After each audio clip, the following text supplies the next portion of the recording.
會一個機制都唔踩。登自己我都會死嘅，我都唔記得咗葉打。我連極嗰隻都唔係好識，呢隻打第二次啫，計極嘅話。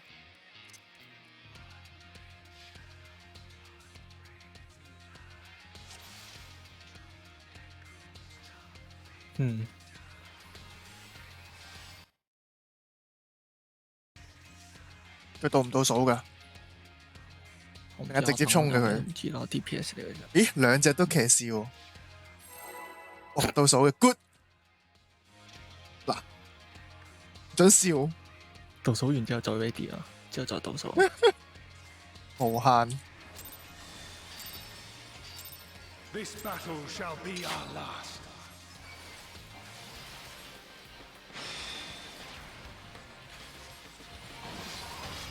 唔使驚呢個唔關我哋事。呢個係啲 DPS 咪喺全場扣晒，跟住靠個寶師補滿佢。係咪唔使避㗎？可以試下嘅。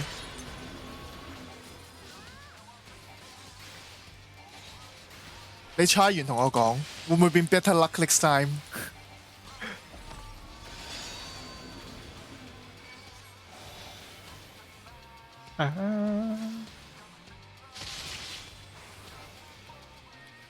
真係好，好簡單啫呢個。哦，好簡單咁中咗。吓，全世界避晒唔係咩？你扣得全世界中晒啊？唔係，頭先嗰個係唔使喐，你吉咗兩嘢，你扣多咗個血。跟住呢個全世界喐，你冇喐，你變咗個冰。OK。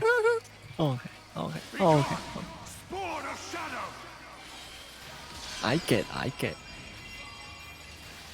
哦。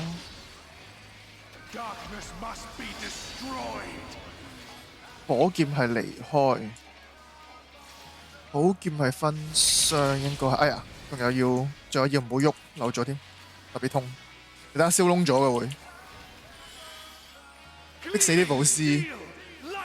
好完美啊！食晒啲機制，我覺得冇問題。冇問題啊，食咗唔死得㗎啦。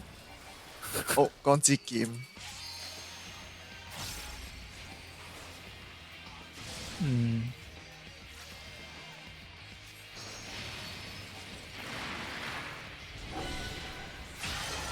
簡單到唔好再簡單。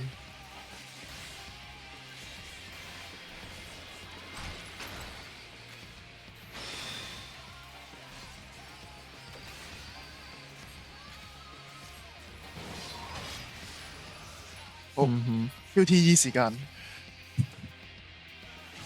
咪等我拍咗隻龍眼先至 QTE 咯。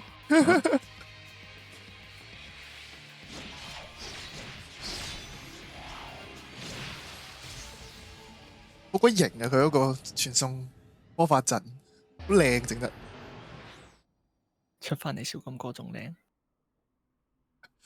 唔係出翻嚟見到一個人瞓咗喺地下仲好，冇小金哥。QTE 永遠重點都唔係睇下自己撳唔撳到，係睇下冇人 fail。係咁撳就得噶咯。係啊。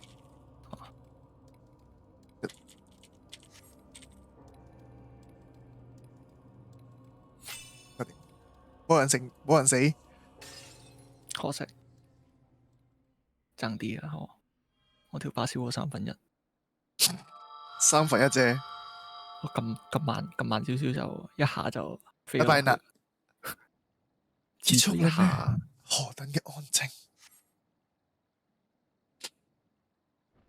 然後就發現咗嗰8條友彈翻出嚟。傳送你嘅傳送。呢個嚟。佢話就係你呢個染仔，漆黑嘅本土。係咪全世界等緊我睇？唔係啊，呢個場全部都有。動畫城呢個演出嚟做得幾正。傳送你嘅傳送。呢個係咪佢嘅標誌嘅手勢？冇錯。咦，你今日個廣告係 LG 喎？但係 Warriors of 係 light.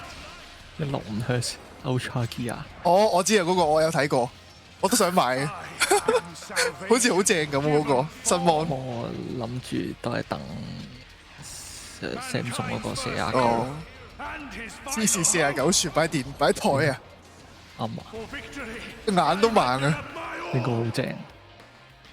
你入去打啲關啊！你成個 mon 乜都睇到水晶宮，係，你冇藉口啊！踩機制，好似早咗少少個我睇唔盾，好似早咗少少個 LB 盾。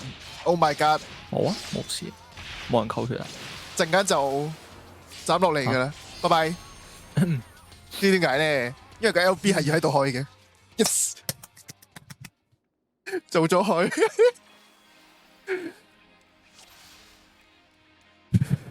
Los colegas más， 咩事？冇事發生過啊！啱啱開始啫嘛。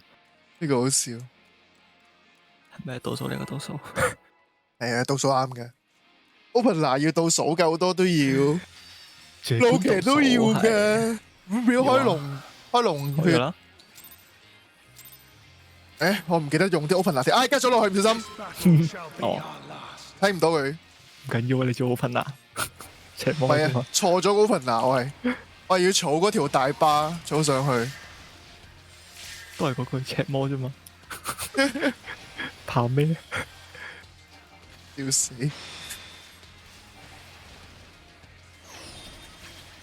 係咪逼死我咯？儲緊啲招先。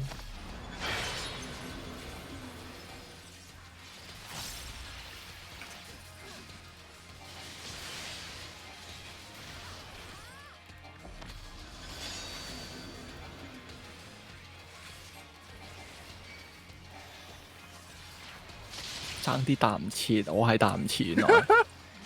Navigator 呢個係唔好喐，係啊，火喐咗啦你，開幾多計㗎？唔好喐啊嘛，任何嘢都唔計。話原地單手喐支槍，呢個時候黑魔就表示殺咗我啦。頭先嗰個好舒服啊！呢個要喐啊！唔係嘅，司法都計嘅，啱啱我司法都中咗招。哦係喎，係啊，佢當你都照佢計緊做緊嘢，好狗。逼死黑魔， Darkness must be destroyed. 難啲睇錯嘅，咁唔係火，似係呢個嘅唔係火嚟嘅咩？啊，係火啊，冇錯。嚇。佢有兩個，即係佢，你當佢2連劍啦。 Gleaming steel, like my 我 power. 都睇錯咗。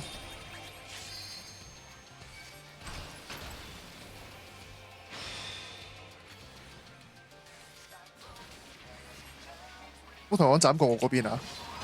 我唔係又嚟 QTE，咁飽和 enter 就係就係。我 ASD。啊唔係，撳啲冇咁容易爛嘅掣先。我轉咗 enter 做嗰個自己 auto 撳嘢嗰個，唔知啊，即係平時你用代替左 click 嗰個咧。巨集咯。唔係笑死嗰個，平時好多人你撳 NPC 撳唔到嗰個。哦我我轉將嗰個掣轉咗做 enter 我第二個我轉咗喺零掣，零仔。係個嗰個嘅零，即係 number lock 嗰個零。就死。得翻一半，頭貓，得翻一我半，就貓，我就貓。得翻一半，得翻一半，冇事。有冇人爛咗條繩？唔止一半，哦，笑死！我得翻一滴。我啱啱諗住撳 U 掣咧，佢冇反應，跟住原來要撳 QWER 嗰邊。笑死！好似喂，屌你老母！有睇真人快打，睇撚咗啦，你睇下，都話有 Mortal Kombat 噶啦，冇好睇耐撚咗啦，屌你老母！未睇啊，扎屎啦！靜啦。咩嚟嘅呢個？哇，做咩咁多人入嚟？冇聲，全部都劇透，呢個劇透嚟嘅。劇透，全部都係哭泣聲。絕無意義。咩啊？呢個你踢咗嗰個係咩？你之前話想買嗰件衫咯，哦，個 set 咯，細到啊！嗰個 jacket 嗰個咩啊？hoodie jacket 嗰個哦，你睇到啊？我抽中我唔係使，我就咁見到，咦有5個抽獎券下去撳一撳，誒抽獎券係啊係即係嗰個夜晚整嗰個活動嗰個。我唔知點解你哪來嗰5張券，你試下俾你睇下有冇抽獎券。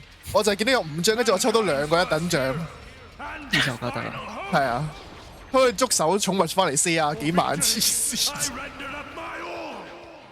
打緊尼3，冇睇攻略佢，冇事嘅跟住會死。 Your 唔 demand 緊要啊，冇事係咁嘅啊。好啦，睇 LB 好啦啦，，會唔會寫多次要啦啊？ 4A 標要撳啦，唉識啊呢個今次，好型咯，召喚牆出嚟咯，啱啊！電金術師嚟嘅咯。係咁黏，係咁黏。不過最正都係黑騎斬開咗個天，跟住流晒啲黑水出嚟，跟住就救咗你。 be gone. Spawn of shadow. 尼3係咪一個禮拜攞1件裝嘅啫3件火， ？3件，跟住係得火咋3，件咩？可以 roll 3次啊嘛。我一場攞1次啊嘛。你可以咁做嘅，但係你可以我 roll 完一場 roll 1次之後晒。就冇咯喎。你要即係我呢一睇場 roll 完之後就唔俾再 roll。哦，即係你攞晒啦，咁即係你3個行我都攞晒。如果冇得攞嘅話就係咁，哦，睇咯。喂，兩個踩啊！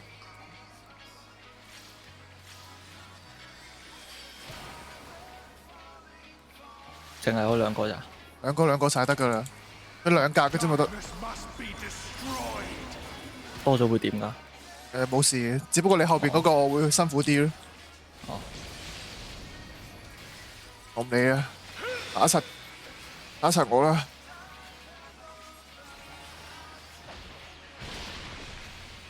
熱帶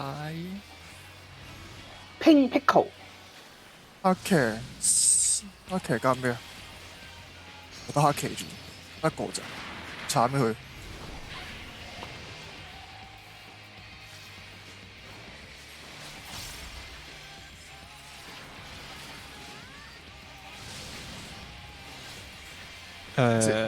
我嚟，唔使理我。啱啱 turn 緊位向後跳，唔我以為你想一齊，係我驚一齊減傷我驚我向後跳飛咗落街，因為呢個位掂到埲牆就死嘅啦，直接。我之前上一次就用赤魔入嚟，點知揩到埲牆向後跳，竟然唔係借官，唔係嗰啲雀官未夠呢，啲裝躉得啊 Mage 學咗。 Surrender. 我有冇點名啊？好似冇，很好。 Hope. Grant 佢件 me 披風擋住咗我，我睇唔到有冇俾人點名。其實我拉錯邊，我唔知佢拉咗去邊。我哋2個係要離開人群，喂，分開點？每邊2個，每邊3個得㗎啦，3個。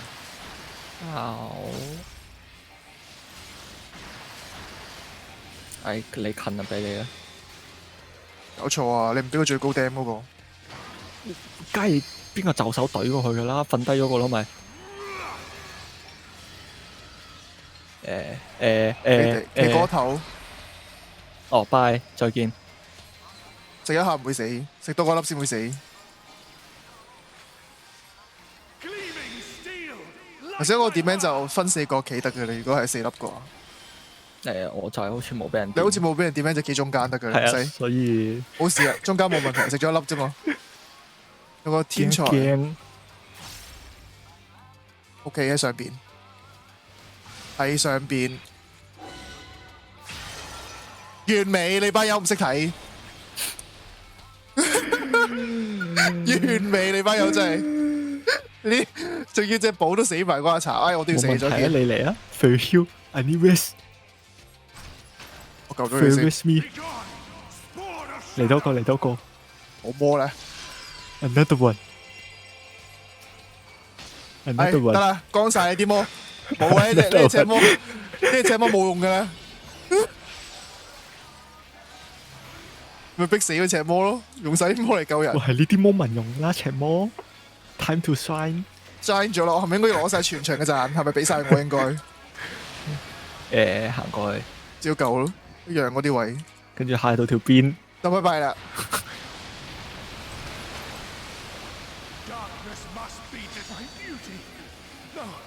yet.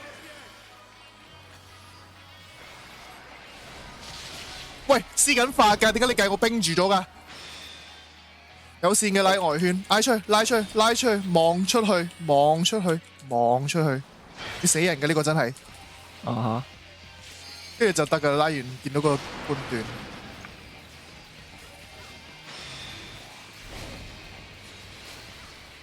你咪飛走咯，諗住對條龍搶俾你，你一嘢雪咗喺後邊。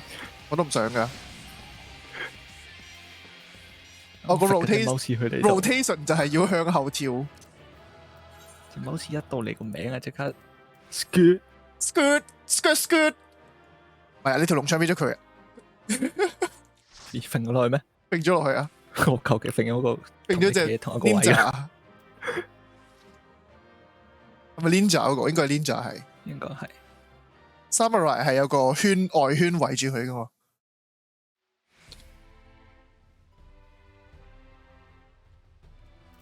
睇劇情。我琴日撞到你個 clan 啲人。我 clan 啲人。啱啊！我認得個 C 點 S 點 S。哦。喺個肥宅城度。係啊，由我而家呢個見到水晶刀呢度都有兩個交緊嘢啦。交翻啲好友先，揾唔到啲公會人，成日都冇咗個名。跟住拒絕，拒絕我一嚟啊！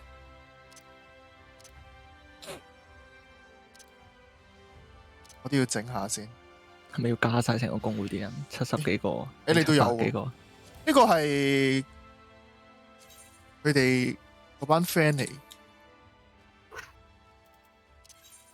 我都唔記得咗有加翻漏咗。你睇下幾多人喺度？一嘢見到3個喺度交緊嘢，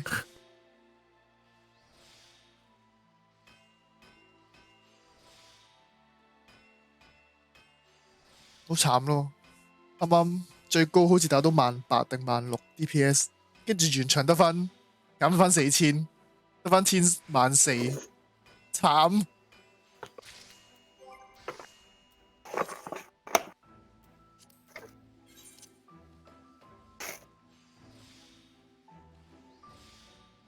你咪逼死我咯，1幾？哦，你咪13000咯都有。逼死我咯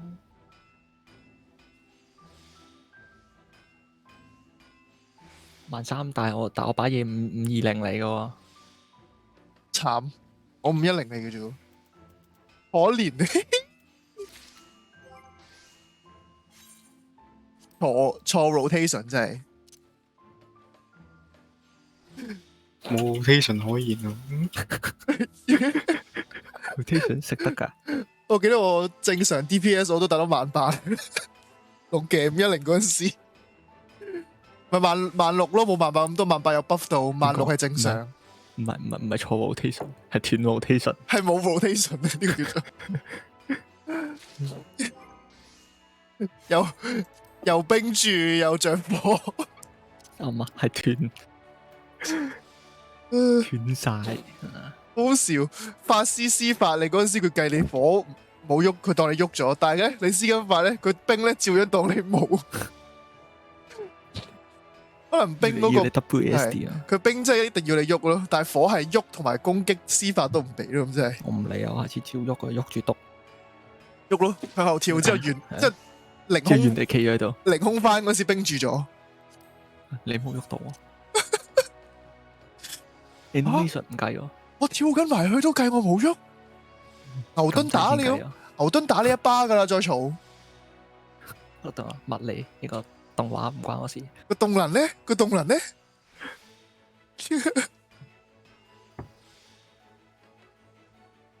跟住佢話唔係，因為你跳係引力嘅關係，所以就唔關你事。OK，you win。呢個 FF Physics 我哋係啱啊，跳係唔計噶嘛，不嬲都係。遲啲你都會好似我哋呢度咁樣，啲人跪喺呢個門口度都做緊嘢啦，作嘢啊，即係為咗錢。應該走噶啦，我遲啲已經過到嚟，應該得翻3位數。要快啲升到70幾咧，先有得教。呢度全部都70幾，先有得教。好似嘢食係76，呢個我呢個係78，藥水都好似76、78。我睇下先，好似今日個籌備任務出有2樣嘢冇。俾個名嚟咯。啊，睇埋光之工具人先。水晶刀都有版，可以買嘢。我啱啱都冇咗錢，我都買咗個房屋外觀，買咗我80萬。睇到啊，見到你有少咁個零啊。打完你醫生啦，係啊，真係得一件衫，淨係攞咗一件裝啫，有冇出呢個髮型抽到？未開箱播緊。快啲抽髮型，趁而家仲有得買就賣咗佢出去先。我覺得 pass，因為全部都係得 pass，唔俾我撳啲 complete。咁應該滿咗啦，即係你 roll 嗰3下啊，滿咗佢就唔俾你 roll 嘅。哦，即係淨係 roll 得3下嘅啫。佢俾你攞3樣嘢出嚟咯。即係攞唔到 roll 咗都計用咗。可能係啩，唔肯定，因為嗰次我出嚟我都係得一件裝，佢都計我冇咗3個位，所以我都放棄嘅是但。咩 Battle Ready Bob 啊？呢晒佢啦，係。髮型係應該特別顯示嘅 Battle Ready Bob 應該唔係。90幾 nit 都唔得，都冇。哇！邊個高過我？俾人制裁咗99。98咯，黐線！真係制裁咗。多數呢啲時候咧，諗住攞眼咧，定瀨嘢，一定有個蛋散走出嚟一嘢。呢98都唔得，黐咗線。Yoink 就我嗰個3嘢結果就係嗰個逐官隊520行出嚟。但係你唔玩住官嘅喎。下個禮拜明天請早。我反而好過你，我咁啱 roll 到個寶師嘅手翻嚟。借官520係啊，我辛苦啲幫你食咗佢。你都有520啦，你自己有得把嘢有。你去換啫嘛，520。借過你。530就話要啫，520唔使咧。520升530咯。嗰件升唔到㗎，你要去買點數嗰件先升到530。照啃住先。你嗰啲裝係攞嚟啃一陣間嘅啫。或者理論上520可以玩到6.0㗎啦。520都係咯，都有排啃。你唔打零色就冇事嘅。某程度上510都得㗎。係啊，510可以玩完嘅。不過520實在好睇啲㗎嘛。係，你反正佢話有得升，你唔係唔升啊，唔使錢㗎喎。舒服啲。反正都有嗰啲唔係試學個神典定唔知咩換啫嘛。嗰嚿嘢又買啲油，又唔係限制嘅，佢無限俾你一個禮拜無限，即係冇限制次數攞。打場隨機副本都幾多啊？睇下先。打場隨機80個隨機，應該一場有我睇唔到，而家攞咗都有好似有100啊！打一場即係打2關都已經200。我仲有個4人本打埋先開到80，打埋咯。我擺咗喺度，但係未打。睇下叫唔叫到？睇下 Hugo 有冇嗰個任咯，打埋一次過。咩任？P 任啊！嚇！我就咁望下個名，有個80呢4人本， Side 但好似 quest 唔係主線，係啊 side quest 好多 side quest 要做嗰啲4人本。不過 Hugo 就點都差過主線4人本嗰個決戰 Lanfilito 嗰個5.3，要打到5.3先開。有排啦，喐過主線未喐過。係你呢幾日都係離異同埋積音。係。咁你開到戰場個前戰未？你哋嗰日兩個玩緊嗰陣時，冇開。差啲咩嚟？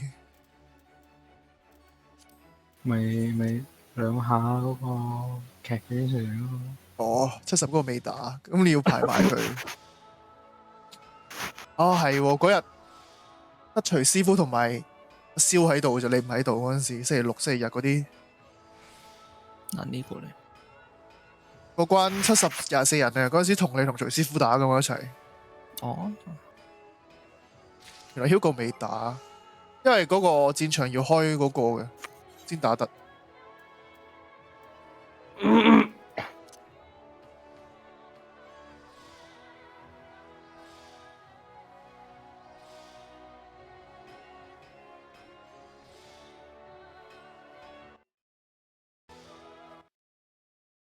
我諗一諗， Mortal Kombat 仲睇到廣告，但係我呢琴日已經見唔到有廣告噶咯。所以我 Twitch Prime 有發生作用。突然間又會啊！我琴日掛 Enlist 嗰啲都冇廣告，入新台都冇啊，係咯。見唔到 Model Copy 啊！我乜廣告都冇，奇蹟。突然間醒起，因為俾人嫌上得滯啊嘛，係錢都俾埋啦，照用睇廣告。個 Twitch Prime 終於有用了。哇！佢嗰3款 con 每個3粒，我真係仲要打多2次嚟23。你1、2、3個各一次，真係仲要打多2次嚟23。要話一個禮拜一次咧，得噶啦。一個禮拜一次嘅，一個禮拜一粒嘅啫。差唔多一個月。唔係啊，咁我全部都有3粒位嘅。你可以換一件啊咁，你可以將一件520變530。我一件520都冇，我得一件510。哦係喎，你可能變520，你應該唔夠嗰個4，即係嗰個叫咩點啊？咩 Tom 白色嗰啲有咩用㗎？哦，白色我出嗰啲門口開門先。白色嗰個點，係啊，就係可以用換將510變520咯。你要用嗰啲白 point 色嚟換喎，唔係最底嗰個先係咩？中間嗰個啊嘛。中間嗰個啊，中間嗰個係可以去肥宅城有個 NPC 攞有樽油要攞嗰個換嘅，攞個中間個 point 換嘅，跟住再加一個樽油加一件510裝可以變520。哦，但唔記得咗幾多粒 point 可以換一粒油。我睇下先。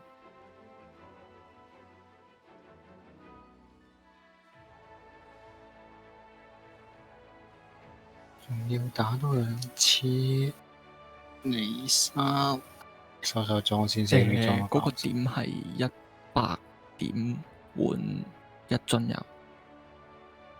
啊，點換一樽1300色點，我咪成身都換得晒。武器要7樽油，即係700點。我都可以 keep 咗武器先，將全身變晒上去。啱啊，最多係武器啫，武器要7粒，跟住就係個身要5粒，跟住都冇嘢都得嗰把武器。咁啱喺肥宅城嗰邊，哎呀，飛入去先。肥宅城好似004一個人企喺個大水晶右邊嘅個 NPC，個女佢堆 NPC。counter 咯，我記得。佢獨立一個㗎，佢係。唔係得水嘅啦。我俾張，我睇下有冇張圖，我俾張圖你先。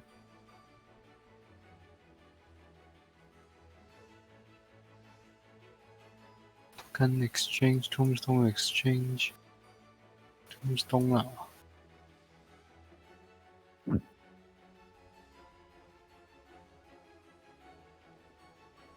呢個。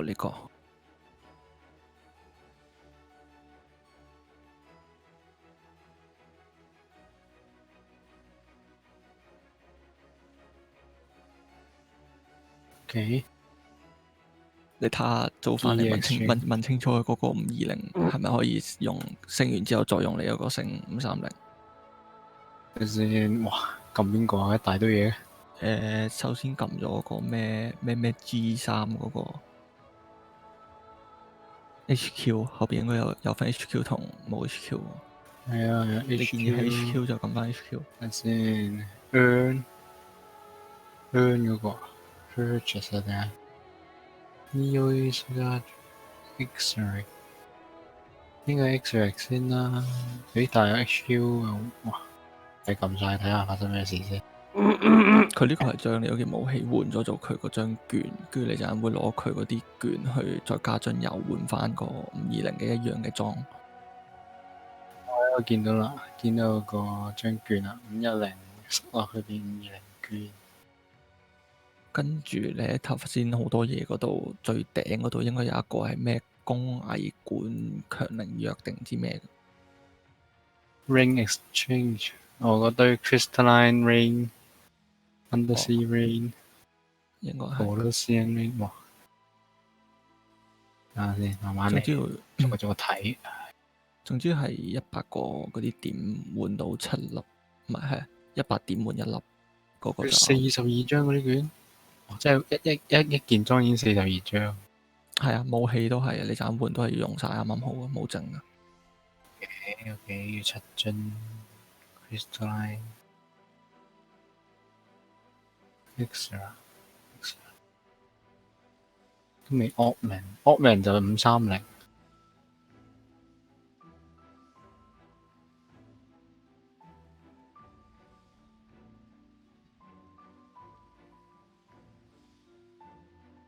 又已經 Oddman 咗個。520係 Oddman，我食股食住先。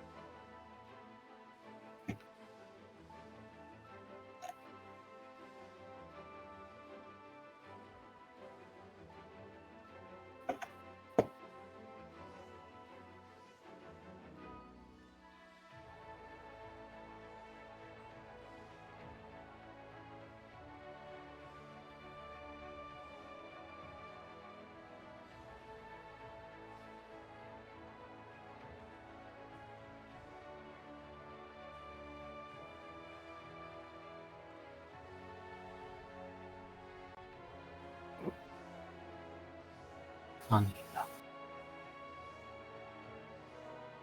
先，依家有1300。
哇，3樽一件，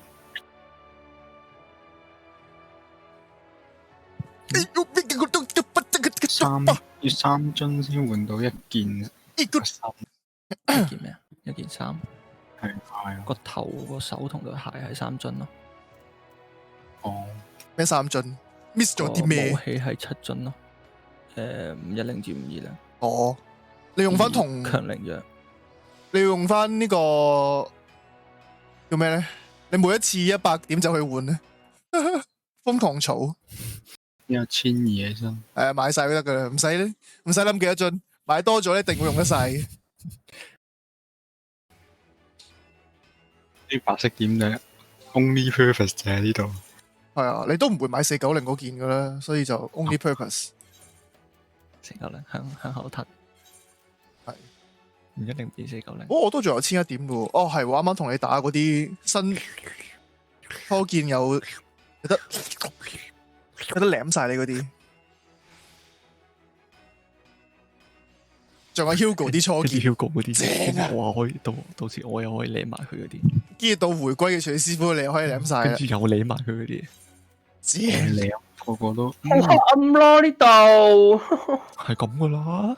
鬼叫你慢啊！你要唔要玩啊？14蚊啊！而家呢隻 game 狗都唔撚玩啊！ 14蚊係 yen 嘅，我覺得唔係港紙，差唔多都再低啲添啊！係黐線佢。依家做咩？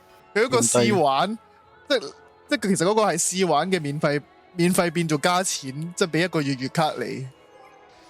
嗰14 yen 係黐線，好抵屌，新玩嗰啲。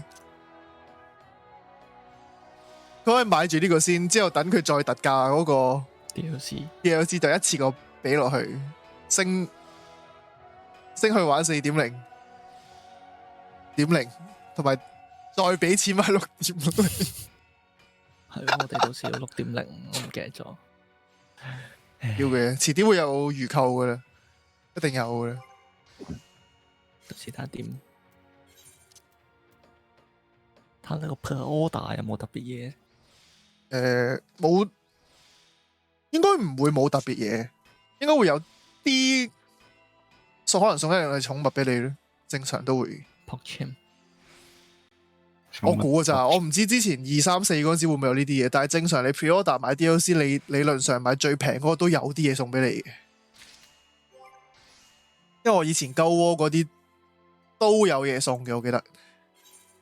跟住咩買最貴嗰個？雖然我係買最貴嘅，實體版又俾個肥宅逼㗎，可唔可以要有收咗身嗰個肥宅？嗰個問啲。我想要收咗身嗰個，佢直接俾個泥膠你自己搓。都可以，嗰個泥膠應該都幾高 quality，OK 嘅。你送到嚟已經乾咗，冇問題。跟住可以驗上呢個 SE，要佢俾翻1打你。跟住試話冇啊，你唔係日本區喎。哇，好多毒撚都有人睇咗19個 feel，但係你冇人睇，真係我係毒撚不如真。呢句真，我都冇人睇，叫我直播俾自己睇嘅啫嘛，咪傻噶！我有睇噶我。你唔係人嚟噶嘛，你係火星異種嚟噶嘛？佢有睇即刻撳個 ad 出嚟。冇啊，冇撳。撳啦。咩 insufficient armor 啊？做乜嘢啊？又話冇位，成天又冇位，黐線啊 Hugo 已經癲咗，發生頂唔順啊！發生咗咩事？明明就係有位，成日同我講有位，話冇位都唔知佢諗乜。佢嗰個意思係咧，你總數量爆咗啊！個 armor chest 唔係咯，係嗰個格 armor chest 嗰個格入邊嗰格空咯，唔夠位咯。佢話之後唔俾換咯。OK，咁明明就有。Hugo 好似嗰啲嚟，你買飛嗰啲咧，佢同人唔好意思冇位嘅啫。呢度咪有一格咯，嗰度咪有位咯。嗰度咪係格咯，咩嚟㗎？你話俾我知啊！嗰格咩嚟㗎？咁樣要死！以後玩下純愛杯算。雞扒妹嗰個純愛杯。佢之前出咗個飛機杯啊嘛，雞扒點財念一筆啊嘛。仲係點？又唔係喺個閪島冇，屌喂靜少少啦，錄晒嘅低㗎啦。驚閪啊！佢佢係雞，佢就係有個台灣人睇緊，呢度有個台灣人觀眾。我冇台灣人，多咗啲啊！你啲劍，咪劍嚟㗎，錯刀嚟㗎。矮人錯刀，啲就係我樣，啦。咁我要交啊嘛，一次交3把啊嘛。你見唔到我冇你嗰度成打到你，冇錢啊嘛？你見唔到我冇晒錢嘅咩？要翻嚟問佢攞錢提款。哇咁多嘅咩？我啲經理又冇嘢，我都想有咁多。仲要打得2鑊2、3啊！有冇人要 join 你跟住打3打咁多次做咩？唔哎我買錯嘢嘅咩？ 3粒 coin 嘛？唔係咩？一個禮拜一粒唔係 cap 喎，咗嘅咩？一個禮拜得一粒啫喎。我一開波得1粒，即係你2、3先得1粒嘅啫，其他有咧3你粒。以2同1可以無限打，係啊你以但係你咪打3 3粒得一次咩已經我急初見嗰次都計，計㗎啦，嚇係啊！入咗去就計㗎啦。你都係一個禮拜嘛？做咩啫佢？喂，做咩啫？初見黐咗線，初見唔大晒，初見大晒，但都初黐俾你。見之後就咩話？之後先係計咩？幾哦見到啦。唔係，要嗰個 CPP 先唔係 reward 我咁計。 received 我收咗啲咩？收咗3件，誒每個人一個禮拜攞1件裝。知唔知哪來？我都嗰陣時都唔知點解無啦啦佢計咗我3次，所以我都唔明佢點樣計嗰個 roll。可能計 roll 完就係煲咗攞唔到都係你錯。係可能有機會逼死你。俾咗機你會你㗎唔好啦，你啲非洲人就係你錯。唔係佢話你只要唔係 need 呢，就係你錯。跟住 need 完都 roll 唔到，就係非洲人同 need 嘅錯。爆位添買嘢啊！放喺邊咧？有個裝喺度，唔知掉唔掉咧。拆咗佢。 When in doubt, throw it away。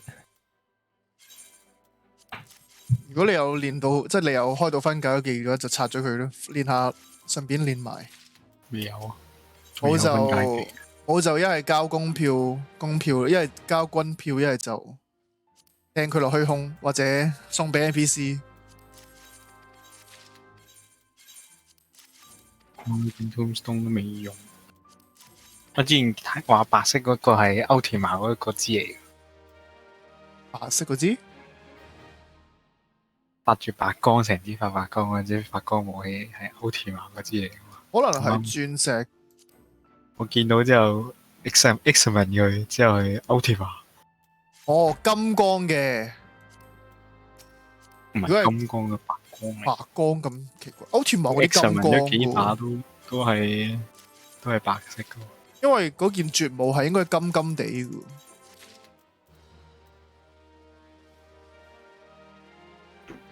記得啦，可能鑽石神兵都係 Ultima Weapon 嘅一份子。可能係嘅。鑽石神兵嗰件嘢好似真係白色嘅，即係啱啱早一名後兩日。面寫住 Ultima，我諗佢就 Ultima。但係唔係咯？但係如果你後邊名寫住 Ultima 係絕本嗰個通關嘅金色嗰把武器嚟嘅，應該係 Ultima Weapon 啊嘛佢。傻咗啦，佢都唔係第一日噶啦。原來係咁。啲 token，我仲要睇呢啲垃圾掉咗先，成個袋都係嘢。啲金杯一大堆金杯，賣鬼晒佢。哇！有新女啦，上去啦，師兄 Jane Good，多水多毛，西洞清。黐線真啊！我表示問我女朋友可以指插165 cm 細細粒好易容易食，技能速短喉扎洞。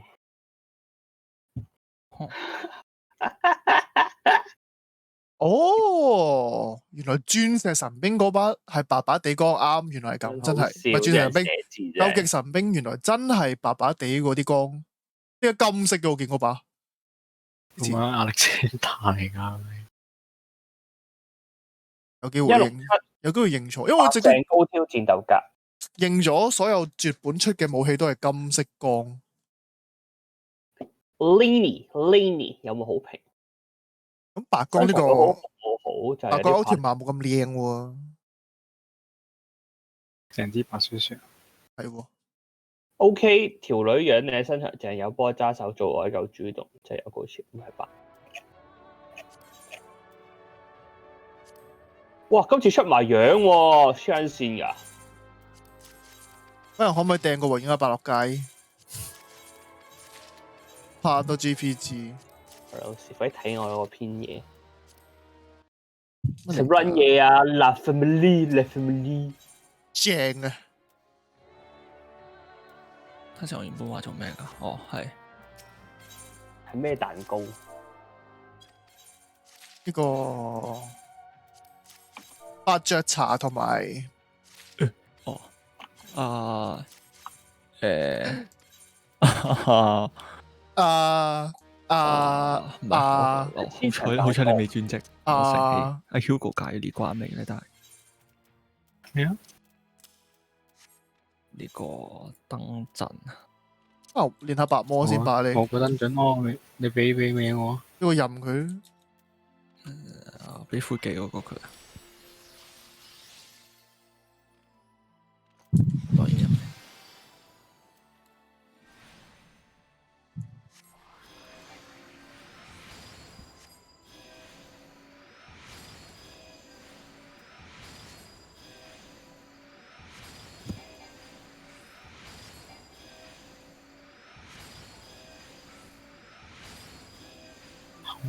創造機構，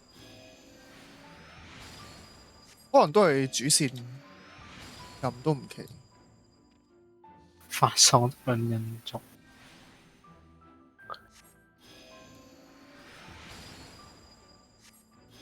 要試下啲拼先，呢、個先報 X 0.34已經 fail 咗，好正呢個先報真係黐線。又試唔到啦。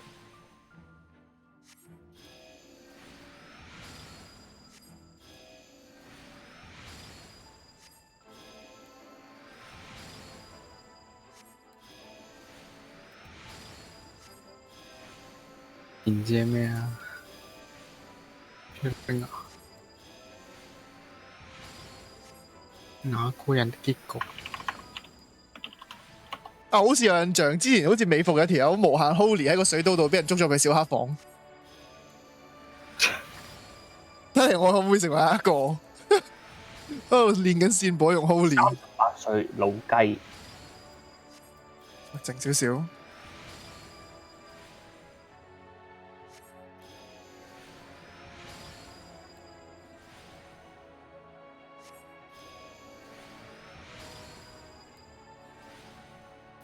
我唔去錯地方啊！喺度針對我。冇針對你。我好好人，我好 nice， 我唔針對人。入國審查邊度嚟嘅？嗰個係 Tempest 嗰度嚟啊嘛。係啊。在邊度再入或者？在邊度再入啊？冇問題，佢唔係有踢嗰個接任嗰個位咩？個灰枝。有個油抹幫咯，樹幹層，俾英文咯。喺地下，即係門口。你去沖涼嗰個地下，出邊嗰啲難民營。中文真係睇唔明。What you think going to gym will get you versus what actually happens? What the fuck? You big strong man fuck me just like this when we get home. Damn, you're lean, bro. Let's live some time. 喂，靜啦， Looking jack, dude. 得翻簡靜啦。呢個扭打通係佢俾人執開。Let's live some time.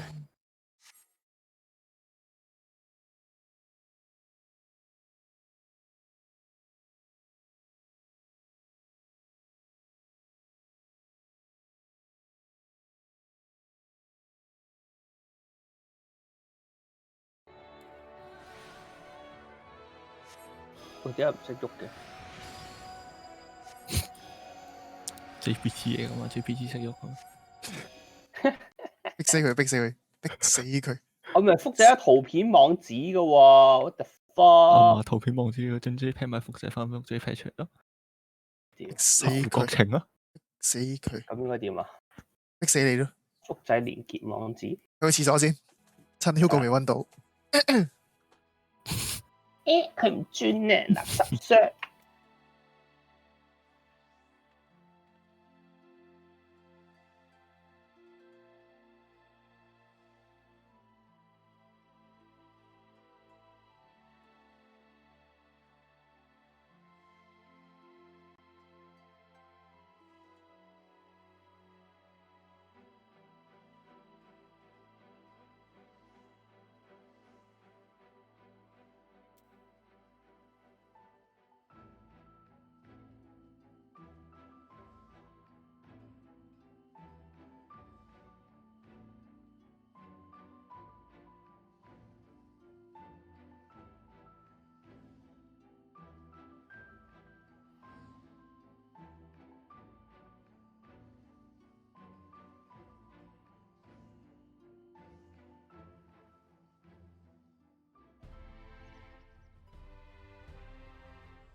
好，去完你攞啦。我應該換埋530先啦，我應該夠 coin 換。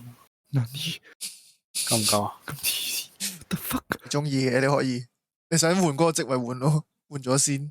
換啦，加油啊，Hugo！常用新聞碼做嘢。from 510 to 530 in 1 hour。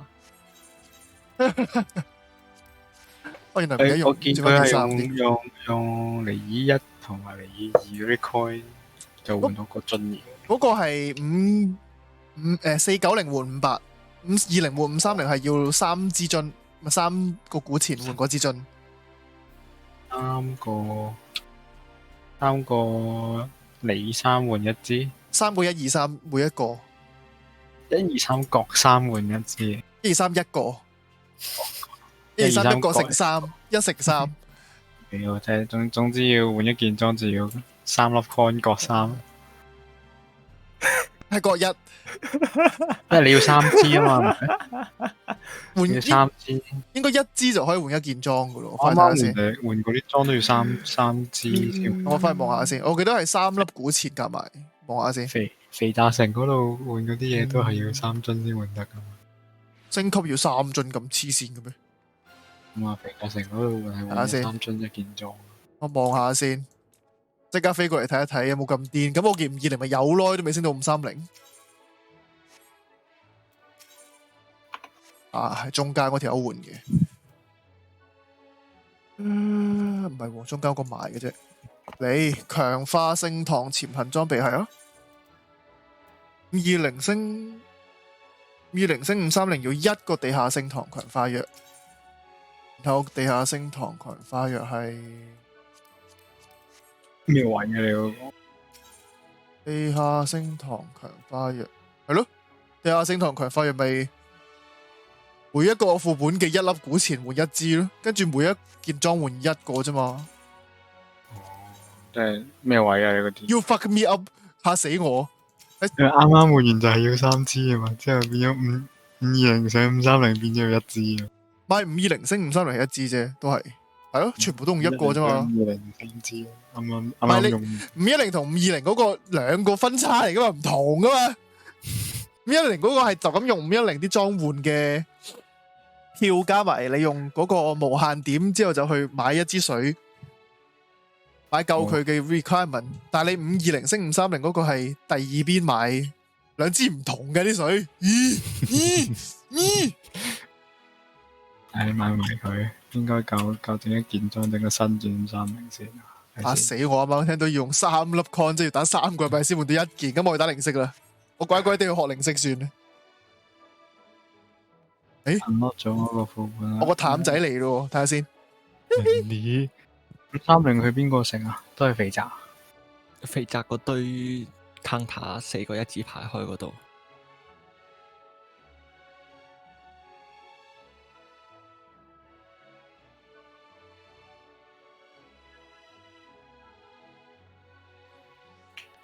，counter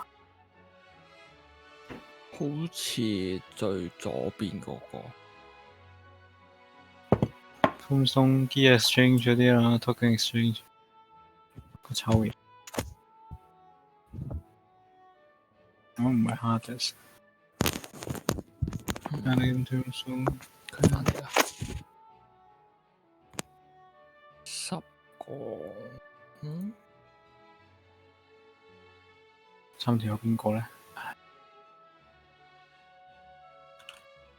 OK，I'm back. Let's speed run this shit。邊條友換啊？換埋先出嚟。最精嗰層嘅出邊嗰班蛋散嘅左邊第一個，水晶嗰層嘅出邊蛋蛋。大水晶，大水晶，有班蛋散企喺出邊外圍嘅，成班 NPC 有4個，左邊第一個。 4個一字幾排開嘅。係啊，唯獨寫一字排開4件。 3個我見到。Nani？一個走咗啊！一個走咗啊！4個嗰個喺入邊，唔係出邊。出邊，出邊，佢望住個外，望住個空外。呢度戶外嚟㗎，可以。圍欄嚟㗎呢個圍欄邊嚟㗎，跳得落街㗎咯，行出去就係真係跳得落街，佢冇圍欄嘅黐線。咁你出到去啊？等先，即係左邊第一個。你見到4條友平一字排開嗰個就係㗎啦，4個。但係佢要買一次嗰套，佢要嗰套520，跟住攞嗰件520嘅裝去換530。唔係，係要揾點數換咗先，係冇事。啱啱醒起未換嘅呢班友，我未換夠。喺隔離啫噃。佢啲飛同佢個電超高速型神電石。呢個咧？左1同左2都係換，即係左一係升級，左2係買咯。我企咗喺度噶啦，你撳個直播望啦，嗰2條蛋散，嗰條蛋散就係呢個啦。撳直播先，簡單啲，我哋有個圖片。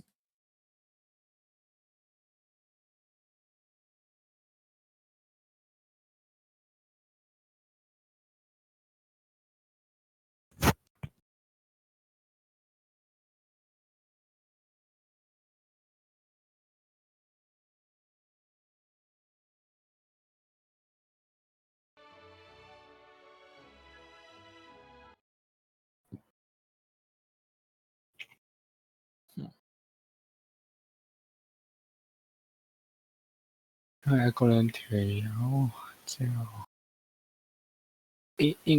夠唔夠咧？唔夠 Evolution 原來爭啲咁貴嘅。係啊，所以咪嗰陣時咪話10年先換到一件裝，就係因為 Curio 卡係10年先換到個 Curio 卡，又或者啲 Evolution 要十幾咁樣賺，有排都未換到。係一個禮拜450仲要最多。要我排得。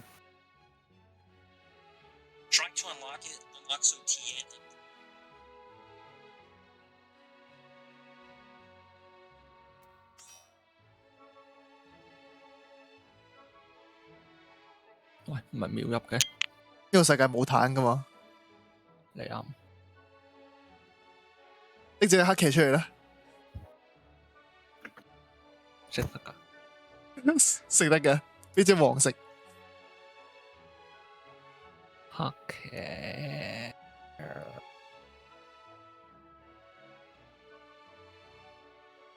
算啦，唔好啦。我望一望黑騎套裝，諗下都係唔好啦。70你中，快啲入到啦！我要食淡仔啊！我要淡仔啊！你食完都未入到啦？會㗎，唔會㗎，一定入到㗎。490嚟㗎，冇逼死我啦，死㗎會。490啲咩啊？唔係490，400嚟㗎。哦，冇事啊，最多咪滅到冇得贏呢場啫。咁咪同你冇得食一樣，個結果都係一樣，都係冇得食。我都望下我套彈裝先。我都唔係好好，冇乜點換510、520、490，仲要冇插石仔，乜都冇。唔係我唔換，係冇請換。我有請大馬雲，人貴跟住就爭收人就冇請啦。爆冇爭收，假嘅。我已經即刻將嗰件80萬買翻嚟嘅嘢100萬賣翻出去。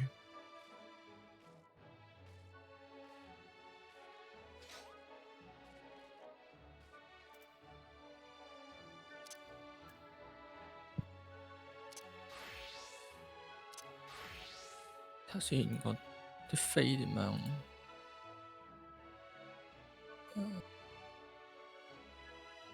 默示票據，睇下先。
嚇，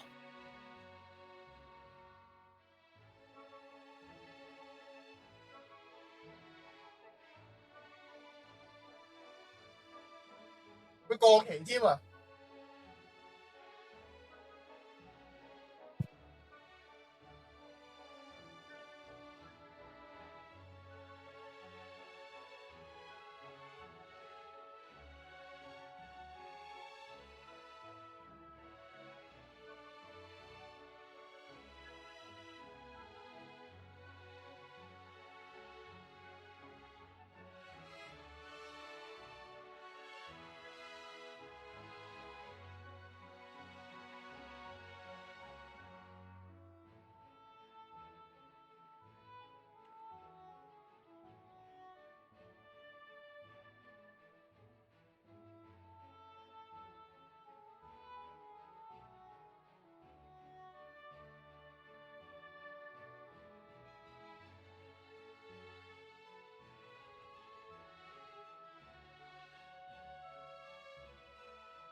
哇，OK，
叮，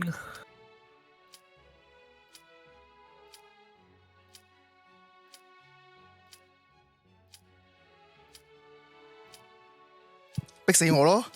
逼死我啦！食到一半嗰陣時先至入嚟，逼死我！逼死我！Try 哇！ try 佢嗰個 to 咩超高速形神電石要打 E 電攞翻嚟啊！我升嗰第二啲嘢嚟噶嘛嗰個要嗰粒石換嚇換我嗰件520先升到530喎，嗰個係伊甸特別嘢，仲要一個禮拜攞一次，即係一個禮拜攞一粒。冇錯。咩做咩啊？ 520升530嗰件520裝咯。哦 Revelation 嗰個啊，你嗰個嗰件武器嘅原版先升到上去嘛。原版武器係特別煩嘅，個52人武器所係點啊？以點解鑽石神兵同埋綠寶石嗰陣時一出大班人打就因為唔使煩啊！要咩？要嗰個有限，每個禮拜限你攞幾多粒嗰個石換嘢，跟住換完啲票要再去打伊甸攞嗰隻武器，攞嗰樣武器去換一粒超仲要高 roll 速到先型嘅神電石。冇錯，係啊，仲要 roll 到先。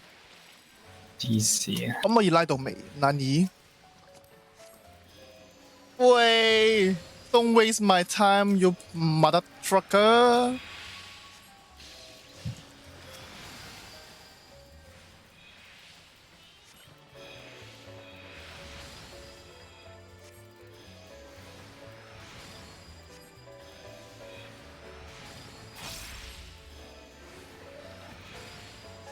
咁人哋嗰啲酒店搭 lift 嗰啲，有點音樂係啊，lobby 啊，係 lobby jazz 啊嘛，好眼瞓嘅，所以我有時打呢關打到咁 chill。都 chill man。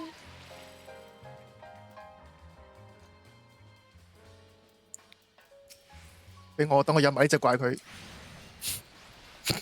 借啲意啊！冇錯。哇！哇！呢條氣好易，你逼死佢咯，跟住佢又拉落啲啦。正常係拉埋落去㗎，一波到尾嘅。佢就係唔落，我就係唔落啊！唔係，其實可能佢見到你哋兩個初見，所以有啲拗。因為隻寶師唔係初見咪得咯。彈道唔係問題，DPS 先至係問題。我排緊第4嘅 DPS 啦，咁死啦！乜嘢？你唔係排第4，你排第2，冷靜啲，排得第4就死得㗎啦。冷靜啲。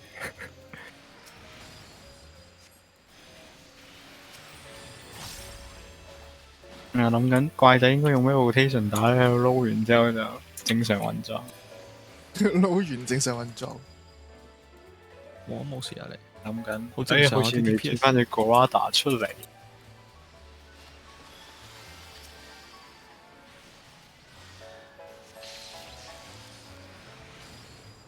要爭取時間打快啲，個淡仔就嚟等唔切，索晒。索緊開始。It's time，放棄佢啦，冇你梗係一啦。路食一路食一路咩㗎啦？好難。睇到佢扣血先，即刻放翻低隻筷子。個問題係我算啦，我要用開 mouse 撳技。好，盡量食下先。唔好意思，我行喎，起行咯要。食到一啖咪唔好意思，不過我唔死，我仲要撳錯掣，即刻撳咗落個一掣度。我記得前面就係打埋呢啲小怪就黃，跟住就出翻去啦嘛。係就好啦。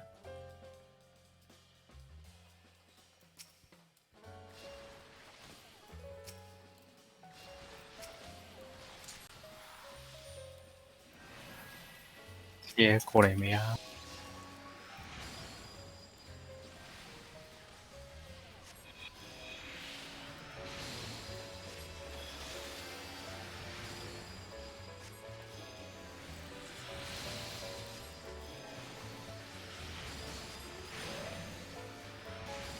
？I will not move。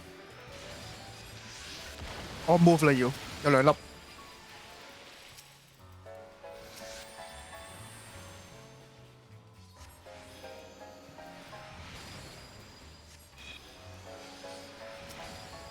唔 call 一班出嚟先，冇死嗰啲嘅，係咯死啦。死㗎啦！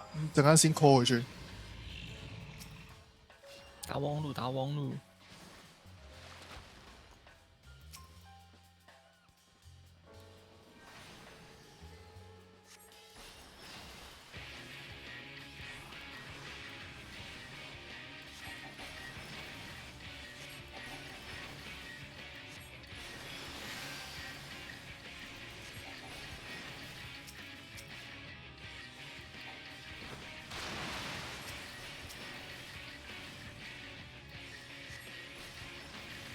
隻巴哈真係好阻定，睇唔到嘢咧。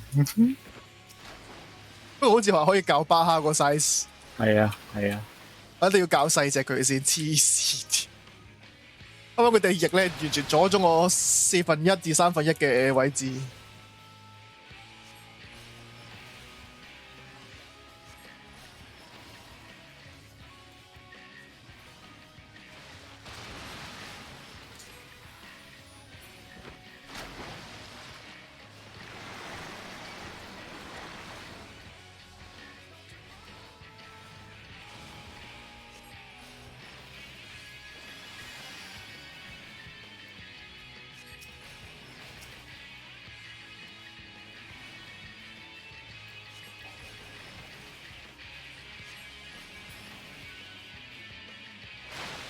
我睇到添。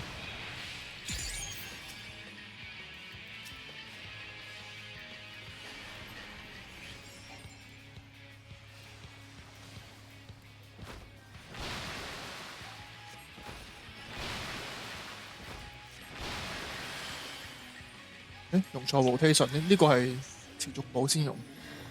以前啊冇爛到。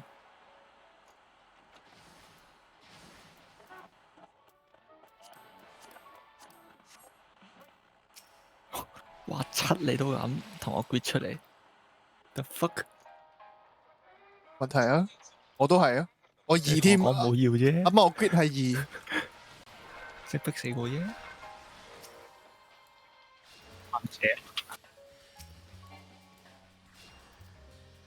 You better run, bitch！ 食嘢啦。佢好驚，佢信你唔過。咁佢計唔過。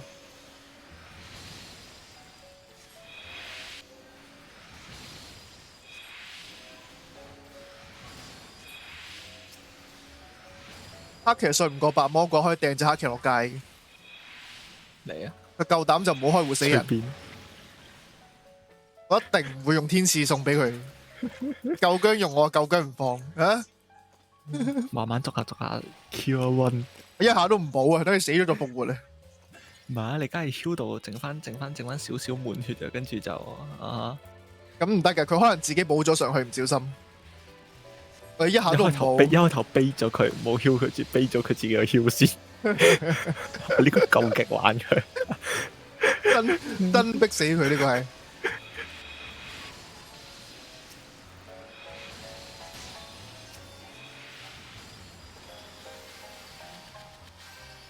後尾都開心，咁啊悲咗啲大技死埋。Good。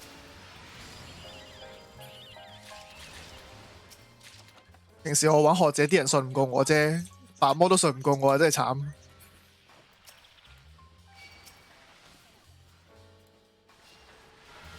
我要用行動嚟做呢個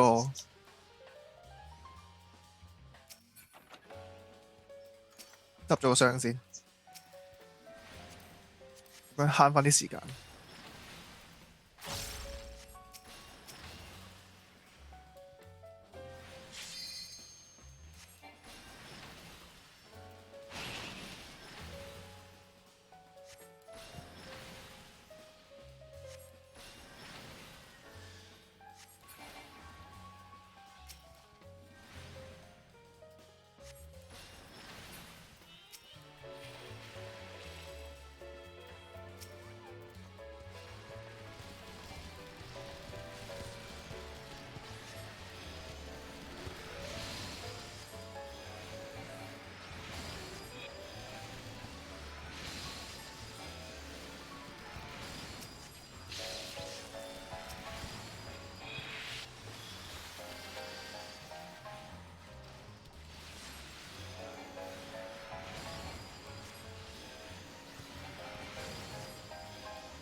die please.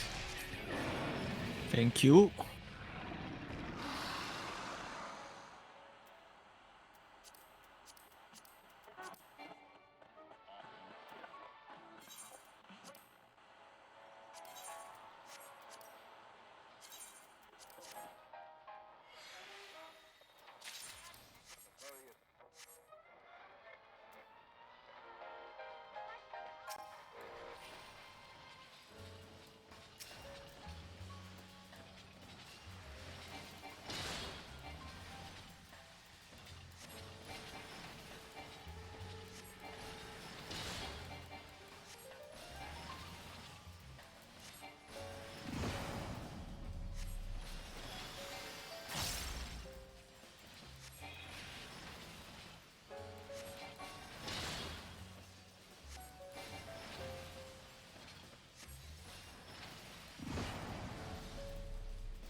逼突逼，跟住逼咗拉咗入去。當我食緊嘢，見到佢轉右，我跟佢轉右。大家都係啦。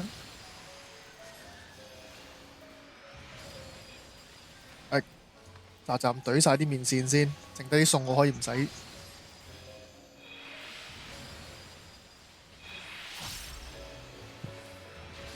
嗌咩餸啊，譚仔？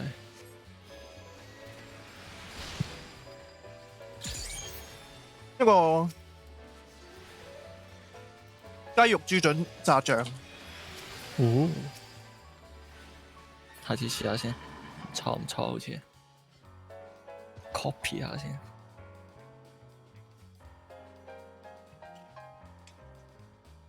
好耐冇食豬膶，食下啲內臟先。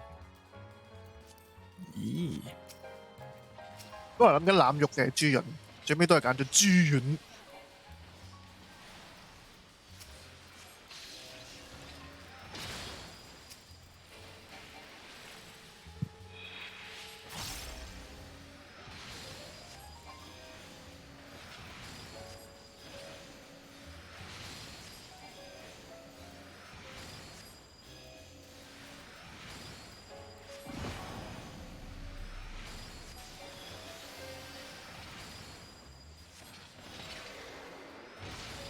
未黃啦，未黃啦。平時咧就15分鐘出翻去嘅，而家係15分鐘幾多隻黃，淡慢成5分鐘差唔多。蛋嘅問題好似係啱啊！買多啲我都係唱 AOE 啫。我哋都係咁 AOE，我係咪都係打個回圈嘅啦？佢話見到啲第一次打唔好搞得咁心急，佢話。其實可能佢好驚啊，賴緊屎。不過個 at 今日好似失靈嘅，點解佢 keep 住計晒成場嘅 DPS 嘅？佢計咗15分鐘。我冇試過。我冇試。等我陣間你個嘢壞咗啊！陣間睇下你個 setting 係咩先。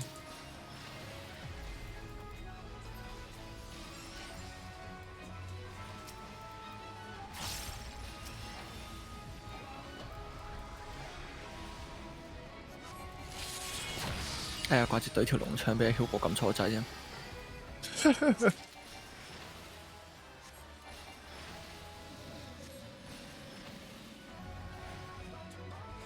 啊！做乜嘢？做乜嘢？做乜嘢跑嚟跑去？哎屌係喎，唔記得食波添，差啲拍多單面先啦。痛啊！你哋唔知要食波啊，一定要我提一提先啱啱。執晒地下啲波佢陣間。What bar？而家嗰啲係啊，去去仲有一粒。去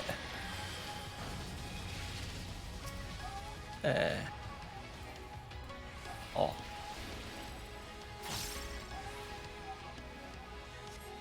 其實龍騎最開心啊，撳一下跳過嚟收工。啱啊！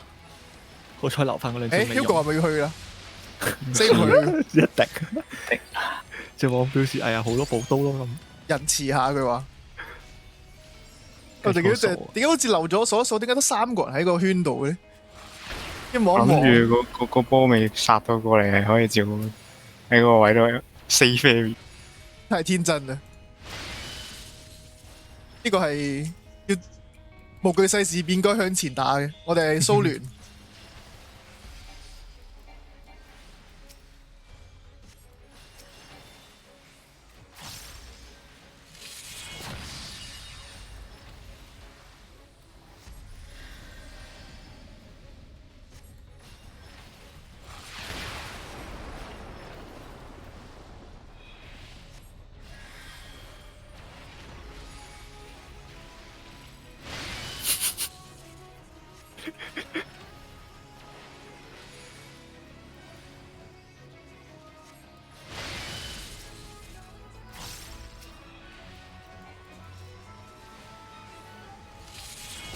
晴天霹靂，喂，好咯，逼死啲龍腸先。佢話龍腸啊啦，咁樣過嚟，心諗你兩個做乜嘢喺行對邊位中間直接插過嚟咪得咯，香港人行落去咁噶啦。兜個圈咯，一個大圈。我覺得隻彈應該嚇親，點解冇人嘅呢個圈度？笑死！簡單咯，唔難打，唔難打呢個冇乜問題。唔難打，佢拉快啲咪得咯。係啊，所以咪話呢關我好過啲。15分鐘完場，而家打咗20分鐘。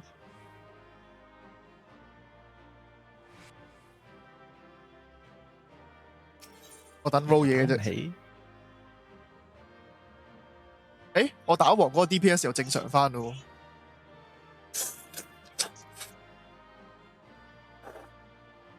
睇下你 roll 幾多先。哼！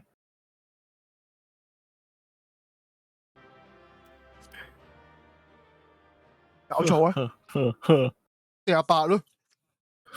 誒，唔多唔少啊，好似我多你少少。我多我10，你38。你插件呢行有冇改到咧？嗯，呢關有咩特別啊？冇咩特別。好啊，我話解，純粹做咗佢解 daily 吧。好似啱啱我小怪階段，好似我 set 得太長個時間，所以 keep 住哇，翻緊。真啊喎！嚇，我冇轉過喎，佢 default 係咩我就係咩喎。係咩啊？default 係幾多？兩個都係6，下邊嗰個冇剔，即係最低嗰個冇剔。咁咗剔上邊，我覺得啦。入3、1、2、3、4，total 4個剔。係2個細剔，唔係1個細剔，3個大剔。哦，係咯。咁你30個，你30個冇剔到咯。下邊最底嗰個冇剔喎。入跟住你嗰個40嗰個，佢 default 係6，30嗰個都係6。你睇翻你個日得 log 嗰度，睇下佢會唔會分得太多版？即係啱啱嗰關。多多地咯。一嚟睇睇。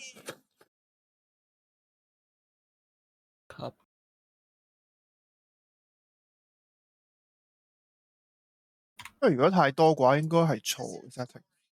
望望先，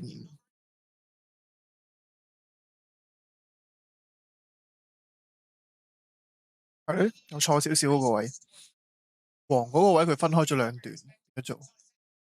嗯，不過冇乜問題。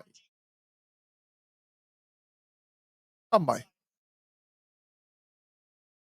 你光之戰士嗰度分咗幾段都已經，因為佢冇咗嗰個時間，可能嗰位要嗰位啱就得，明啦。試佢先，等我睇下咁樣錫先。真係超級垃圾啊！呢、個波獸嗰個 DPS 嗰個 can 嗰個 setting 簡單直接又準確，呢、個有時會 fuck 咗，我唔知做乜嘢。複雜啲，係呢個複雜好多，佢好多嘢擺埋一齊，但係功能一樣，只不過佢複雜化咗啲 description。佢點知可以勁複雜咁樣用嘛？好似人哋嘅大 L 嗰啲賽後檢討寫翻落本簿度，得㗎等我開個 log 出嚟睇睇。係啊，佢可以計晒你所有撳過嘅技金間隔。啱啊！以前我打魔獸嗰時喺回圈睇嗰啲都會咁樣 check 翻。我哋咪有打80級嘅 daily 啊！阿未 Hugo 解開晒未咩？係未啦？係咯，扯埋你入去啊！嚟多次，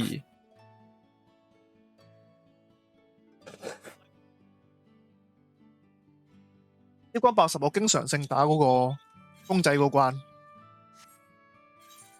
我好似記得見過。即係好多幻影，跟住最尾打嗰隻火。繼續推爆主線佢啊！啱啊！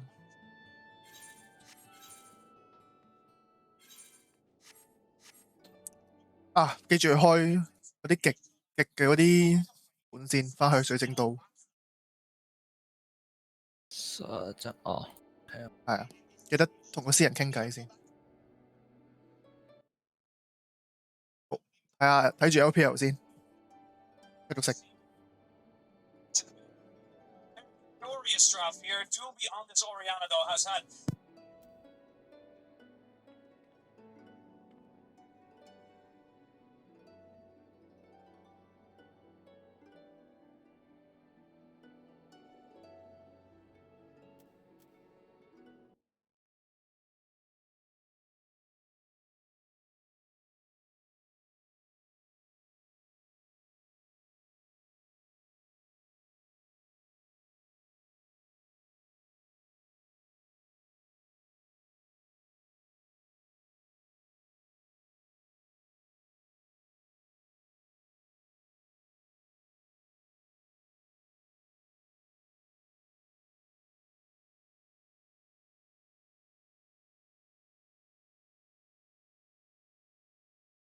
等我登下先。RNG 3-0分 plus Phoenix。問啲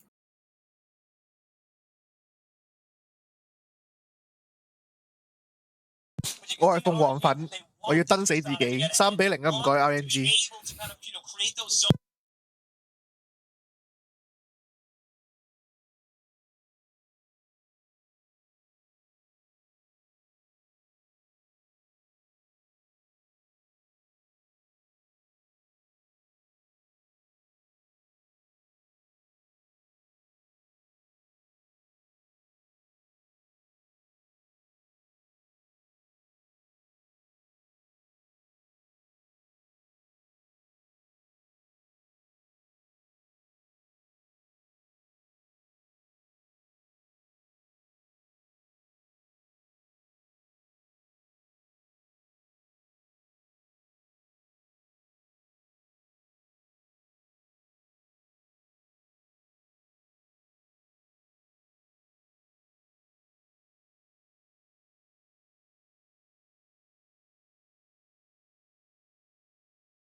沖個涼先。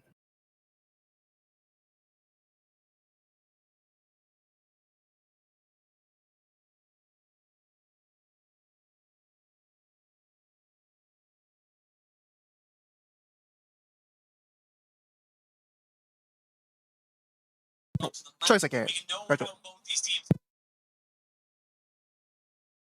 嗱你。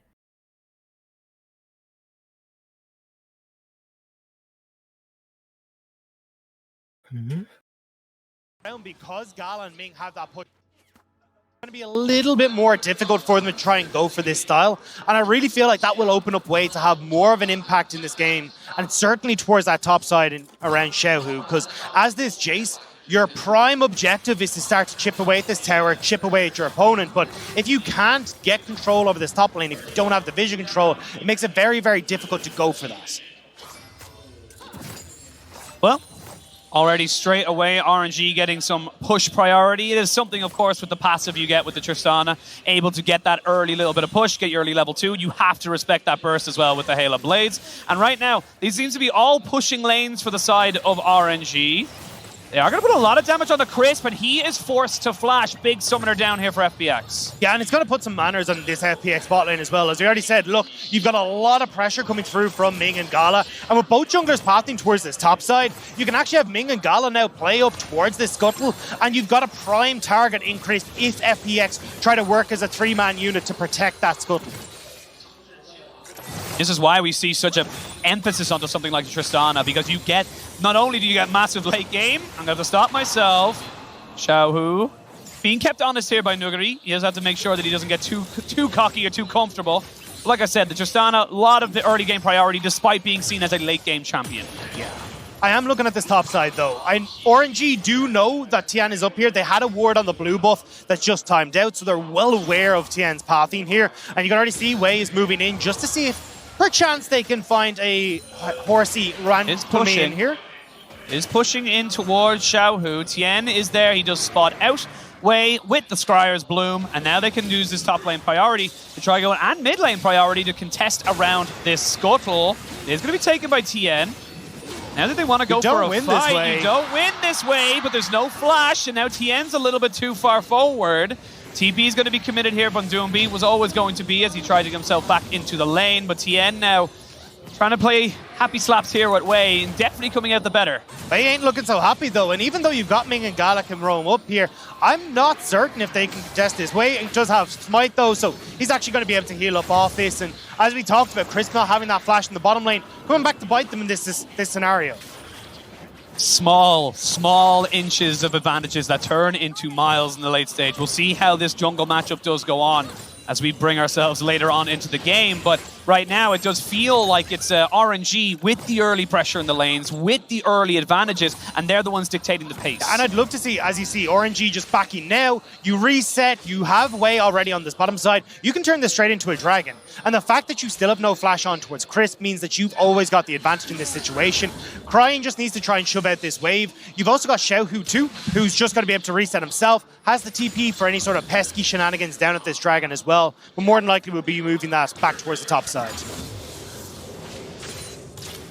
And something you mentioned as well when we were talking just before we came into this first game was like, you know, Doomby, he pushes in, he does go for those aggressive trades, he does get rid of his mana bar, but what you said was that he comes out on top and then he pushes out and he's able to get the roam off. This side of the matchup, he's actually not able to get it. Flawless duet. Going to be answered with a 2 disguise as well as a knockback. But Ming is here. There is a flash here for Nuguri. Ming, again, just trying to keep the Aurelia honest. There's not going to be any lollipop in there for that particular skill shot.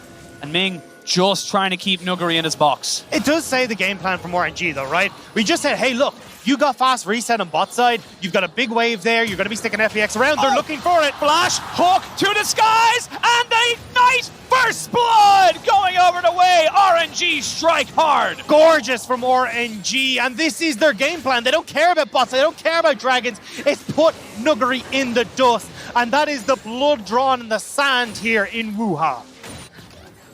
Great start. And like we said, and the analyst desk said, and everyone online has been saying, if Xiaohu can get ahead, RNG look pretty good. But Nuguri, you're pretty crazy yourself. So right now, RNG playing to what they know works for them. And while that's all been happening, they have push in mid lane. They have push in bot lane. They're not losing anything, even with committing 3 people to the top side. And this has always been the RNG game plan, and it has come from Ming. It has come from Wei. Like when we look towards Ming, if we look at the regular split, he's the support with the 3rd highest KDA at 15. This guy is everywhere in the early stages, and you just see it here, right? Already part of that first blood, and expect this to continue on. But this is exactly what we talked about.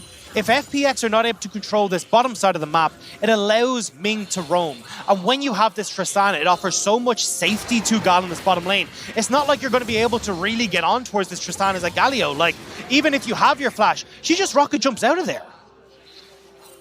And you can see the game plan, I suppose, from RNG all the way back in draft. Let's ban away all the champions that can punish us for roaming too far or for anything like that. It's like, right, cool, now you pick Galio.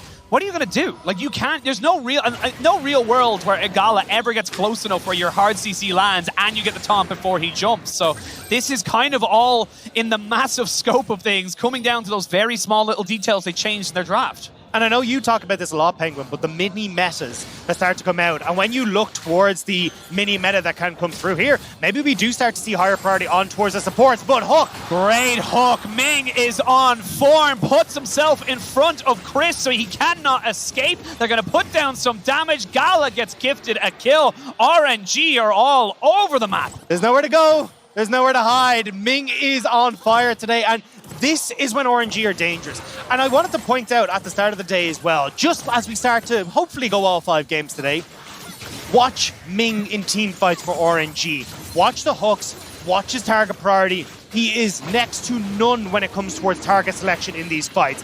LWX and Doomby will not be safe when this man is around. 2 kills for RNG in game 1, 100% kill participation for that man in the bot lane in black and gold, Ming. And this is exactly why you mentioned he is probably, if not definitely, the best support we have in the league. Invade here on top side though. You have Doomby already cheating across. He's got pressure there. You've also got Nuggeries pushing in that wave. So red buff stolen on top side for that play in the bottom lane, but you're honestly going to be pretty okay with this. This is dangerous though for FPX because you can have Gala push in bot lane and he can rotate up first, and you've already got Ming in the area. Chris trying to force mid priority here with Doomby, but Doomby's out of mana.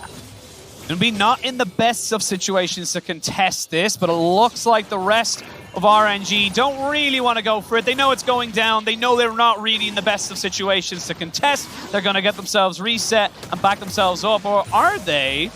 They are pinging towards this top side. You can see question marks coming down. Ming is just sticking around. They're just, yeah, exactly, hanging on for a second or two to go, okay, do they try and suddenly use this Rift Arrow top? Do we need to be able to try and counteract this? But RNG are happy to make this trade right now. Gala staying on this bottom side. LWX can't defend. And you can see he's already starting to work his way through these turrets, making sure that he's keeping this advantage over LWX that all started with that early flash burned onto Crisp. Oh, Gala pops out the Buster shot. Now Xiaohu might be in a little bit of trouble as Tien does get the rampage down, gets the knockback, but there's the ghost. Has got the ultimate available, flashes, but the Vanguard's edge is like a sniper straight through the heart of Xiaohu. Nuguri on Aurelia. Headshot from Nuguri straight over the wall. And this guy is lethal on this pick. We saw on the analyst desk the clip we had of his flawless duet. Well, now it's the flawless Vanguard edge, but bot side once more. Wei is hovering on this bottom side. Gala did mess up his jump, but the exhaust comes down. There's the ult here, and Crisp has to flash. It was a bit of a move here, but you've Wei on the bot side. Wei is on the bot side. You've also got Cryan, who does have TP up in a few moments. Crisp hovering here with Tien. Oh, but they have got Tien here as well. Crisp is going to heal here. Is he going to be able to keep himself alive? No! It's a trade of 1-for-1. Jungler for support. You don't have your AD carry, and Gala, it looks like he's not even going to try and help out his support. He's just going to have to sacrifice Ming. He would put himself in too much danger, and now we're at 3 apiece. Really smart pathing from Tien, staying just out of sight on that bottom side, baiting in Wei. They knew that the RNG jungler was going to be on the bottom side of the map, and they bait him in perfectly. Now, on top. Well, another flawless duet, but this is going to be the not going to get too excited for every single one unless someone else is here, because that knockback is going to pretty much negate it. But Nuguri, he's being a little bit careful. He's taking a little bit more punishment because of that serrated Dirk. The big thing here that I want to see, though, is how does Tien try and use this Rift Herald? Because honestly, I feel like you need to get this top lane going, and they already have Chris moving up here to try and make some sort of play. If you can have Tien, who's already pathing topside as well, doubling down on that, cracking open this tower, and making sure Nuguri is free to roam around the map. Xiaohu does not have flash, needs to respect that if Crisp is able to get any kind of charge onto him alongside the taunt, he would be a dead man for sure.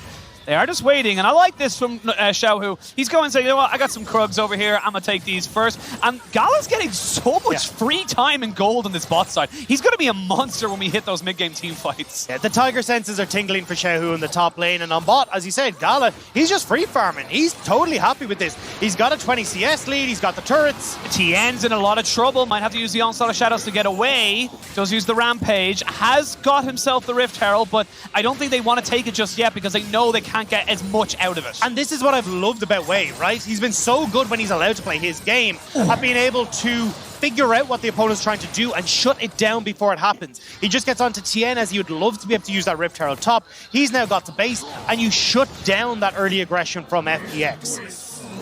And for RNG, you now know Crisp is down bot side. You can maybe hover towards it again. Tien is going to take the scuttle and probably go back towards the top, but you're just kind of trading. You're just going to lose a tower. Yeah, you're just going to lose a tower. You're kind of just trading right now until you show yourself, and that's when people can know. Now RNG, they see him on a ward. You can see the pings coming out. Another fantastic hook there from Ming. Lands onto Crisp. As LWX just gets focused out by Gala. You can't defend this tower anymore, FBX. You have to back away. You gotta completely move off of this one. And again, every time LWX moves up, Scala's like, cool, you know what, I got a little bit of a range advantage, I got a bit of a burst advantage, and now Wei with Ming in tow making their way down here.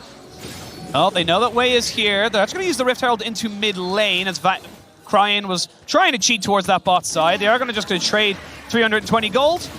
Actually, all going to this jungle here. So Tien getting all of that. Doomby did not have the mana, did not have the presence to try and cheat away some of that gold. And they would have loved that to have gone towards Nuguri, right? When you look at the FPX game plan, this Aurelia needs to get the ball rolling, but right now she's sitting pretty much even in CS. She's even when it comes to kills, like it's not really Nuguri snowballing ahead. And when RNG are just able to pick up all these dragons thanks to the pressure on bot side, they're already snowballing out of control, and this has always been the game plan, the neutral objectives for RNG. Here we go, Crisp is going to get caught up here, he goes in, they have the audacious charge, but they will get the kill down onto him, and a hop, a skip, and you're out of there, Gala. They might look to try and turn this one around, but there's a good amount of burst here with the Hecarim. They trade it 1 for 1, but you're still pretty happy with that, you still get the dragon if you're RNG. I think Ming was a little bit surprised by the burst there. He had flash, I think he was trying to bait it in 4-way, but unfortunately Tien, too much damage, too quick, and Ming will fall. Now we're looking at 4 and 4 apiece, even on gold, but it's all about where that gold is situated, because as we said, Tien picking up a lot of the gold through turret plates for himself, also the 2 kills and 2 assists he has. When we look at RNG, it's all on Gala. This guy is massive right now, and for me, that spells beauty for RNG, because although they usually play through Xiaohu playing in these side lanes, making sure they got the map pressure, Gala oftentimes turns into that big carry in team fights.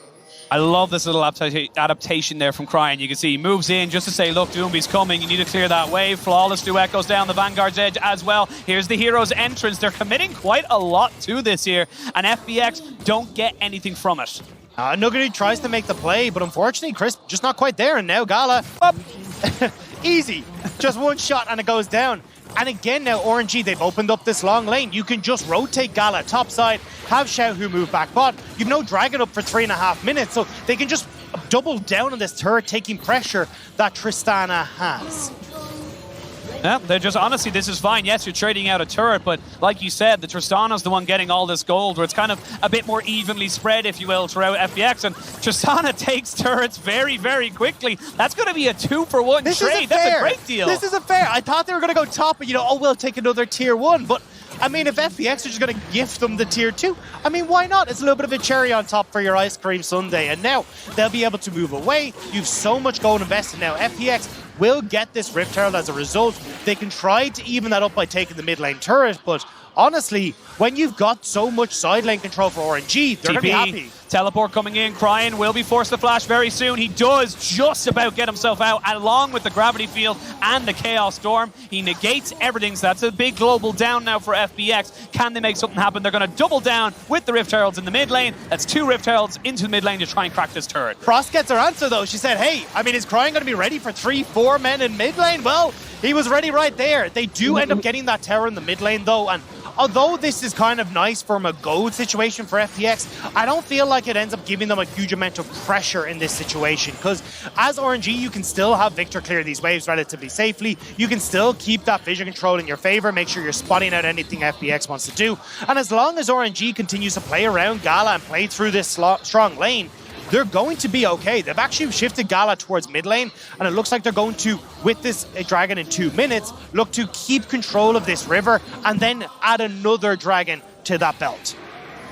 They're looking like they're looking for a pick. Nice little Scryer's Orb there to make sure that they're definitely not going to be killed here as FPX try to work into their jungle, and with all the pressure, you lose those 2 turrets so early in bot side. There's not really a lot you can do. Now Nuguri is going to be ulted, but Tien is here, and no damage there available to them. They were waiting for Xiaohu on the bot side. He just wasn't quite in position. Gala also teetered off towards mid lane. He wasn't really interested in taking that play, especially when they realized how many more members of FPX were around. But still, you can see Gala, he'll collect these waves. He just collected Raptors. They're just trying to accelerate this Tristana so far ahead. She'll already be working towards that Phantom Dancer very shortly, can move into the Infinity Edge next. And at that stage, RNG have so much damage in their back pocket. You need Nuguri to get onto the back line to have access through these flanks alongside Tien if you hope for any sort of success in taking down Gala. Yeah, let's have a look at the items here for RNG. You've got the Eclipse here for Xiaohu. You have the Chem Tank, excuse me. A lot of different tets, but and you know, you're working down towards the line. You've got your Kraken Slayer. Like you said, you will have your Phantom Dancer as well. They do take themselves the Scuttle, but they get the taunt down. Wei forced to flash. He's a tanky boy, but he needs to be alive for the next 40 seconds. This is pretty big for FPX, though. They do get full control over River. They burn the flash on the Udyr right before this dragon is about to spawn. Udyr without flash in a fight, not as worrying, not as strong. He kind of ends up playing goalkeeper and defense, and especially when you're looking towards like Doomby and LWX and having a follow-up engage with Ming, now having Wei out of the equation makes things a hell of a lot easier for RNG. Yeah, well, the river belongs to FPX. They are the first ones to set up camp. They are the first ones to be able to be set themselves up and ready. There is no Baron to trade for this, but it looks like the side of RNG, they're going to trade off the Dragon for the side wave pressure, get in some more gold. And this is the kind of game that RNG love. This slow pace where they have side lane turrets in their favor. They can start to play out the map.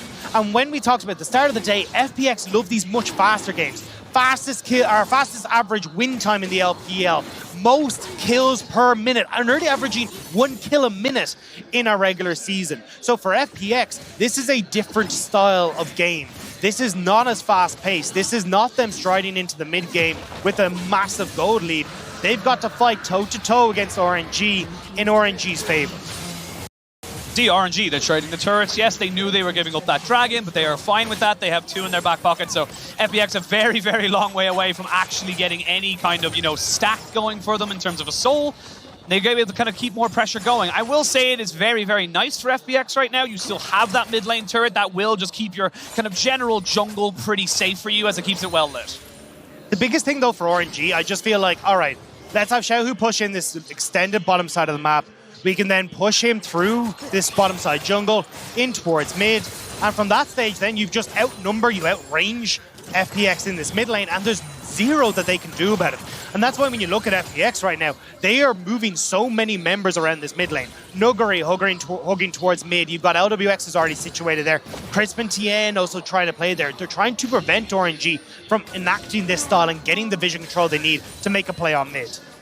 Well, looks like FPX might be trying to go for a play onto this top side. They are just advancing their vision, pushing in the waves. Cryin realizing that he doesn't really have anyone, as you can see on the minimap and on the screen right now. RNG are pushing towards this bot side. They want to try and find Nuguri pushing far too far forward, and without that tier 2 to protect him, Nuguri has to back away. I would have loved to see the vision go in here on RNG on the bot side, though. They actually don't have any, it looks like, left in the tank, so you don't actually have the full vision control now to move Nuguri safely, like quick path towards mid lane. And as long as Cryin is being shoved in this mid lane, you're not really under any pressure as FPX, because hey look, We know that we've not got Xiaohu in our jungle, and we know where Cryin is situated. Xiaohu needs to be careful. They now know Tien is there. Tien also knows that he knows he's been spotted, so everyone just kind of backs away. They don't want to take that fight. You now have the Stride Breaker here for Nuguri, so a big, big power spike for him. He's got himself 2 items, and you've got the second item as well for the Dead Man's Plate for Tien. Again, this is RNG territory. This is how they like to play. Slow and steady. Side lanes, cool. Let's go and play through them. Wei hovering for Xiaohu.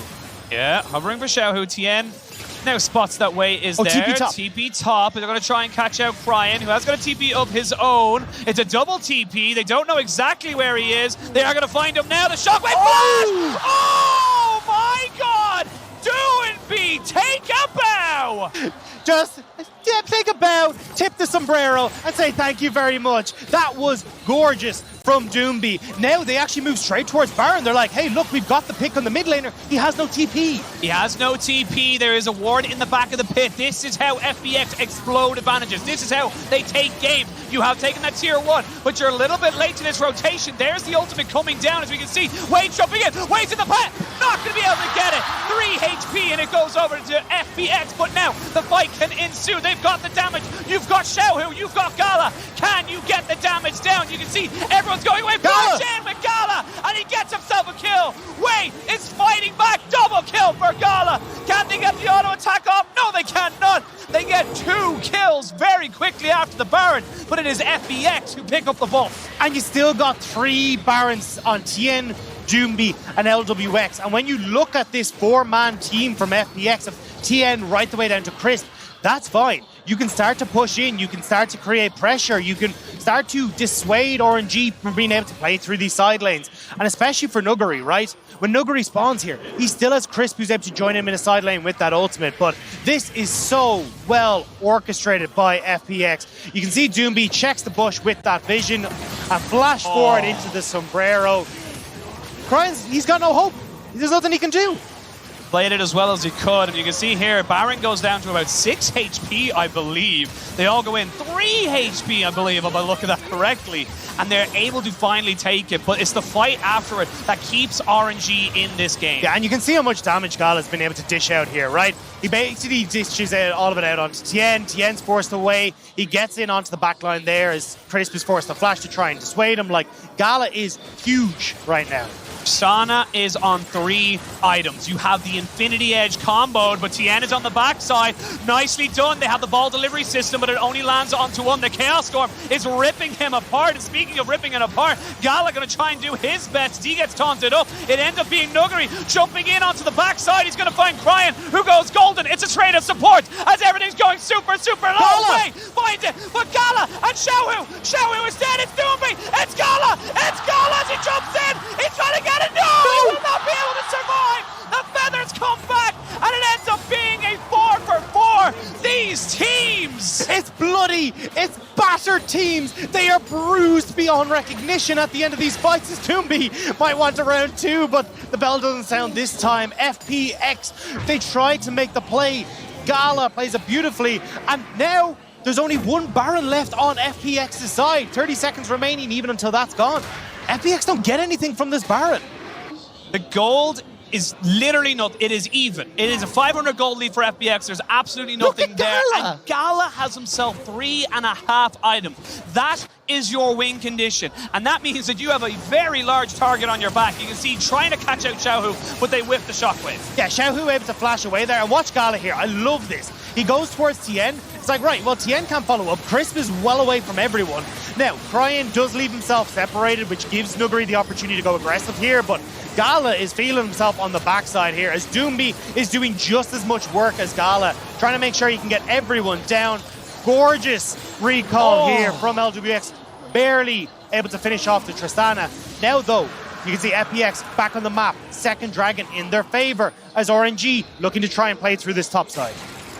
And you can see in that fight, it's said by the damage numbers, like LWX didn't get a chance to plant his feet. He didn't get a chance to put down the feathers and to create that thing. But you can see the pure damage that can come out. It was 1 auto attack that Gala secured the kill, and the rest of the feathers brought him from about 60% HP to nothing. And here's FPX, right? You need to now double down on, we need to get Gala. Like 110%. And honestly, I think you need to as Doomby start to just go straight towards something like Rabadon. I know the stopwatch and the Zhonya's are going to be really, really nice here for a little bit of safety, but honestly, I think you just need to provide that burst power. Otherwise, you run the risk of Gala being able to take over these team fights. Last Whisper completed, he'll have Lord Dominic's regard in no time. And from that point on, like, who even stands in his way? His game is very much about if Gala can survive for RNG. If he can, they're probably going to have a good time in the team fights. If he cannot, it's going to be all FBX all the time. As you know, we're working in towards this dragon pit, but there is no dragon for 3 minutes, just under 4. And everyone's just kind of backing themselves away. Little small advantages. We saw tier 2s in the side lanes being taken down. And that's the thing that's keeping RNG here, is that they've got 5 turrets versus the 3. Nuguri does end up getting way to get himself out. They got the gravity field as well. And this is the kind of little small flanks we're seeing. It's literally been Wei and Tien on opposite ends of the map trying to find the back line. I mean, this is just posturing right now. There's no real objective up. You can see FPX, they've moved in towards topside. They're trying to get vision control for this Baron in a minute. But we will get the resets coming in here to make sure that everyone is up and planting their feet for this next Baron. Waves on bot side in favor of RNG, whereas top side is for FPX.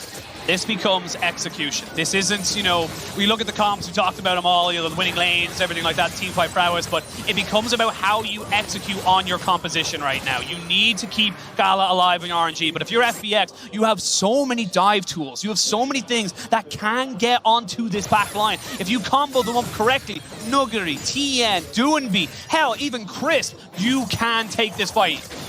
You're right. But flash. Everyone has their summoner spells up here, and that makes it so difficult for FPX to find that perfect spot. Especially, like, Cryin is one thing, right? He's got his Zhonya's, he's got flash. But Gala, he's got the jumps, he's got those resets, he's got his flash, his heal. It becomes really difficult to lock this guy down. Lord Dominic's completed here for him as well. He's an entire item ahead of his counterpart in LWX. So for me, I am looking towards Nuguri and Tien to see if they can get on towards Gala. It needs a hope and a prayer here. RNG will have pressure in this Baron pit, topside river, and they will have the push into mid lane as well. Gala and Ming just kind of posturing to make sure nobody cheats to get a cheeky ward down. As the accelerated shock blast from Xiaohu does put down a fair bit of damage. And now there's no Baron just yet. It has just spawned. Now, where do you want to go here? You got yourself a little bit of position here, but RNG, they respect the fact that they might get caught out. LWX needs to be a little bit more careful as he backs himself away. Speaking of which, Nuguri gets jumped on. Gala flashes away, but Nuguri's already beyond his half health. They flash in. The hook is landed. Now you can see Chris going in. LWX is dead as Chris tried to get the taunt down. He gets one. It's Nuguri on the backside. Now they're going to try and turn him. It's all Gala as he hops, he skips, he jumps, and you can see RNG and FBX trying to make their compositions work. You can see again, though, we said watch Ming. This guy sets up fights so well for RNG. The flash in, the hook onto LWX, and he gets the kill. Now, it is traded back. You get Wei down, you get Ming down, so RNG can't turn towards the Baron. But they can bait it, though. Round 2 as Tien jumps in on top of it. Doonby, though. Gala needs to be careful. Tien might just be taken out just with a shock blast. There's Xiaohu, but it's going to be a sacrifice. Cryin puts himself in harm's way to protect his AD carry. Now Gala's still on the run. He gets caught, though. He caught and he's shut down. Super carry Doonby, 6-0-4, and he is keeping FBX on the map. And it doesn't matter what Doonby's playing. It doesn't matter whether it's these unusual picks like the Kled or the Renekton. Orianna and Victor have become his prime picks, and it's for reasons like this. He has been so damn good when it comes towards these team fights. And in that isolated 1v2, there's nothing that Gala is able to muster. This is game 1. This is game 1. This is game I'm 1. so ready. Just give me more. This is what I want. The gold lead has stuck at 500. It hasn't gone anywhere. There is a dragon in about 7 seconds. And you got to say, with the 2 carries on RNG down, you have to favor FBX to be able to put themselves in soul point. And despite the fact that RNG had set them up with all these early dragons, they weren't actually able to capitalize on it. The resets weren't quite there. FPX were able to move in a little bit quicker. We got towards some nice team fighting from FPX right as these dragons came up as well. And suddenly this has turned back in FPX's favor. Now, this is where it gets interesting, right? Because you can look towards Nuguri now being able to operate in the side lane. You have Crisp with that ultimate available. The 4-man unit from FPX can push in mid. Nuguri can look to play on this bottom side. And suddenly Xiaohu isn't as safe in this isolated 1v1, especially with no flash available. And look at Xiaohu as well. Like, yes, he's got himself 3.5 items. He's got a hell of a lot of armor pen, but 4 items for Doumbé. He's finished up his Void Staff. He also has the added protection of the Zhonya's. He is 1 item, which we imagine will be a death cap, away from full build. It's going to be him versus Gala, you got to feel, and the rest of his team's just trying to keep them alive. And for RNG, you're now moving up towards this. You're getting yourself vision control. You're setting yourself up to try and make sure this doesn't get snuck away. The thing is, I mean, look, Cryan can still do massive amount of damage in this game. It's just that when you look at his build, right, he's had to go towards the early Zhonya's. He's nowhere near as accelerated as Doumbé. So there's just that massive discrepancy in the mid lane, and it is that massive discrepancy in the bottom lane in favor of Gala. So these are your 2 picks as Cryan very quickly TPing out. He had to. He had no choice. He had to get himself out of there. He had no idea where the rest of FPX were going from. He had to make sure that he did not die, because if he dies, this Baron goes down. And speaking of Barons going down, FPX are going to start it.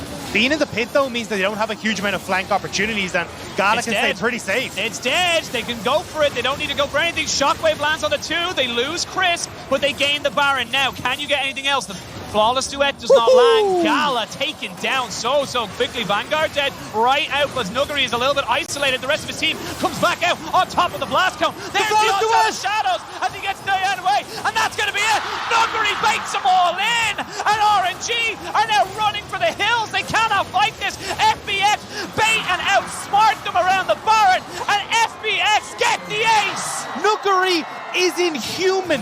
The fact he managed to get that stopwatch into the Flawless Duet right as Gala jumped over the wall means that now FPX are in prime position. They've got the Baron, they've got the wave. They can look to end it all here, Penguin. They can go for the first victory in this best of 5, and what a way to do it. It was RNG getting advantage after advantage after advantage, and FPX Nuguri, FPX Doumbé step up for their team, and they will take first blood in this best of 5. What a game 1. Give me more of this. This is the LPL finals that we wanted. This is what we expected from both of these teams. And the fact we are getting these individual performers that make or break these series says it all, Penguin. What a way to kick it all off. And I think for a lot of people, there's a lot of positives there for RNG. You had a lot of things that went well for you in the early game. You had a lot of things that came out and, really did cement that lead on top of Gala. You had a lot of pressure on the map, but I think it comes down pound to pound, like Doumbé and Nuguri. They're monsters. They're built different, They're just built different. These guys, like you said, the genius to bait everyone in, to land the Vanguard Z, the Flawless Duet, and to combo up. I don't have words. That was such a good start. I mean, look, you can see it in that last fight, right? The way that Nuguri is thinking is like, look, Gala's already been taken low by Doumbé. The only positioning that he can do to get back into this fight is to jump over the wall. And Nuguri positions that Flawless Duet beautifully. The second that Gala comes over the wall, it's just popped. It's gorgeous to watch these plays, but honestly, it does speak volumes to FPX that the fact that RNG could play out this early game so well, they're getting these early dragons. Gala is massive. They're shutting down this early snowball coming through from FPX, but when it gets to the team fights, that's where we start to see the crawl back. It's not like just an avalanche collapsing over FPX. It's Doumbé fighting back. They are making all these plays work, and the team fighting is far superior. Yeah, I think, as I said, execution, how they executed, and they executed their fights very, very well. And it's just every time I see FPX coming into these, every single time I watch them play, I see them getting better and better and better. And for RNG, you had a game plan, and you executed that game plan relatively well. It just wasn't enough. And now what do you do? It felt like for me that the biggest thing was trying to double down on this dragon in the bottom side of the map, right? We talked about, like, FPX are really good at playing through the strongest person on the map. It felt like RNG didn't really do that. We talked about how you can rotate Gala around the map. They never really decided to play around him. They still tried to play around Xiaohu quite a lot. And it meant that, hey, you're not snowballing all these turret plates, all this gold in your favor. It's giving FPX the opportunity to trade in advantage, or at least in even. And it just meant that you couldn't really get the ball rolling as RNG. Yeah. And I guess that's going to be the kind of story of game one from us. We're going to send it to a quick break. When we return, it will be sent to our analysts to try and break down that banger of a game one. We'll see you soon.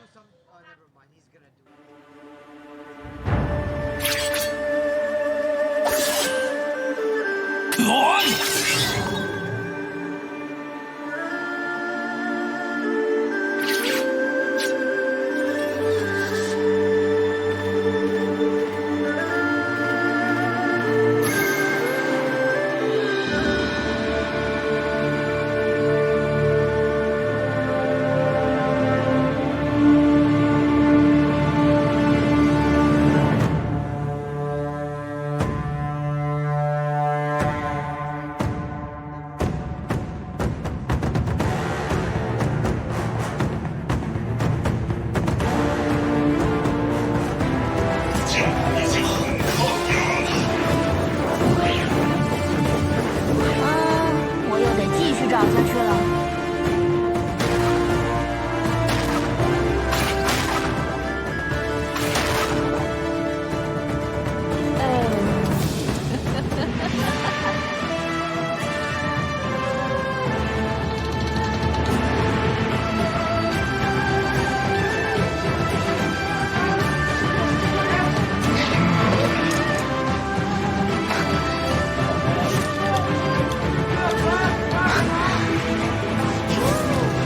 看起来很上瘾。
我觉得这版本很多队都选染色方，就是因为打野吧，因为人马呀什么乌迪尔很多打野都可以抢，然后这两个打野是选出来的话，给 ADC 跟中路就是线上的人压力就特别大。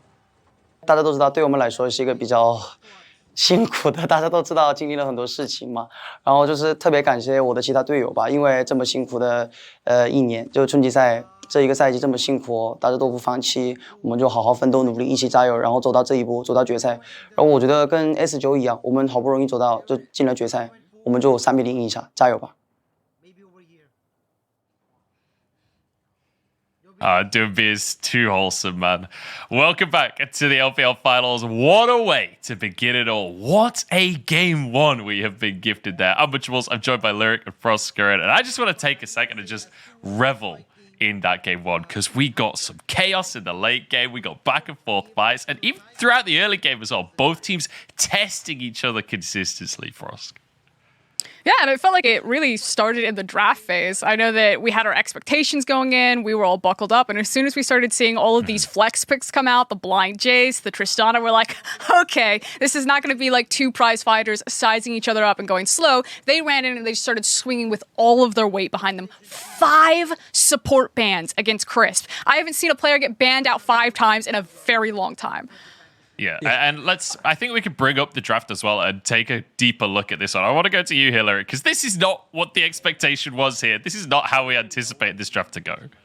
Yeah, it was absolutely crazy. And the thing is, I actually really liked what RNG did starting off with this draft. We see the support bands come out. We see that FPX take away the Lucian. So then RNG blind pick that Jace, right? And against Jace, there aren't too many champions that really give him a hard time in lane. Lucian actually is one of them. So when FPX go with the counter pick of the Irelia, that's actually a more volatile lane that Jace is able to win early.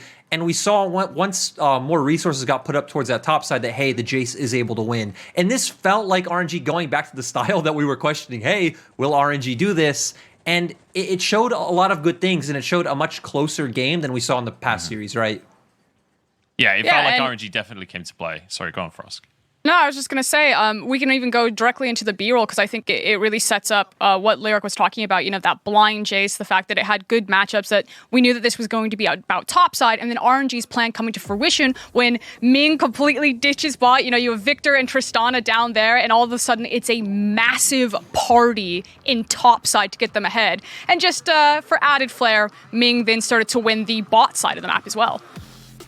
That's the thing, right? When we came into this matchup, one of the highlights that I thought would help give RNG a win would be, hey, what's Ming going to do on the map? We saw him definitely show up. I love the early focus to topside, but then we started to see it fall apart where, okay, RNG get this advantage topside, and when you look at the drafts, the only way FPX's comp really gets ahead, in my opinion, is if Irelia and Hecarim get ahead. Because Xayah and Galio, you're fighting into too much poke, too much range. A Victor, a Jace, they're going to love it if you walk into them. For some reason, then RNG say, hey, let's bring this advantage we got top down to bot side. They do a Dragon, which gives FPX the timer to play for Rift Herald, gives FPX an opportunity to gank Xiaohu and get Nuggery back into the game. And that's where everything started to go a little bit sideways for RNG. Yeah, we can take a look at some of the clips as well from that mid-game and see how these fights interacted for us. Yeah, and it's kind of like at that point, you can't play side lane as Xiaohu just because you're going to get bodied at it. But I love the point that you bring up about the hard engage and the fact that Hecarim and Irelia were so important for FPX's composition because they were the ones that were going to be responsible for the hard engage. They allowed the Galio to get into the back line where Orianna and Xayah had to kind of slowly walk up against an RNG composition that when you're walking into them, you already said it, they have so much ability to either push you back, knock you away, or shred you as you come in. And so these team fights were actually much closer than I think they should have been at the state of game, simply because Crisp the supports are usually the hard engage, but he had 5 bans against him, the Nautilus pick and the Alistar band on blue side. Galio isn't a hard engage champion against this composition specifically, and so if Tien ever messed up his onslaught of Shadow, then suddenly RNG would be able to walk them down, use their rage advantage, and use Gala, who is actually having a really pop-off game. So I think the game looked really close because of the nature of the compositions. I really liked the idea that RNG had put together. It was simply just a misexecution, especially when it came to that kind of early mid game that you were talking about, Lyric, with that tempo misread and taking an early Drake and giving Xiaohu the middle finger, if you will, for like good luck top, buddy. Yeah, I feel like when we looked at those two fights, right, everything should have been in FPX's favor, but in the first fight, we see the Onslaught of Shadows used only onto Ming, and in the second fight, it's used only onto Wei. So you're using that key ability only on the tanks. The carries are pretty much given free reign for the side of RNG. And I will say, even though this was a really close game, it did end a bit disappointingly where FPX find a good pick. They turn directly onto Baron. And then for some reason, RNG just lose their heads. They find one kill. They send Xiaohu on a flank. He's separated from his team, which gives FPX a 4v4 that they're then just able to win. So you didn't even get numbers advantage just for the fact that Xiaohu's like, yeah, I'm on Jace. You know, let me just jump right into the team as a whole. Doesn't even have the time to do it. And yeah, RNG go down.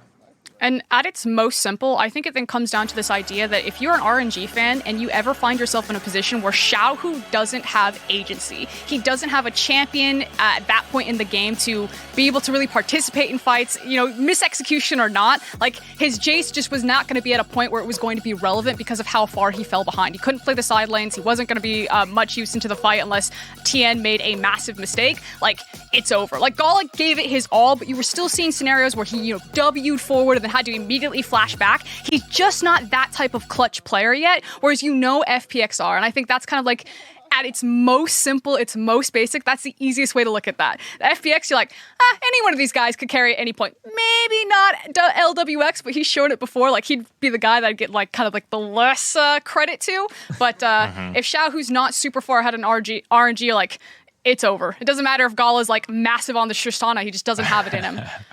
And I just want to take a moment here. And let's just take a second to talk about Doombi, right? Because he had an amazing game with this Orianna. The Orianna is something that he started to bring in. And in fact, I've just been told by production, Doombi was the MVP for that game. So perfect timing on that one. Doimbi got MVP? On this Orianna, he looked amazing, right? 6-0 and 8. Every single shockwave looked awesome. I mean, his flash shockwave in the top lane, it wasn't that impactful in the grand scheme of the game, but it was beautiful. Yeah, I feel honestly, I'm a bit surprised, but he did have a lot of great shockwaves in the team fights that RNG did end up winning. Doombi was really the only member able to find good damage output and like find his way onto key targets. So I could definitely understand Doombi coming out and taking the MVP. Great performance from him. I think, though, for the side of FPX as a whole, and for RNG, this first game, right, was about punishing enemy teams' mistakes, and I want to see more. I want to see more of the FPX we saw before where, hey, it's about getting that early game lead right off the bat, maybe setting up Doombi to translate his success into a win of itself, not Doombi having to put out fires in team fights because his teammates are making some mistakes. Yeah, I think one of the exciting things as well is that we got to see him on this Orianna, and we brought up the question of Doombi versus Cryin, right? That was one of the big questions we brought up in that opening death segment. I think in game number 1, it was very clearly answered. I think that the difference between the mid laners here for the first game was pretty dramatic. So now we have to look at the side of RNG. What has to change here moving forward? How do they... Because it felt like at the start of that game, everything was going to plan, right? They got themselves the lead. Frosk, what is the play for game 2 to convert that lead into a win instead of it all falling apart in the mid game? I mean, you could make like the very easy estimation that maybe you don't leverage 5 bans at support, but I don't even think that was necessarily a problem. I actually really liked the game plan from RNG. I'm assuming that Lyric, you probably feel the same way, that it was really execution based. You know, it's the fact that RNG invested so much into getting their top side ahead and then kind of completely abandoned it. They got caught out overextending bot side. Wei and Ming specifically caught out, you know, after really good plays there. And it was like, it was looking really good. And then suddenly all of that investment, all of that time, all of the lead that they had created, they completely lost. And then at that point, because of how the compositions work together, Xiaohu wasn't going to be able to do anything. So it's like, stick with your game plan. If that's going to be what it is, RNG, just like make sure that you triple down on it instead of trying to put out fires everywhere, or maybe Ming's feeling hot. I don't know. Maybe he felt really hot after getting that hook on bot lane. He was calling for Wei, and Wei just decided to pivot down there, but it all just went sideways. That's the thing, right? Is I actually don't have a problem with either team's plan or really either draft, because you saw that from this game there was obvious execution windows that either team could win. Just both teams did come in with some mistakes. I really liked Tien's pathing in the early game, especially when he did find that first gank onto Xiaohu, just really beautifully bypassing that control ward that RNG had there for like 10 minutes. But then we started seeing him flop a bit in team fights. Again, there were some misplays for FPX down on the bot side. There were some misplays for RNG in the bot side. Frosk already hit on Gala Wing into one fight, having to flash out immediately. So plans are fine. I even think drafts overall okay. Just, you know, clean up the execution. It was game 1. There's probably some jitters going to be on stage. So hopefully game 2 things will be a bit more refined. You know what, Lyric? I disagree. I really hope Game 2 things are not more refined. That's the kind of League of Legends I personally want to watch. I want to see this chaos. But RNG going to move over to the blue side now for game number 2. Do you think that would dramatically change the way that these drafts go down, especially with the Hecarim potentially something that RNG could grab for themselves? Yeah, I think this will be a very different game, especially when we talk about the fact that, like, hey, RNG out of nowhere just picks up this Jace first rotation red side. These are usually very, like, set, programmed moves, so I expect RNG to have a completely different draft this time around. I also... 行錯路添搞到。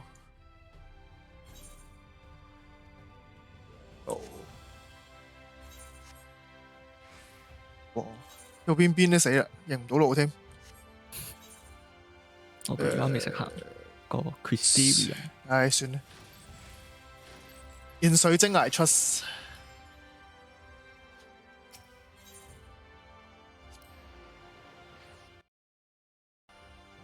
好大風，好大風。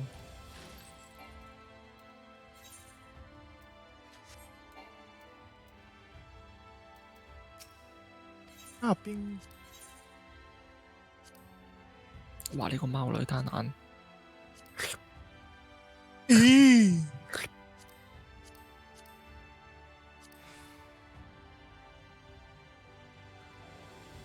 巨象藥水係3600。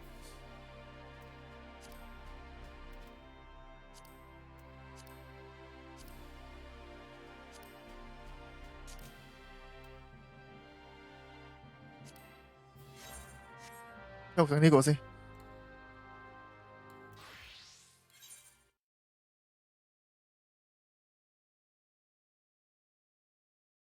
出去攞嘢飲先，煮嘢。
翻嚟安安好，睇到僻英。喂，好感動，睇緊個 cut 先。唔感動，突然間有好多 cut 先。睇緊阿貓女俾人抱起咗。咦？係又俾人抱起咗。咦？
哦，所有小怪都會跌。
哦，原來一條新嗰條褲可以染呢隻顏色。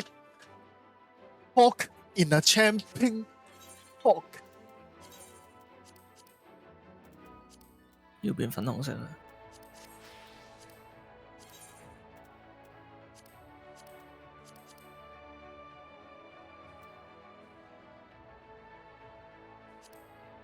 哦。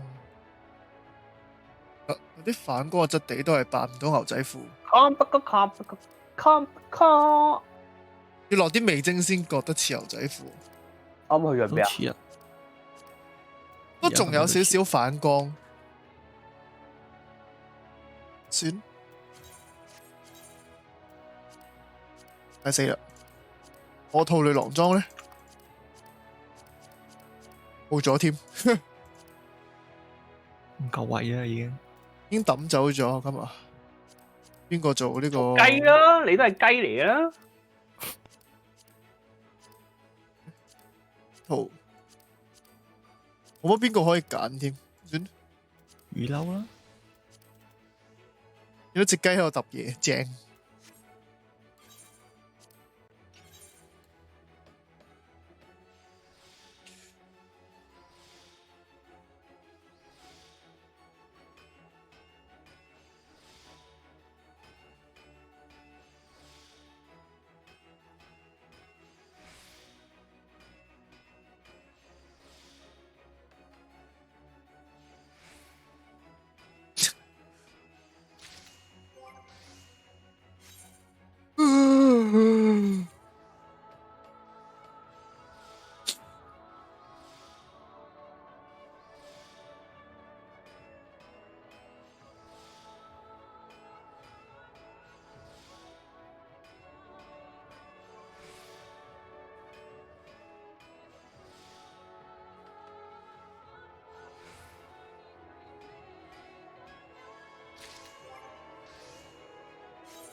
7、18差一個。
哇！咁流民嘅直接行過嚟搶嘅呢個南北 PogChamp。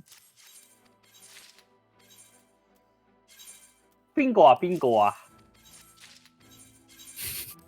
喂，靜啦，拗住一吹。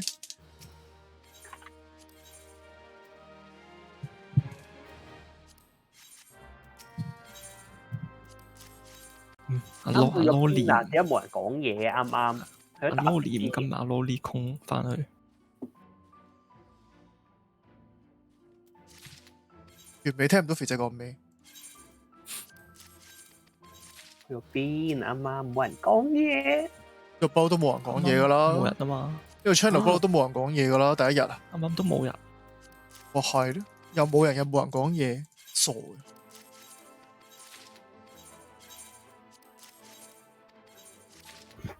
呢度係入到嚟又唔講嘢嘅 channel。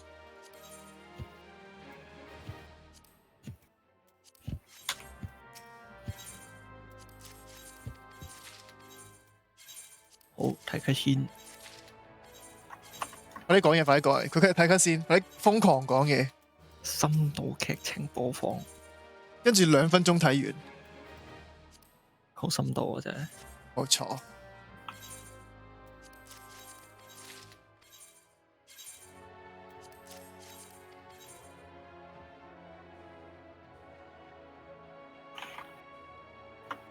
哇！2換1。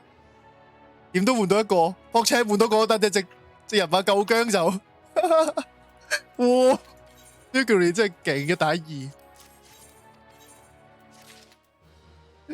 笑死，驚上路死咗，頂塔喎博車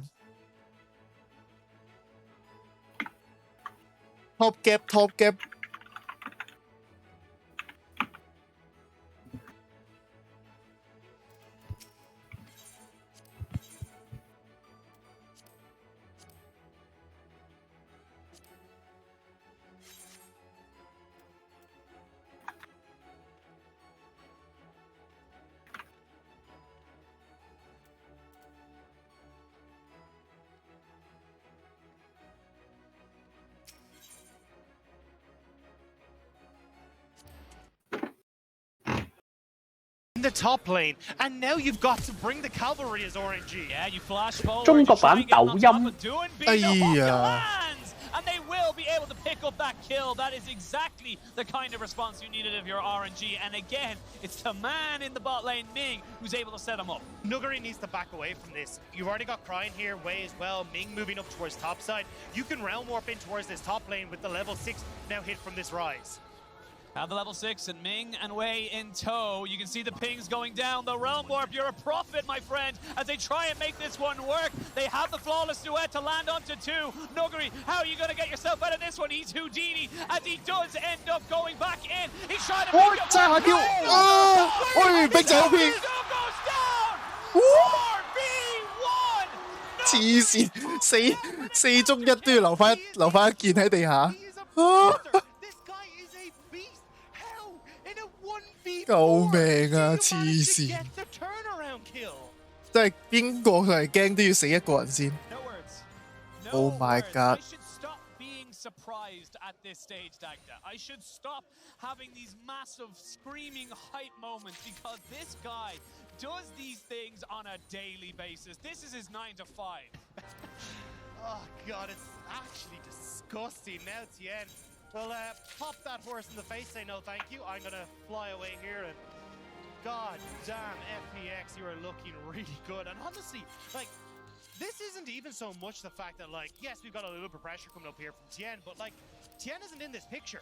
This is just Nuguri being able to turn this around in the 1v1. And even when you look at where the wave is positioned, you are going to lose so much here as Xiaohu thanks to this kill going down. And honestly, I thought it was going to be the kill on towards Crying, but the Vanguard's edge hit there in the top lane gives the opportunity for Xiaohu to turn that play around. Now you're level 5 as Xiaohu to the level 7 of Nuguri. You're 20 CS down, and now he's got friends here. He's got friends, but no wave just yet. You can see there the accelerated shock blast going to do enough. Good dodge out here, but there's more people coming in. You can see Xiaohu, he's trying his best to keep the wave away as they all jump in. Tien's going to be the one to tank it up, and here's Chris to pop down the Dawning Shadow and gets himself a kill. Ming just come back up to try and trade it back. Nuguri needs to be a little bit careful as Cryan is here, but with no flash and a beautiful Vanguard, or a beautiful flawless duet, means they're able to get that one away. Oh, Ooh. On a knife's edge. Nuguri now 3-1-1. Xiaohu is non-existent in this game as Ming, I mean, yeah, you can push your way in here, but I don't know about this. This is delayed. This is literally delayed. Way is on the way. The way is on the way. Tien is there. So we have 3v3. This is Ming saying we need to get something. We need to turn this one around. They get a kill. They get another stun down. The flash away from Tien. They have to be aware of Nuguri though as he gets caught. 彈死咗，學 champ。 They get the Tien on the backside. That's 3 quick kills. RNG, they force it, but they make it work. And look at Xiaohu. Xiaohu has just moved towards mid as well. He's getting all this free I CS. see. He's catching that wave that Cryan had left to the wayside. And now RNG are at least getting something back in their favor, but it has to be with Cryan. 3 kills now on the rise. They will be able to turn this in towards a Rift Herald, but they have to unlock Cryan again and make sure that this guy can carry this game. And yes, while you're forcing Ming to go around the map to put out all these fires. He's a fireman right now as he's trying to keep his team in this game. You don't really care that Gala's falling behind. Gala just has to stay safe. Gala just has to get himself up to 1 or 2 items. You know, maybe he's a relevant thing, but he's not the main carry for this composition. No, it's really not. This is the big thing here. You've got to realize that, like, as RNG, you're trying to play at range. You're trying to get creative when it comes towards these realm warps that you can use and hopefully be able to win out in these team fights with the front line you offer with Ming and also with Wei on this Udyr. But the problem is that Nuguri doesn't care. I mean, even in this situation, like, you end up with a heap of return damage that's coming through from Nuguri onto Ming here. You can see how much damage he's able to churn out. He's got the healing as well, which is only going to be amplified with the Blade of the Rune King. And this would have been a kill going back if Ming hadn't had that stopwatch. That stopwatch was king right there. And good thing for RNG fans watching at home, you're able to stop the dragon stacking as well. So we're going to see a little bit of a later Dragon Soul as well. But the big thing here is that as RNG, you kind of hope that's the case. Because honestly, Nuguri can just dive top lane at this stage. He's going to have Blade of the Rune King completed on his next back. Might even, there we go. Thank you very much, Nuguri. You can just move this in towards top side. Xiaohu is in immense amounts of pressure. And even though he has the flash, he's got to try and outplay so much coming from Nuguri, it's going to be nigh on impossible. So as RNG now, you're pretty much committed to trying to plug the hole on the top side of the map. And I don't know if you can do it, which is why FPX are like, right, well, we've got the TP advantage for Nuguri. We're just going to hard commit towards these dragons and use the fact that we've gained all these advantages thanks to Nuguri's superb play. Ryan trying to steal away some chicken, while the top side, Wei and Xiaohu just trying to get Xiaohu to some gold. He's 0-4-1. Blade the Ruin King, as we see now, engage in this bot side. They are going to fully commit to it. The Feathers come back, the flash is away, but they got the power. He takes one more shot and it will be traded. It's not the cleanest of dives, but it's still FPX. These turrets, which is the big one. However, 貓有小竹，唔通你就係 onto that Rift Herald. They will get this top lane tower without using that, which means he's moved to mid here and is going to be able to place this Rift Herald alongside Cry. 啱啊！我咪落完個 YouTube 應該係100萬訂閱啊！垃圾睇佢，可能仲未 off 咗啦。咦！再見啦，要死鳥！哇，2個 TP。星期六都冇 super chat， 成日都。今日咪禮拜。2個 TP 晒一個 PogChamp。你都有開飯飲啊？唔係完咗啦咩？關你咩事啫？佢中意彈出彈入，吹咩？今日2節唔通2節直播？ It's overall just so much gold that very quickly funneled back into this chase. It's a 2,000 gold lead here for RNG. Like out of nowhere, it was dead even. They looked like the early game had gone disastrous, if you will. And now you're fulling in a kill, loads of plates, even more plates towards the spot side. You've opened up the 領先2000，因為上路爛，最終路爛咗，下路攞咁多 plate 梗係啦。net positives for RNG as FPX try to build back that momentum. It's making the best of a bad situation, but honestly, like, Nuguri is still huge. There's the assassination! Oh, there it is, the flash though, and LWX does not flash after him as he knows that Wei is here. There is the onslaught of shadows on top of him. They do try and lock him down and take him out. It is quiet, but a flash forward with the Vanguard's Edge as Nuguri knows he is the carry. The rest of RNG though are here. Vanguard's Edge is not the flawless duet is not going to be there as they try and turn this one around. He's still going. 喂，冇眼，差啲。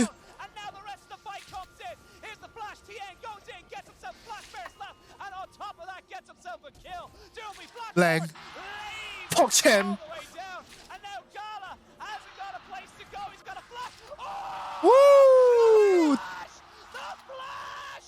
Insane from Gala. Keeps it in RNG's favor. It felt like the raid boss went down in stage 2 just Easy. hit as the rest of FPX come forward, but Gala able to get one back in their favor. Now, Doombi 佢死咗啊！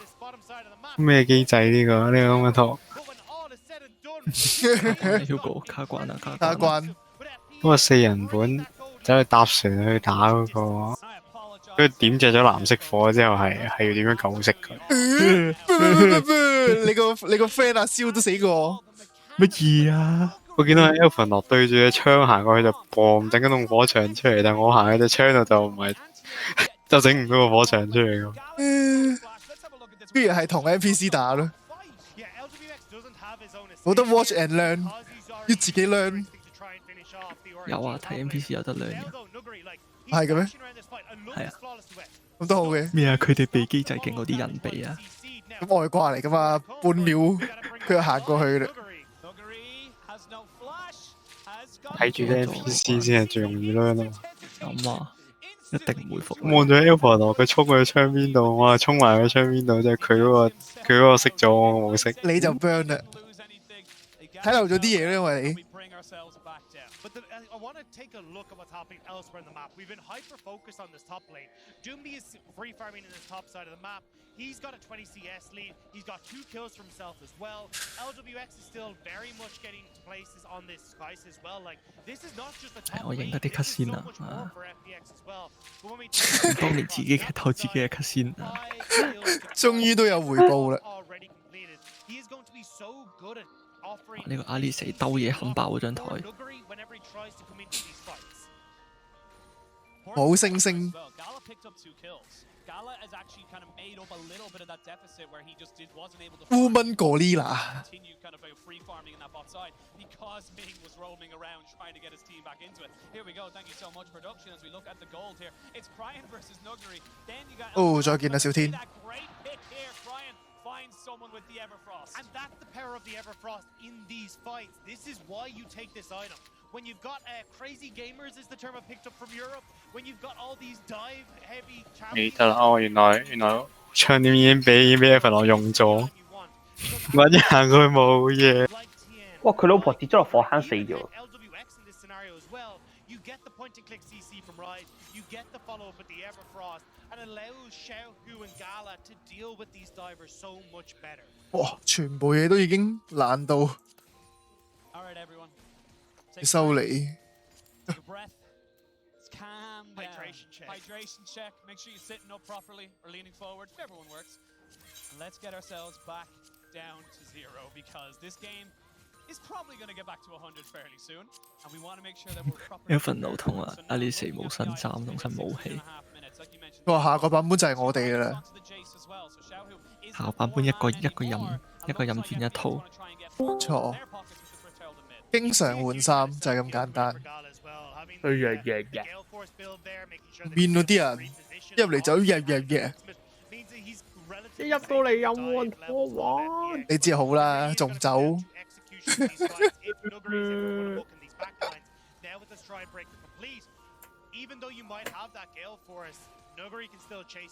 哎呀，好似唔夠 damn 喎！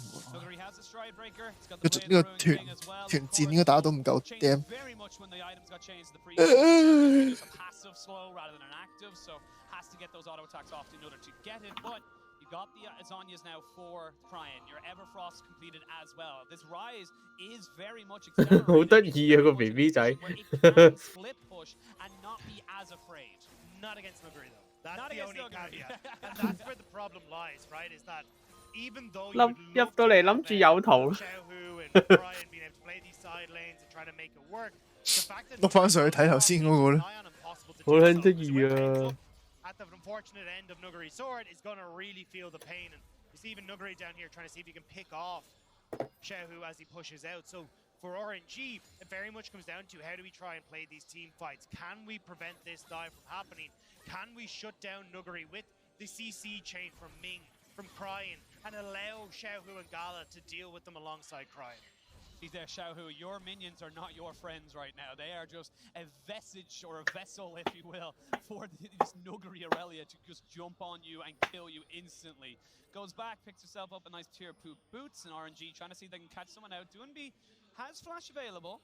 No real vision. They're trying to wrap around mid. You can see FPX are all hovering there, but it does kind of get sniffed out as RNG will back away. And this is where we talked about the RNG game plan, where you can at least push in these lanes and then look to see if you can rotate, get creative with this realm warp, or use it to escape. We go. 哎，差啲暈到。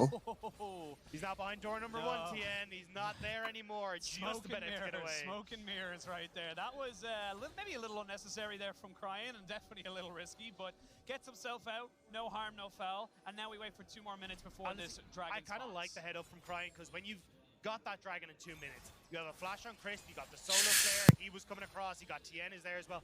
It's just not worth running the risks, especially when you're in the finals of our spring split. And for both these teams, it means so damn much for RNG to bring themselves back onto a throne that has long been vacated from them. 少咗鑊，搞掂啦。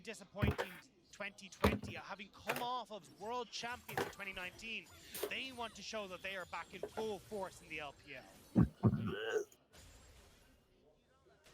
For this series in general, 終於都唔使俾人 burn 啦。 go down 0-2, then you're in best of 1 series basically for the rest of the tournament here for RNG.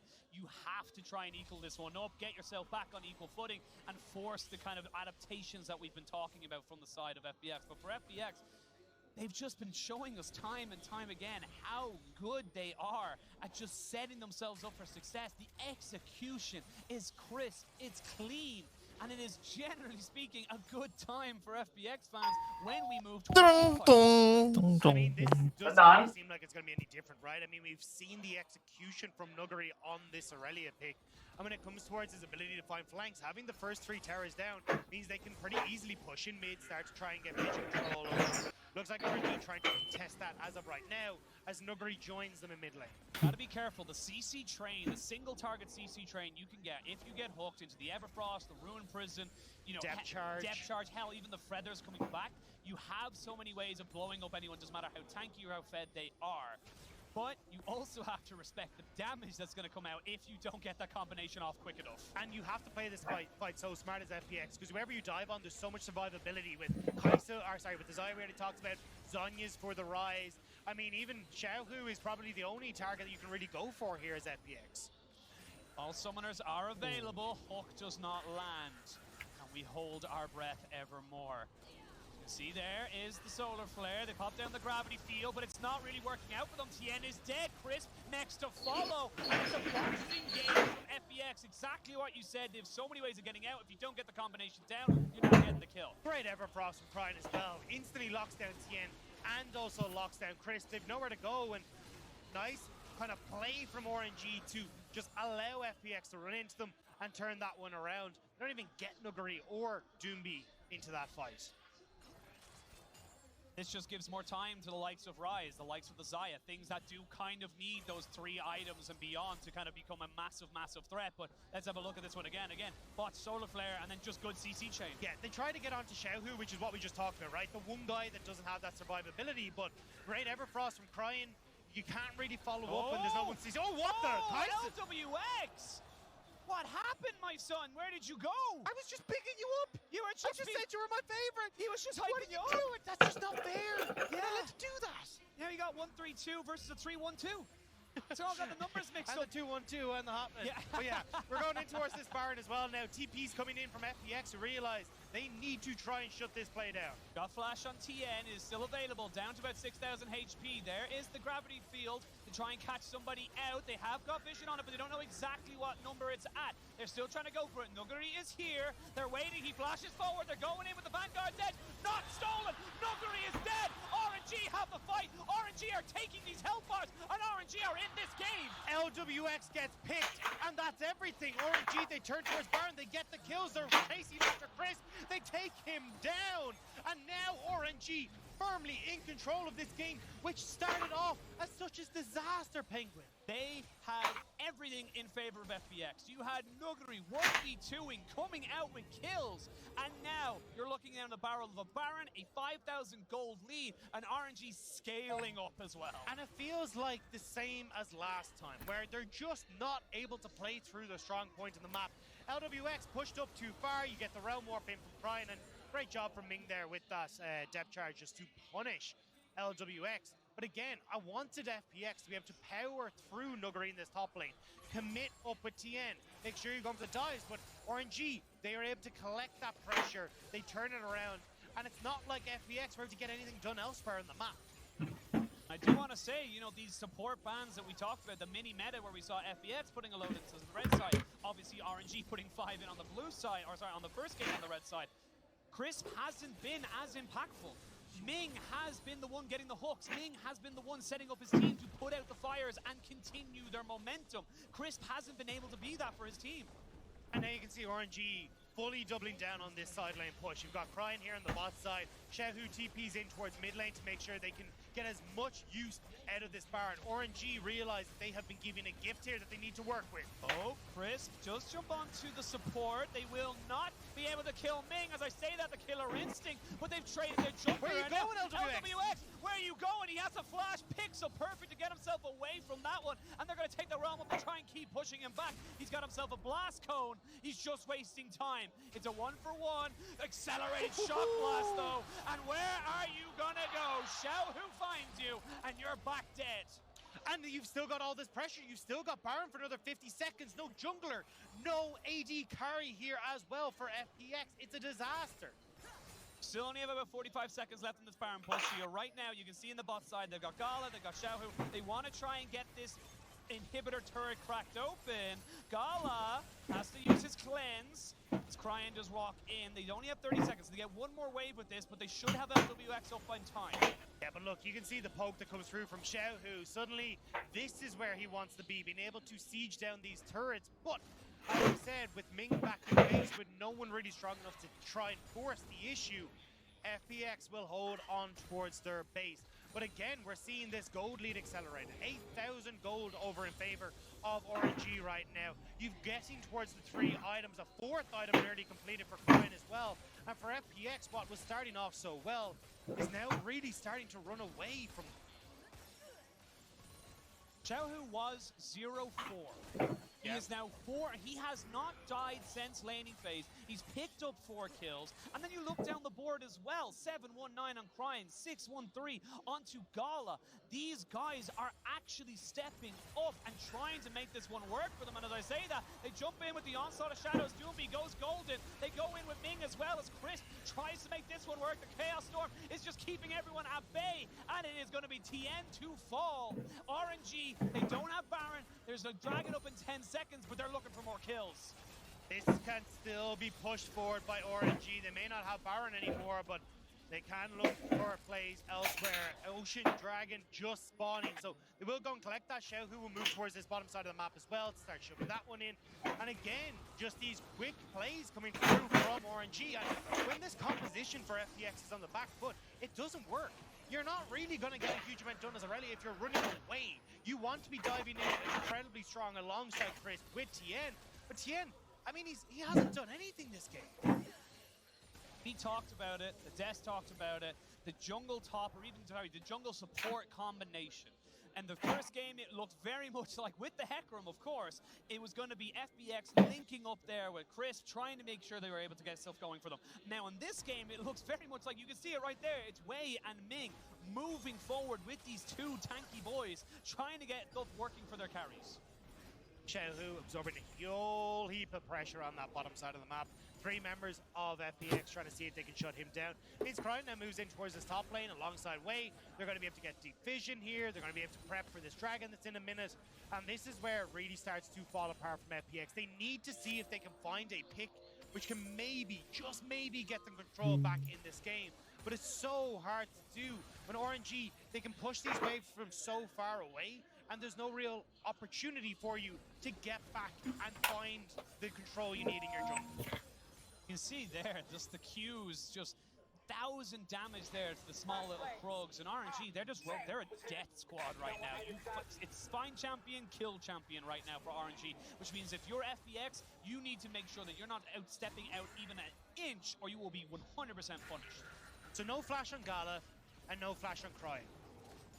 If Nuguri is able to finish off this Therex Gage, which it looks like he's just backing to do, there might be an opportunity where you've got a tanky enough front line that you can maybe get into this fight. He actually goes towards the stopwatch instead here.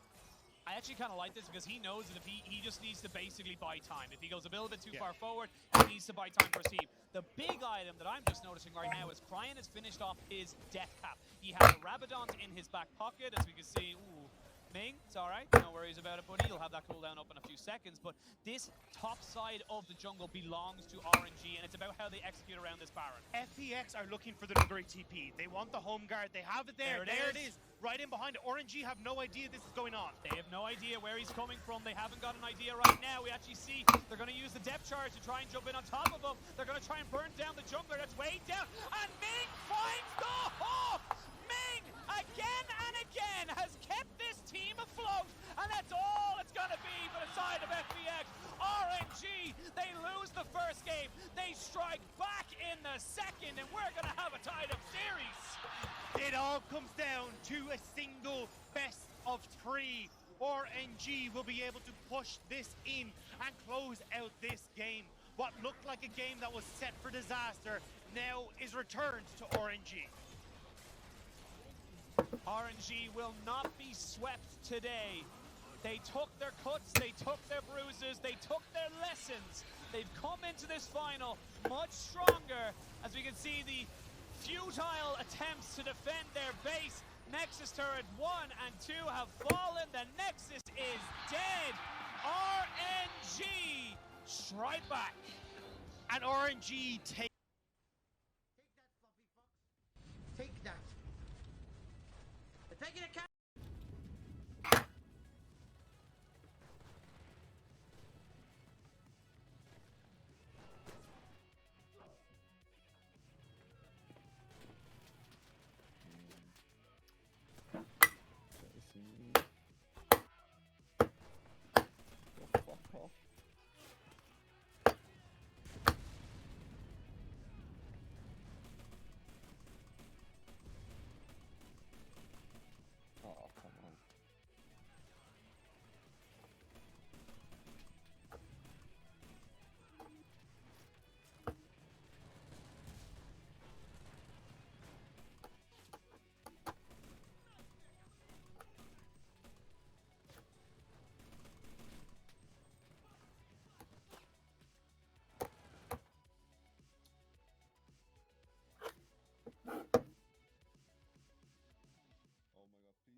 放台湾一个国宝 VTuber， 我是你的女粉，我好喜欢你用疯狗模式的狗叫。睡觉时候会放直播听着你睡觉，但红这样好好保养，再看戏这样子。真假？这有女粉吗？又有女粉吗？哇！又有女粉。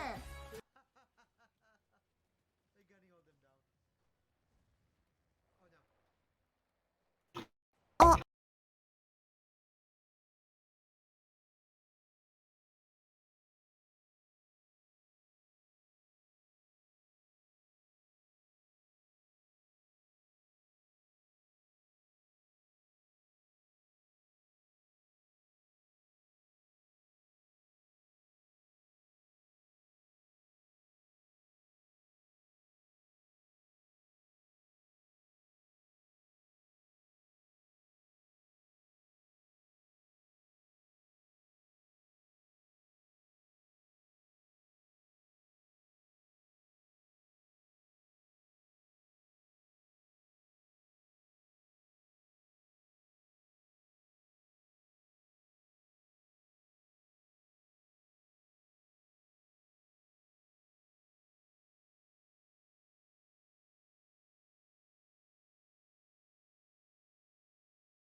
哦，我考冇未啊？我等你做完我先飲咯，唔想做下一個。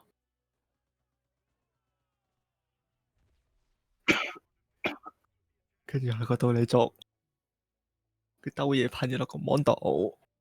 佢落咗落我個氣管度啊，唔關我事啲水。打 L。唉。号書いて祭りが食べちゃったわけだ。なんでわかるんですか。ごめん。跑步啦，打咩 L 啊？私は砂のリンゴを書いたから。打咩 L 啊？同乜 L 啊？これで戦ってみません？いいね。やりましょう。武器製作開始。気絶ハリセン。船長もできました。ハンマー。私もできた。見たい見たい。じゃーん。一人だけガチじゃん。まずは強度を試さないとね。なんか我を忘れてません？船長がおとりになるのです。その隙にハリセンで。わかった。さあソラ先輩かかってきな。圧で負けちゃったよ。まつりちゃん待てよ、あれがただのおもちゃの可能性も。あ、全然違う、ガチのやつだ。おはようございます。賑やかですね。かなた危ない、逃げて。今ここには鬼武者だ。私何してたんだっけ。間に合ってよかったです。落書きはある程度時間が経つと消えるんですよ。だからそうなんだ。危なかったね。どんな口が言うんですか。え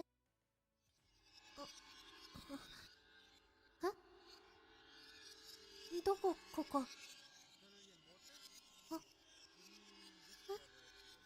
どういうこと。もしかして祭り消えっていう落書きを書こうと。怖いわ。口じゃなくて手を動かしましょうよ。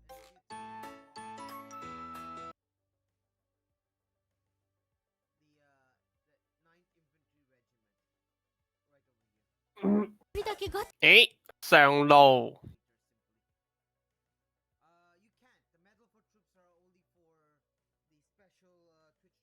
咩咩應呢？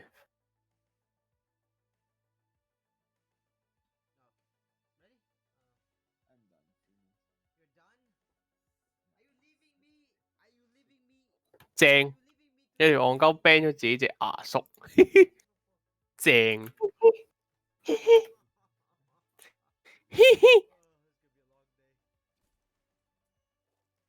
唉，算啦，ban 咗隻新英。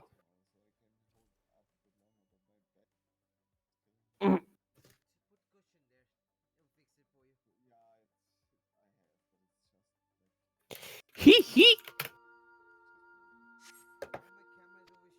我係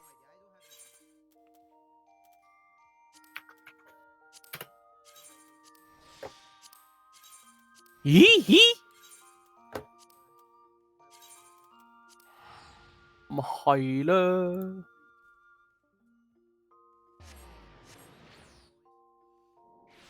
咪係啦。哦，嗰個 band 自己英嗰個已經走咗場。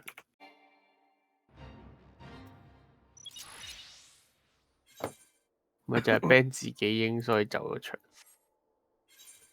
喂！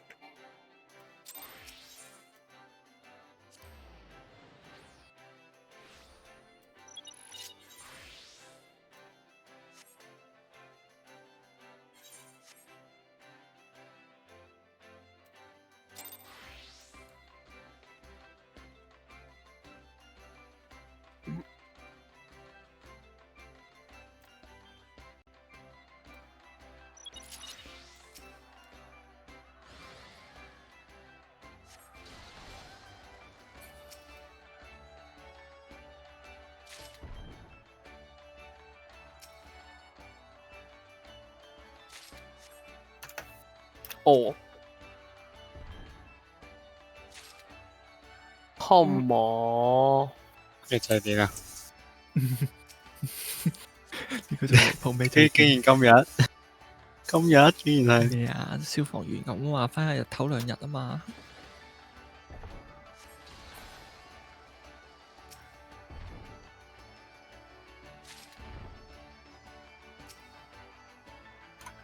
今日做晒佢咪得咯？羅漢鬼套路。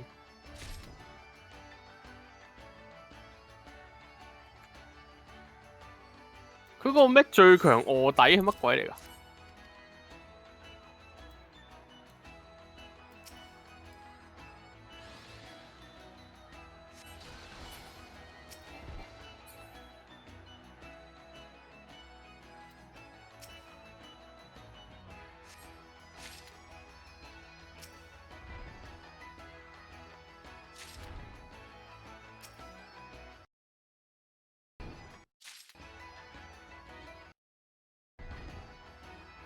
今日禮拜啊嘛。今日都唔係，今日禮拜日咯。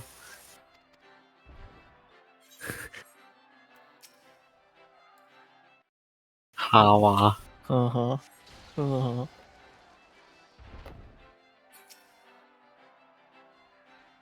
啊哈，得咩大咗？喂，收爹啦你！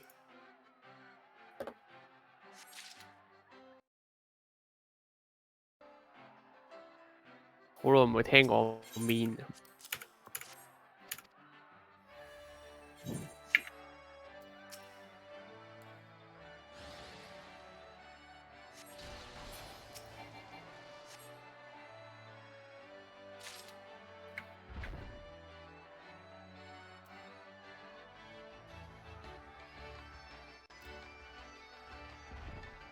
第一步，打开府门耶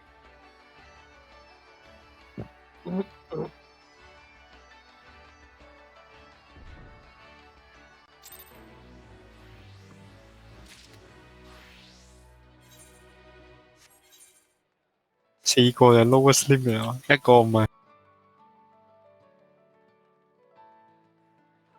咦？佢嗰隻係執2條咯，都係，唔知係咪個個？唔係100咯，執2條，就係得2條冇咯，傷都冇咯。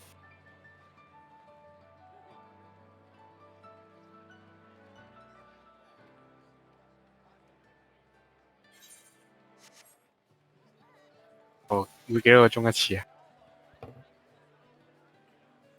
即係7、8、9、10。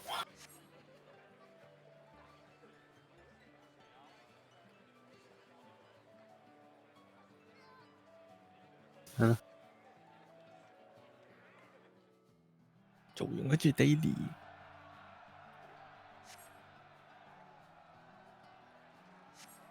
好掂。9點入去睇下咯。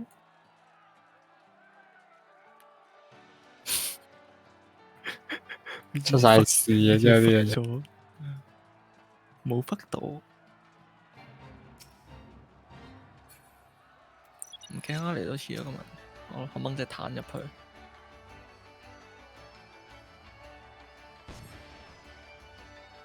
好撚正，神經病。咁要改衝個量一定入到。神經病。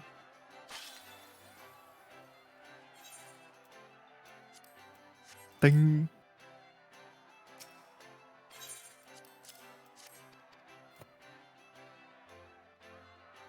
！4個。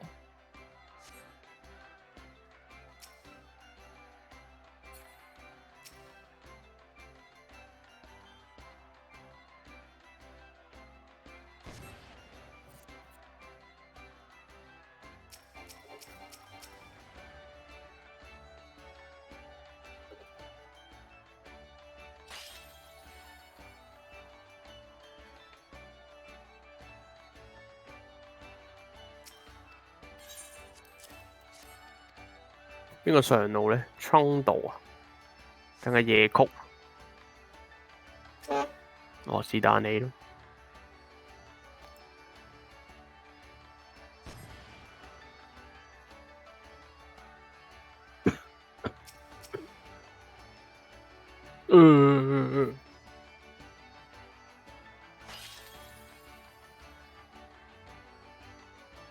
Ending good.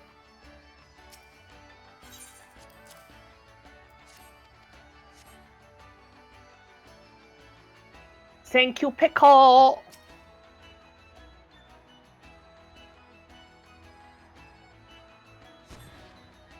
得兔子保護得最好，冇出個樣。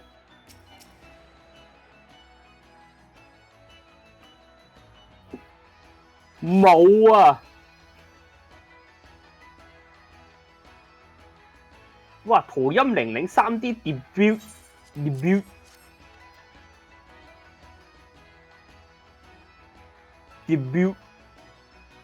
哇！好撚大個波喎！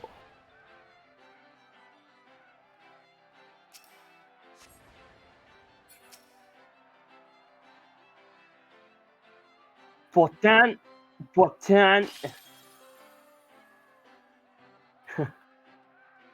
佢係一個肥人妻啊！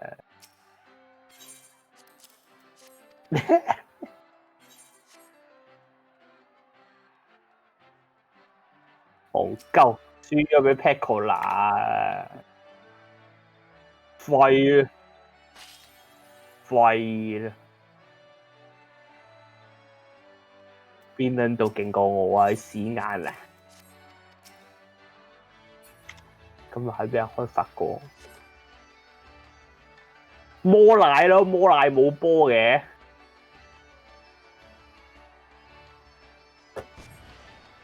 冇啦，呢個人已經畢咗業啦，已經。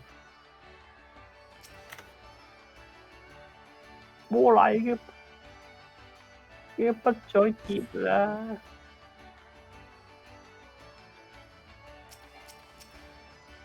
屌，好撚煩啊佢。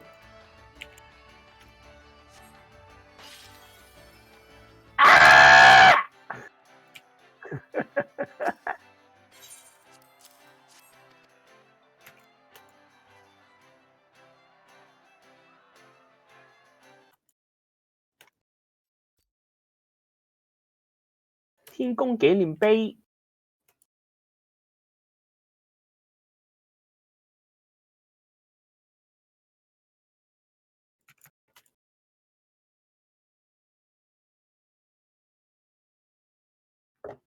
推得咁兇狠，春到。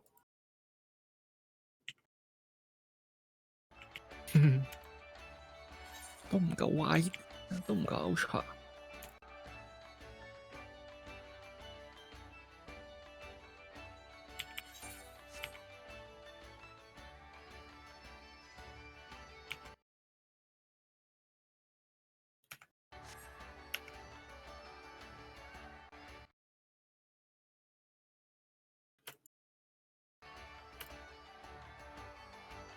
摩奶養小白臉，性私生活凌亂，屌！隻羊都係咁啦。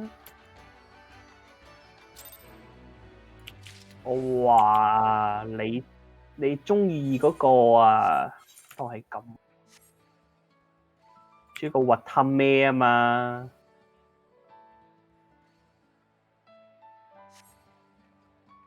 死基佬！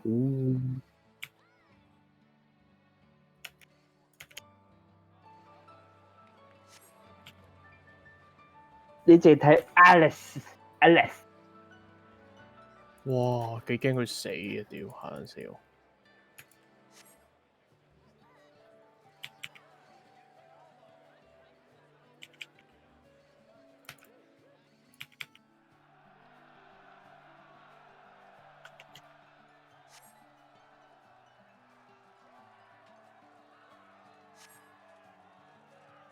好彭德。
喂，原來 Shion 係2期，what the fuck？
啊，瞓陣先，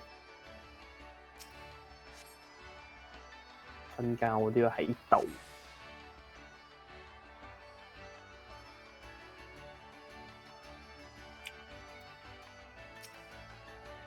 呢度就係 New Home。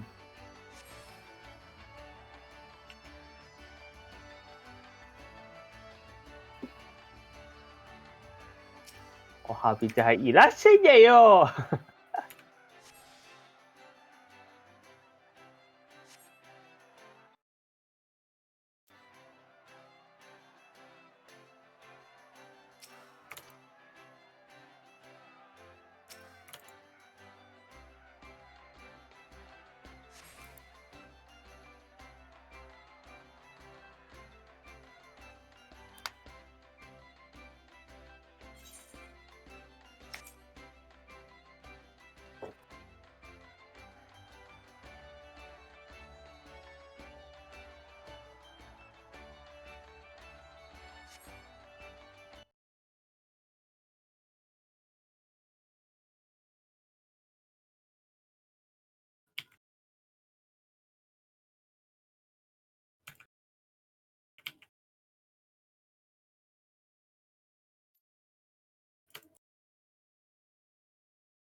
咩嚟㗎？你鋪出嚟嗰個難啊！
哇，個 skin 咁靚嘅，地獄火。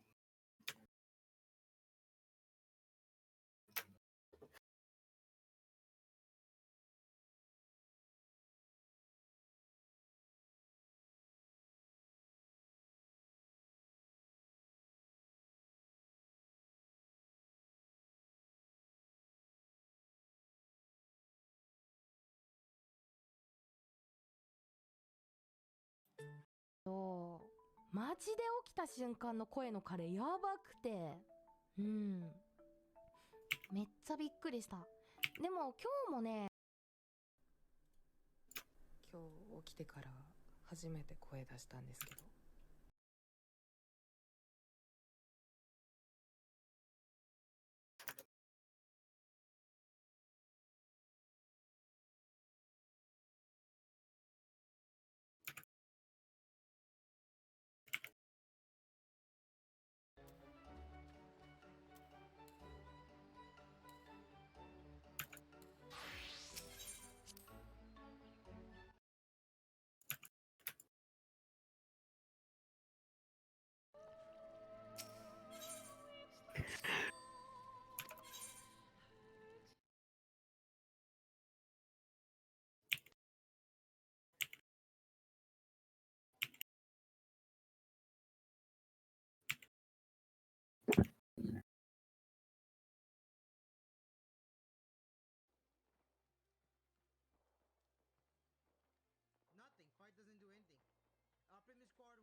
唉，係咪盒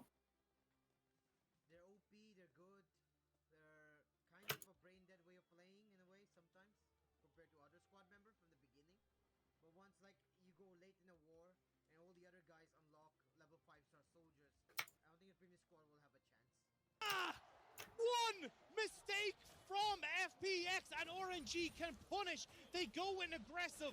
Gala aim to flash away, and there's just no follow-up. There's nothing left in the tank. RNG get the double kill for the Kai'Sa. What a way to start this one. And that was FPX. FPX were looking for that fight. They felt, and we mentioned it in Pick and Ban, the level 2 from that bot lane of Tristana and Rel is terrifying. But RNG did not panic. He didn't flash back to his turret. He flashed forcing the different damage. And oh, this was just so good. The difference here is the summoner spell choice. Yes, the Ignite goes down, but Gala has the heal, which he's already used in this situation. The cleanse, yes, does work. He missed the ward! Oh, the ward does go wide, yes. So the ward goes wide, you get the extra health coming out from that heal as well versus the cleanse. And here, Crisp, unfortunately, takes that step too far forward. massive brain from Gal in that situation to walk back towards the support, knowing that you slide forward as the Rel and you won't be able to catch because of the situation going on when you get off that horse. 俾人爆咗啲。 Just the presence of mind to recognize that they didn't have vision. He walks back in, it cancels an auto attack. He walks back out, it cancels another auto attack. These are the small little plays that are going to get you into this final and out to MSI in Iceland. That's what's on the line, and these guys are honestly, throughout this entire series so far, playing out of their damn minds. And it's a game of inches at this level. When you get to the highest tiers in the LPL, every little mechanic, every button press means something, and you can see it there. One mistake from LWX, and it's a disaster. Now RNG, yes, they've got this wave pushing out, but Tien, he kind of just pops his head in to say hello. He's not going to get anything here. RNG are looking for this slow push where when you have wave coming off of the reset here, they can turn this big wave in towards a dragon. Oh, Xenoblade, not quite able to hit up there onto LWX, but it's also kind of a natural... disadvantage you get with someone like a Tristana. She passively pushes the wave with extra damage on her passive and her W, so she is just naturally going to push that wave into the opposition side, not really able to kind of make something happen there for Tien. So like you said, pops his head in, kind of says, "My lady," and backs himself out because he just has nowhere to go, and that does mean that the early pressure that now RNG have garnered with the High Noon Quiver for the 2 kills on top of Gala, they get the first Drake, they get that counter going exceptionally early, 5.5 minutes, and this is now another kind of momentum swing in favor of RNG. Now, because we've had a lot of action down towards this bottom lane, we do actually see Nuguri at least getting that advantage in towards the top side. Xiaohu will TP in, so Nuguri won't actually be able to get much damage on towards this top side. But at least Nuguri is doing well in this Jace matchup. It's just a case of he needs to accelerate faster because of the way Xiaohu's going to play these fights. Because Xiaohu is just a disengage tool, right?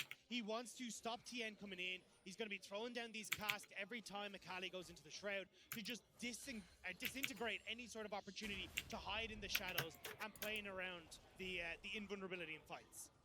Now you can see here, Tien is around. Trade back here on top of Nuguri. They trade about half their health bars each, but Tien is here. They pop down a ward, so they now know there's a Akali here coming as well. They track Repel, the Ferromancer. We got fights on 2 fronts. We're going to focus on the top side. One Tien. Wait! Oh, the perfect execution is good, but it is only a trade of 1 for 1. And FBX, they do not get the advantage they wanted. It's 1 for 1. Yes, Xiaohu won't be able to get top side here with all the CS, but my eyes are drifting towards the bot lane because either Cryin gets all these turret plates mid, or he can join in with the rest of RNG on this bottom side of the map. There's no one here to keep FPX's bot lane safe. LWX very, very smartly just pushes himself towards the turret, gets himself the buffer with the rocket jump, and gets himself the safety. Wei completely clears out that bot side jungle. And like you said about that, Cryin now pushing into that mid lane, gets himself a bit of, a bit of a CS advantage, a couple of plates going towards him as well. And now you're on RNG wondering where the rest of the team, where do you want to try and push this advantage? Because FBX, they are cemented in topside. Yeah, but this is a game where RNG doesn't look to play through Xiaohu, right? They want to be playing down through this bottom side. I mean, you're on Gragas. The whole point is to just clear the wave, keep yourself safe. Nice job, by the way, from Xiaohu to turn that kill back in his favor so he doesn't lose out as much as he could. But if I'm RNG here, I just played through Dragons. I'm just like, cool, we've got Gala with 2 kills. He's very far accelerated. Let's just make sure that we can keep Cryin with this push in mid, we continue to set up these dragons, and then we can look for team fights where FPX isn't really in a situation to try and fight us. And again, we're seeing Ming kind of linking up with Wei, this jungle support duo that is just so important in this meta right now. You walk around like a roaming Doom squad, if you will. Tien on these wolves, gonna try and maybe defend his blue. Gonna find a lot of people here. There is Nuguri around the corner. I don't like this from RNG. They're not playing towards Gala, which is where all the gold is. All the gold is on Gala. The smite goes down. It's actually Xiaohu who picks up the blue, and they're going to look for the fight now as they flash in. The Shockwave is still available. Perfect execution, not quite that perfect. Shockwave knocks back 2. There it is. Flash out. Doomby not quite able to get the kill. The AD carries are playing PvE. They want nothing to do with this as the rest of his team all back away. And this is the thing, like all your gold is on Gala as RNG, so when you opt into this 4v4 topside, the strongest member on FPX is Nuguri. You're playing towards FPX's strengths, which is not what you want to do. You either fully commit towards this bottom side or you got to give up the Rift Herald. And right now, they're trying to do too much on the map. And FPX, it looks like, at least with Tien coming back top side, will get this Rift Herald. And RNG just lucky they didn't lose more. Yeah, RNG lose a flash off Ming, off Wei. They lose a couple of ultimates. It was not the worst trade in the history of the world, but Wei wants to go for a little bit of a round 2, and Tien has to respect it. Gala is moving up. That's the difference here. The fact that the Kaist is on her way means that, honestly, FPX, they're just going to trade this for turrets on the bottom side, or at least turret plates even on the bottom side, as RNG, with the numbers advantage, should be able to force them back. And now Gala starts to teeter his way back down towards the bottom side. I think that's because you see Gala going back towards that bottom side. RNG don't feel comfortable going for the Rift Herald right now. They know they haven't got their strongest member. They haven't got all that gold pumping up towards the top side. It means, though, if we are talking about, stacking dragons for RNG, they're going to have to make a trade here, right? 40 seconds until that next dragon's up. FPX are already in prime position on top side. So you've either got to, as RNG, give up Rift Herald, but you've also got to be very careful because of where the wave is positioned right now. Doomby can shove in, link with Tien, dive topside, and then just fall back in towards Rift Herald, or use the Rift Herald they get to crack open top tower because it's only got 3 turret plates left.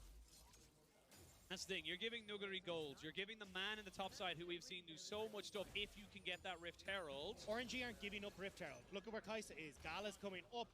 They're like, cool, we need to try and stop this from accelerating in the top side of the map. If Nuguri gets ahead, that's a disaster for us. So RNG, they're just going to answer with Gala moving up, guarantee the Rift Herald, and because FPX invested so much on towards this top side, they're not really in a position to go towards Dragon just yet. They are getting some vision down, some nice deep wards, but there is a little cheeky one there on top of Doomby that is going to spot him out. So you can see now RNG trying to just walk around, see if they can catch out any of the members of FPX. Rift Herald goes down, that gets picked up by Wei. They now know he's on the top side of the map. A couple of plates over to LWX, he gets those solo. And now we see the Dragon Dance. It's no longer the Rift Herald dance, it's the Dragon Dance. As both sides really want to try and stack these global objectives. This one, though, is firmly in favor of RNG. TP available for Xiaohu. Gala is stronger. He's already got the back. He's a serrated dirt up over at LWX. And Tien, he's stuck in the pit. He is. He has to ult away. Shield of Daybreak is there, but now you do not have that ultimate available to you. An ultimate for an ultimate, you're going to be able to use these Rift Herald wherever you please, but you have gotten control back into this bot side. I'm a little bit scared of Nuguri, Penguin. He's already got the Eclipse done. He's very quickly working towards that Manamune. He's already getting more turret plates as well. This is going to be a big Jace, and when you are such short range on RNG, that is terrifying. Not only that, but you look at how FPX play this game. Oh, explosive cast. Going to be used there on top of Nuguri to get him away from the turret. But we talk about how FPX play and why Nuguri is so good at what he does. He's not just I win lane and I keep pushing. When he gets his tower early, he impacts the rest of the map. Yeah, we set it up at the early stages. FPX are the best team, in my opinion, at powering through their strongest player in the map. You'll see Nuguri take down this top lane turret, shift mid, look for picks, try and use that range advantage in mid lane. But RNG are trying to commit to bot. They do get the charge, but very wary that Doomby's missing in mid lane, and they will back away. Yeah, you cannot take a fight there, even 4v4 with a TP advantage against someone like Doomby. He's just got the Night Harvester finished up. He would have had a massive amount of kill potential onto your Kai'Sa, or hell, even anybody at that stage, and you have to respect it. So, they get the charge, they don't get anything else really, and it's not just about 1,000 gold, just a little bit under it, in favor of RNG, but that's going to be pretty much equaled out now when we see these turret plates go over to the side of FPX. So, I'm FPX, right? I have just seen Cryin use that TP into mid. I am running straight towards topside. You can already see Tien making his way there. Xiaohu's already taken low. And you've got Crisp in the vicinity as well. I'm looking at a top lane dive if I'm FPX right now. Well, looks like RNG believe it to be true as well. They chuck up Wei, they chuck up the side of Cryin as well to try and make sure there is no kind of cheating up towards that top side. And they're just trying to keep their top laner as safe as possible. You have the Night Harvester, you have the Eclipse, like you mentioned. You've got a lot of tools here to be able to dive this Gragas, and I think it's actually going to be the Everfrost Gragas coming out here for Xiaohu. Wei misses 1, misses 2, misses 3. 3 for 3, nothing going to hit. No, nothing at all. Nice ways to just kind of step around that. And I think the big thing here, here's that dive though. Here it is. Xiaohu isn't that tanky right now. As he goes in, they're going to disable the turret straight away. And there's just no escape, even without explosive cast. Feel like he was going to die anyway. That's all the plates now going off as we hit the 14-minute mark. And that is going to be FBX proving to you, Dag, that you are a prophet of the terms of the dive. You called it. Nuguri gets himself, actually no, it wasn't even Nuguri, it was Tien who picks up the kill. Still though, 0-0-2 for Nuguri. I mean, it's every turret plate, it's the tower going down, like, Nuguri's fine, he's pretty happy with that. Now as well, like, this is where FPX get dangerous. This is what we are kind of talking about. Watch the way Nuguri starts to play this. He pushes in top, he'll reset, he'll move towards mid, and then start to try and use the fact that you've got like a range advantage here to crack open that mid lane tower as well. And especially when you got Tien here, they can start to work towards a lot of deep vision on this top side jump. See there, 4 plates going up in the top side. Only 2 there for Gala, so of course they were able to take those 2 plates and put them onto Wei, so not really the worst in the world, but now we're seeing Mythics being finished up here pretty much across the board here for FBX. You talk about the equips, you now have the Turbo Chem Tank, you have the Night Harbiter and the Kraken Slayer for the Tristana, versus only the Kraken Slayer here for the side of LW, or sorry, for Gala. That's going to be a little bit of a power trough here for the side of RNG. And here comes the resets though from FPX. So Doomby is going to make his way bot. You can see LWX is already making his way mid.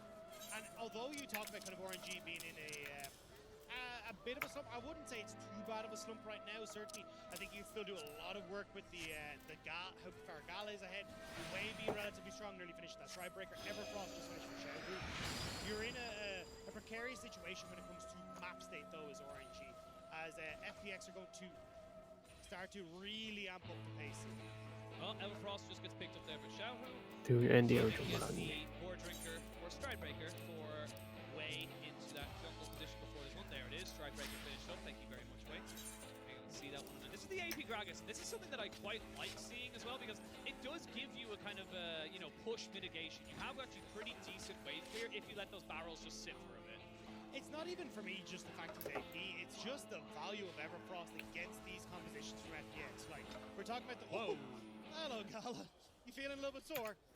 For the dive composition from Tien, from Crisp, from Doomby, Everfrost is just so good. We just saw from Cryan, right?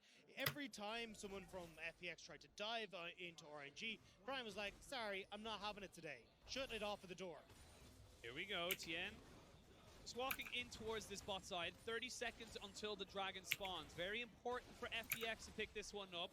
It would stop RNG from getting onto Soul Point. It is an infernal map, which does open up a hell of a lot of terrain, or rather lack of terrain, for the likes of Doonby, for the like of Nuguri to find themselves an option. Ming goes in, forces the cleanse, forces the flash, but there's a TP. The Everfrost is there. LWX hasn't got a hope or a prayer, and he's going to go down, as is the Rel. It's a fight on 2 fronts. Ming goes golden and keeps RNG in this fight. There's Xiaohu, though, finding himself on top of Nuguri. Explosive cast, not quite good enough, and RNG still chucking for these fights. The shockwave, Doomby goes back to his thing. He goes in with the perfect execution.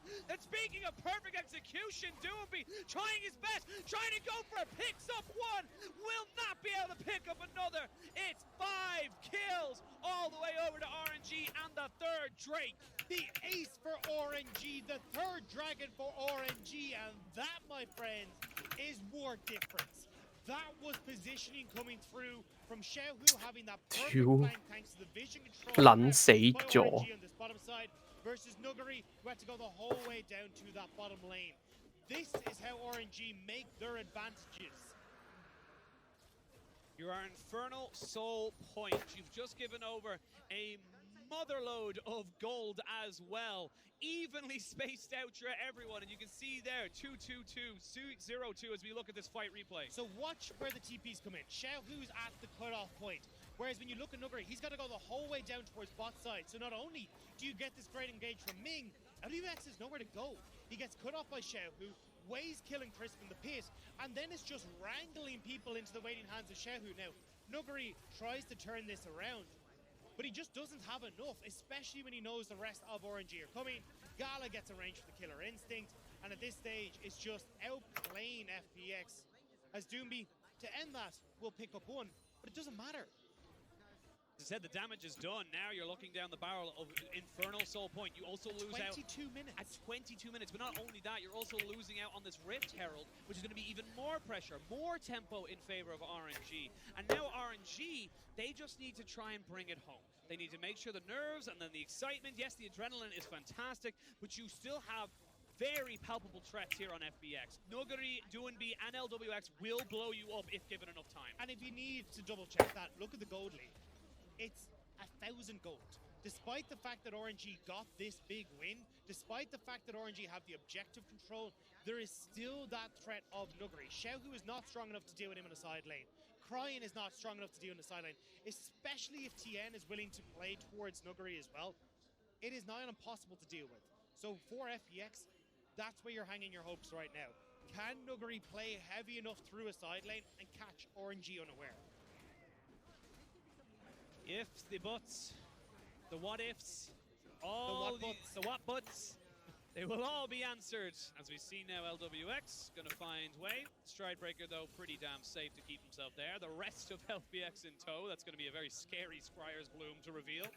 As now the mid lane becomes the focus here for FBX. You still have the side lanes pushing in their favor. They've got a little bit of a stack wave in the bot side, but RNG, they need to be careful here. And this was a play I thought we'd see FPX go for sooner, where you'd actually instead keep Doomby bot side, but just group and use the fact you've got this massive range discrepancy. But RNG never really gave him the opportunity, never get the TPs. Solar Flare! It lands, and that's going to force Doomby into an early Zhonya's. The Shockwave is enough to only catch one. The Olaf is dead. It's FBX turning this one around completely. But there's the Kaiser. There's one. There's two. Can Kaiser get any more? There's three. Kaiser with the Kaiser. Gala! He's doing it again. He's doing it again.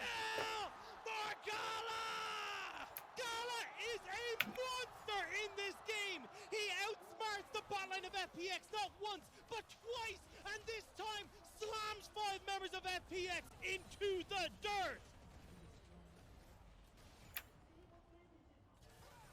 In these games, you need to step up. There are no excuses. And Gala stepped up. This was all FBX. And it's on the goddamn Kaiser. We talked about this all damn day. This guy is so good. This is the playmaking champion that he needs. And you see here, Doomby nearly turns this fight around. Amazing play on this Akali. But Gala is positioned perfectly. Thanks, Nuguri holds that killer instinct for so long. And once again, Crisp is left high and dry. He's been teased by Gala, but it's the Gala Penta that will sign the sweet spot for RNG. And the very, very small thing there that keeps Gala alive, the explosive cast wasn't on top of absolutely everybody where it could have done most damage for the side of Xiaohu. It was on top of Gala to keep him safe. Xiaohu knew where this game needed to be, and it's on the back of Gala. And it's an 8-0-2 Kai'Sa. This is massive for RNG. And we said it, that's the job of Xiaohu in these fights, the Everfrost. It's to keep them off the backline, Wayne. Crisp goes over with the Hex Blast. I don't believe that was the play. You can see everyone kind of backing away a little bit. They're a little bit kind of, startled as such. 30 seconds until that Infernal Soul. And you've got the Rift Herald in mid. Bing does get caught, but he's not the target you need, FBX. 咁錯掣。 They're just desperate. They're just looking for anything. 20 seconds on this Dragon, and they know there's a Rift Herald in mid. There's pressure from RNG. RNG don't even need to go for this Dragon. They can just go mid. They can go for both. Why not both, says you. You should go in. You see the Rift Herald's doing them the job. The 6th man. This Dragon hasn't even spawned. And you can see RNG trying to find someone. Xenoblade does not land. And they're already knocking down the inhibitor turrets. We can see LWX. Shockwave. And they're going to go in. There's going to be one for Kai'Sa. There's going to be a double again for the Kai'Sa. And it's all falling apart for FBX. What are you doing? Everyone else in FPX was down. Even our cameraman wasn't expecting it. He was like, hang on a second, the rest of your team's over here. Look here. This is where they are. RNG, they get that soul. They'll get the Baron. What just happened, Penguin?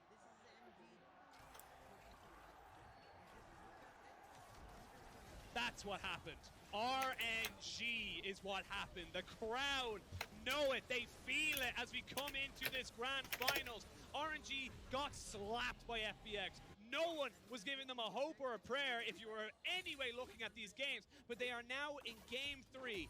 Baron, Infernal Soul, an incredibly fed Kai'Sa who's just a million miles ahead of LWX. And let's have a look what happened. I mean, they just get on towards the end. The They have no shockwave as damage. well was perfect, and yeah. They just haven't got the damage. There's just nothing in the tank. I mean, 10 kills now for the Kai'Sa. The Collector picked up, the Runaan's Hurricane picked up, a bloody GA is on the way. Gala is going to be impossible to deal with in these fights, and you know he's feeling himself. When you are 3 levels above the Volley Bear and you are going on Killer Instinct to pick off the tank jungler, you know things are going well for this AD carry. Not only that, but you have the backing of everybody. The instant decision there, you can see from Cryan. Ball in, Shockwave, this guy does not die. That is the call, and we've seen it consistently in this game. We tried to see it in game 1, didn't quite happen for Gala, wasn't able to make the impact. But on this Kai'Sa, on this pick, he is able to be the carry that RNG need. And now it's free flow as RNG. You can do what you want. You got already that Kai'Sa putting in and pushing in mid lane. They're grouping on this bottom side as well. They have everything in their favor. And honestly, you can see Shem, who's up in top lane. He's just looking to add a little bit more gold into the pick, but might need to TP. Yeah, he will need to TP, but it's actually a turnaround. Call an ambulance, but not for me. As we can see, Nuguri gets caught out, gets baited himself. He did the bait in game 1. He gets baited in game 3.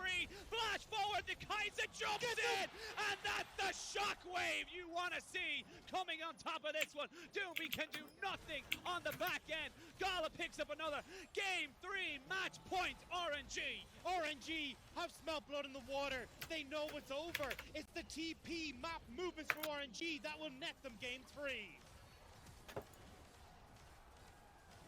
This is the RNG we wanted. This is the RNG from regular split, and this RNG is 1 game away from MSI. This is the RNG FPX dreaded. This is the first seed of spring LPL that everyone was waiting to see. And this is the RNG that now, with 1 more game, could net it all. Bring themselves back to the throne, bring themselves to Iceland, and bring back that legacy 1 more time. You don't want to believe, but you can't help but believe. It feels like the script is written.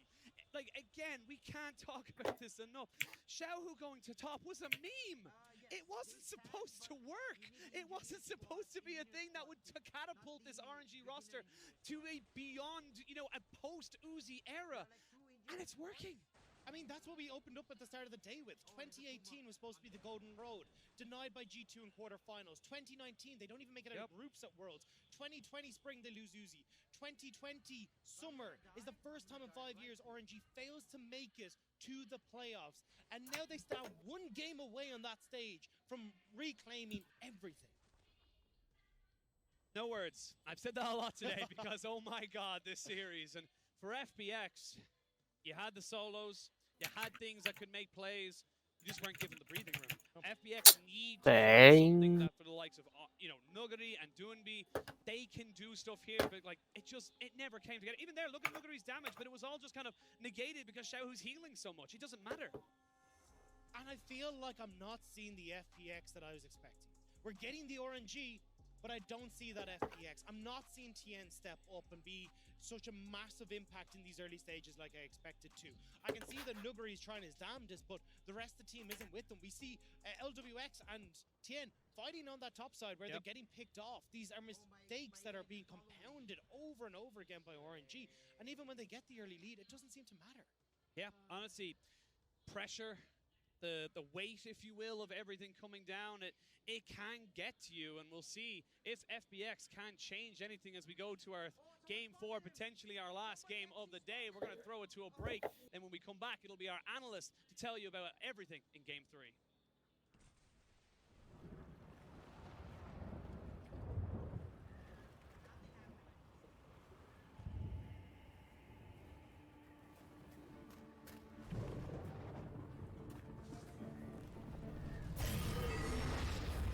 针头、线团，我的主人用这些工具创造了我，我不会让他的天赋白白浪费。多么诡异又神奇的世界，我得用心维护，让它一直保持这样。还是很难相信，我可以自己活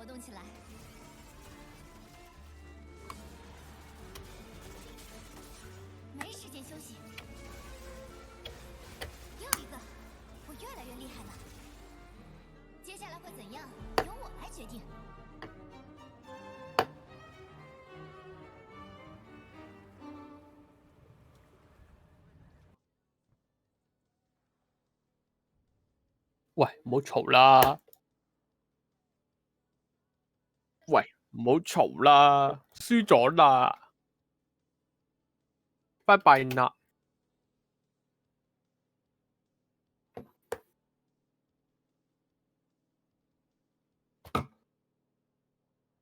唉。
How the tables have turned, my friend.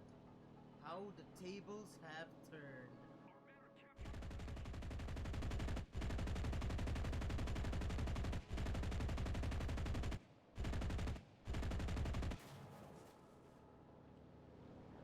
I even rammed him.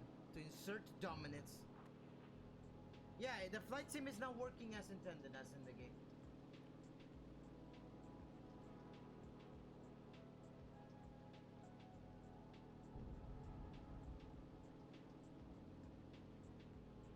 As a War Thunder player, yes, the flying seems very floaty. I agree.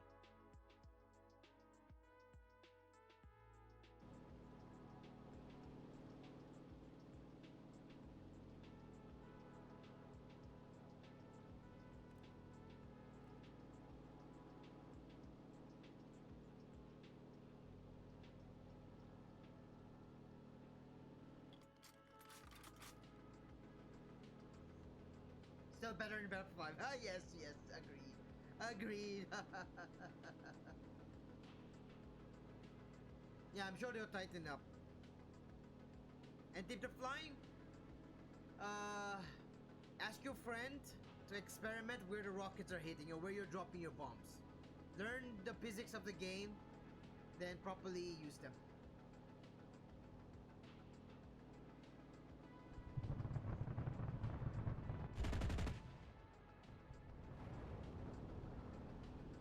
Oh, he destroyed himself, never mind.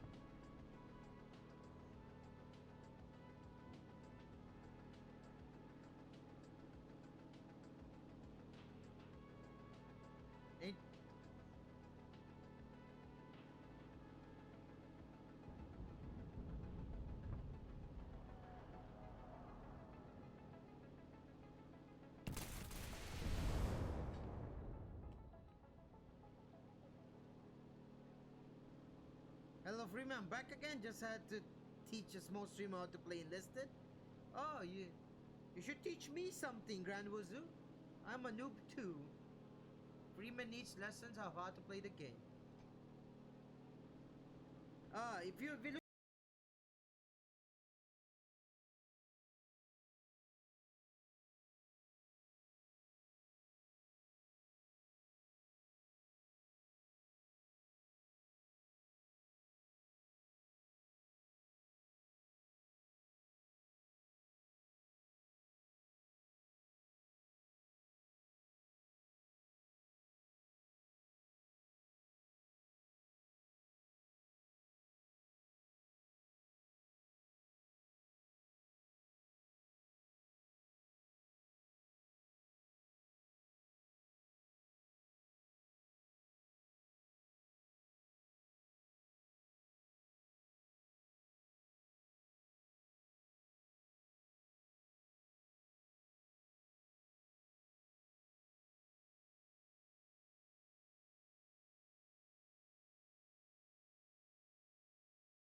那你？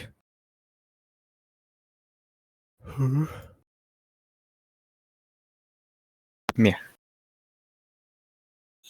做份咪得。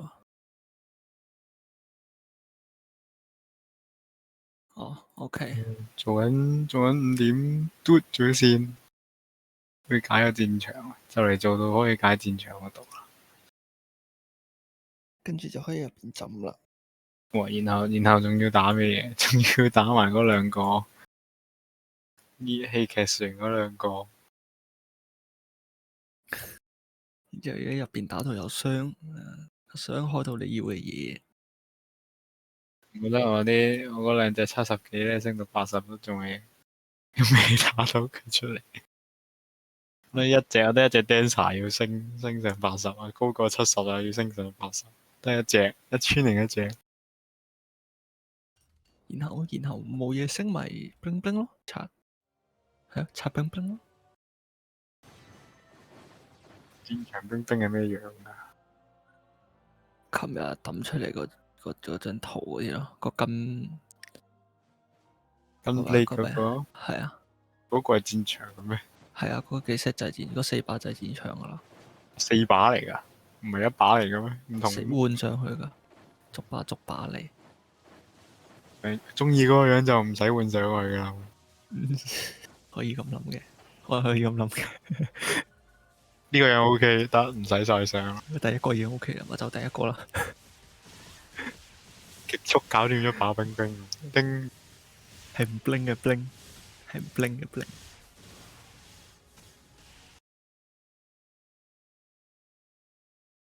逼死你！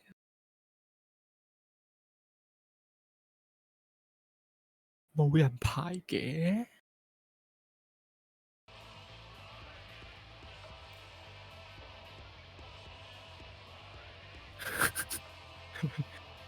咩都唔知，突然間叮。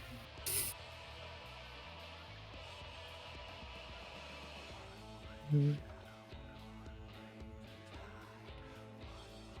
死我咯！逼死我咯！哎呀，應該就嚟多一個啦，隔離一條啱啱彈出嚟睇緊先。佢做完啦，彈出嚟，啱啱開咗班車，係喎，佢啱啱彈出嚟喎，應該做完啦。Fuck，啱啱做完，再見啦。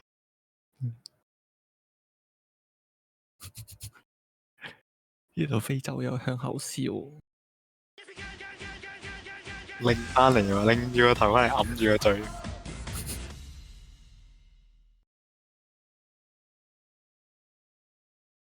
好彩呢隻 game 冇得野外 PVP， 應該死好多人。個個都嗰啲叫咩啊？引到出，一出咗個聲，你先出聲，你死硬啊！喺個門口跟住佢出門口，係抱住佢。車魔玩晒啦，特登轉隻車魔出嚟秒咗佢，喺門口一嘢自爆同佢攬炒，硬啊！TP 一 TP 完撈完出嚟，喂，喺 TP 完望到地下，點解咁多車魔嘅屍體嘅？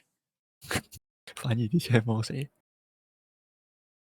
為佢要攬炒噶嘛，咁咪會有地都係咯。跟住點知係攤嚟嘅，開無敵，攬炒唔到，拜拜啦。做咩啫你？聖騎表示冇扣過血，隔籬戰士表示一定血行翻出嚟。絕槍表示我自己嚟。黑騎表示我即刻入翻去，我死咗啦。I'm dead。十秒內入翻個醒，入得去可能死唔去。係喎，喺城度都會死咁得，冇嘅應該都係要死。車魔喺城度都可以自爆。我琴日見過次喺深度冇啊，聽到好大聲，係拎過去望下，唔知做乜嘢。你嗰啲人瞓係啊，大壓力啊啲人，日日都有。主線做晒佢你嗰條線係攞啲咩嘅啫？好似冇乜嘢攞嘅啫。冇嘢攞，嚟咯，關咯，過3關係嘛？最大嘅升級就係啊，冇噶啦。跟住每個禮拜打一次啦，第3關。佢個禮拜俾棟樓撞一次，唔識瞓左右。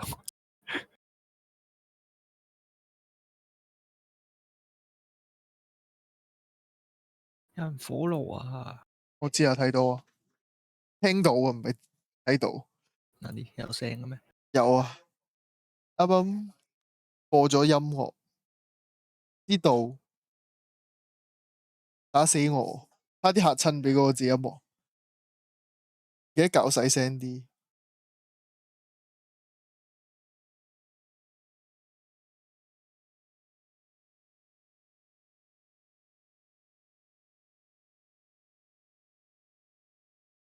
嗰啲機嗰支巴 Anista 嗰啲巴，衝落去清人哋一間房，直接，成個 squad 冇晒咯， 20飛就可以解決一個 squad。夠真實啦。前提係你壓到，佢個飛壓到，佢個飛嗰個上下跳動，簡直係世界接。波波沙先係最強。好多人玩俄佬，好多人玩 Normandy。都 recoil 呢個 LOP 波波沙，跟住就唔見晒啲人。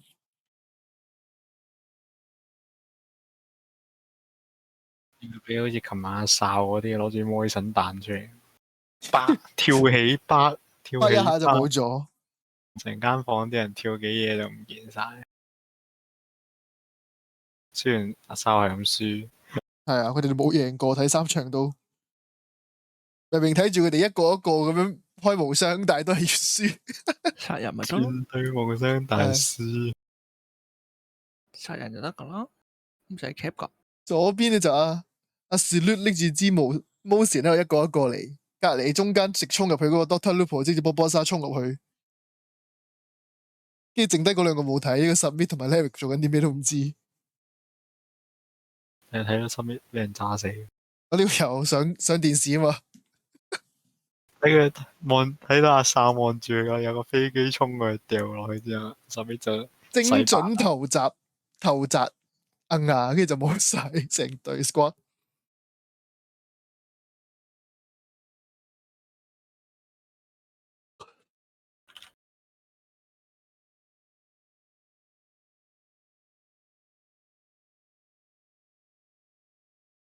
永遠都冇人排呢啲4人本，真係可憐。有啊，我隔離隻白魔睇完劇情嗰度同我打緊招呼。佢話我都睇完，佢溝通緊啊，我哋。我話做完，佢話我做完㗎啦，拜拜。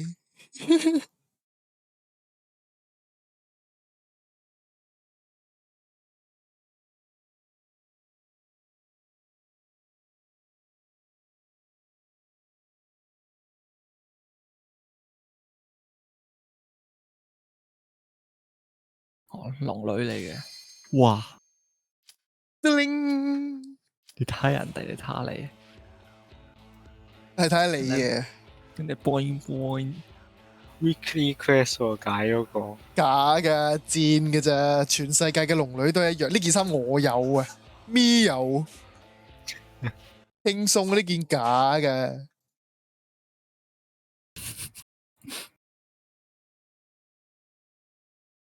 喂，咁滯啊個 DPS，呢件衫假嘅。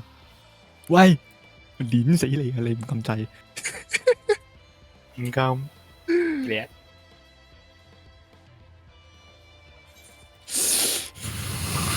Yes, yes, yes, Suka, yeah。呢件箭出嚟㗎。係啊，假㗎。呢件，我件。係啊，唔係佢 cap 出嚟嗰件我都有，不過我冇擺落個倉度。我而家翻去換出嚟先。個個着都有嘅，假嘅。唔係，其實都假。之前課金嗰件係之前件背心，唔係即係早排用嗰件藍色背心都係假嘅，都係剪出嚟。視覺上有咁嘅享受就得啦，咪咁講。冇錯。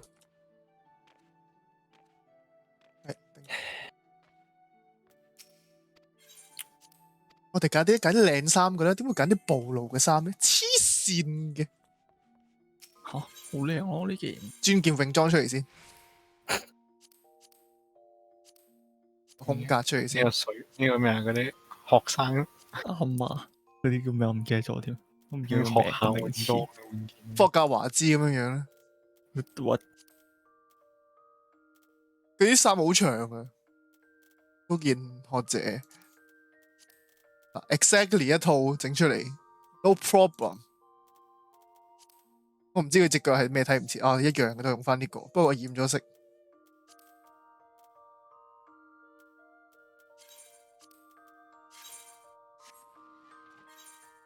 記得翻食先件衫，唔靚就咁睇，係啦，一樣戰到即戰秒戰 easy。食先都唔夠咯。邊隻食好嘅？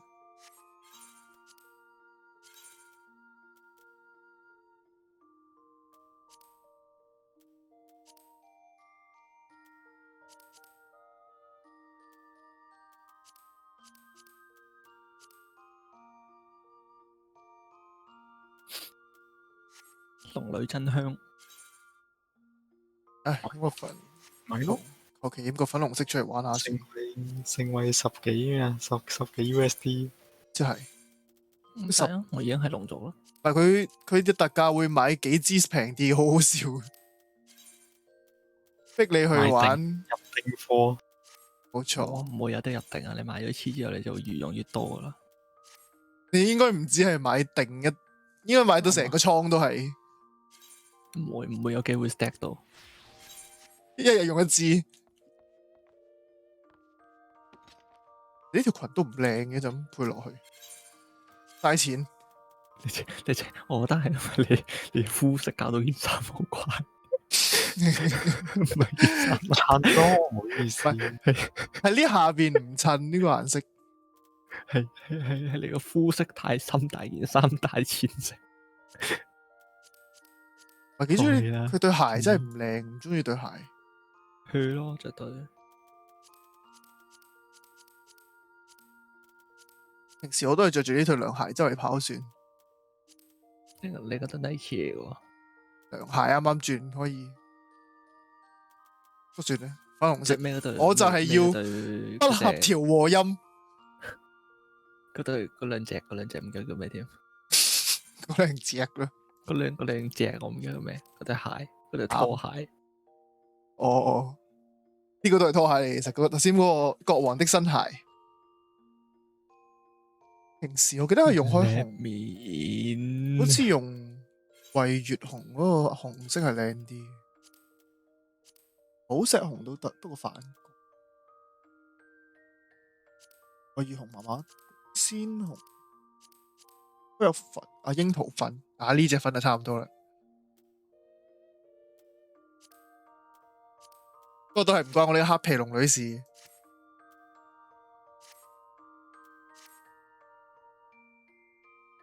估過下頭先係白魔先。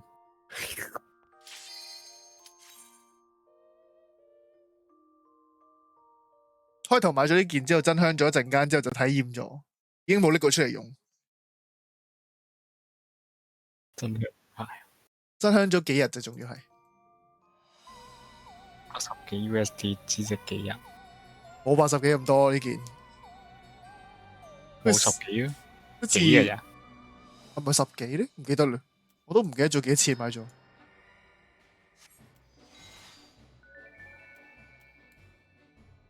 8係嘛？幾個價位嘅佢有？好似係咪有特價咧？好似冇會有10幾咯，應該當。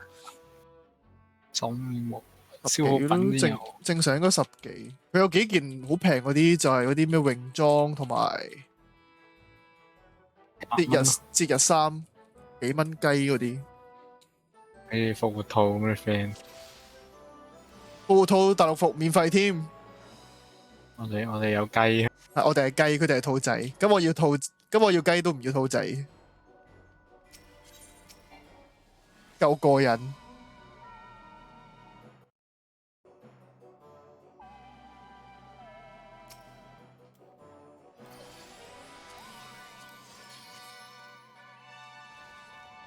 我本書根本係電筒嚟嘅。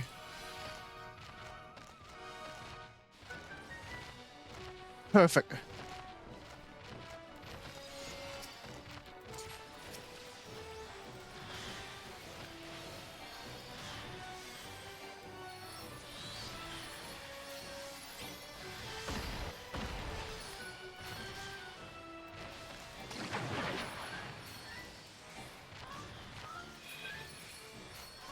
喂，搞錯啊！未爆到招技嘅。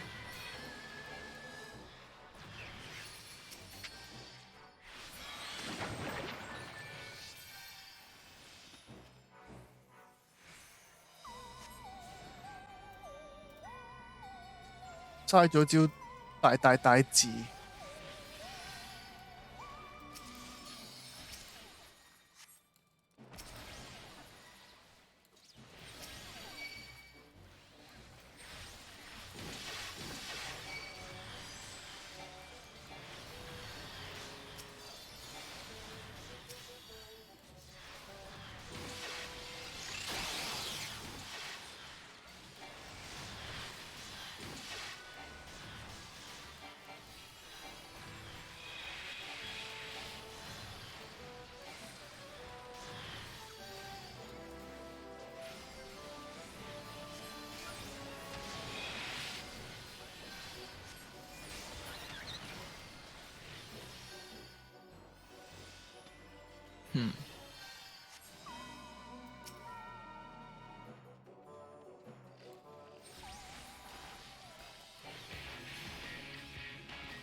逼死我！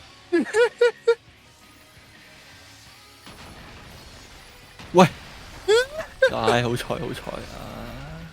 唔係咁樣唔碌落去啊嘛？鬥你桌球都碌落去啦！鬥你笑死啊！佢係發生咩事？呢條友突然間，梗會幾時開大技佢？發生咩事？做咩超波流星？你望到我 miss 咗波嘅時候，佢撳錯掣咯，條友嚇親，我都嚇親。佢用咗個粒瞬間嘅救命技，佢知你分人心啊！我諗轉過去睇 LPL 啫，佢逼死我咯。望 FPL 啊，你望緊我添。唔係，我望完你之後就望咗 LPL 啦，見你玩完。哦。Again. Oh boy, here we go again. 哦。完美。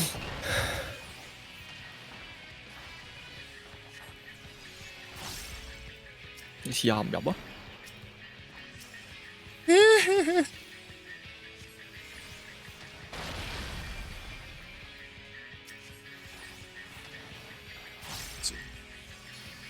呢招好過。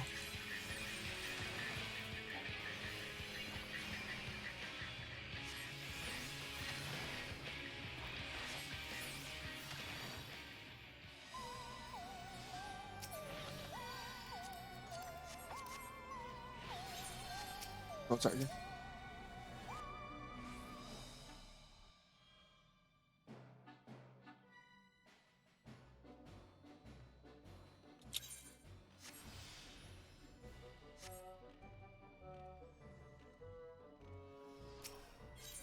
阿摩利空揾嗰個就係伊甸園嗰邊個掛船。係啊，到時候係時候到你執法啦。It's time。你諗住開伊甸園住？雖然簡單㗎，好似阿蕭都好似未打完定打晒，我都唔知。我唔記得咗已經。嗰陣時同你打咗2關定1關啫？普通伊甸園都未搞掂。係啊，就係普通。咪就係普通啫嘛。就係普通啫嘛。你點樣一開最難嗰個出嚟？咪逼死個系統咯。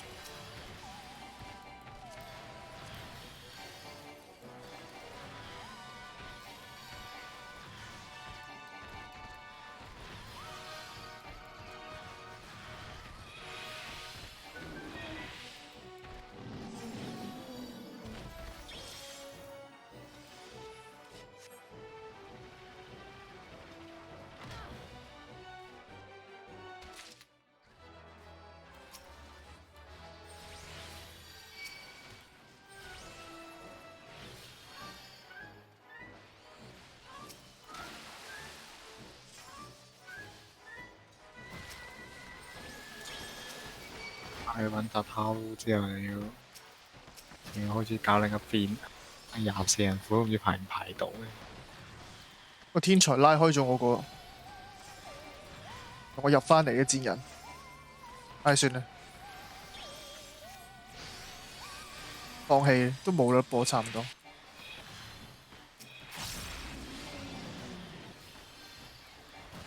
嗰個先只有罷工嘅咧，可唔可以連住佢嚟補佢血咧？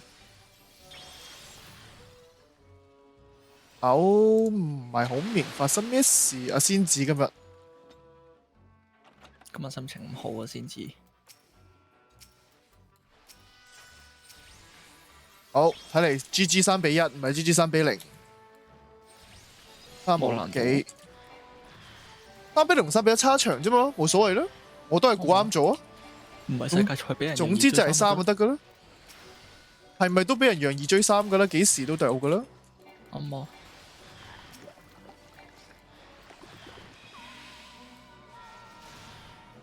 因為我哋先知又去咗邊啊你？我 mark 咗佢補血噶咯喎，做乜嘢？我翻嚟啊，唔該。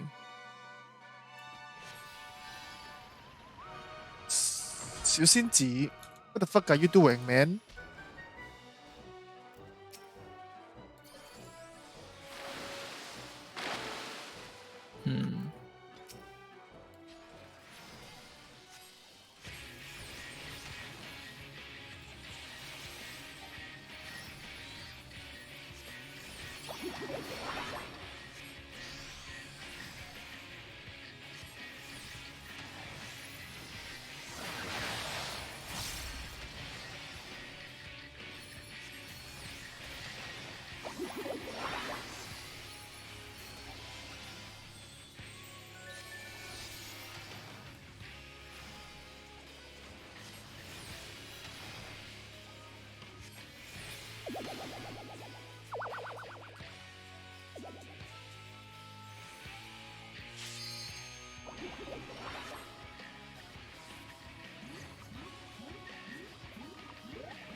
哦，OK。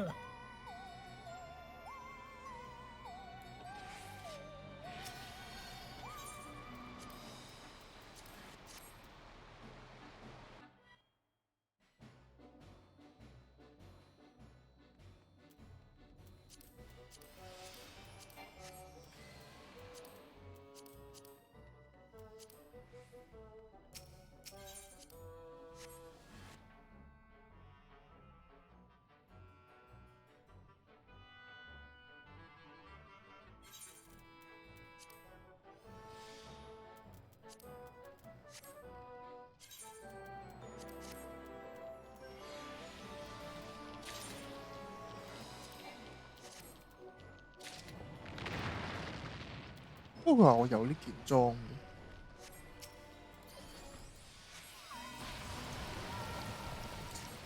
都係唔深究，補咗血先，佢陣佢死鬼咗。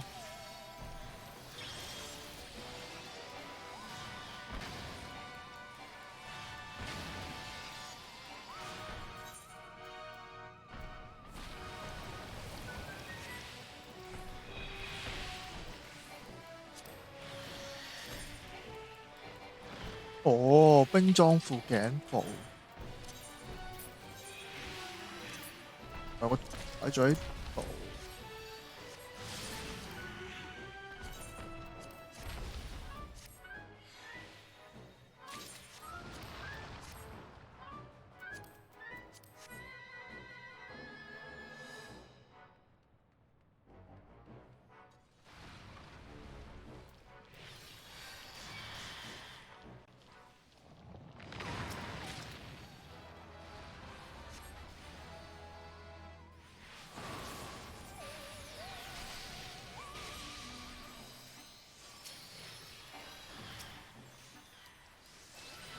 撳咗掣，佢擴散啲嘢出去。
好，唔使睇 ，GG 3-1收工。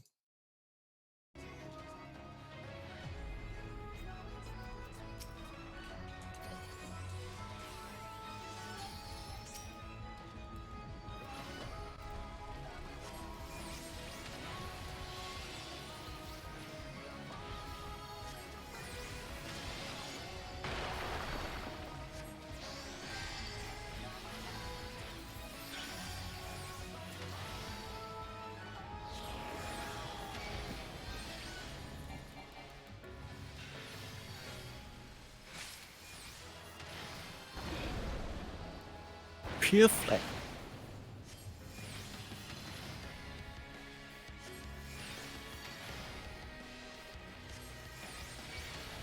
咁走會點㗎？你可以試下，一個人猜猜。嗯。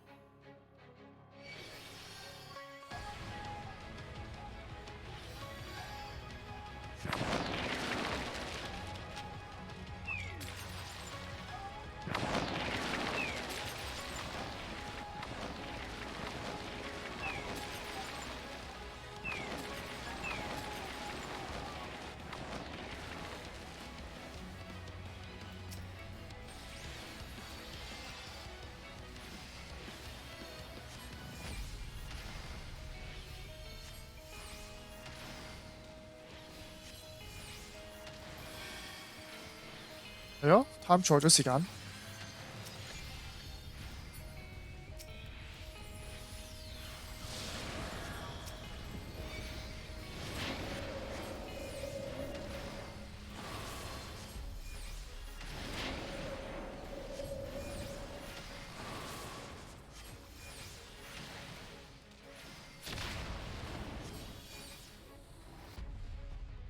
可估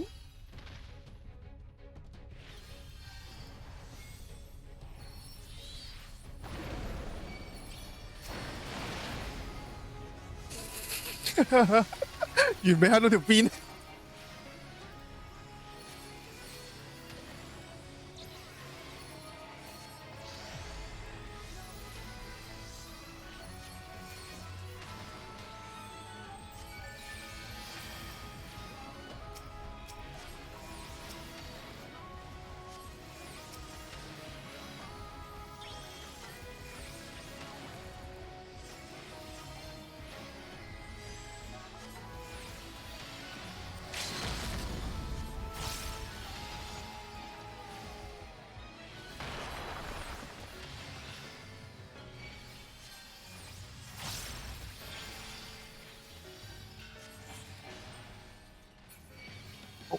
到啦，精煉度。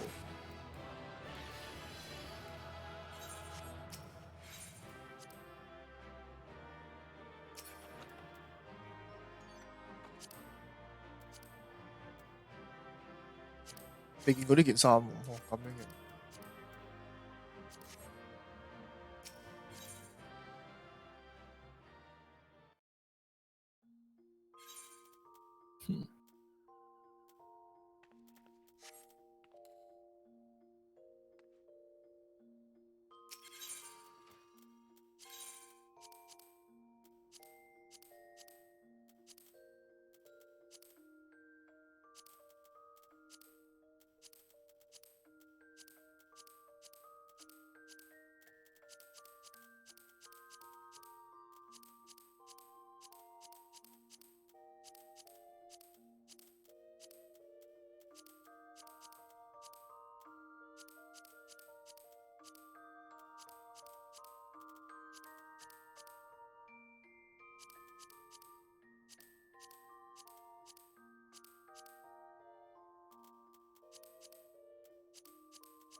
好。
又多咗個新嘅白袍嘅喂 What？新嘅白袍佬咯。聽到你話有新嘅八婆，老就嚇？呢個腦諗啲咩？你會嚇？好似冇新女角啊！嗰個係啊，你揾傻啲啊！下一個搞事嘅唔係亞視人啊，下一個搞事嘅就係 Xenos 啊！用6.0搞掂埋最後一隻之後就變成要搞呢個 Xenos 啊！陳生永遠都搞唔掂。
我又撞翻隻龍女啦！又係你啊，陳生，又係嗰隻攝咗箭嘅，啱啊！屌辛苦啊！夾硬俾多10幾蚊 USD 出嚟，就係為咗有呢個龍女嘅角為美，但係又唔會太過纖細。DLC 嚟㗎呢個。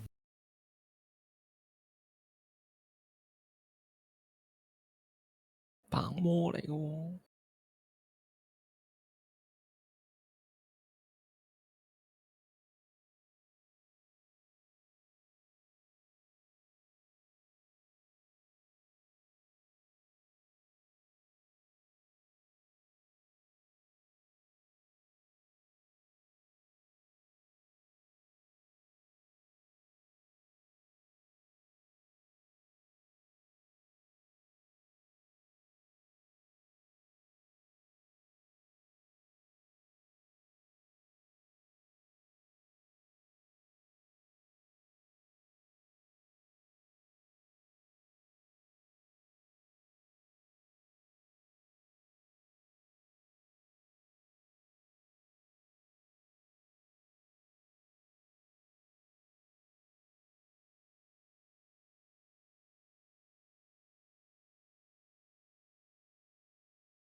又可以繼續喺度輕態住隻龍女。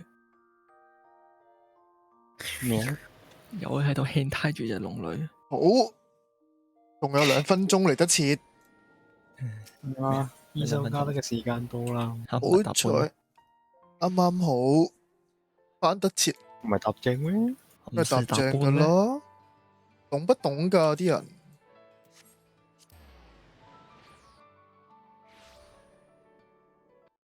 加油！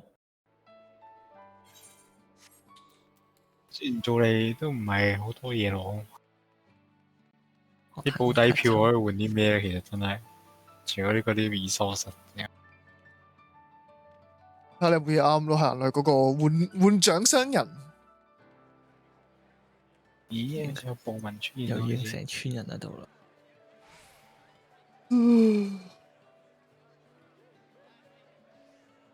又係窒機嘅時候啦。唔係啊，好順啊，睇嚟冇問題啊。係咁易講下啫，真下扮窒其實 OK。咩咯 ？in game cap 住 FPS 30。係整個假嘅出嚟，顯示得1咁樣，好核啊！早晨，踢波踢到癲咗條友，一入到嚟聽到人呻吟，差唔多噶啦。先人呻吟咩？你咯，我咩？一入到嚟，我睇到喊路啊！點知你啫？哇！見到啦，攞支 flame thrower 向天花板射之後，上面啲人唔見晒啊！見到人哋咁用我，見到啦，烤爐啊！呢個烤爐真係世界級啊！人煲熟啦，咁樣飛晒落嚟啲人啊！佢隔住咁厚嘅牆都燒燶咗上面啲人。喂，呢個要 fix 咯，我覺得。你仲玩緊佢個飛字，有嘢攞啊嘛，梗係玩啦。啱啱見到啊嘛。你用咩上路啊？你？我想攞佢嗰件裝咯。裝？你嗰件衫啊？嗰套？個 set 咯，係啊。嗰套我懶得再入去嘥咁多時間做，我直接買咗佢。係啊，可以買，一定好平嘅。而家本來30萬嘅一開頭，而家我買嘅時候20萬咯，而家應該再跌㗎啦。跌㗎啦，過多幾日就跌晒，得翻幾萬蚊㗎啦，可能。跟住坐騎又攞咗啦，攞突咗添，仲要。坐騎我攞咗2隻啦，抌咗出去賣添啦。賣冇錢嘅。有啊，1萬咯。1萬蚊咯，teleport 錢嚟㗎，好重要㗎。teleport 錢啊，交籌備任啲錢嚟㗎。交籌備任係我交籌備任啲錢啊，係我幫你哋交啊。係喎，你話有嗰個抽獎券係咩樣啊？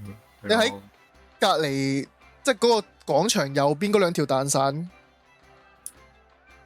唯獨是得2個，我咁睇好嘅。話你嗰張券喺邊度變出嚟？張券就係做佢啲交佢俾嗰啲有印花嘅裝備俾佢。我唔知嗰5張券幾時揾翻嚟嘅，我都唔知幾時交落。知你開頭我以為係玩呢個之後會俾人抽獎咯。蒼天勞工先有，冇所謂啦。蒼天龍宮已經畢咗半頁，嗰件衫已經俾我抽咗翻嚟。差啲坐騎未買啫。咁都俾你抽到，一定係呢個讀心晶片，知道你想要，跟住就俾咗我，然後我就要咗啦。咁乜 Q 嘢衫？冇錯，好貴啫！啱啱睇嗰個版100幾萬啫嘛，件衫。換副身家噶啦，我成副身家得300萬都未有。夠噶啦，買咗就得噶啦。我喺我未買間屋之前，我自己嘅身家都未超過300萬。係買屋嘅時候先喺度撳錢咁樣攞晒所有嘢，攞晒可以換錢嘅嘢，攞晒出去買。呢啲咪就係臨急抱佛腳咯。跟住之後買完屋之後，仲要原來先發覺起屋都要錢，買完笪地仲要起屋，到最後乜嘢跪喺度求人求個 friend 俾錢我起屋。我就冇嘅，我就係屎忽痕嗨咗落去，咁就買咗間屋翻嚟啦。唉，完全係2個體驗啊！你嗰個交香水差唔多啦。交香先好。地地穿地黃金，遍地屋。不過我比較期待緊佢之後有個 server translate。走人做6次就算。夠 translate 乜？有啊，而家有啊，而家有翻譯啊。有啊，有 translate。成日都有翻譯噶啦。唔係嗰個有個唔知叫做莫古唔知乜叉嘢嘅，有個即係有個 apps 係幫你翻譯啲即時翻譯咯叫做。旁邊下一個啊，我記得啦，下一個係整。有唔知話6.0有呢個 server 轉移嗰啲嘢死人嘢。係啊，我比較期待啲人會唔會試下一出就唔知啲人就掟嚟掟去噶啦，自己就會噶啦。跟住啲人會掟啦。練咗兩個唔同 data center 嘅人啊，點算啊？佢話總有方法，即係突咗個人出嚟嗰邊嘅啫。冇錯，知唔知咩叫兩個我？之前為唔係特登為咗第二個 data center 啲 friend 喺嗰度開個人物玩，反而即係而家可以再轉嚟。而家有兩個我同一時間。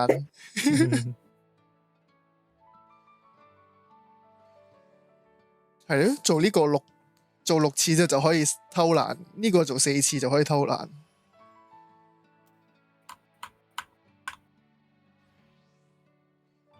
要校制呢個 interact 制係咩制啊？但係我連撳嗰個 target 都撳唔到。我 set 咗噶啦，已經 set 咗啦，我 set 咗你撳嗰個就係佢自己會 target 噶啦。target 普通嘢都 target 咗，即係佢依家係嗰個 target 嗰嚿嘢啊。嗰個自動揀最近嗰粒線嘅，所以可以嚟得切。繼續我做緊咧，有冇玩過？做緊 beta 咯，玩過啊，玩咗一場喎。琴日先至玩咗一場。咁想如何？差唔多啦，都係咁啦，冇乜特別，冇乜經驗，因為要升呢。要升呢？係啊，要升呢先有嗰啲車啊、飛機啊、大炮啊。而家見到啲人打緊電腦，有電腦咩呢隻？有啊，你班僆跟住嘅就係電腦。即係你死完之後，你就變咗你班僆。係上佢身咯，你上咗佢身。咁死晒咧？死晒就下一隊咧。我屌，下一隊僆出嚟。下一隊僆死完之後，就等下一隊復活，再撳翻落去。啊，咁我幾多人嘅？好識一場。12個，12打12好似係。未滿喎，但係都其實。知道會唔會再多啲？有啲對面會多啲人嘅，成日都有。啊，咁咪變咗做其實睇落個戰場好多人，但係其實好多都係摸碌嚟咯。係啊，你會見到一個精準投擲可以死10幾20個嘅。死全好似係琴日阿三嗰邊。係精準投擲例子啊！俾人一粒彈清晒所有自己成個 squad 陣。我仲以為好似 Battlefield 真實多人添，30幾，即係可以變咗冇 Battlefield咁，但係都30幾個打30幾個。嗰啲唔係真人咯。有啊，有咁多咯，多過你30幾得30幾。佢一隊可以執到6個人。即係等到你喺戰場上冇咁孤單。哦，其實唔係嘅，你啲隊友唔係啲隊友，你啲電腦會唔知何時何刻就喺後邊死去。啊，得翻你一個，然後你就換唔到人。點解我隊？點解我冇得換人嘅？跟住就翻咗屋企啦。呢個就係琴日嘅體驗。搬蘑菇嗰個搬幾多個啊？最少。我好似上次搬4個，就收工。你係搬2個得唔得？2個應該有啲危險。4個應該做好多事。喺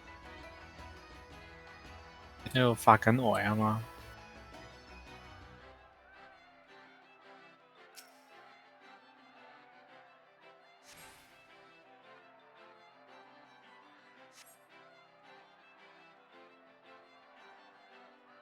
食飯喊出嚟喎！原來頭先我咁多人同我做緊同一個任，點解頭先排副本排咁耐？呢度起碼夠塞3隊人。假嘅，你以為佢做緊啊？其實唔係，個個都係做咩啊？一個人入去打噶啦，仲等啊！佢話：哇，你係喎，你啱喎，可以一個人打喎。幫助呢個邊緣人。佢話呢個系統，我媽之前嗰啲都要啊。有嘅，你可以一個人打嘅。呢個系統，我即刻經常利用。快咗幾多啊？尤其是升啲 DPS，如果之前有得咁樣玩啊，哇！等到瞓着暢通冇咗啊！如果唔係之前排隊晒一半時間，如果唔係，我玩完個主線啦。而家我只玩完啦 ，game 都起埋嘅。咁樣唔會，應該唔會。玩到呢個地步應該唔會。會嘅會嘅，冇嘢玩之後就棄噶啦。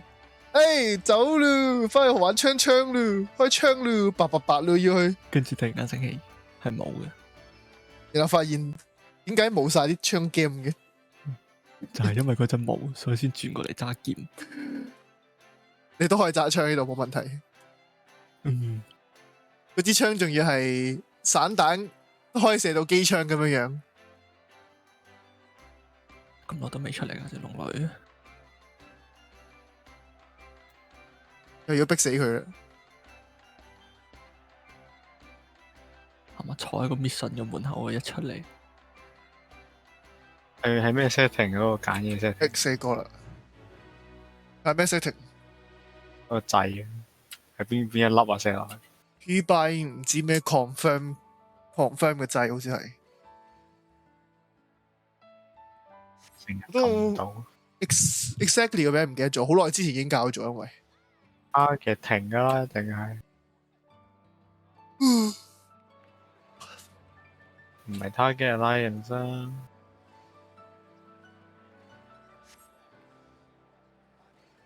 ？face target 唔係啊，即係唔係近嘅啦，好似 focus target 都唔係呢個，一定唔係，唔會 enemy 都唔會係。target pet of Emilia 應該都唔係，我記得個名唔係咁樣樣嘅。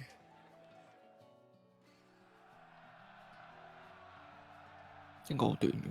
係最快捷方法係 Google， 揾 Google 大神幫拖。一玩嗰陣時就教咗嘅嘢，我真係唔記得晒。嗰陣時對偵探一入去，喂撳唔到個傳送門，點知原來可以咁樣即刻撳，可以 set 呢個，跟住就 set 咗。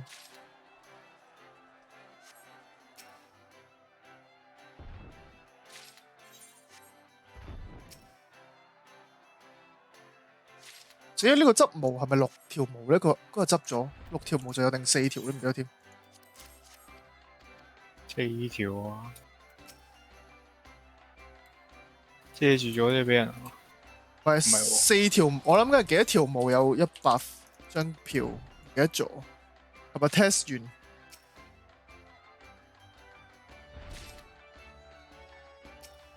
完？算。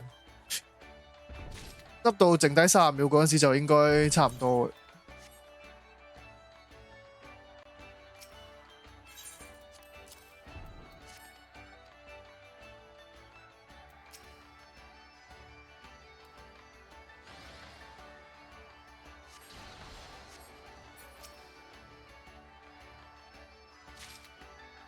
真係唔係呢個慶典，都唔知道呢個交香箱可以咁多人。即係因為慶典所以先突然間唔係交響色啊！仲要最期待係咩咧？我都未見過有自己公會嘅人有顏色喺度行過，即係冇我玩緊嗰時冇人喺度玩緊。唔係啊，可能側邊你啱啱消失咗，上唔到車嗰條位有一個行過。嗰個係睇唔到，跟住就因為我話你而家左邊嗰度應該有個飄過咗。點知啊？可能啲人行外圈更加睇唔到添。行內圈嗰啲先至最多人，勁多豆芽咯，勁開心。我平時豆芽去晒邊？係喎。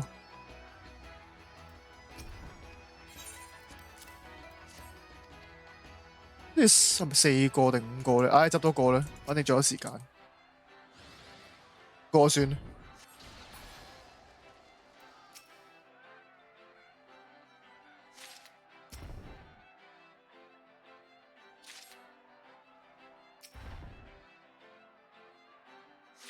執完之後分零鐘休息。我係 target 唔到，搞到做唔到啲嘢噶咯，係。冇計啊，都執唔到。因為你未 set 嗰個 key 我而家。做完我試下揾翻個 key 出嚟先。應該係系統。平時撳開咩 key 咧？key 翻嗰度撳一次嗰啲。係系統確定操作係咯，就記得 confirmation 嘅嘢嚟。系統啊，唔係 targeting。係，因為呢個係撳 confirm 掣，我就一直都有印象係 confirm 啲乜嘢咧？但係你點樣揀嗰隻嗰個點？揀唔到喎，啲人多到。你之前講 confirm，你連撳都撳唔到個點。就係啊，撳嗰個掣自動 confirm，自動撳噶，行過去近就得噶啦。如果唔係24人嗰啲點樣秒速 teleport 走，一樣都係。呢個奇異係攞嚟交李符用嘅，嗰啲撳掣係咁 spam， 抌完水之後係咁 spam。係嘛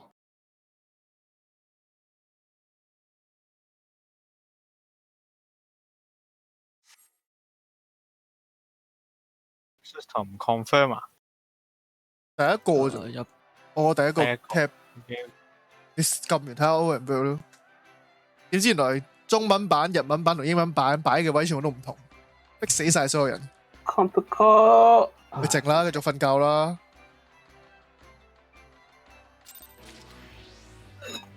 5個都有100嘅，下次就試400，下次就試4個。我4個都有100。咁得啦，即係4個得，即係頭兩個都係44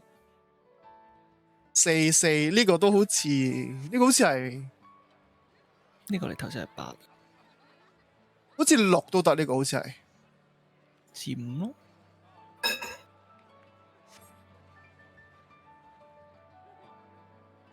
因為我覺得呢兩尾即係臨尾呢啲 phase 開始長時間，所以加翻1-2個上去。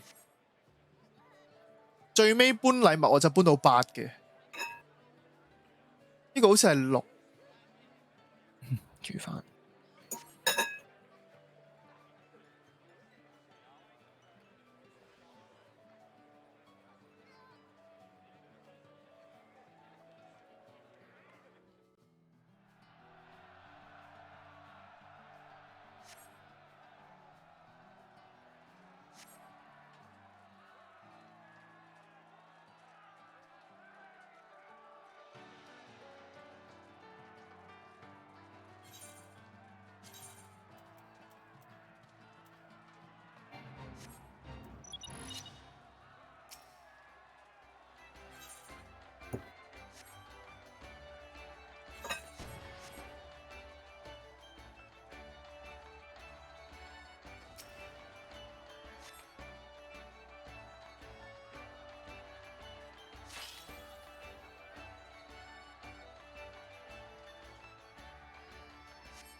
玩具都係4個啦，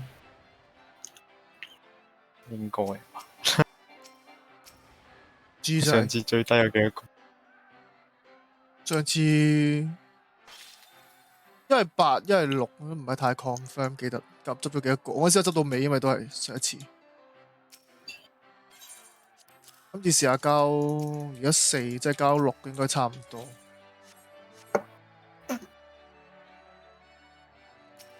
即係交5先咯喎。因為執到4個嗰陣時，仲有分半鐘，理論上應該唔會金獎嘅，理論上感覺。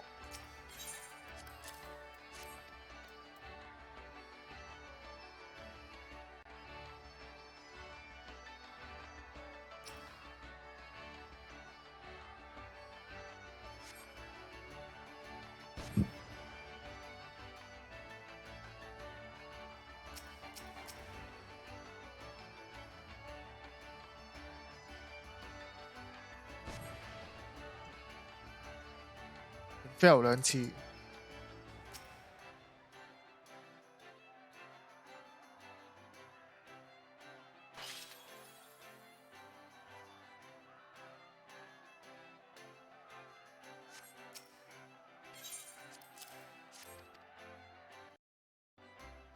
交完，下邊等。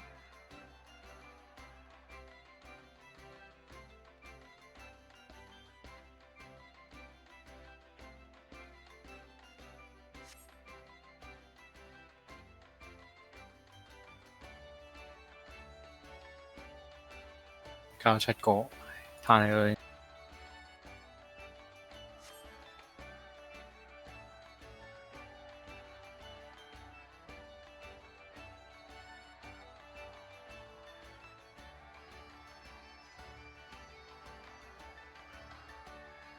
佢拎機嗰個箱，拎到係 use 唔到 item。窿兩個薯仔箱。有好多家私我哋要唔要？有3件家私我都掉晒嘅。嗰個氣球啊！氣球好似擺出去，好似喺停具嚟嘅佢計。係啊，outdoor 咯，outdoor 噶全部都。有一個入邊嘅 sofa。哦，開到個 sofa 喎。我都係 delete item 嘅啫。哇 ！sofa 都 delete， 一係抌俾 NPC， 一係賣咗佢，做緊啊嘛。一係就租間 apartment 掉晒入去做倉。選擇係拉出去咯 ，even 住出邊。慘！陣間就後，知唔知過多一陣間想買，跟住發現大件事，貴到傻咗啲家私嗰幾個。靚家私，靚咩個 sofa？ 唔知嗰個咩嚟，我冇抽到 sofa。有花喺中間圍住，好似人哋公園咁圓形嘅。知啊，可能靚都唔奇。擺出嚟公園商場嗰啲圓形嗰啲位置坐嘅啫。因為啲縮圖好信唔過嘅，一定要放出嚟先知。我話嗰啲係掉晒佢啦。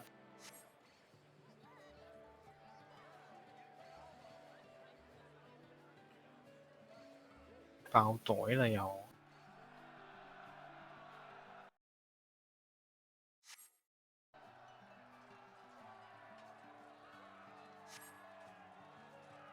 啊！呢個偷唔偷？試唔試偷懶搏一搏？執6個會唔會得咧？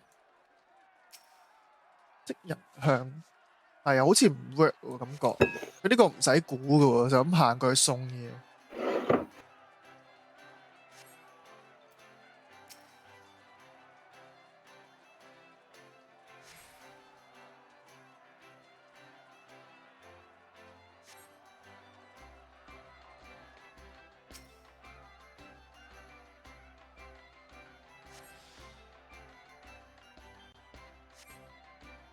黃色係交 merchant。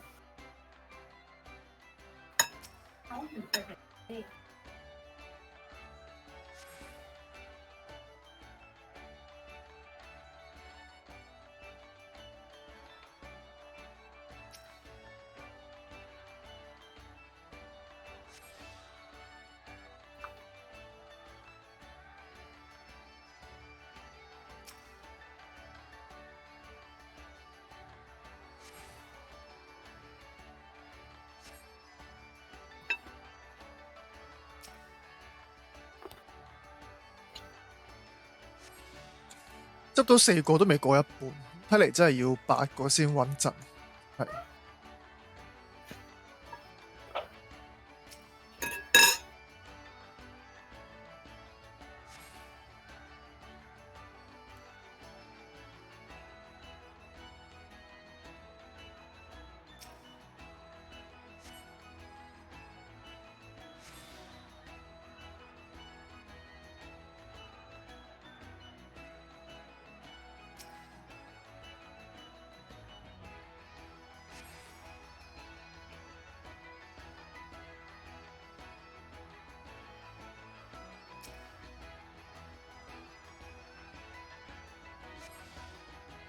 夠8個咁多。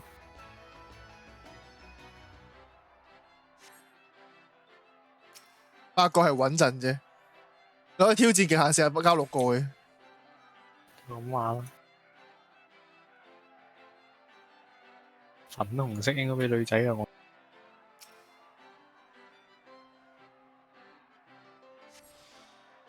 隔離嗰個商人表示：我想要啊，我好想要啊！誒，撳錯咗添，係即人向呢個係。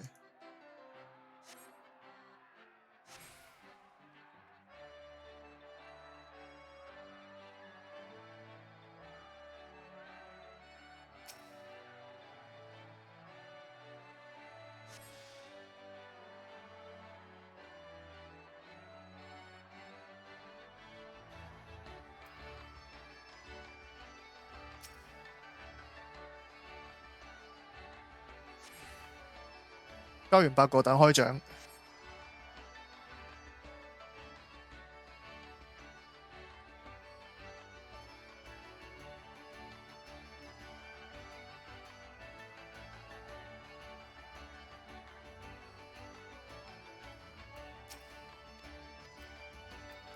係咯，即係應該之前我交咗印花，所以先有未抽嗰啲券。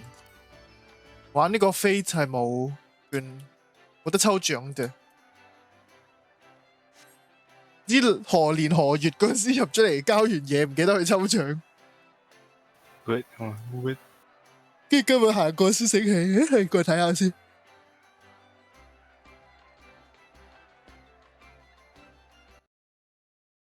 好 ，LPL 個 channel 收咗皮啦，咁即係 GG 3-1啦。鳳凰已經再見啦。好，出去呢個冰島玩嘅咧係呢個皇族。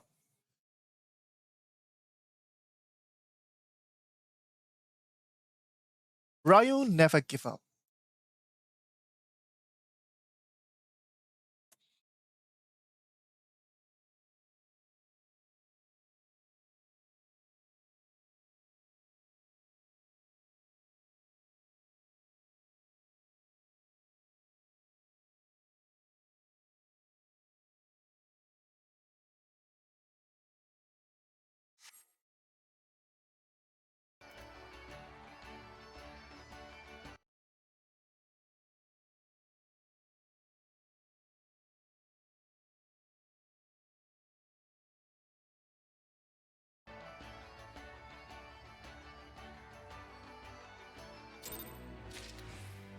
8個都有10嘅，冇問題。咪10、100。好，咁咪完啦嘛。5個啫嘛。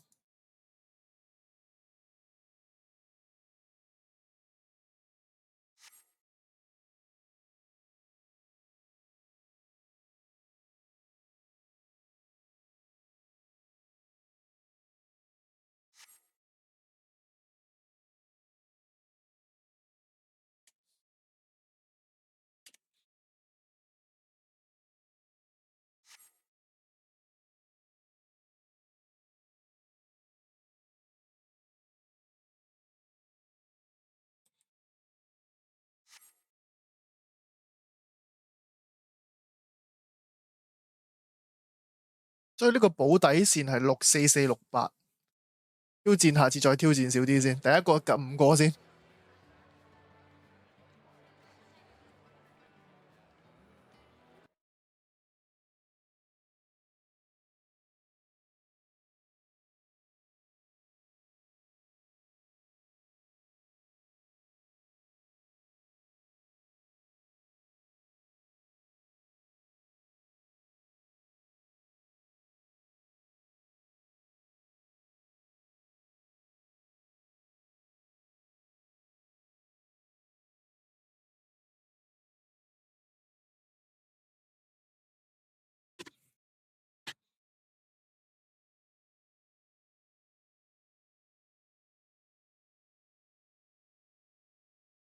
廁所。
嗰件衫需要50個，即係50張冇底券。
食軟雪糕，雪糕，雪糕。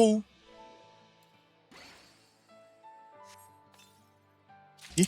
開到個3架嘅點解？咦？我哋個架師嚟嘅唔係 Hawk。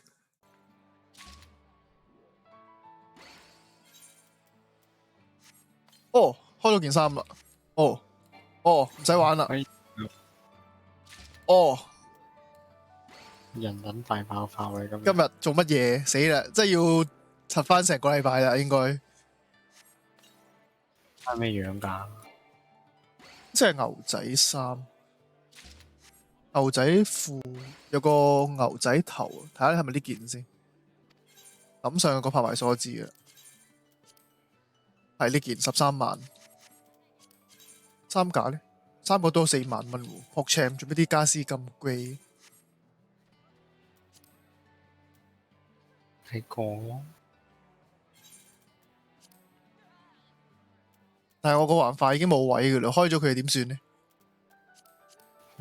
照開，開咗應該都可以買嘅，係嘅。啊，係呢條啦，我就想呢條褲嘅啫。Yeah boy，牛仔褲。呢個係咩？哦，呢個穿窿牛仔褲。冇錯，件衫都有啲 cowboy feel 嘅。頂帽係最正嘅，最中意頂帽呢啲。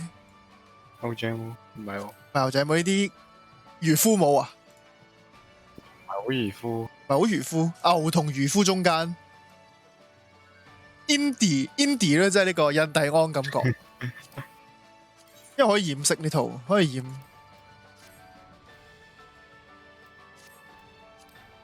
條褲染色係最開心嘅。一陣整個純黑落去。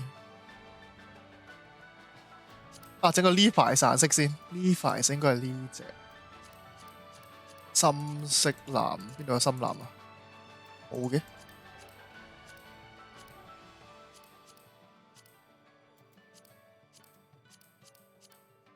冇嗰隻 Levi's 藍。誒，近磅呢隻。啊，唔係喎，染淺色都靚喎。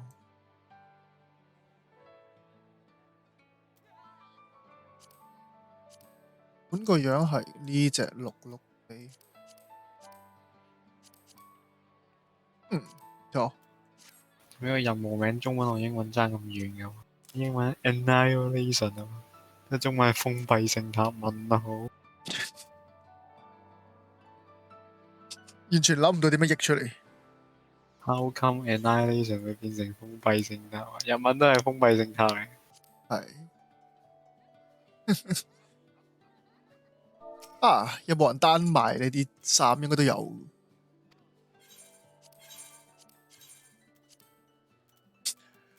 佢逐件執，係咪執到平過成件買翻嚟？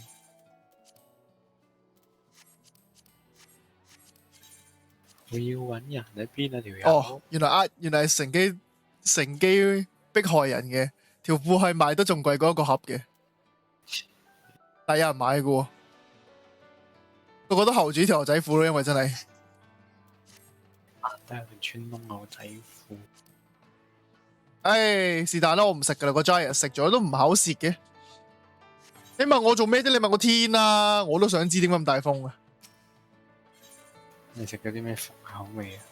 粟米嗰個啊？唔係，佢個 Giant 係朱古力皮，中間2隻味，所以係3重味嗰啲咧。咦，食落去唔好食。唔好食咩？嗰個幾好食喎，綠茶加粉呢啦。嗰個唔係綠茶嚟嘅，中間綠色茶咯，中間係橙白。橙白嗰隻嘢，可能其他味好食，但係我啱啱食呢個橙白加朱古力皮係爛色，垃圾又話好香，好香。得抹茶 OK。歐吹都唔係咁拗㗎。你講你今日嗰個蛋糕 send 俾我講啊嘛，好難食啊嘛。嚇！講緊 Giant 雪糕喎。係咩？可能掟佢落街啦，可能掟呢隻曱甴落街唔該。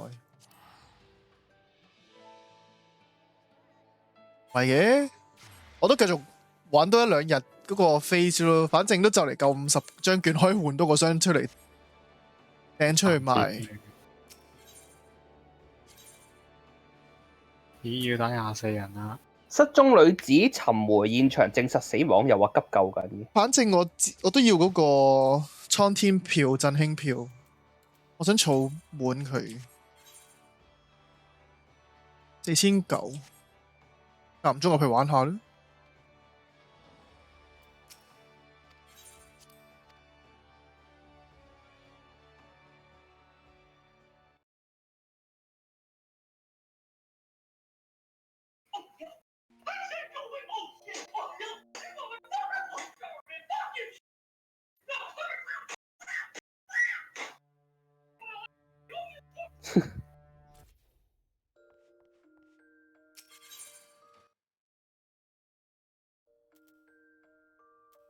哇！個倉得4個位啫喎，嗰度有幾多件啊？1、2、3、4件，攞件求其抽件出嚟先。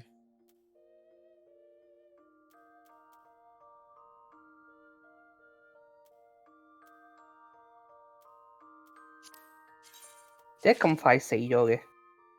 好似你咁，咁易死嘅點解？係喎，好似啲火星二中咁易死。戇鳩，你死都未死。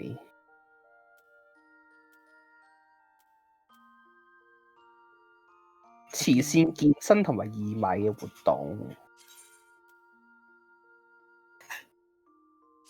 ，Two Garden 162但係咁高嘅，喂，靜啦，高過你人哋162高過我，我嗌下啫嘛，乘機迫害下你，收皮啦！冇第二句啊，日日都講呢句，你唔悶我都悶啊！最樣衰嗰張相俾你先，我 send 你自己張相俾我啦。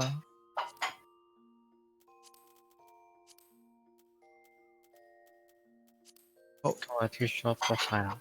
係喎 ，claim 埋先。消防呼籲咧，現場行山嘅人士唔好再上山。有個 rank 4 soldier，唔好航拍，唔好阻礙救援。跟住晒你班友。消防係喺度八下咁啊！睇你阿媽賴屎啊！離開同我去，跟住佢就話：哇，老闆娘而家出咁多相呢排，係咪準備出新寫真？成日都出噶啦，老闆娘。佢個 page 裏邊經常性有新相噶。嗰個唔知咩啊？嗰個韓國版嗰個 OnlyFans 可以有外國 payment。No one care。之後嗰啲韓妹係咁話：哎呀，我哋開咗海外啦，快啲嚟到呢個。錢係錢啊！佢聞到錢啊 ！Smell is money。我話 money。某日，喂，今日可以扮農夫喎呢些嘢。Pork。劉冠希喺我瞓覺嘅時候去咗跑步，咁犀利嘅。係出去行街，順便跑步。就好似我咁，為咗去食淡仔，所以就去跑步。之前係，而家已經放棄咗啦。而家已經唔使啦，唔需要跑，唔需要行，就咁隔離行5分鐘就得啦，唔使再去太古城。太古城嗰個叫康怡。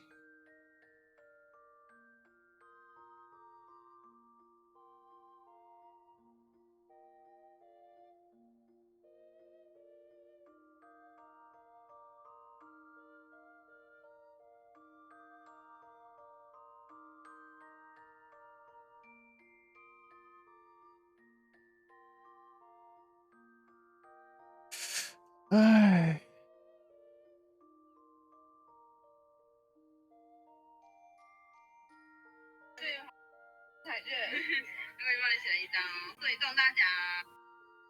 點解會 follow 啲台妹？你咧？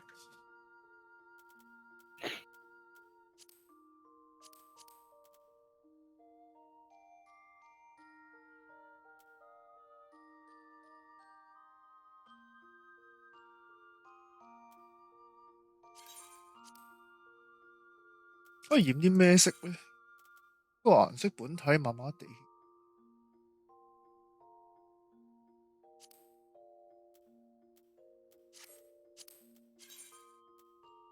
2KM 都有咩啦，都有嗰個韓國 Patreon、韓國 OnlyFans。食海霧藍啊，有冇海霧藍嘅？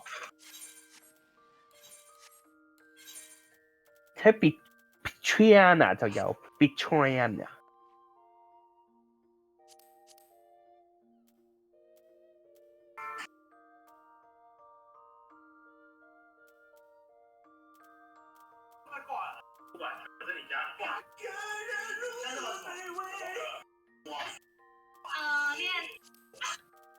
好嘈啊，靜少少。正喎個台妹，關我咩事啫？好似你咁正。佢正啲。HN95041咧，就係高啲。掟佢落街啦！176。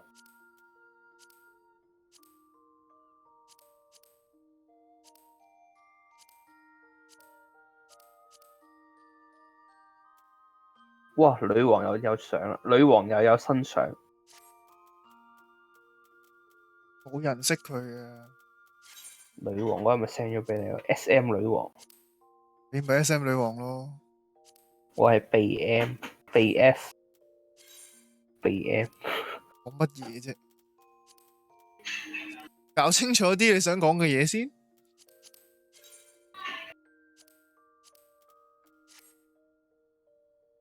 哇！第一層技能做到咁個方都冇人執嘅，超人似。使唔使做 leg pull down 㗎？停少少。醉翁之意不在酒。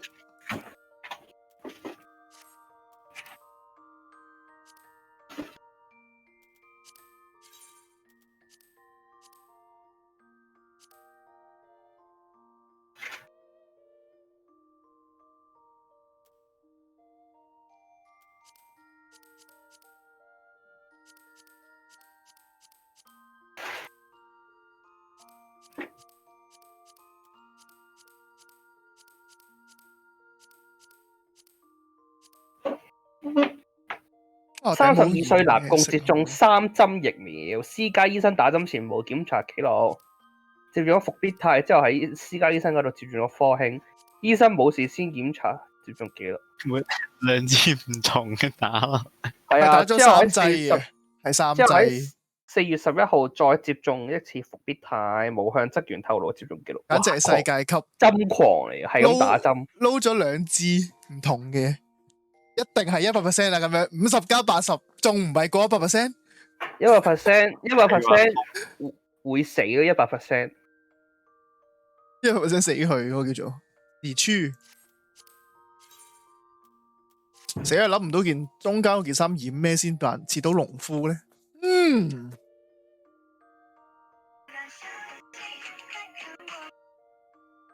點解會睇埋呢啲嘢？你咧 ？You 睇到個波仔，好望自己。波仔，香港被捕波仔飯。飽喎，食唔飽，勁細個。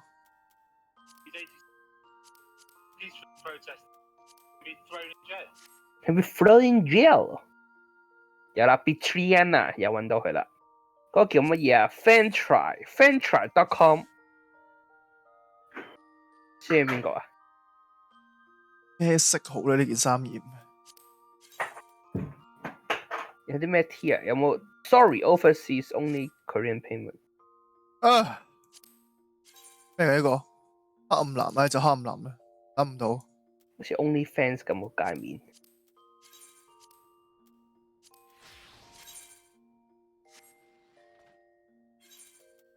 阿邊個都有啦，阿邊個 Sam YLT 都有。喂，你吸一吸個廚房有啲麵包水喺個地氈附近。廚房仲擺地氈，你真係想清理死人嘅啫。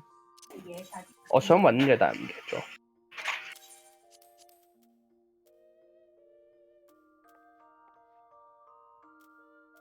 點解冇黑暗藍嘅我？黑暗紫啫喎，嗱啲。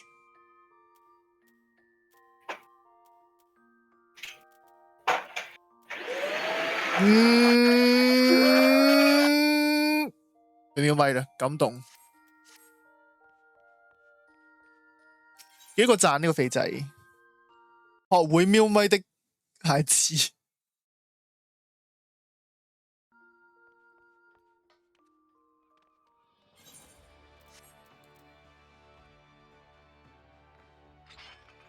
哎呀，行錯邊添。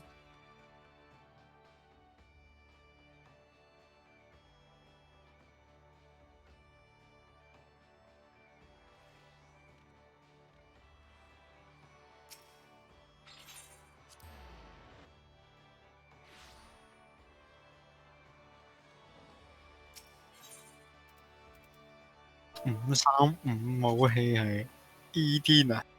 係啊，最後嗰關。黐線佬喎！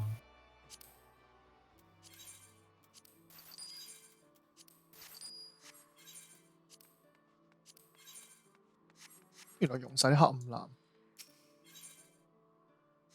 排個24人副排10世都排唔到。差唔多噶啦。你排到23點嗰時就有人入噶啦。喂，一開 Sephiroth 個台，佢又播呢個 LG 呢個 War 咩啊 ？World of Warship 嗰個 Ultra Gear。喂，逼死我咯！165 Hz。咩啊？你都係想我買啫個芒 ？Do it 啊嘛 ，Do it。應該好 Q 貴。新 model 分分鐘同之前想睇啱嗰個應該都差唔多價錢，3-4千走唔甩。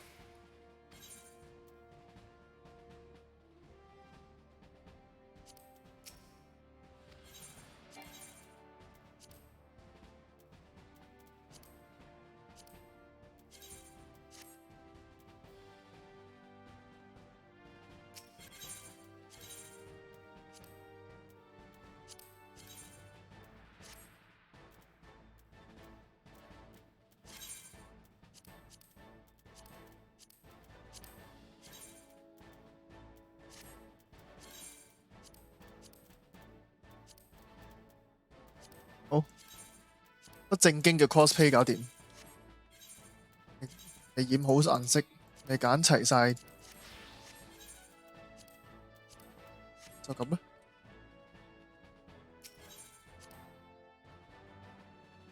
82萬喎 ，casual 套啲跌咗啲。有啊，跌咗啦。上次睇86、85。不過應該跌到差唔多呢個位就停，應該8萬最少都要，最尾都係喺度。始終呢件嘢100萬，係始終呢件嘢你要抽獎抽翻嚟，即係要用翻少時間裏邊玩。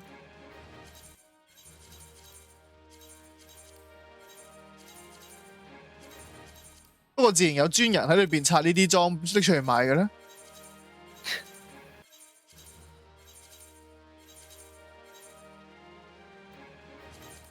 呢套嘢係咪要格價咧？喺做彎度應該都唔使點格。應該全世界都係差唔多，唔會差好遠。不過格下都唔會死嘅。咁就唔見半副身家。幾好啊！起碼仲有半副。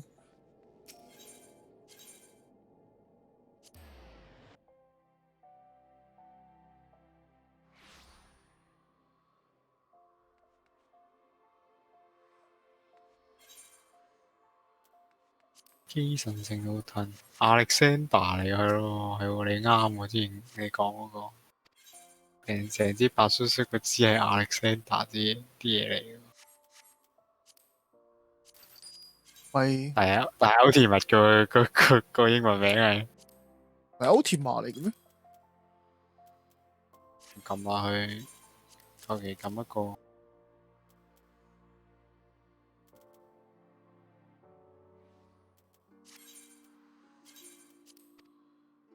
不過最靚，我暫時覺得都係亞歷山大嗰個絕本靚嗰啲武器。就係 Alexander。歐田馬係比較易打，係比較啫，過唔過到都係要翻咁上下時間。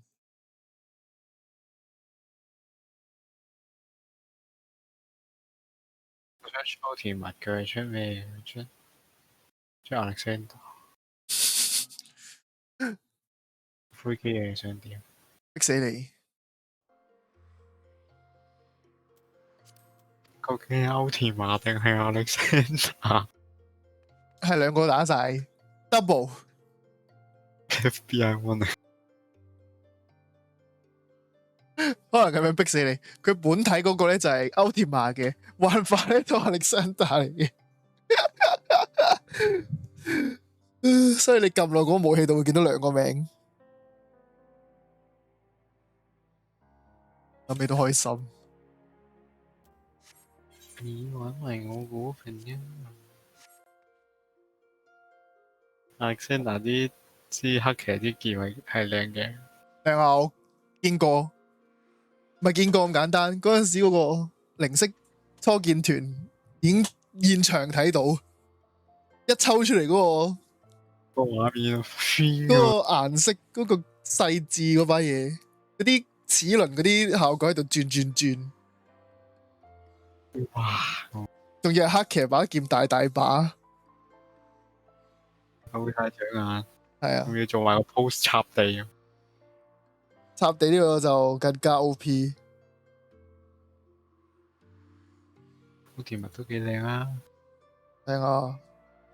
有好甜蜜係咪二打過 Alexander？ 係啊，二打啫，但係都難打。都唔係二喎。佢個二只不過係三國嘅比較上二，但係你相比你出邊打過嗰啲，全部都係難。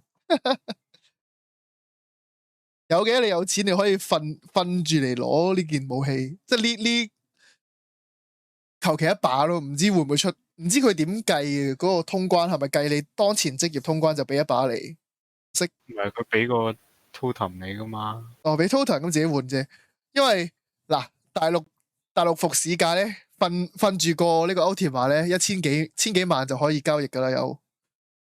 俾你瞓住個。係啊，佢哋7個打晒，你可以瞓住個。市價係千零萬，我記得之前睇過，1000至2000海鮮價嘅。跟住亞歷山大就好似未見過有呢個老闆真係瞓住嚟過嘅團。巴哈就唔使講，巴哈最難，更加冇可能。哇！已經排10世都排唔到咯，個24啊！我彈咯，彈都唔夠 ，DPS 都儲唔齊。你要知道彈係有呢個打尖隊噶嘛？唉，我換彈唉。可能人哋有一 team 就係差你一隻彈，一入去就即刻打尖，前面啲 DPS 望住你衝過去，拜拜咁樣咯，拜拜你條尾。Speed One 過去戰場啊嘛，唔諗住你呢個嘢啦。不過唔識彈，唉，由佢啦。冇所謂噶，最緊要係咩啊？累死晒其他人。表入即係叮。話咗噶啦，彈就係我 POP。你跟壁卡，唉，着住套校服入去扮下嘢。只要唔係 B 隊，C 隊就可以扮嘢做嘢噶啦。AC 隊。我做親彈玩水晶塔 ，B 隊啲人都會射個波埋嚟。點解變咗 A 字嘅我？明明我 C 隊，你做緊啲咩 B 隊？逼死你！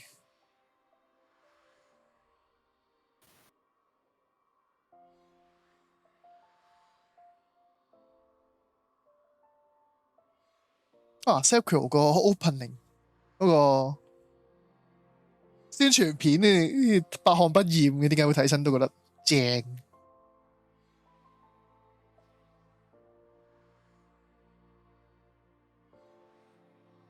咦？唔通你又玩 Enlisted 啊？你今日又嚟啊？要繼續，未打過今日，我都未打過，未入過機。我都未，不過我想入都冇得入啦，差唔多23點。RIP。聽日 home office 可以夜啲瞓。咦？又辦公？唔係辦公啊，我 home 我都大把嘢做啦。拼 pickle 拼。應該得啦，我啲嘢食，出去先。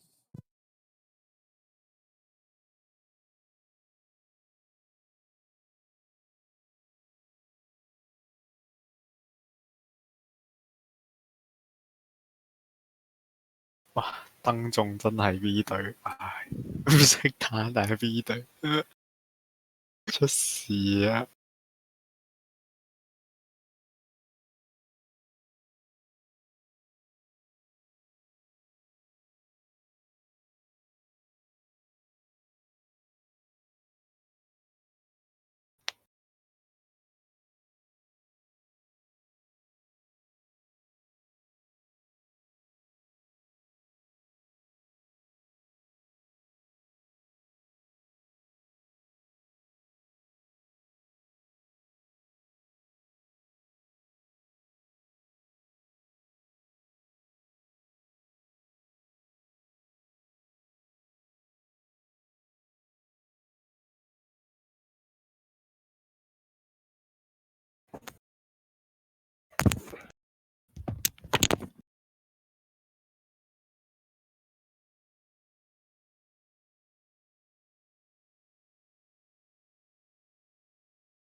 どうしようかな。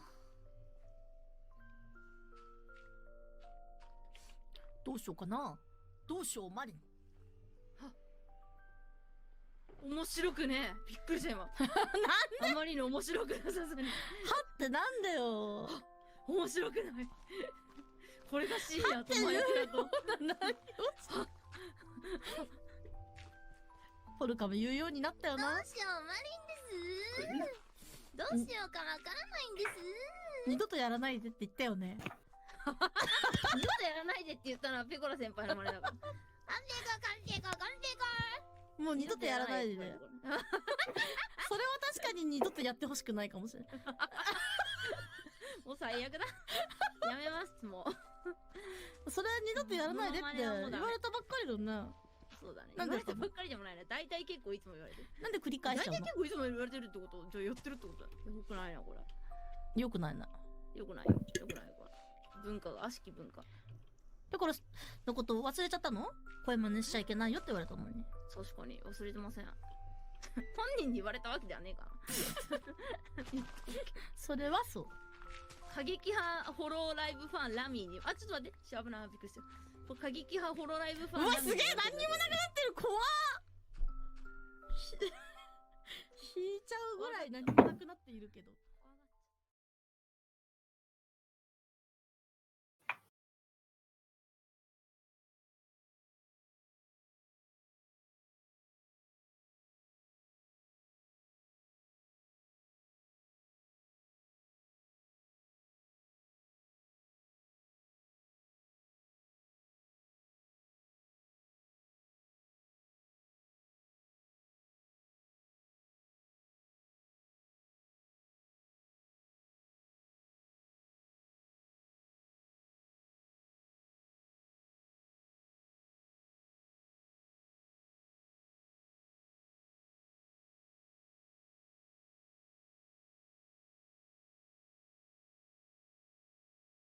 唔係念經嗰啲啊。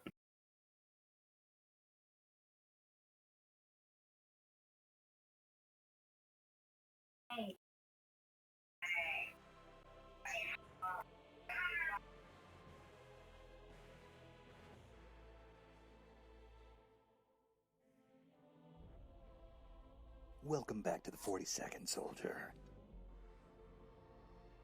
Welcome back. Thank you. Melamber. One sec. Welcome back to the 42nd Soldier. 簡單人劇場。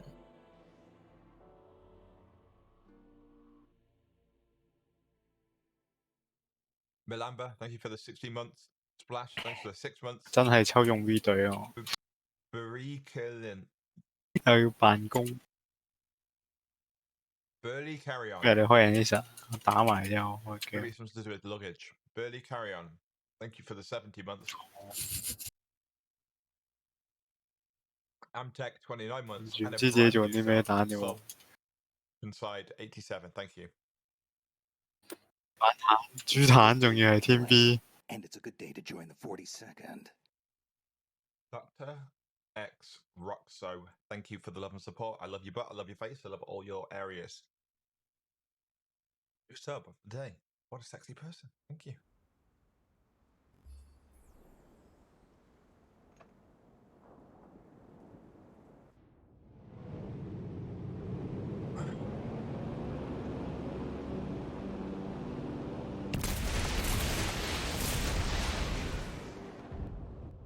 I don't know where they spawn.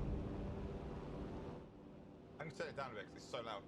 I really 起 don't 手 know 啊 where they 飛機， spawn. 佢解決到佢琴日轉唔到嘅問題未？ We can do some serious work in this plane at the start of the round. 佢 set 錯嘢啊！ Trying to do an Immelman, but we're at the maximum height of the map. Welcome back to the 42nd, soldier. Oh, fucking hell, I think we're stalling out. Oh, God. Oh, shit, that's an enemy plane. Oh, it's not a friendly plane. 咁都穩？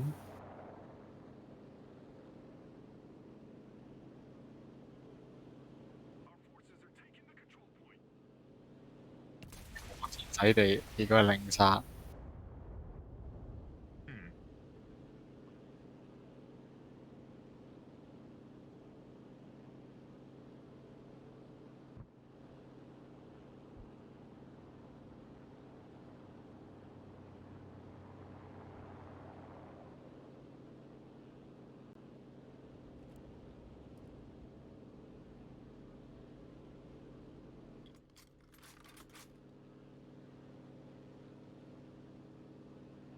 See, that's a much quicker one because we didn't go too high.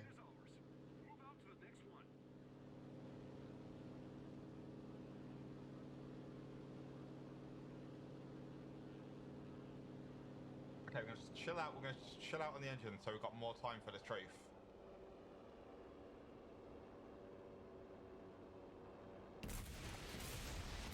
你殺到人啦喎，終於都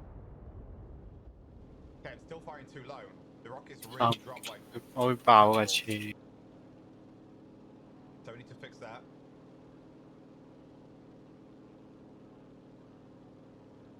Double kill? Yeah, nothing. Absolutely nothing.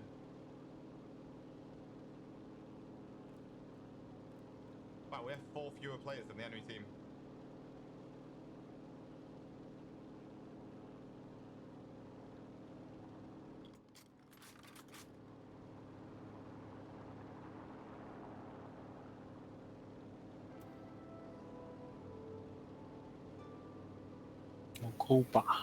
King Cobra 唔係喎，係都冇。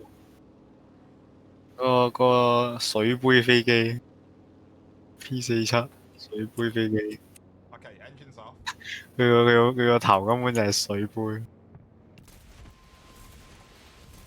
係調轉咗個流線啦，啲鬼佬咧。 Marking anyone, so, but also I think they're all inside the I think they're all inside the church. So it's gonna be really hard to get kills when everyone's inside that building. 喵 P47係啊， In the street behind the church. 毒咯。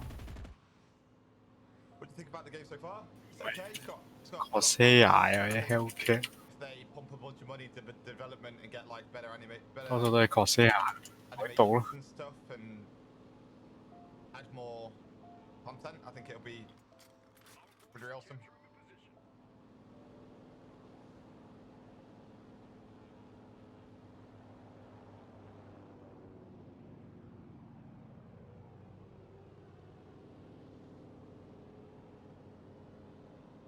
I don't know where to bomb. 冇噶啦，自己搞掂啦。咁啊，我芬達都可以做到，你點會做唔到咧？ Like we're nuking that street.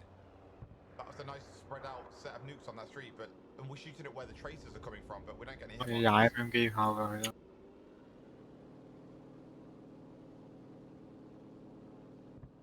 Maybe this is a bad play, a bad map for you 飛 to 機 play. 啊嘛。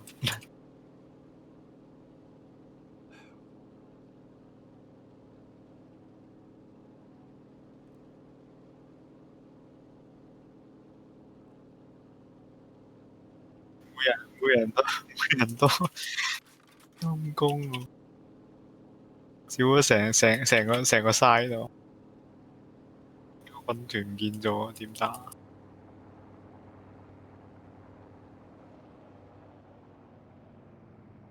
Try something different. We're going to approach from the side.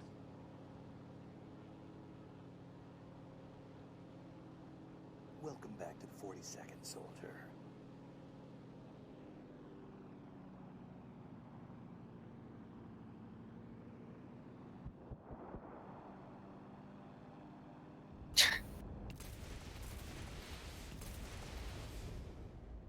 Absolutely nothing.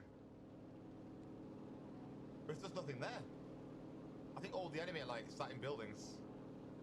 We need them to be in the open where you can actually hit them.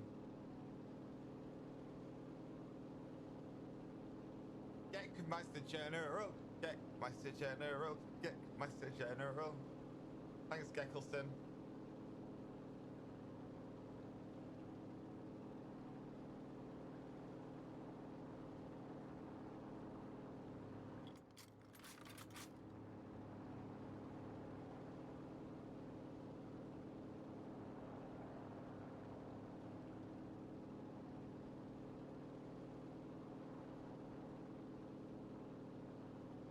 Maybe I'll try doing it like strafing from higher up. I don't know. Welcome back to the 42nd, soldier.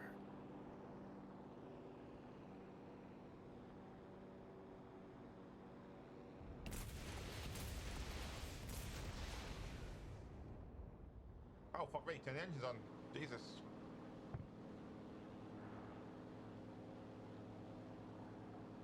Can you actually black out from the G's in the game, or just that blurry shit?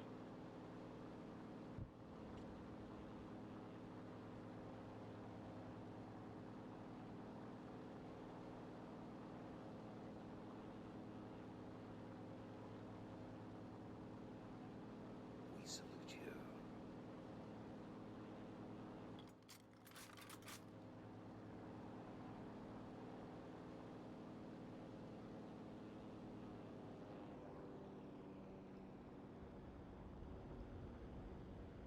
Wow, that guy just got about 20 fucking kills. 哇！洗版喎，對面隊洗佢版一架飛機。大口徑炸彈嘢，清嗰啲。佢可能用大機，我見到德國佬有大機嘅，佢有個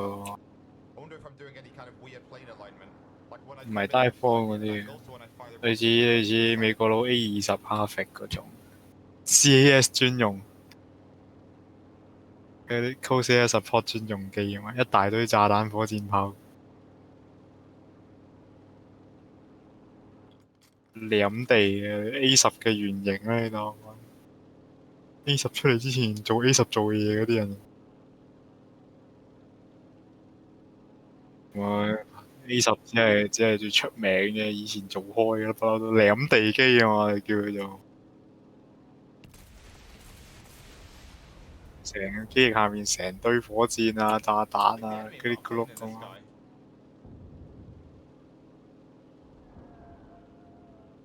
衝過去咁樣啦。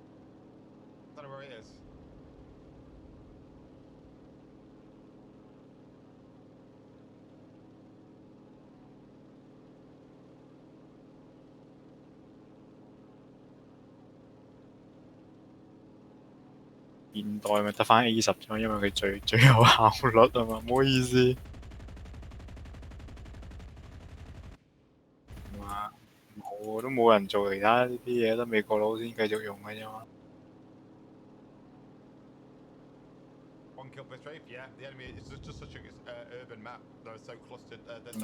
其實一早就應該要退役㗎啦，呢個 A10 拖得又拖 ，upgrade 頂住先啊，頂住先。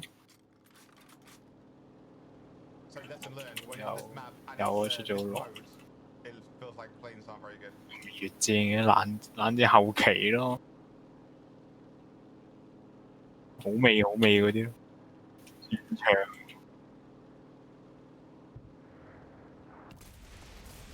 啲把咯，前期你拍機 I don't know where they are.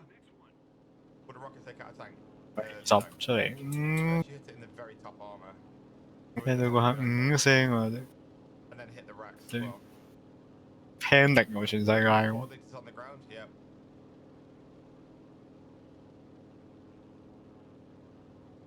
冇咁誇張嘅，AC130嗰種先係清場。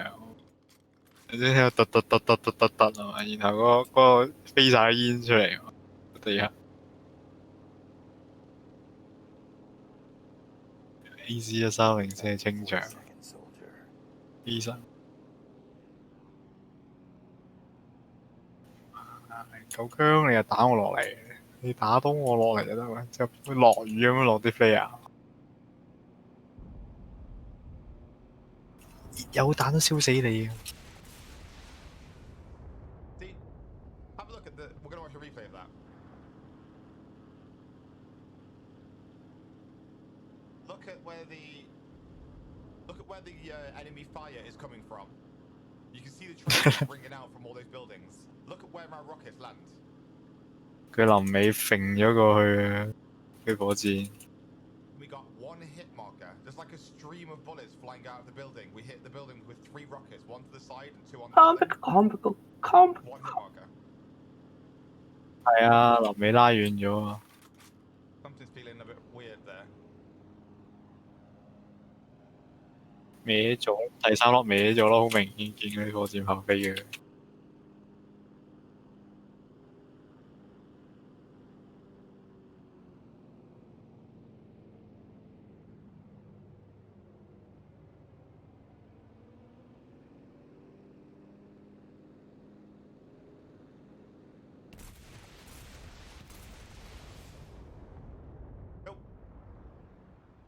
Behind the building, didn't do anything.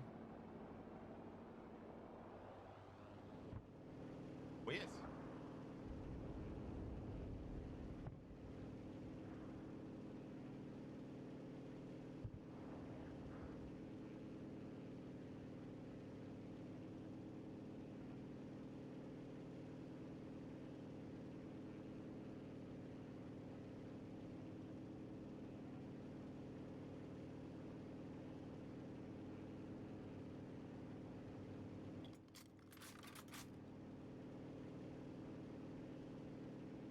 Doesn't help that our team isn't marking. 播 animation 嚟。 Further out in the tree lines or something.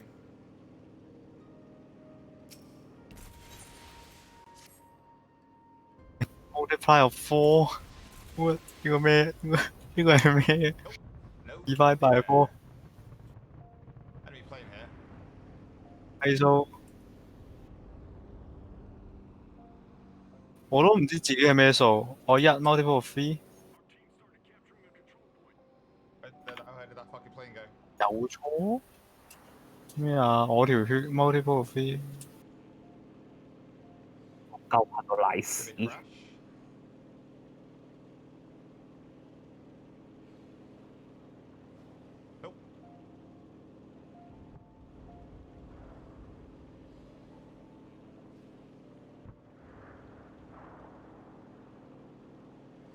Where the fuck is it going?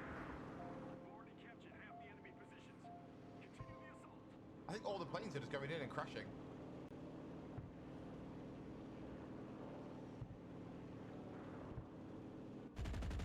Oh, 我哋玩到黑洞啊！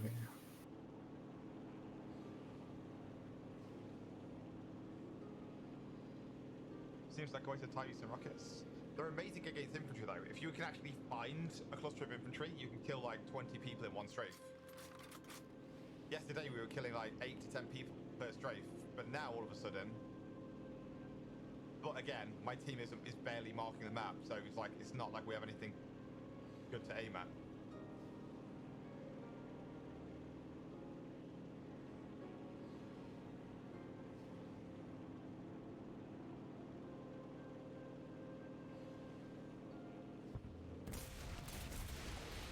Wood 嗰件喺度跳舞。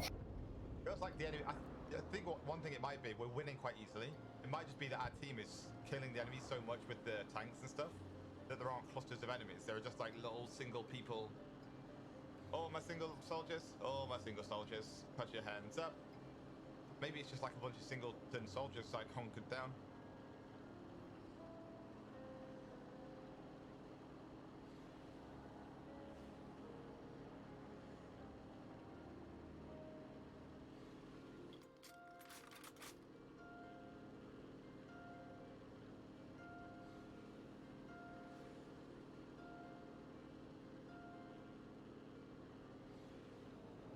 So we're going to go higher up, and we're going to maybe try shooting down from above.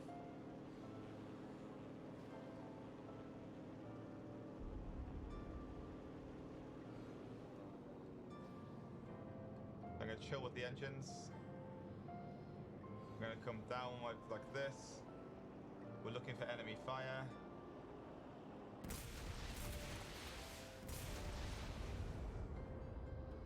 Okay, there are 4 there.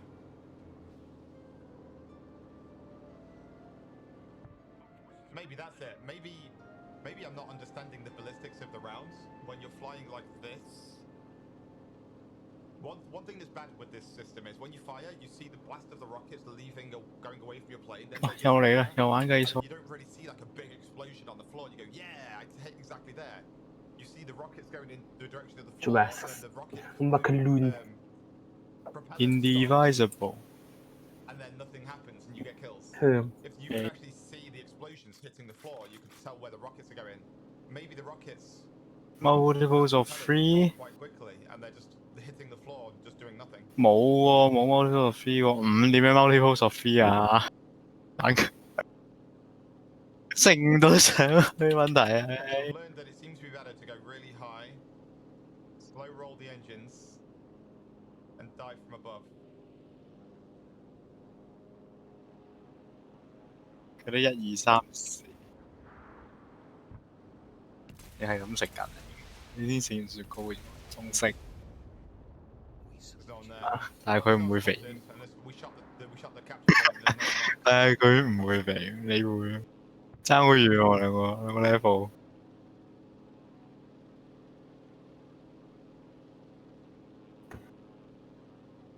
呢個好天空之城嚟嘅呢度，飛咗上去。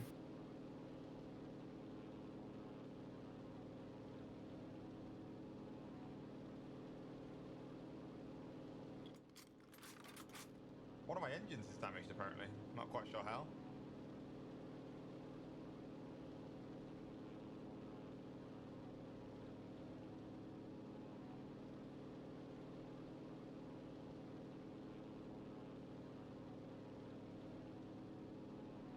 咩？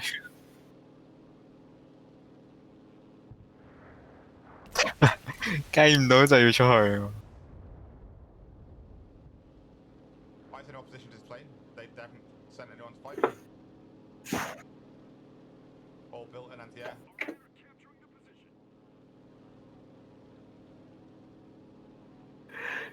The luggage fell out. What? My curly carrier.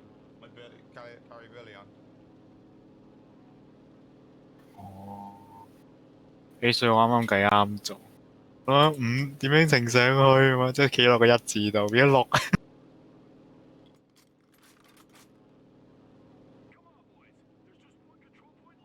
I think part of it is our ground team is really, really strong. So the enemy team just don't have any like positions they're holding properly.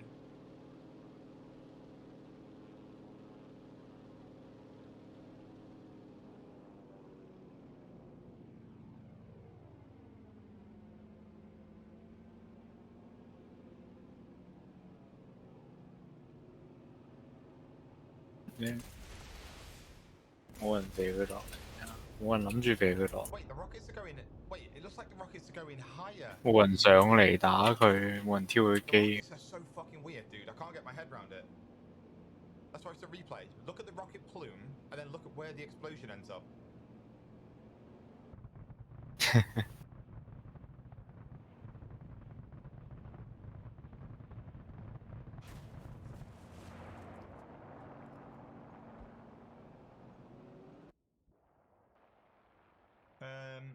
Grenade launcher, sniper, sniper. So the rocket plume, it's really strange. The rocket plume leaves your plane and goes down. Then the rocket's impact point is above where the plume is. So it's like they're going up after they've been fired. 咩呢？Magnetic 點啊？精靈褲啊？ So weird. 咁啊，正去邊褲去邊啊？係相反啦，應該。Overhaul. Overlord 咩都冇講，就咁落個正褲。你依家係正電荷聽啊嘛？究竟係正電荷正啊，定係負電荷負啊？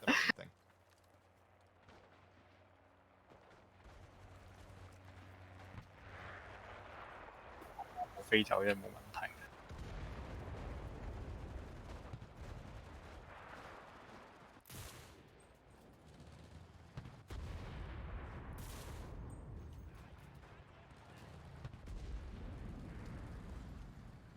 就係唔中意你。That's where I need to be hitting these like train carts or something. But I couldn't see them from the sky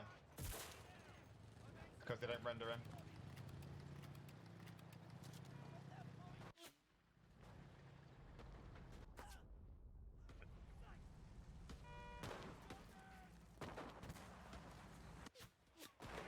自己有可以執人哋嗰把添，好似。係啊，不過前提係你要對冧咗條友先。定係你唔知嗰條友站咩？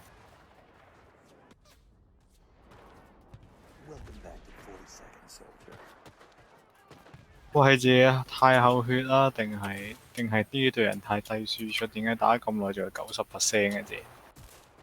Look how many people there are on the flag though. How the fuck were we not hitting them with the bombs?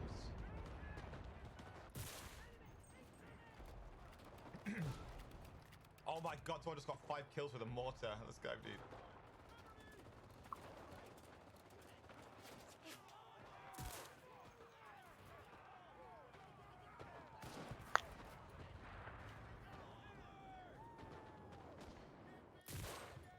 I'm hitting the tree next to me. Oh my god.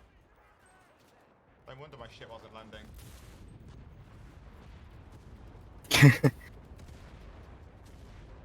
Ooh. Nice.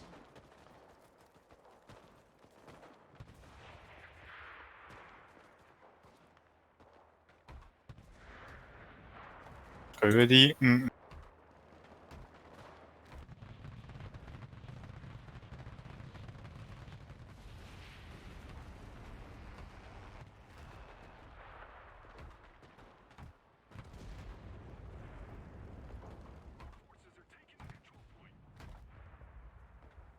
God, you can build so much. 有材料㗎。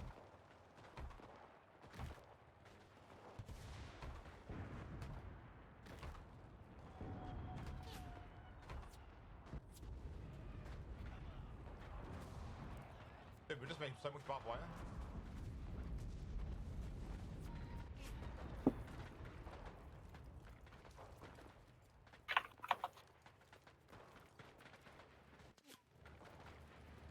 I think that's the AI shooting at me through the bushes.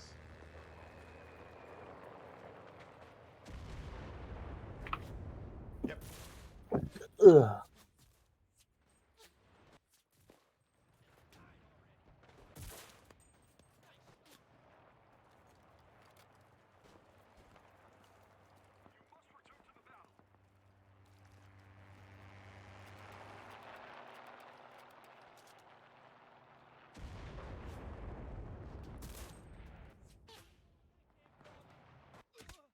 It's so dumb that all the AI could just shoot through all the walls like that.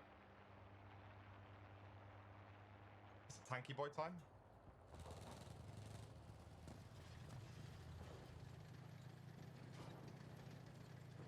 They really, really need to fix the AI shooting through trees and stuff. As a human player, it just feels... oh, that's gunner dead. And then can we get the racks through there? Yep. Wait, is he still upward?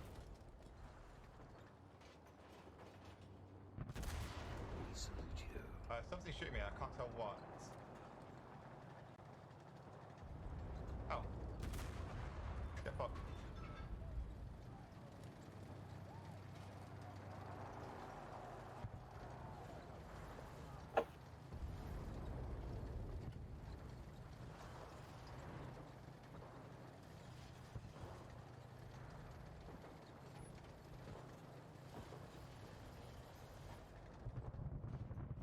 can't tell if it's time to bring the pain.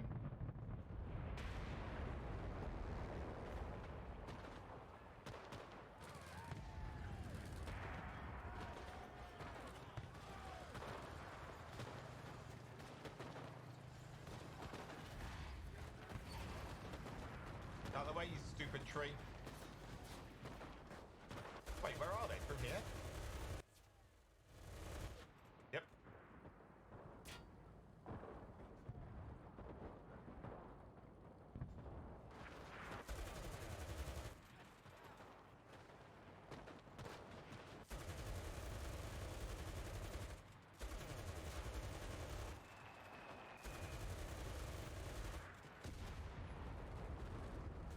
Không hiểu用 commander 有走個人啫。Yeah, thanks here. 點解 Luna 巴哈密會變咗真月巴哈姆特呢？請問？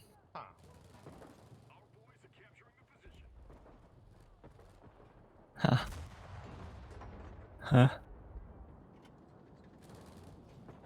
你得發？ I think he's in like a hold 佢打唔穿喎 M4， 打唔穿個飄馬。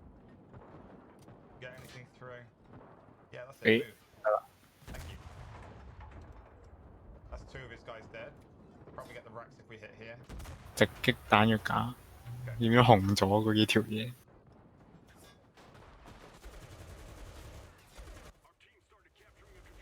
即刻紅咗。球禮又出去。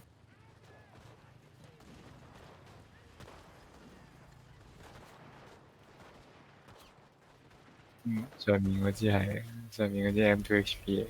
喂，妖！我嘛，我直炒。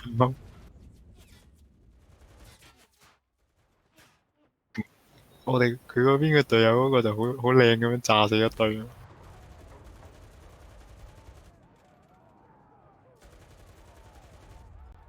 I think I'm out of ammo in the 50.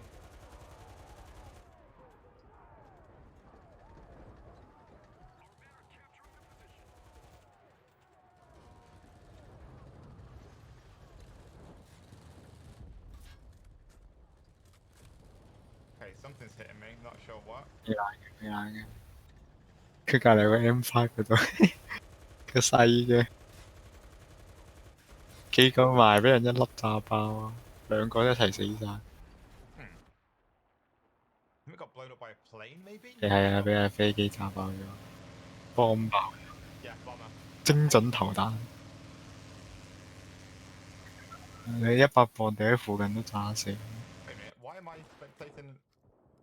Oh, we have spawns? Oh, our team is trash. So I don't think we were killed by a bomber. I think this is just the next teammate 喺上面直擊。 for me to follow or something.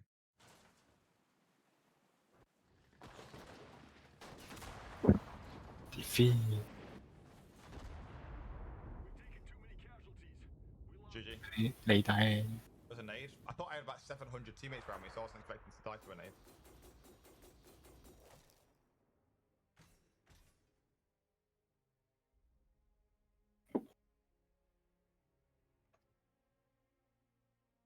Boom. Lovely. What's my campaign looking like? I really want this, some kind of bombardment squadron. It's like an actual good bomber. 佢咪要課金啦，食 When 佢 they kill the tank, well, there's like sticks of dynamite, so you can throw it underneath the underarm. 放埋20出嚟。I don't know about this map. I don't know how good it is for planes. We'll give it a go. Is flying difficult in this game? Yes! Incredibly so. So where the fuck do the enemies spawn? Oh, over here. 叫人哋 fail。 So we just hit exactly where that tracer came from because someone fired. Literally no hit markers. 我柒都未睇。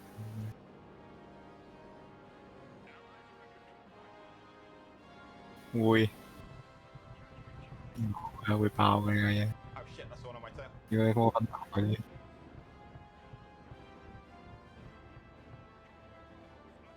冇分量嗰啲你揩中佢下面條線都會出事。斷咗機翼，你嘅機翼揩到佢斷咗，之後就 wing let loose， 之後就飛 dead。Can't see him, so we're gonna have to climb. 16點食到11點。Look actually backwards, you fucking cretin. 知就好啦，含住個蛋糕講嘢。條仔肥到咁都有女，你咪自己食晒咯。Okay, we managed to get into a crossroads head on, so now we're gonna accelerate and go 好 up. 想食啊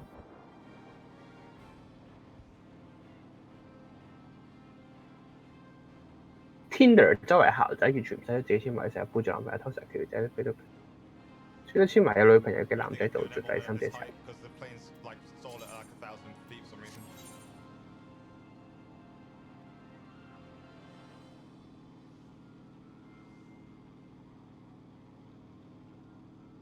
Don't know where he is.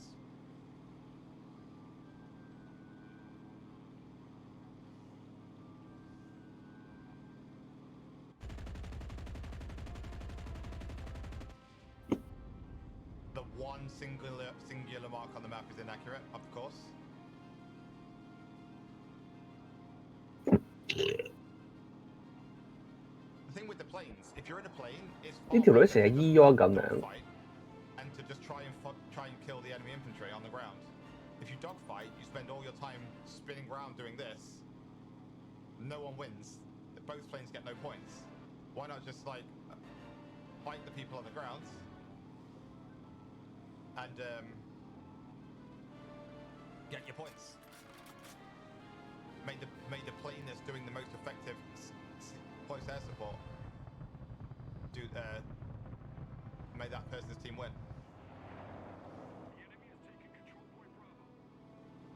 人追佢。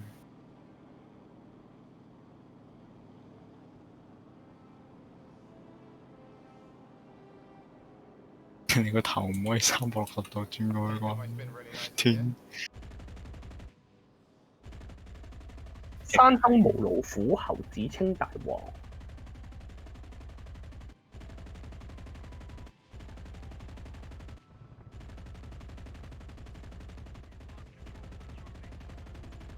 哇！ There's no way you're pulling out of that, mate.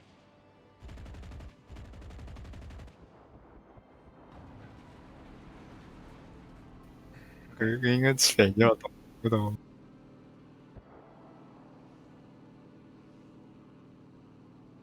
食條友喎，食條友過呢個坡度肥落去，乜都冇。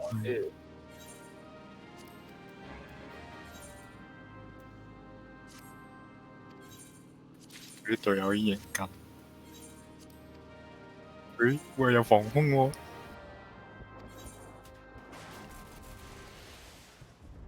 爆人勁佢，爆 flap。唔知。 Bless him. So their team has control of the entire map and the spare resources to build anti-air. 好似係 engine 起嘅防爆住。 As much as the planes are really powerful, if your team is shit, my team is shit. They're fucking useless because you can't see anything on the ground.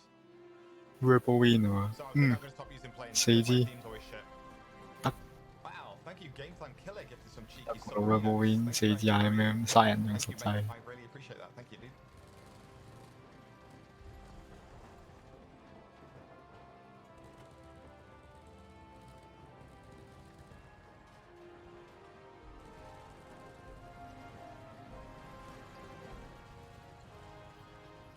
等你啦，仲碌翻入去。 There's an enemy tank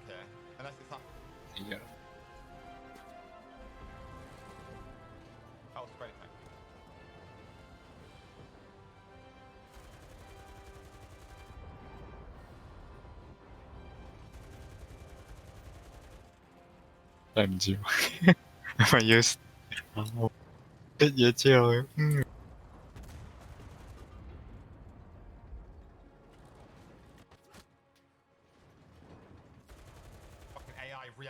點解掉嗰啲手榴彈過嚟？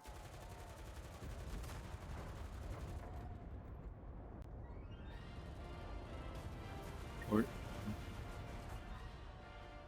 The weapon traverse on this tank is so bad. Game time killer, thank you for the sub, dude. What the hell? That's awesome.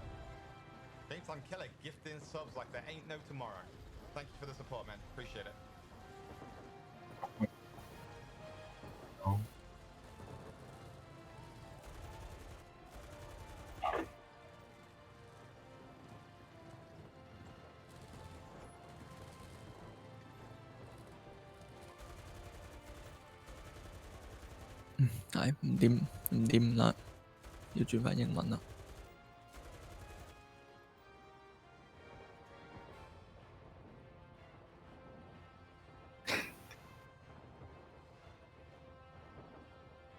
Should have control of Bravo by now.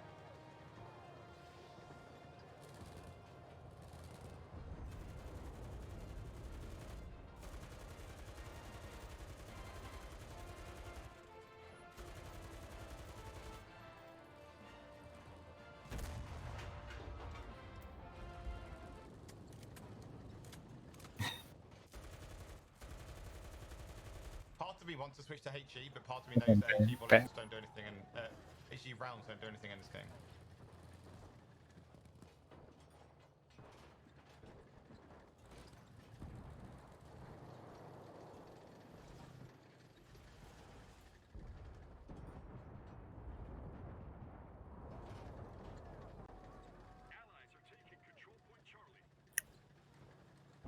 Who's fucking screaming? I can hear people screaming in front of me, but there's no one there.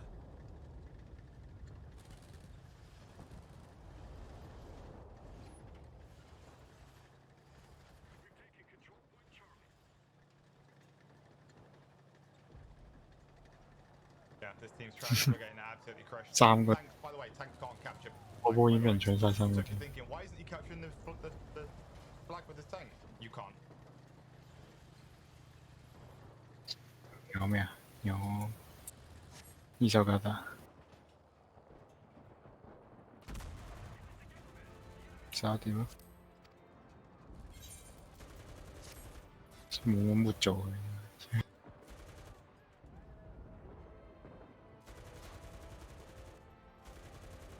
排戰場唔係地理咩？ Fuck's sake, that train.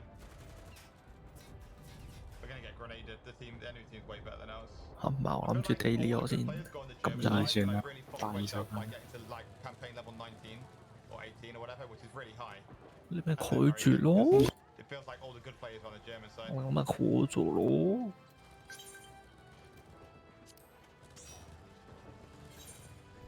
哦。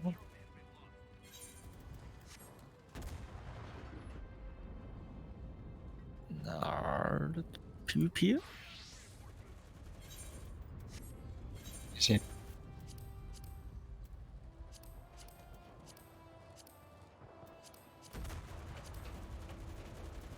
打咩先啊？拍啲咩啊 ？PVP。哦，睇下先。PVP 牌 PVP 係憑經定係實數 Footsteps on my left. I was like, wait a minute, I can hear footsteps on my left. 固定，咁攞隻單米去級先。我應該升幾呢啊？ We got to gun him down.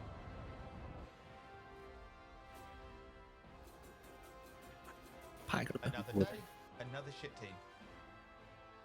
Really want to try and make the planes work, but without teamwork, planes just don't do anything. They 陳 can 仔 go 打唔 away, 打？ but 定係 when 佢唔喺 you're 度？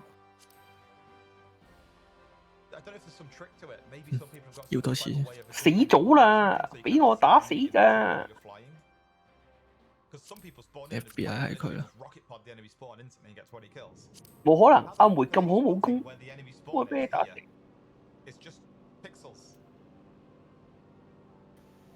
spawn 晒 stream 緊。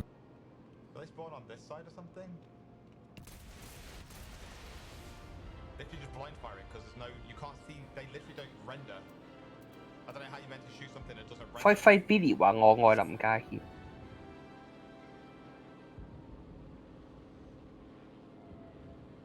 啱啊！你啊，好咩輝？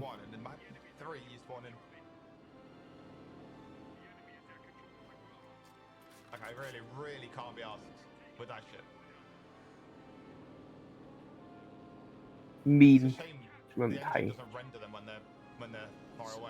籌資你又睇阿少娜，你睇到係咩人呢？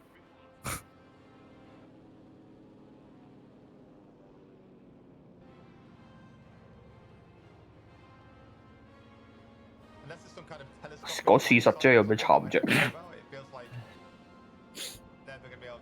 講事實又慘啊！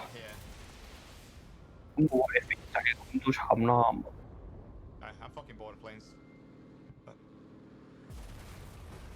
咦，等等，阿蕭你排嗰張我用緊啲咩㗎？我用緊達米。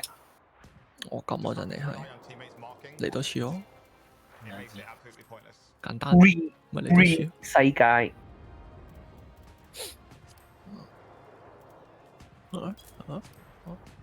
驚咩啊？咩而家排唔到人嘅咧，一定個個塞晒去伊修加德。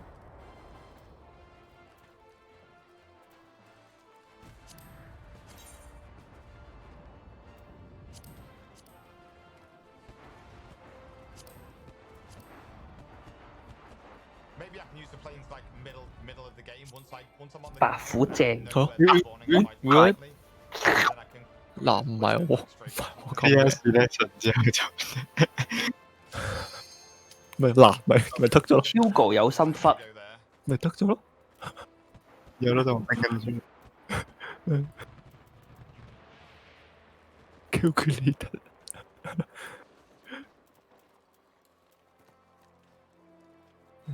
個 A 表示嗌你唔好嘈，我俾槍你。邊到你嘈啊！你入先啦。Click me hard this shoot。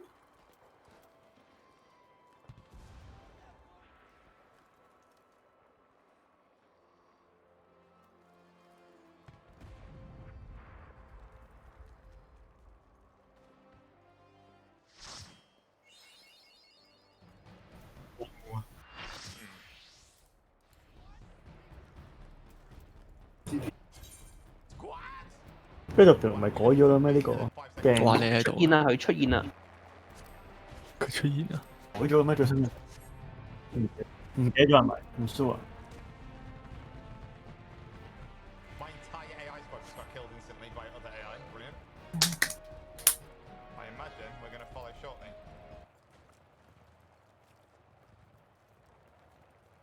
好啦，呢期同 Hugo 玩都比較慘烈嘅個戰果，應該又要俾人圍毆嘅。贏到啊！嗰晚，佢騎嗰隻咩嚟？以前嗰個嗰隻熊，嗰幾個波中間圍住嗰隻，中間圍住嗰隻哦拉咩啊？嗰隻馬係喎雞。係拉咩？哦，嗰隻魔石精，仲有隻嗰隻係咩咧？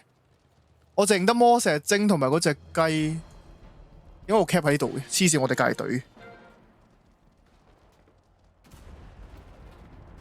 捉細個 Sacral 先。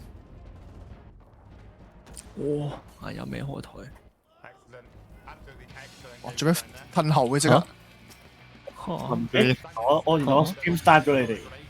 喂，好舊咯。咪頭先要你唔入咯。好舊咯。都係一啲人。哎呀，你哋打嗰一邊啊！中間。點都輸㗎啦，有一隊少咁兩個、三個。救命！救命！救命！救命！救咩冇人打啲謝官佢啦，佢跳咗落嚟個傻佬。嗰個傻佬跳落嚟，黐線！嗱，我呢啲咪 bait 咯。兩個傻嘅，兩個都傻嘅嗰個真係。嗱，我係喺佢哋後面兜過嚟嘅。打唔打？佢哋打水晶，我哋喺呢邊嘅啦。我哋打人咯咁。我哋係打人嘅 ，AC 係人 ，B 係為遊走嘅啫。哇！呢條 warrior 好漏打個 skin。哇！對面兩隻。噔。哎呀！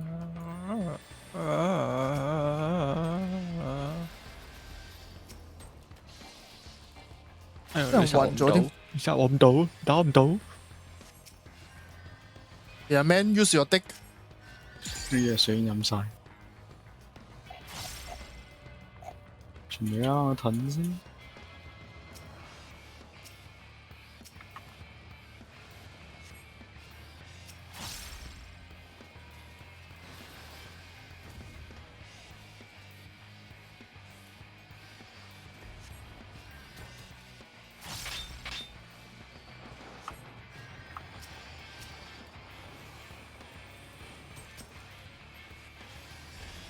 打上個 point 度先。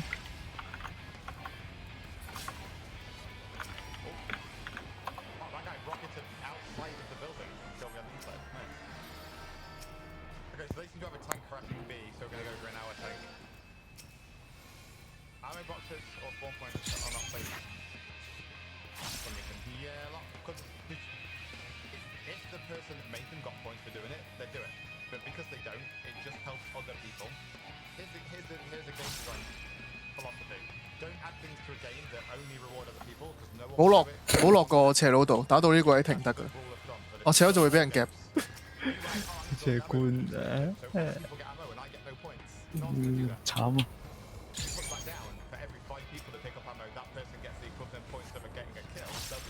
暈咗。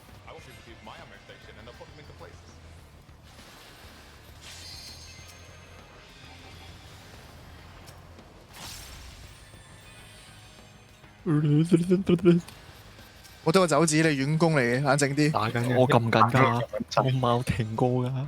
我見你極速我跳樓喺度真係。係咁向後行，喺度 spam 緊。好笑啊！push 帽嘅撤退嗰個感覺，勁就正好啦。你咪唔知啊？打咁多啲隊友，我咪成日俾人賣嗰個咯。而家唔就睇幾時啊？知都係我俾人賣，永遠受傷的我。賣人梗係好過俾人賣㗎啦。繼續 let's go。咦？佢咪俾人拉條屎嘛？應該係。我見到跣咗出去。我見到個灰色嘅謝官。哇！俾人夾咗。好似有啲紅色喺後面，我見到。冇事嘅。我賣咗隻戰士佢啊！冇啊！誒，你俾人賣啊！冇條賣啊 ！You are the one who get fucked。啱啱我唔走咪咁咯嗱。已經進步啦！啦！我哋嗰個死啦，係咪要？哦，拜！下個 Hugo 啊！我唔使咯。食晒水，用埋咗技。哦。阿謝官入咗嚟。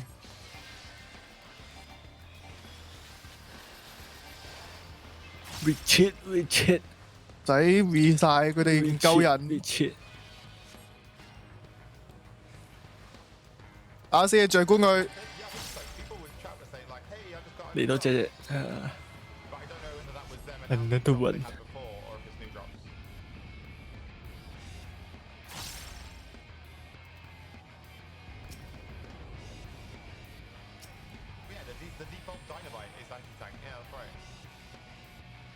佢跳咗落去嘅 Ninja。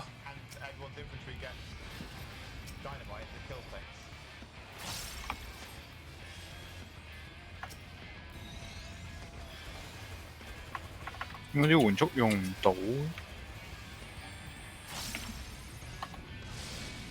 哇！冇啦冇啦。打咩喲？嚟唔切，已經盡力㗎啦。哇！佢輸人200幾，我哋中間咪搶輸咗。佢哋真門啊，係咪有人真門都唔知。我只知我哋右邊嗰度玩到好開心，好開心啊係。啱啊！定退翻嚟啦！呢個場景今次頭先見過嘅，相反方向嘅時候。冇問題啊，佢係咁推嘅。你唔好走，唔好走。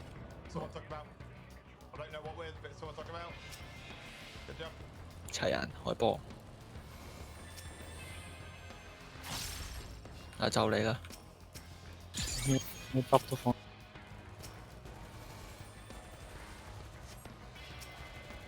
話俾人掉嘢。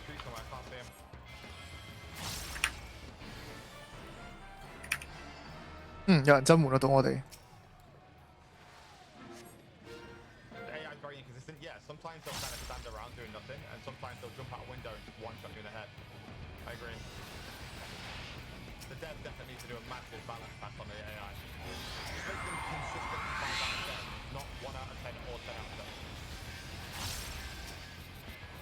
連炸連炸連炸連炸。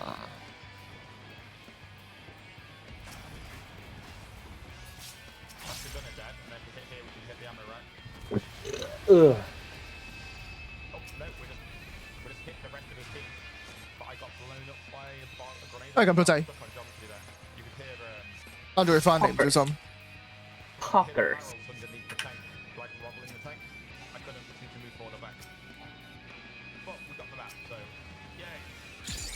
係咪要出事啦？佢哋唔肯退嘅話，就我哋都要跟㗎啦。隔離隊友喺度嘅話，就冇得揀。嗱，燈冇得揀啫，我嘅意思。中晒！我已經用晒3順法、2順法都救唔起嘅喎啲人。死得太快。佢鎖住咗隻黑豹喺度。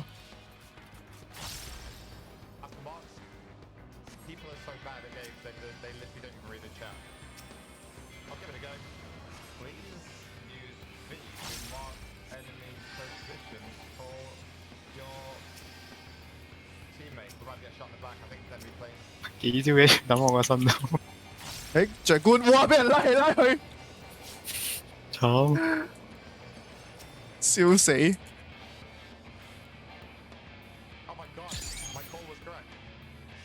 ！Astra，Sam，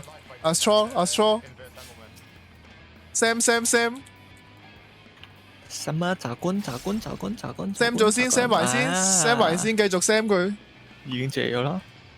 Sam，搞掂。隻 Sam 係咩啊？死咗啦。咁。咁練咯。唔好停咁出字，你嘅戰士已經喺後跑。點解要？咁就俾人賣咗啦！我拉唔到呢條絲，你死咗我都拉唔到。我嘅梳咁樣放技。食藥啊，繼續食藥啊，睇下食到先救到嘅。我哋係咁放噶啦啲技。打緊搏佢已經。兩隻白魔都用緊順法噶啦。追佢先，追死佢先。差少少 ，nice。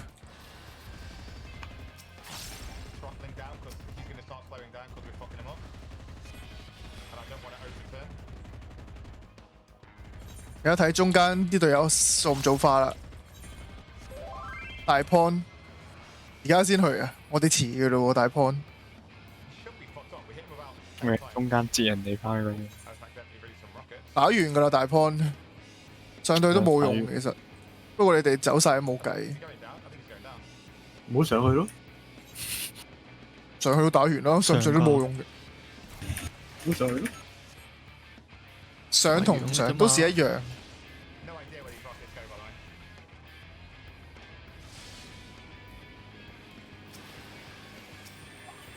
做下樣扮下嘢上去嘅啫嘛，真係打嘅咩？你估？打緊啦！哇！呢啲啊打，呢啲打，隻官卡住啦，他卡住啦，有隻他卡住啦，連爪先啦，連爪隔離打嗰隻先啊！嗱，兩隻卡住啦，打埋隻抖咗你連爪頭先俾人 lock 死咗你。冇啊！有 lock 實我 lock 㗎，打咗高戰意先㗎啦，梗係點會打個冇戰意嘅？殺咗佢差好多嗰個滿戰意啊！識唔識㗎？啲人真係唔識㗎喎，走咧唔使玩嘅。係啊，有針對，追住個紅色嚟砌得㗎啦，而家。請問你屋企有跌死咗呢個天才。邊個天才我哋唔講啦，唔開名。我哋唔開名。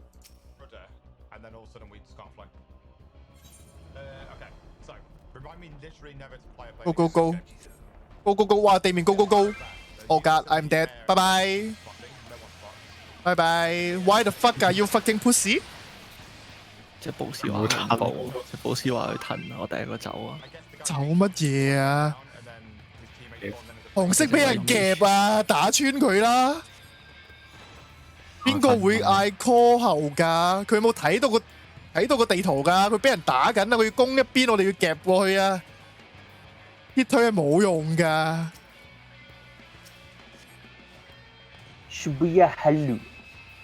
打翻去，佢冇 point 啊！佢一定要翻回防㗎。陣間仲有第二個中間點啊！哇！你俾人移動速度減慢，拜拜。死咗啦！死咗好耐啦，30秒前死嘅啦。喺個門口度打得㗎啦，唔好企入去。廢㗎你個 stream， 你係廢嘅 ，U 最廢。delay 嘢廢啊！我俾人沉默。哇！你俾紅色打到一仆一碌喎你。因為有班賤人向後褪咯。啱啊，跟住隻暴師個咪死咗咯。我咪個暴師咯。唔係啊，另外隻位尾場啊。哦，佢都死。先一開頭話褪嗰個啊。係。跟住如果個第一個垃圾 delay 拉真係。我 spawn 出見到第一個走。打穿個紅色佢，唔好俾佢哋走。佢哋冇屋企拉嗰邊咁多個紅色咁多爆。係啊，佢爆晒戰意。你睇嗰個紅。黐線！頭先有兩個紅色戰意可以殺到，冇殺到，真係即刻。哇！俾人團滅。點解有咁多紅色？個紅色戰意咪就頭先撤退嗰度輸嘅咯，撤乜嘢退啊？黐線！撤退咪死晒啲人，咪送晒啲戰意出去咯。有紅色戰意佢就咁打你都打贏你，佢唔使去 cap point 得啊。點解藍色有咁多 point 都冇人打嘅？全場最多係紅色喎。唔係，佢都好多藍色。點啊？搶嗰啲點啊啦，係藍色攞晒啲點。點呢個場唔係好多分嘅啫，最緊要攞中間嗰個，同埋殺人。認真嘅，認真嘅。封㗎啦，封㗎啦。咁都未。我哋 Ninja。而家冇 call， 冇人 call。打一波。邊個上馬 ？Oh my god！ 你攻到一半先上馬，咁啲人有死嘅。OK， 好啦，你死你嘅事。I don't care。Fuck this。邊個上嗰隻咁大嗰隻麒麟戇鳩？唔係啊，我哋嗰隻指揮官。指揮官真係唔識噶喎！我哋嘅指揮官係啊，佢真係唔識噶。撤退，唔怪之佢唔使囂人啦，放走晒死晒落都使咪囂？全家死清光，囂乜嘢 ？respawn 咪滿血咯，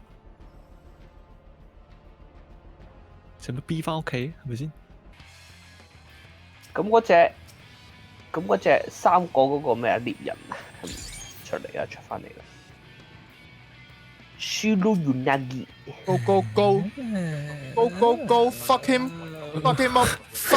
佢又卡住咗，佢卡住咗，又係長官行路有咩問題？又係長官卡住咗，長官咪行路都有問題。我去啊！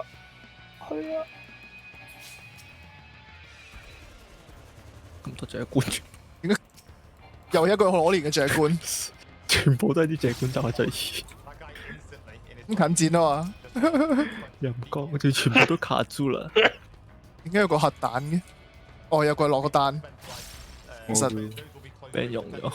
其實咧，唉算啦，我哋隻坦唔肯行前少少，帶領呢個士兵向前衝。跟住我哋另外隻威咩時候表示有咩我走先，見個攤唔行，我行，好似上場咁喎。我輸散轉出，佢哋俾人夾緊噶，紫色夾緊紅色嘅，我哋夾過去佢清 wipe 佢嘅啦。wipe 佢。你信唔信陣間一開團，我個啊，跟住威咩時候叮叮叮叮，我哋係俾人 wipe 嗰個陣間係。跟住就走啦，撤退啊！go！ 打寶！任何戰意打先，大戰意，全部大戰意打，紅色、橙色嗰啲全部打。有冇人標到你想嘅？有幾多殺幾多？向後，唔好行呢邊，唔好打藍色，我哋要打紅色嗰邊先，唔好俾佢夾翻轉頭跳落去。走啦喂！有人落單咗啊 ，Color， 拜拜。打出去要。我俾藍色夾翻轉頭，你睇你哋幾多戇鳩呢個位。卯啦呢個位，跳晒落嚟就卯啦，要打出去嘅，一齊死噶啦呢個位就。有冇人可以解釋下邊個跳落去先嘅？你啱啱唔係太跳落去，我聽到你話。有冇人解釋下邊個跳落去先？你成班支線佬跳落去咩玩法？我唔係跳落去，行錯路喺後邊兜咗成個圈冇人理啊！我見到你成班癲佬跳落去，我諗緊吓，咁我都要跳啊 ？OK， 攞去咯，冇中間冇點，中間有點嘅。誒，中間仲有一個係喎，唔記得咗添，跌晒咯，撳返回咯，有返回噶嘛？我 behind enemy line， 你用返回咯，咪話？有返回噶嘛？我一個人篤爆佢喺後邊啊，跟住你可以試下 ，You can try。Samurai 落單 Samurai。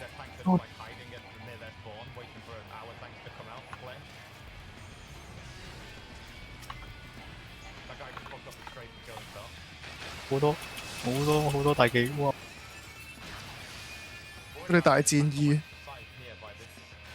黐線成班都戰意大到咧。戰意高會點樣咧？戰意高，多你半就會大啲，多你50% 攻咁咯。俾我卡住咗啦，拜拜。冇噶啦，紅色贏緊噶啦，戰意咁多。點啊！我喺後邊，我拉住咗3個人，隻保師死咗第2次，我都未死第1次喎。佢想點啊？喂，又睇唔到路啲大廈。人哋成個國家過嚟揾緊我而家。救命我係！都話叫你咁返回嘅啦。佢喺後邊點樣變翻去？你一早變喺個 B line 冇人理你嗰時，你可以翻去噶嘛？你仲喺度行？我又藍色屋企行到紅色屋企啊！所以就完全唔明點解會行得咁耐都未死。查咯，冇人望到我，冇人望到我，以你又咁啱話出省。好似應該35就佢殺多2個，殺咗3個完噶啦。炸咯你哋！點問咧？而家我行緊街啊！救唔到出去，好死一個。And another one。GG，搞掂。Maelstrom，你哋嗰隊應該係就算唔死人都應該夠鐘啦，44秒。冇啊，點都係佢贏。你睇你 Q 0個踢咗，你咪揾隻寶去殺100個人翻嚟睇下咯。咪係咯，應該保師殺人啊嘛。咪應該100萬 dam 噶嘛，招跟住補血就補1滴咁樣。睇你個黑，你睇你個黑肉。咗隻巴先。50你俾我換翻到50呢裝先，我隻戰士又冇晒裝，等陣。50呢裝，50呢裝，71用50呢裝。唔係啊，唔係呢隻。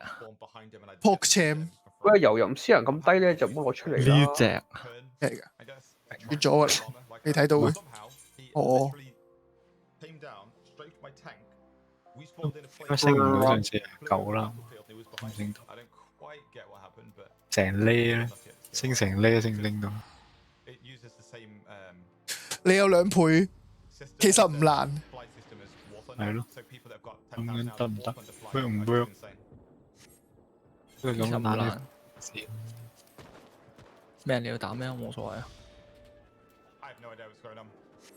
我攞呢隻排晒嘅啦，可以喐噶啦。啊，我想呢咩？50之後打埋level 0啊嘛咁。係啊。OK。大不了唔夠加埋本書落去，雖然好似好蝕交書交咁低咧。咁我排 level 0。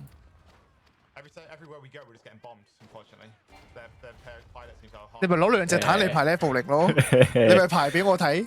請表演，請表演，冇錯。請表演2隻坦排 level 0，係請表演。可以噶，可以排到4個滿隊咪得咯。係啊，4個滿都可以噶。之前試過啦，3隻坦入咗去，咁做乜嘢？先係王。係喎。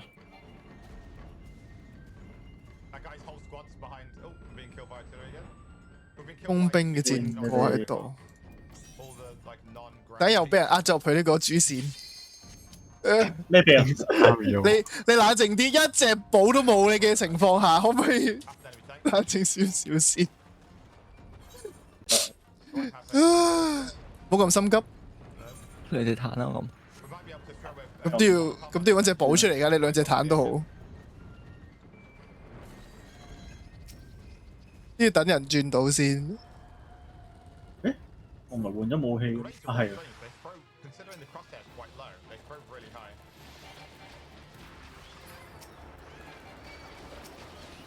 而家有拆緊啲唔嘅武器。係。下一個係邊度啊？喂，點解8嗰啲啲入冇咁快嘅？打一打就走人嘅。8啊嘛。求其整啲職業任俾佢。叫佢唱下歌、跳下舞，有一地。唉，食嘢。喂，呢個垃圾關㗎，點解係？咁有個40幾咧，同50幾咧係咁噶啦。咁多任務咩係？撞呢一個。衝埋去，衝埋去 ，Go Go Go，Move Move Move。有冇？隔離間房。Move Move Move 係。跟住冇人去攞啲鎖匙。冇人打隻怪拉出嚟，等你哋要。你等你哋拉之後，你哋就可以行出去我去攞。分工噶嘛，2隻坦。係啊，所以咪你哋去拉之後去攞咯。好彩呢個趁勢表示，好彩隻仙子，如果唔係冇啊！而家仙子都冇用啊，分開兩地啊！而家。喂，講翻先，要講冷靜啲，唔好分隔兩地。好笑呢個位，啱啱摸摸咦人咧，正。即係先至表示我過路死啦就嚟。好似你嗰隻咁咯，得閒自己走咗去。走撚咗去，唔撚撈佢。Go Go Go，Move Move Move。右邊。嘢。行住。啲垃圾經驗嚟嘅啫，唔需要噶。等我行住射得噶啦，你哋。大啲。呢個農夫。喂，開門就我做噶啦。農夫開門嘅農夫係。Go Go Go！ 咁你範圍幾細 ？Go Go Go Go Go！Move Move Move！ 執鎖匙，開箱，開門攞錢。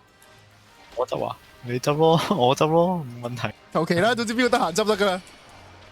我負責打嘅啫。彈住先啊 ！Two Tank 就係咁玩噶嘛。唔係。呢一度。勁流暢啊！我覺得冇問題啊。得個箱啫嘛。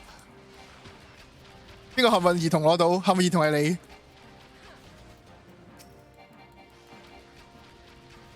跟住俾人核爆啊！上次 Hugo 呢度核爆咗一次嘅，小心啲。咦？隻黑騎冇事嚟得切。啱啱個血量好危險。範圍好啊！而家呢個 level 冇範圍寶都唔夠力嘅。有隻仙子範圍。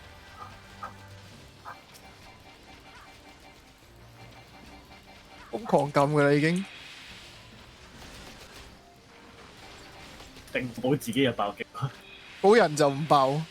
你睇下嗰個王八長到我成血條，你係滿咗啦，啲嘅係。走，有咁過分嘅咩？冇事嘅，有兩隻彈嘅踢暈佢得噶啦。跟住兩隻都唔記得咗，兩隻都唔知仲有一隻啊你會踢噶啦。呢隻冇事冇人中，仲有第二隻，後邊嗰隻要踢。啊，突擊晒啦！踢啦踢啦！屌啊！好多時好啦，冇人踢都係。冇人有 get 忽拔啊！get 忽拔啊！Go go go！move move move！農夫大隊，農夫大隊。完美向後跳，我猜。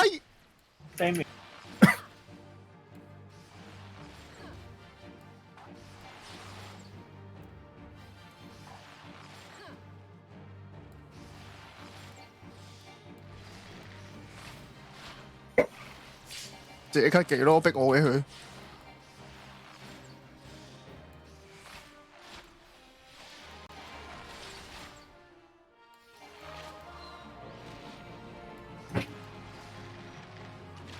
係喎，我唔寫8咧，唱歌係俾唔到自己嘅。屌，啱啱就諗緊點解我冇嗰行 buff 嘅咧？塞住咗隻耳噶嘛。係喎，望一望成隊都有，唯獨是就係我冇，可憐 dancer 都可以俾到自己。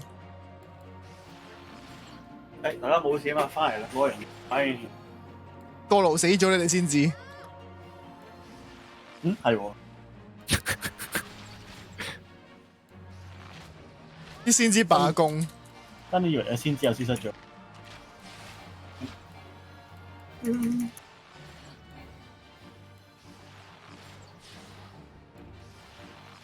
Life 收工。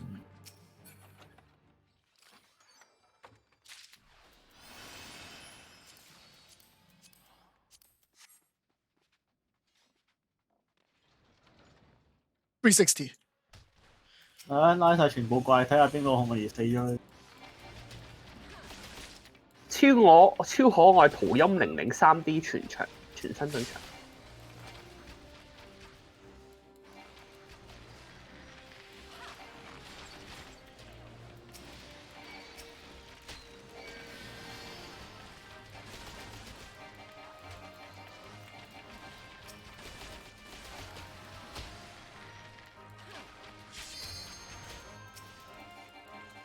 我中間截住佢，你條友仔，你截住佢嚇唔到啲怪。我擴散就係擴極都得一隻嘅，真奇怪。要死人套仔後邊截咗啲怪。我嚟緊㗎，行下停下啫嘛。笑死我都奇怪，即刻望一望後面發生咩事。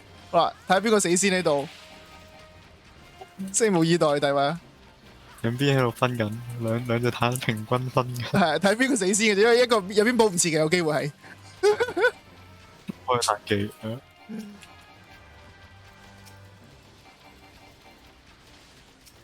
睇下邊邊有爆擊，邊邊冇爆擊。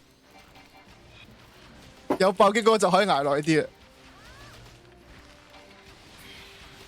冇問題啊，好快啊，兩隻彈打得快過平時啊！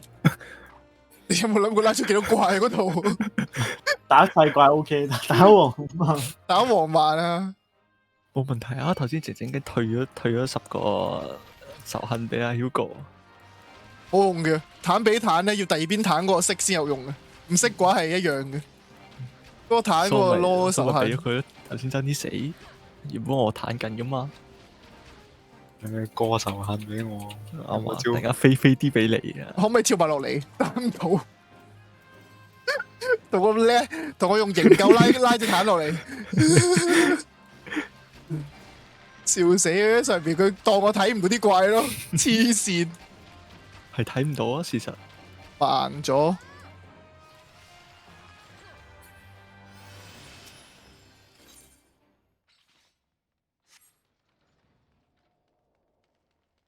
呢個時候兩個彈就有用啦。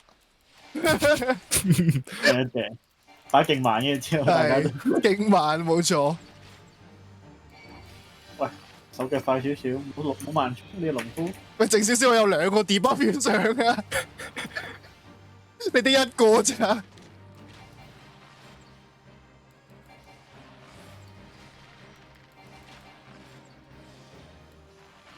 好平均咯，打得冇問題啊。差唔多啦，呢兩隻啲血唔係特別痛，即係特別多，特別痛。打燒拉住嗰只個背脊，跟住你拉住嗰隻佢哋打係嘛？係即係兩個咁打咯，啱啊！啱啊，冇錯。所以咪啲血量差唔多咯。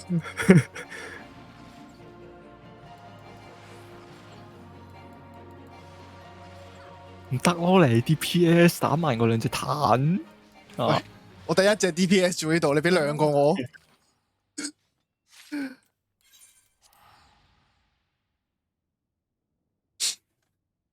跟住原來全部未執嘢。咁坦嘅問題啦，呢個就大路坦噶嘛，係咪先？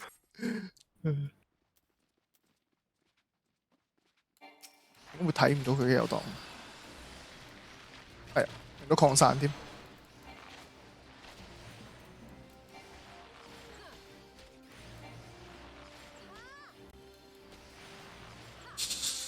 快到賴屎啊！個 casting time 真係。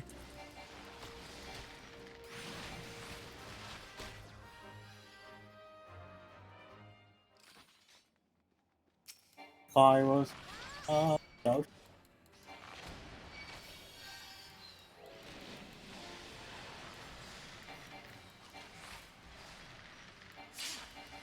我鎖咗招 reset 技，喊出嚟38你先有。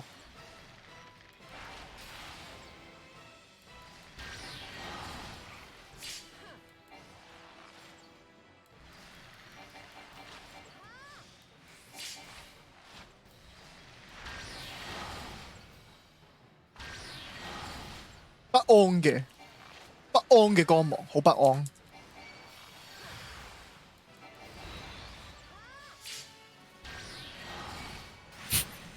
瘋狂俾人 cut。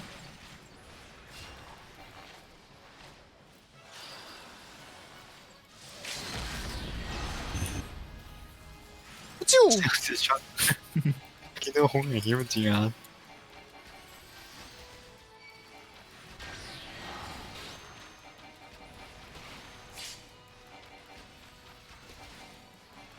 揾唔翻隻大怪添喺邊啊？中間最高嗰隻一樣樣，雖然嗰啲靚同佢原地走出去，冇問題啊，同平時差唔多速度。你睇下2倍經50呢已經黐孖筋，打死買裝啦，可以打死表哥。已買定咗啦，已。下個想打咩啊？你揀噶咋？我全部都用一隻噶咋。我而家要繼承徐師傅嘅意志。咁啊？等佢翻嚟，我就可以拎走隻巴啦。睇下先，50係全身50啊。點知佢翻嚟，跟住俾人 mage。冇問題啊！你唔記得我前日唔係琴日都繼承咗佢意志咩？我啲打法俾人 mage。瘋狂搭積啊！24跟住567新光陰神24單彈嘅啫喎，溫馨提示。咁啊？567咯，567就冇限制4人本。再嚟啊嘛，再嚟。咁我係咯，再嚟咯，567咯。你中意咯？67應該有範圍聲明啊，冇做職任，冇問題啊。問題啊，大家都唔做任噶啦。我哋一巴都冇咗半技啊！真啱啱先攞到首歌翻嚟，隨時行得噶啦，我就。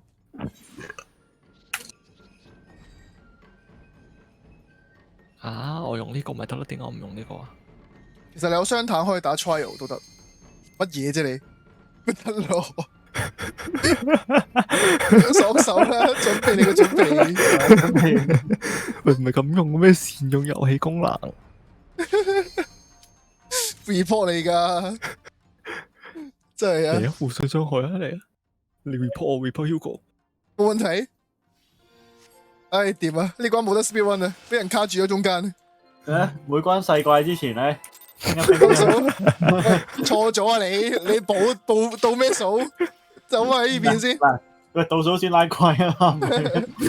每一次拉都要撳5秒先。Go go go！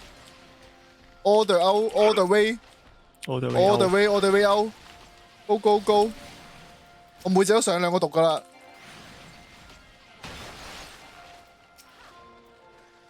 有冇漏咗一隻？唉，是但應該漏咗嘅，算啦，撳唔到咁快。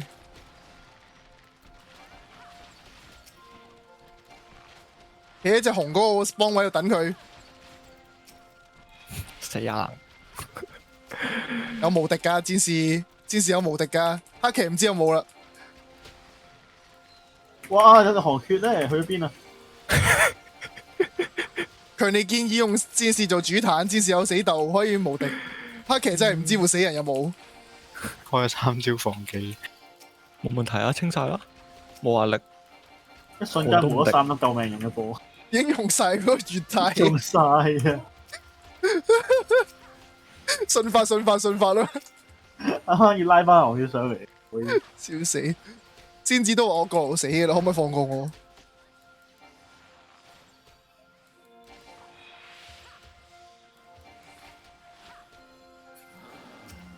開門！我想話有範圍嘅又點？都冇時間點。我覺得呢一個嘅順發範圍，冇乜時。你連順發都放唔到嘅啦，嗰條血量係。呢個咩嚟㗎？解除一名隊友身上嘅弱化效果其中一項下，點解我可以解人嘅 CC 嘅？喂，你補嚟㗎嘛？識做啦，你 support 嚟㗎嘛？哦，解咗啦。黐線嘅唔係喎，可以 prevent 添，我唔知解喎。等等先，係落定一個 buff 等人哋擋一次。PogChamp， 終極工具人啊，真係。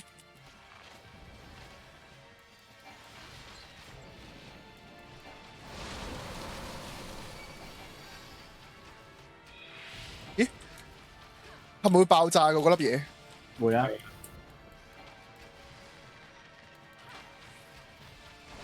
轉場喎，係喎，係啊，轉場㗎。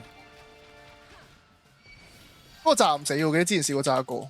會冰住嘅，跳住就唔冰，好似我記得。唔係啊，你見到你個身上有 mark 有 debuff。冇啊，0層啊，你睇你哋，3層啦，1層都冇，輕鬆。啱啱如果佢爆嗰下，應該死一個係咪？3層喎，4層要變雪條喎。變雪條啫。邊個雪條啊？哦 ，Hugo 唔係 Hugo， 阿蕭。咁都變到雪條，好笑喎！你嘅私人唱得唔夠吸力。啱啊。好咯，咁我自己變，我行出去啦。我行出去冇雪條嘅，搞錯啊！你個邊位冇雪條嗰個原來。咁我企出去變做咩啊？唔知你啊？中意企出去啦你。飛。我農夫嚟嘅啫嘛。把斧頭真係好鬼死，斧頭嗰啲發光冇。嗯？濕婆好把嚟㗎。同多 JPG。阿司法啊嘛。夠靚已經開頭。佢本身嗰個樣靚啊嘛。Jiva。我唔知傾咗幾多鋪計已經。阿坦先生，農夫就係瞓喺地下啦。嚇？你漏咗2隻怪。咩啊？你哋留咗2隻怪喺後邊，同埋冇阿 Just 啦，你可唔可以行出嚟？阿 Just 啦，你行入嚟啦，你可唔可以唔好喺個暴風雪裏邊？你黐線嘅呢班人！你阿 Just 咪得咯，我射得入去啊，唔關我事。咁咪得咯，好唔爽，睇見都覺得痛啊！寒風剔骨啊，大佬！熱啊！佢成日 heal 天氣。係啲 healing 啊，真係啱啱見到你哋啲血體。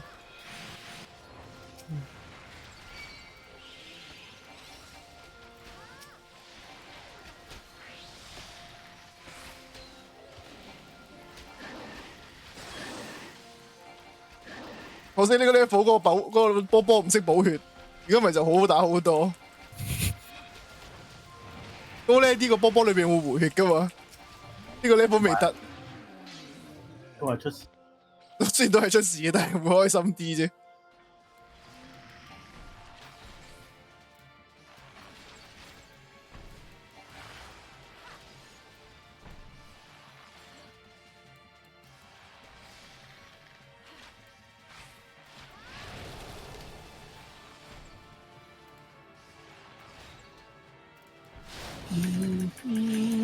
哦，原來嗰首歌可以俾自己嘅都，都可以俾自己降一次呢個。我以為嗰首歌係可以得指定隊友，冇得指定自己。逼死你先！啱整嘅雪球咯，逼死你！即刻打一個擴散戰，一嘢中晒成堆。喂，唔好追住我呢隻怪，lock 佢先。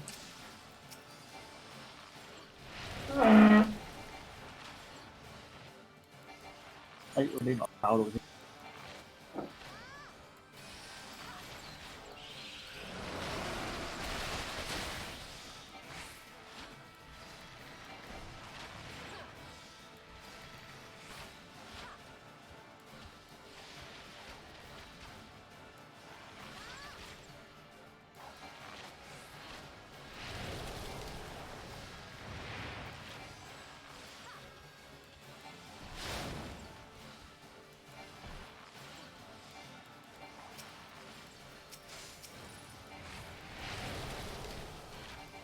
落咗佢都似行得咁快嘅，佢無視 lock 嘅呢條友仔。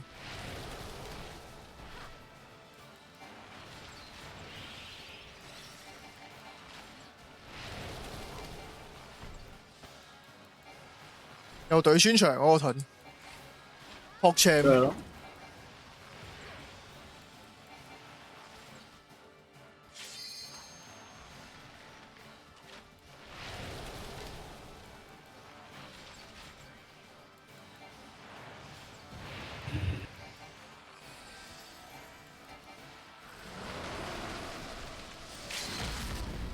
唔係，夜晚吸蚊因為開樣咯。扣多4%定3%血咁少嘅呢招大技。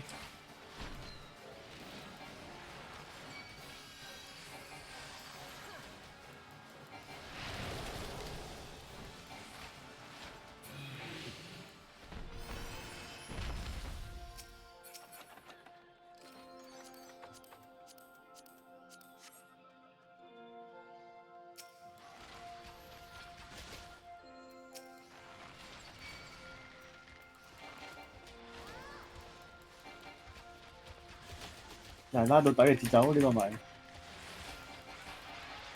跟住就會俾人鎖門嘅呢度，冇計。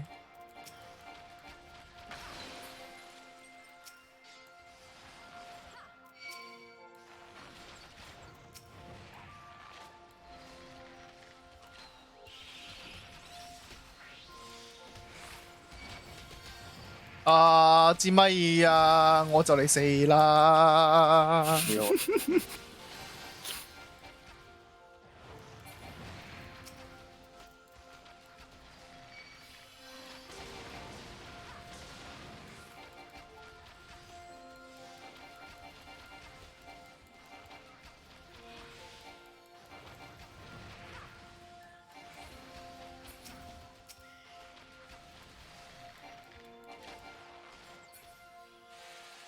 勾痕先。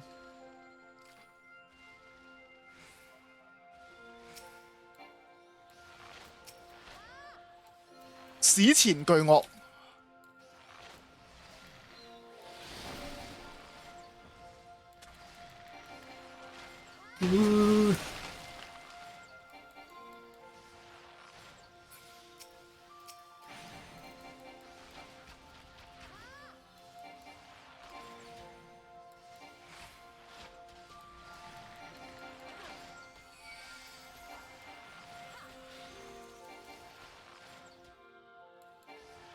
個貓師係咁斬，我以為貓師冇電。貓四咁斬，點知原來係佢提我，你受到你受到呢個仇恨值，操你媽！熄鬼咗個 setting 佢先。你就好啦，你手揸住個 mouse 仲可以睇到個 mouse 啲 call。我冇睇到個 mouse，我冇揸個 mouse 啊嘛。花係唔需要瞄噶嘛。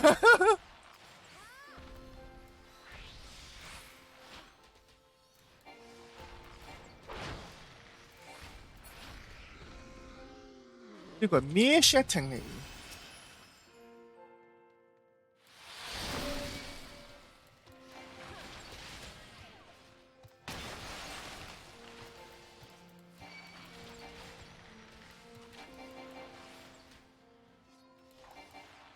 佢飲唔到血啦，好慘啊！踢暈咗，下隻阿少踢暈咗。佢俾人 super bleed 咗。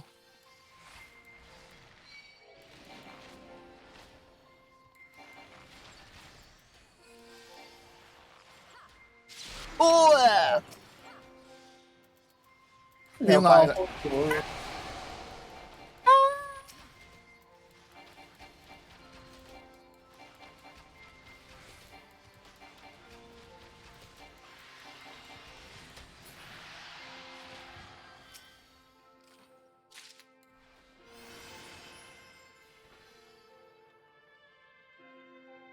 ！360 361。如果咁樣，我可唔可以拉到佢出嚟？得㗎。咦，得㗎喎。都未鎖門，鎖門咪拉唔到咯。但係鎖咗嘅話，可唔可以拉出嚟？鎖咗應該唔得，鎖咗實體牆嚟。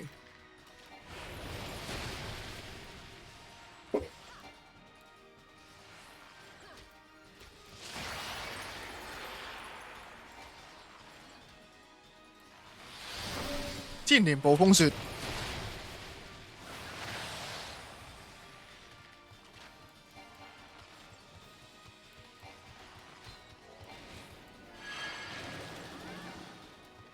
啲字竟然係冇作用嘅。fake 嘅 fake。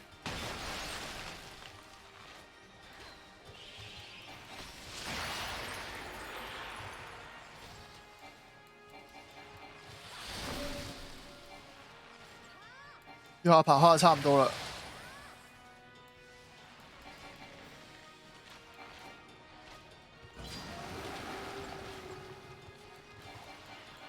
完全唔痛咯，彈俾人咬。俾人跟絕挑咗。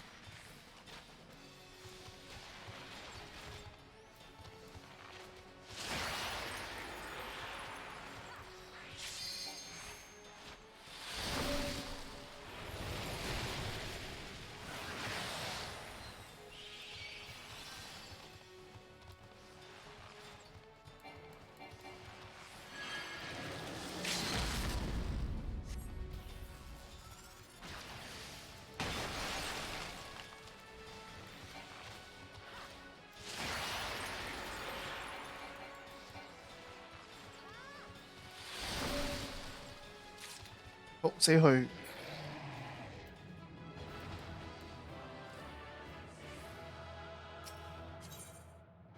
trial 死人 trial 冇問題，抽到太太，我第一個跳落去。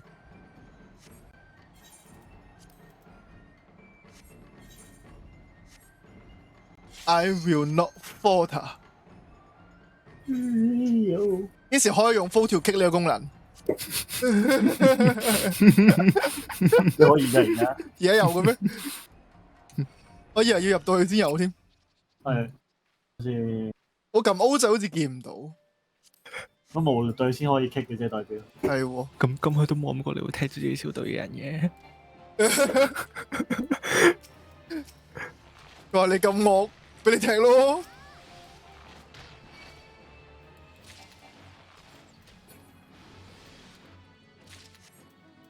真係喎，班嗰啲人咁廢嘅，佢等佢打完啲怪就飛翻去嘅，等陣先。咁 hea 嘅咩？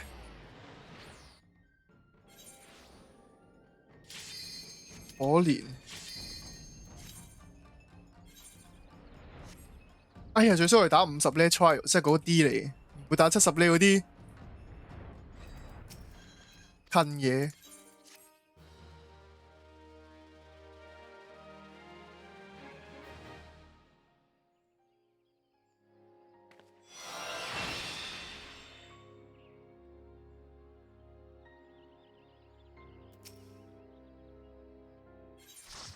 哎死！接緊任嗰時入咗去，接唔到。哇近嘢！好，我褪下我加油 Hugo。冇嘅，你冇得褪嘅，雙坦要用晒嘅。你啊，想跳樓啊？我唔俾你跳。冇，我自願行入去個隕石度啦。初次哦，正喎，有新手喎。我都係啊，你睇下。喂，靜少少。report 你㗎。魔擺嘅幾靚。咩嚟？哈迪斯喎。哈迪斯原來。哦，波板糖咁唔係喎。唔係哈迪斯嚟㗎，好似。波板糖咁樣樣嚟講咩㗎？係哈迪斯波板糖。哈迪斯。靚喎波板糖。你唔覺咁樣遠睇好似波板糖真係。近睇遠睇都唔。咩講緊邊隻嗰個？白魔咯，圓㗎嘛。佢個人喺邊啊？嗰隻豆花咯。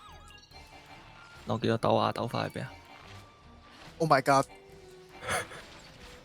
My eyes so hurt. Yes. So hurt.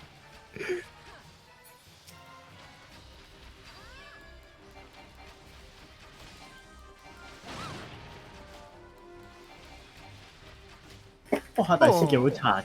哈迪斯我淨係對黑棋嗰把有興趣，其他都麻麻地。呢個波板糖排緊第2咧。哈迪斯我想要，最緊要想要佢跟 breaker 吧。梗係要佢條龍先㗎啦。麻麻地咯。最緊要條龍。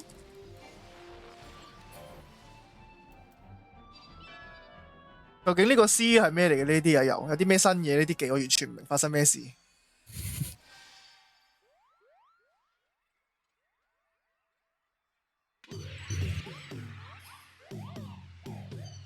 我真係好想逐個掹晒佢頭上面嗰粒波落嚟。有一隻冇跳。係咁咩？有一隻戴住魔法師帽嗰隻冇跳。唔識跳舞啊？咁渣㗎？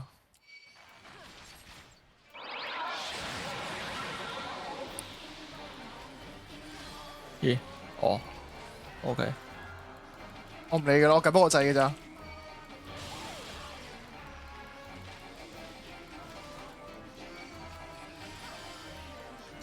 最多咪死。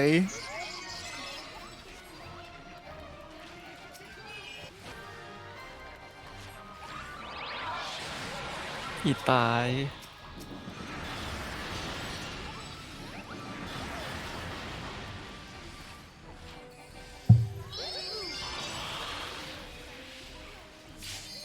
我想去 cut 嘅呢招技原來。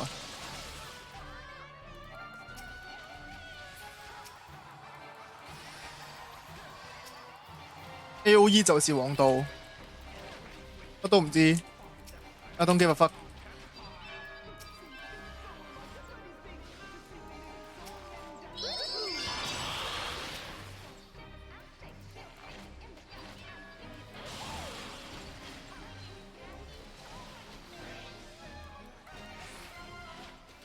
而家咁開心嘅啲事，好似冇乜特別發生。想打呢隻莫古力王都有咩事？會啊，成日都輸嘅喎。打高一個難度啊，出事嘅。係啊，呢個出事嘅難度，即係呢個高啲啊，出事易啲噶。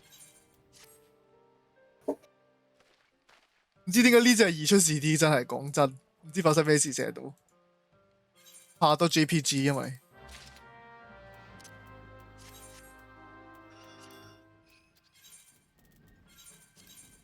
你唔好同我講，我去到墳前呢，放低朵花咧，又同我做完個任務。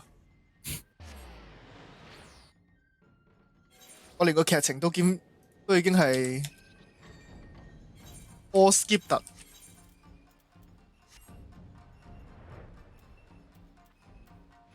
哦，得閒副本。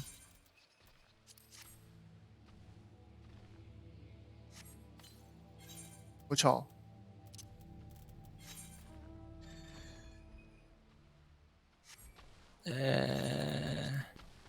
24係咪啊？係24。我唔使喐噶啦。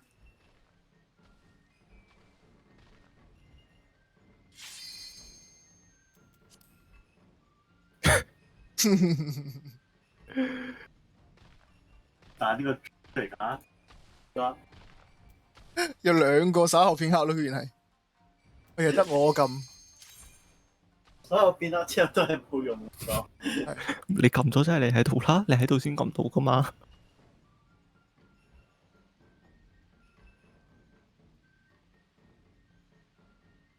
Welcome to 水晶塔。Welcome to Operation Ford。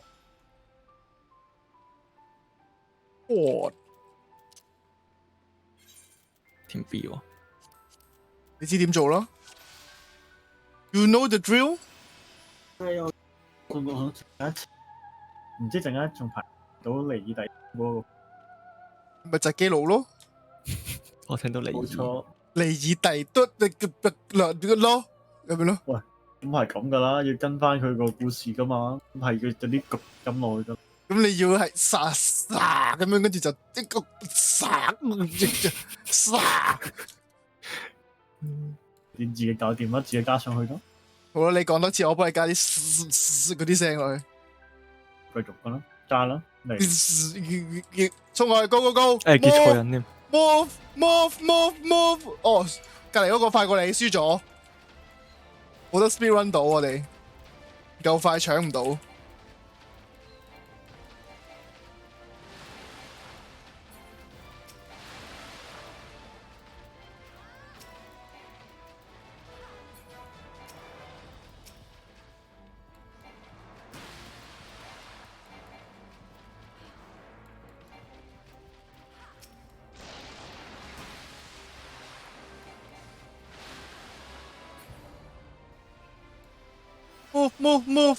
Move！Run！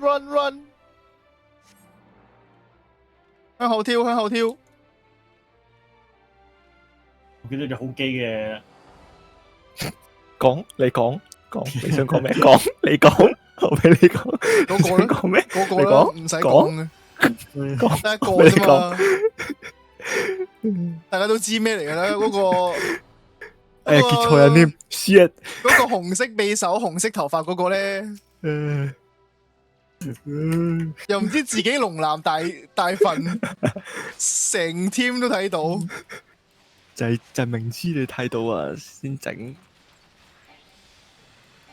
越明顯就越容易 report。OK， 冇問題。我覺得冇問題啊，呢個 fashion 有咩問題啊？我覺得可以。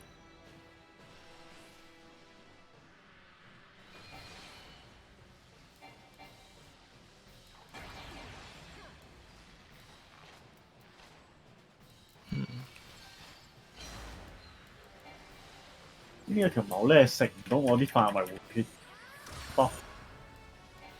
毛咧喺邊啊？我隔離嘅啫喎，點解食唔到啊？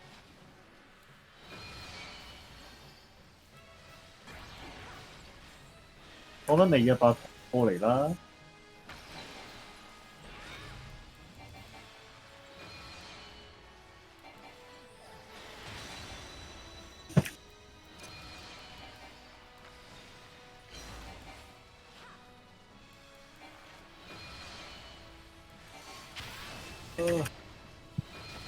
咁八要周圍跑噶嘛，你唔可以阻止我跑噶嘛。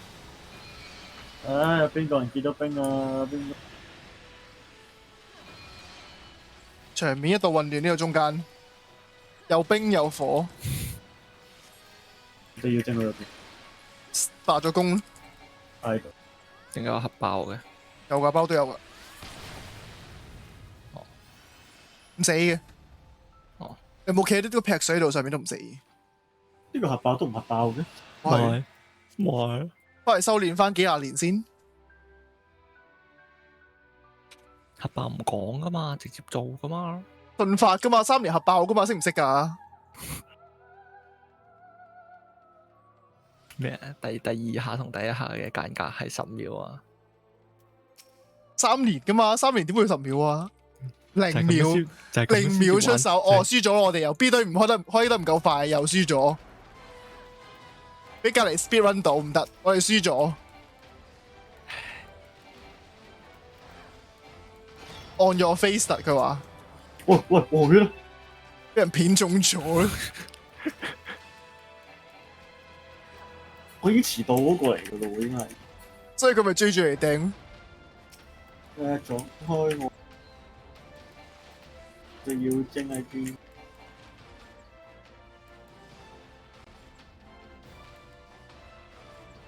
隔離嗰隻騎士竟然係抌本買咗嗰個騎士團嗰個煙。冇問題嚇！原來俾錢㗎？呢個應該係俾錢嗰個嚟。我見好多人用呢個喎，一個個都俾錢㗎咯喎 ，PogChamp 個 skin 係啊，好多人用呢個 skin 啊。嚇？呢個騎士 skin 好似親都有。嗱你，原來你都係有錢人，唔係俾嘅咩？知啊？唔係，好似唔係呢一套咯，俾嘅嗰度裝甲，呢一個要俾錢買嘅，好似係。我得30呢，我都唔知後邊嗰啲咩嚟。所以抄翻咪。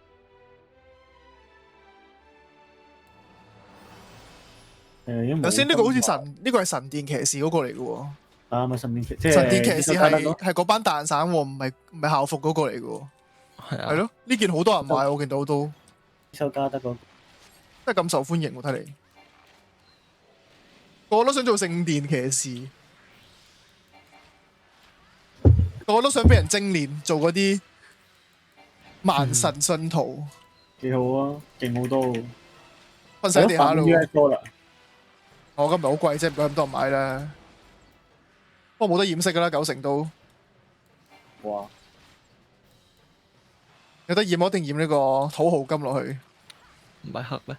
因為土豪金。我之前好難得，最爭啲唔記得雞嘅存在。使乜雞啊？有離異，你望下我個碌。得一隻雞仔都好似。唔係，而家我呢套農夫而家已經好滿足。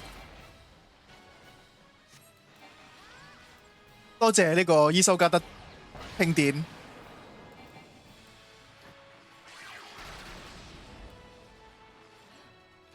福跳咗入去，哇！好彩冇事。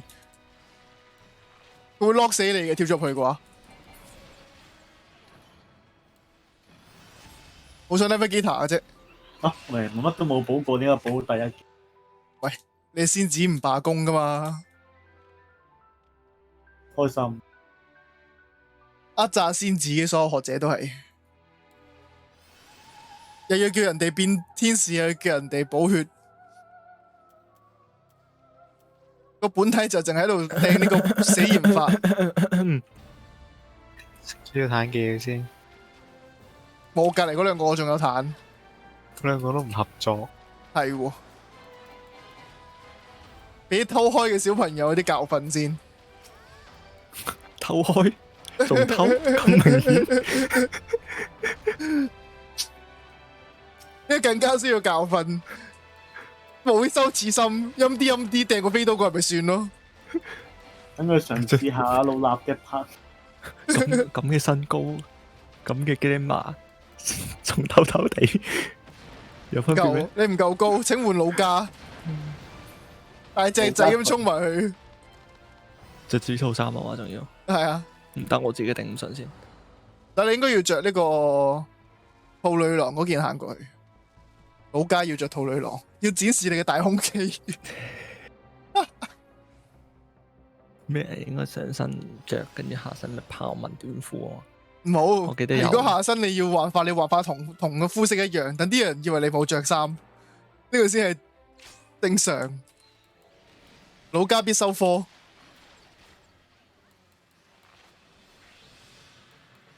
好痕啊！好啦，睇下有冇 Operation Force 先。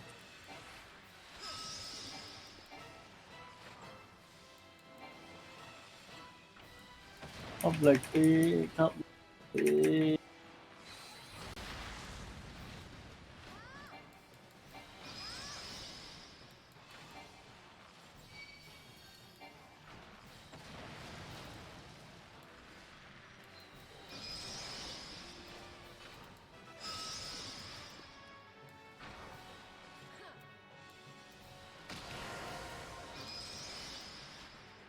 死命咪隻王，死命咪隻王。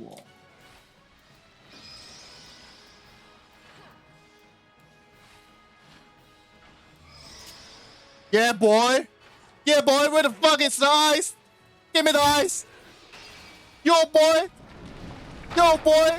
Yo, boy. 埋晒齊話已得翻兩粒，得翻兩粒，快啲，快啲，快啲 Yo, boy. Guys 放心啦，仲有兩粒嘅，仲有兩粒嘅，佢會出嘅。快啲打埋啦，打多一打啦。冇，哎呀，冇變咗身啊，冇啊！唔好信得前面啲粒。呢粒前面信唔過，佢踩住咗個圈度。根據巴哈唔係巴哈，根據呢個叫咩啊？黃道隕石嘅經驗，我決定起後啲。嚟啦，死唔死嗰班？期待緊。冇事喎，冇事喎，死唔去喎。有錯啊！俾人 burn 晒啫，我哋係喎。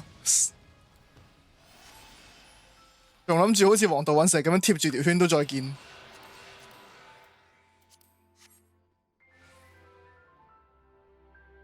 我反而要黑色嗰個觸媒喎，唔係要藍色個多啲。嗰個解任務啦，你接任務解咪有咯。佢要5支啊，元靈得翻6支啫，唔夠儲唔夠。嗰個我儲咗好多支，因為我成日都係解到，我成日打 Operation Fog， 我打唔齊3粒。我好嘈突然間，龍咗。喂，佢3次咯，唔怪之得咁大聲啦。黐線，原來可以 double 㗎，啊3下添可以最高，原來係癲龍啊！好過分啊！呢個聲音。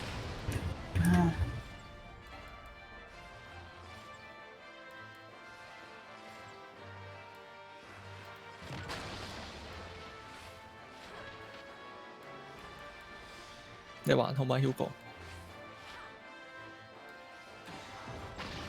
見唔見到啲？見唔見到啲？我話你望，佢話啲貓毛已經甩晒，驚到。全部望 FF 嗰邊望。做坦就係咁開心噶啦。左手有1、2、3、1、2、3。我Mortar Battalion 係13咧，我呢個大隻人類着 2B 裝 2B 髮型，有啲我你嘅同好喎。我哋隻白毛冇問題啊。係喎，啱啱先，屌我開頭個以為女人嚟嘅，喊出來。好大隻喎。得啦，就憑佢呢個 game 啊，我賺完場就俾我賺佢。我啲同類嚟嘅呢個係。佢話其實我唔想嘅，咁啱抽到佢話。梗係啦，唔通唔用咩？係咪先？笑出嚟。哦 ，burn！ 誒出啲事喎你。有事喎。你應該冇升起到啊。我喺條街度。踩扁咗嗰個。我唔係主坦。咁你識掛住老陳啊嘛？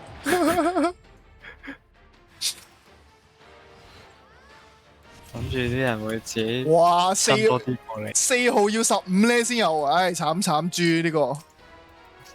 算係好啦。G4生14都有。OK。Sniper 啊，有鏡。Grenadier Regiment 即係咩啊？頭彈兵 Regiment 啊！我都唔記得德國嗰班嗰啲名係咩。德國係咪都 Grenadier 咯？好正啊！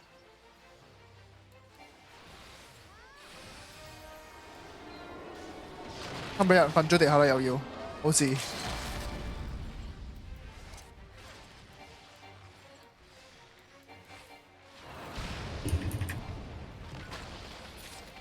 收工。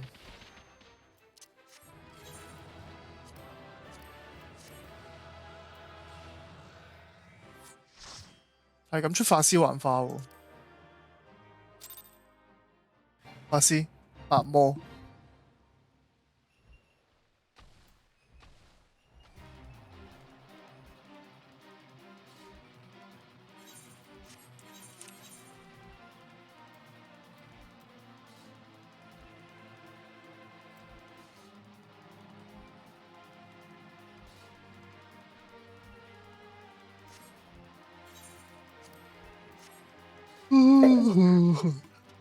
咦？咁仲有冇新一日嘅 drop 噶佢？有喎。今日係咩啊 ？Exus 喎。呢個都得個。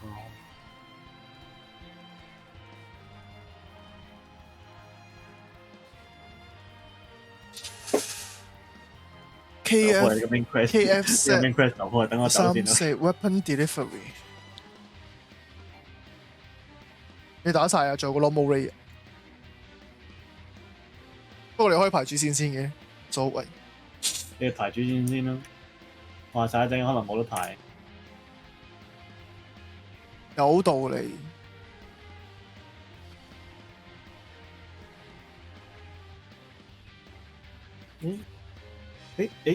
奇談就爆，又可以去買啦。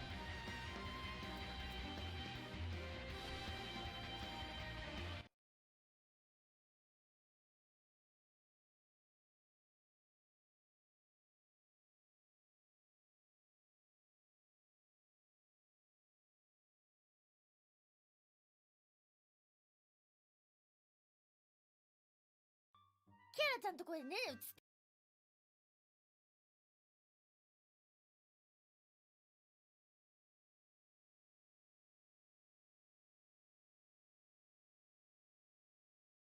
チャンネル違うよね。え？ん？例のオープニングが流れてた。嘘だろ。え？今は？今大丈夫？え、待って、このまま始めて大丈夫ねえねえ。ジャックしちゃった？え、待って待って、状況全然理解できない。待ってよ。YouTube。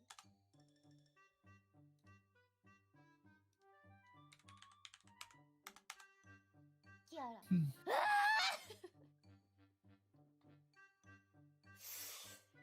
ょっと待って待って。ちょっと待って待って待って。ちょっと待って待って。クリエイターの乗ってられちまった。ちょっと待って待って待って、これちょっとキアラちゃんにこれスクショ貼っとくわ。すみません。一瞬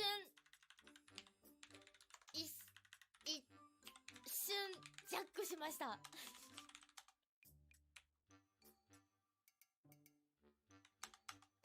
サムネ変わってしまいました。よし。待って、今はこれね、チャンネルちゃんと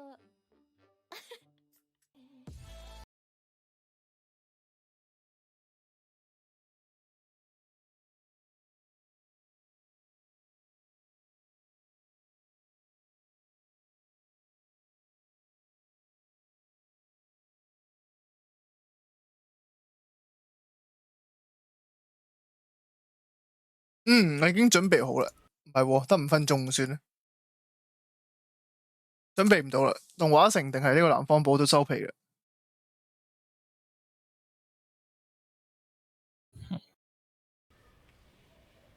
又係每日嘅12點鐘肚餓時間。啱啊！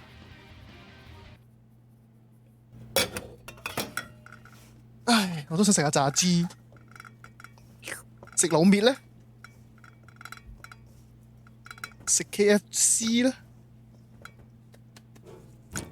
咦？點解我仲未開高難度嗰個？係啊，你都未打5.5。你打咗黃金平原啦咩？你打埋5.5先開嘅咩？高難度係？係啊。高難度係根據當前最新嘅4人盤，打到過去就開埋。走啦，陣間嘅事嚟啫嘛。逼死 Hugo 咯，超車都5.5落，超到咁多。Hugo 仲喺度執化緊佢個戰場之線，都未入到去，仲打緊70人，黐線，70呢，24人，仲要第2關就燈塔就，佢仲有第3關未打。可以見證佢俾雷神插呢啲劍插扁。哇！仲有個徐師傅，怕咩？徐師傅打咗啦，70嗰個3關都。主線。哦，主線打咗噶啦，可能佢已經只要有錢。你啱，喺酒店睇翻咪得咯，係嘛？冇錯。哇 ！Legend 嘅稱號加劍道咩嚟嘅呢把？係咪歐鐵馬？唔係喎，515啫喎，即係嗰把5.0。邊個智障拉晒過去個掣度？你隔離個 friend 嗰個劍道嘅有把劍嗰個啊，劍道望住通常啲皇冠嗰把劍，有呢啲通常 Legend 都一次嘅，仲要有 Legend 嗰個字嘅，即係打一個絕本嘅。嗯，幾犀利。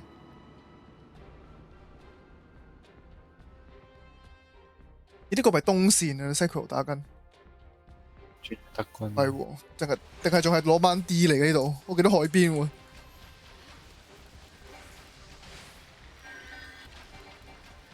哇！德軍支炮長咁多嗰架咩嚟嘅呢架？飄馬。我飄馬係咁長咁原來。佢成日打唔穿嗰個，所以飄馬我可以打穿佢咯。我淨係諗翻琴日，佢趌高咗，打斜咗，個斜面裝架無效，即係俾一嘢擊穿咗。哇！最好笑，趌高咗個頭咁啊出咗事啦。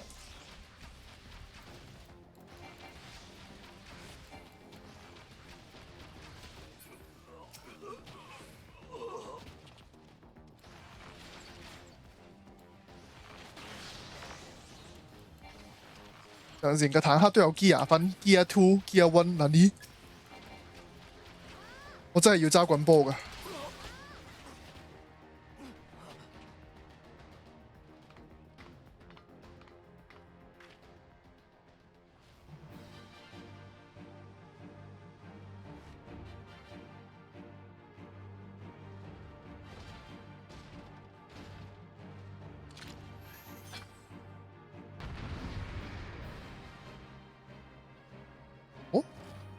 德國佬呢支 Tracer 有 Tracer 嘅喎，係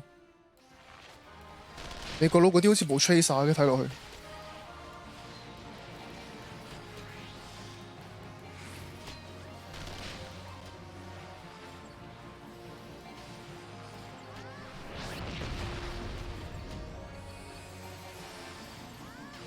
撲 Cham 得邊一穿死晒。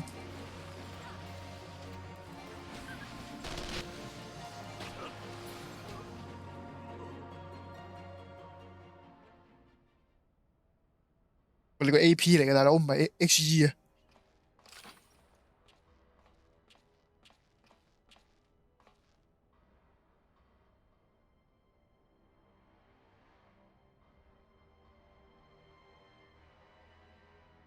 德國佬個 cockpit 簡潔咁多嘅，睇啲喎。109嘅方形啊！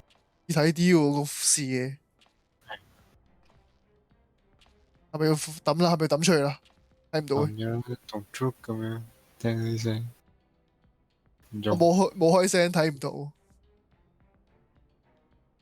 夠低咯，抌得。佢低啲先抌。個樓仲唔知邊間屋頂彈嘅，唔知邊度。This is a Bombwerfer. Guten Tag, ich bin Kurt, ich bin in meinem... 佢度扮德國佬講嘢，笑死。It's been 100 days since I went to Kino. 啊，換咗個，又用翻呢個坦克車頭盔，但係 Commandant says I can have extra schnitzel if I get a quad kill. 笑死。保唔到亂嘅呢個頭盔。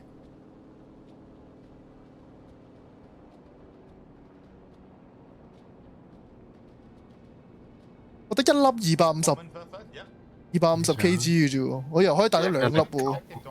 點會帶2粒？1粒嘅啫，邊一個嚟㗎？我以為裏邊可以收多一粒喎，原來擺出邊嘅咋。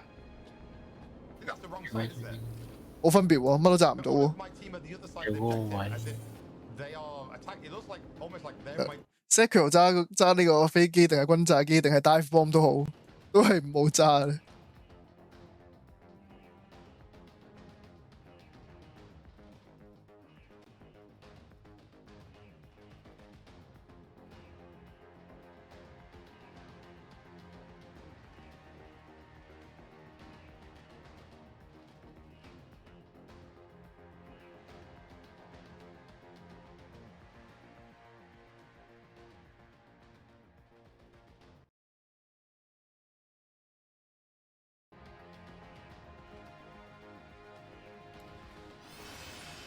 有2支機炮，3支啊。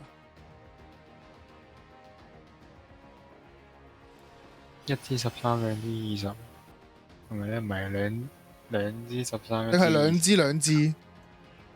我好似呢個咪咧，我呢個咪中間。佢個螺旋槳中間有支20嘅，我記得109。一碌定係2碌嘅？一粒。一粒嘅咋？我以為2碌添。如果係正中間嘅螺旋槳圓圈哦轉，正中間嗰個就1粒咯。哇！炒咗落去，卡咩卡士？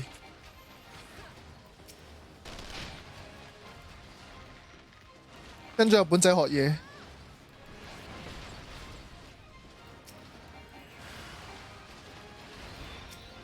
係啊，棘住咗添。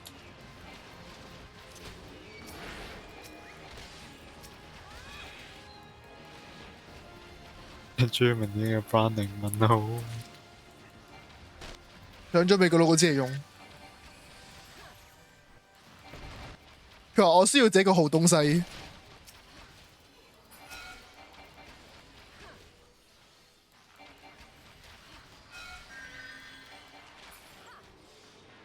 攞到未啊？粒炸彈呢班友。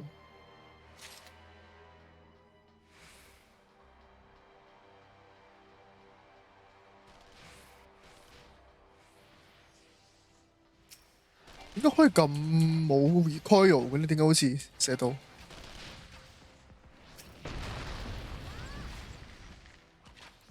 咦，成個 squad 唔見咗咯喎！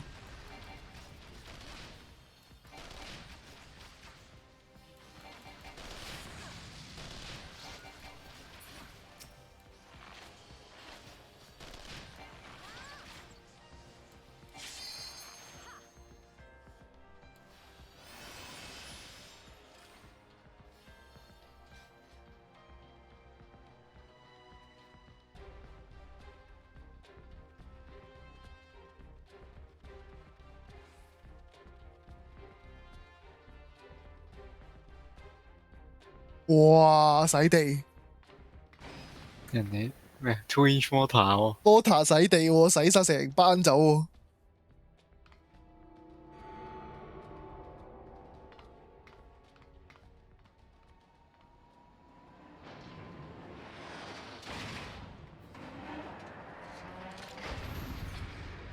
咦？居然用 HE 奇蹟！終於有5勝啦！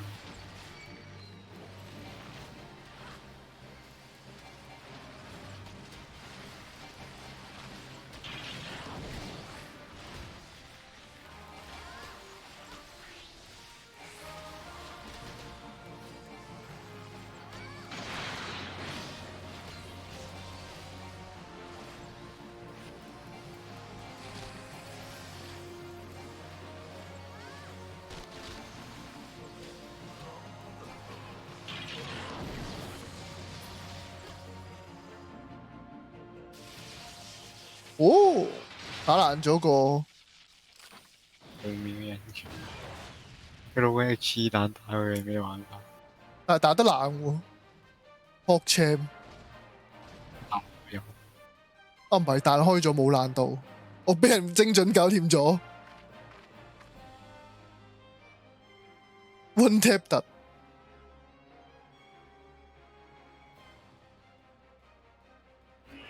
咁多個黑煙係咪爛咗好多個坦克啦？嗰度已經。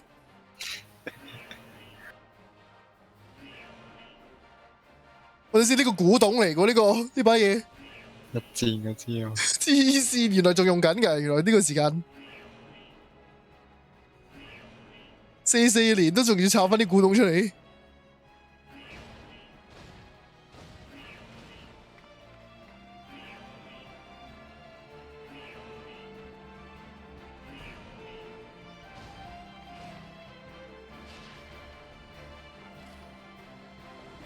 Like a French gun, and they could put a mirror on the back of the magazine so they could observe the enemy while they retreat from battle. 裝支鏡，走佬嗰時睇到啊嘛，佢話 retreat from the battle。好驚彈鼓。好，拜拜。哇，成隊都係呢個。得個衝鋒隊。慘，唔係精英冇得用 MP。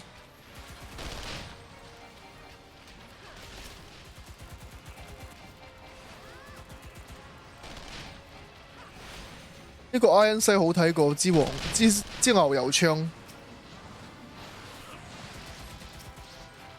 琴日用嗰陣時之牛油槍個 Iron 西睇到我眼都痛。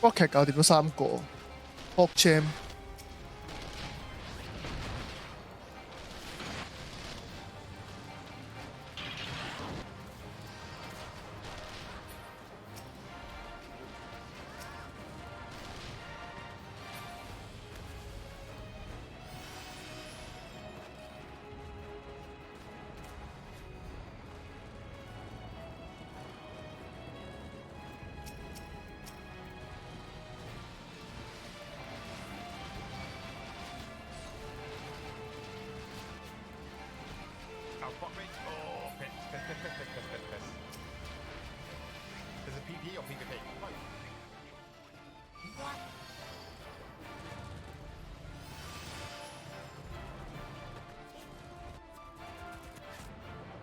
Fucking AI. 點解真係咁鬼嘈嘅呢個動畫成個音樂真係，唔係南方寶，標勁你先真係。Can't pick up。標勁埋你先。點解啊？咦？啊！呢把咩槍嚟？哇！冇有冇可能係射咁遠？呢支係咩嘢咧？啊！唔記得咗添。好似 Battlefield 見過巴嚟嘅咩？咦？係喎，有個木柄。有個架。都係呢個。睇唔到幾粒彈咯，如果極少嘅話，應該係巴。即係嗰個彈夾。換得咁彈夾嚟㗎，換得咁快個巴。係巴嗰個係勁好笑，佢射速咁快，但係重機係咯。飛彈夾重機。笑死！有咩用？點射呢支嘢要？係 C 啊！哇，正啊個噴火！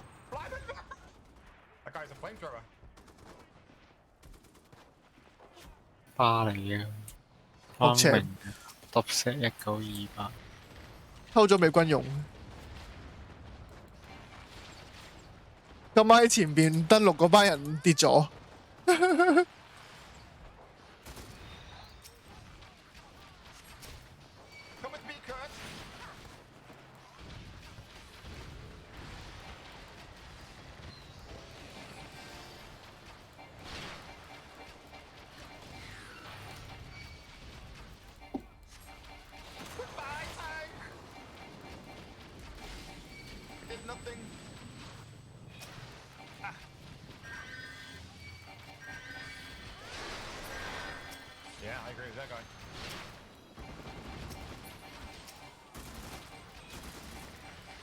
博 champ， 要射 OP。Can't pick coal。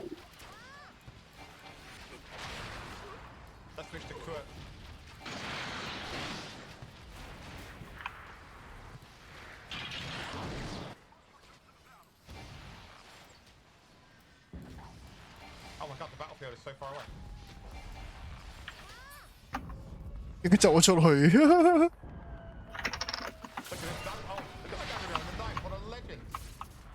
好，死咗啦。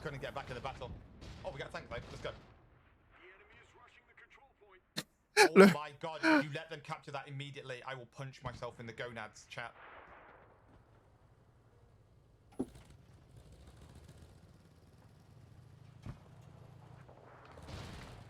佢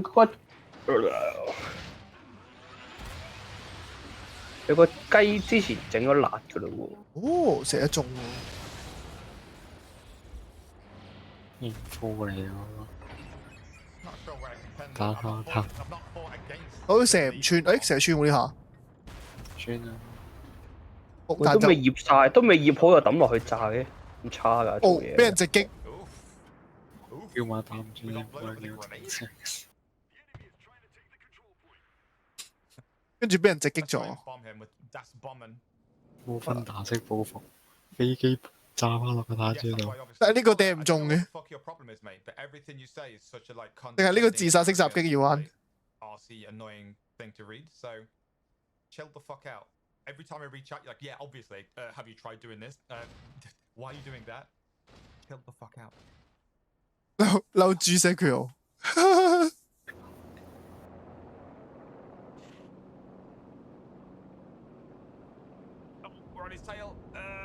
好一般咯啲炸雞咁排。咁都係講自己煮啦。攬炒咗啊！食咁多紅色嘅，炒機，真係自殺式炸彈，炸彈襲擊。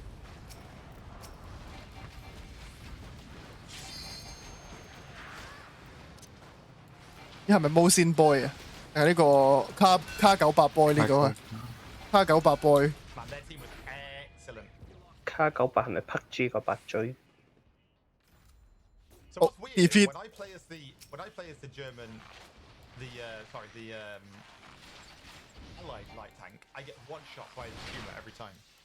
But then when I played as the Puma just now, 咁樣講咧，點解敵對嘅可以 one tap 我自己 one tap 唔到對面，笑死！喂，啲洋葱唔首先爆香佢，啲蒜唔啱爆香佢先戇撚夠。喂，咁都係講自己煮啦。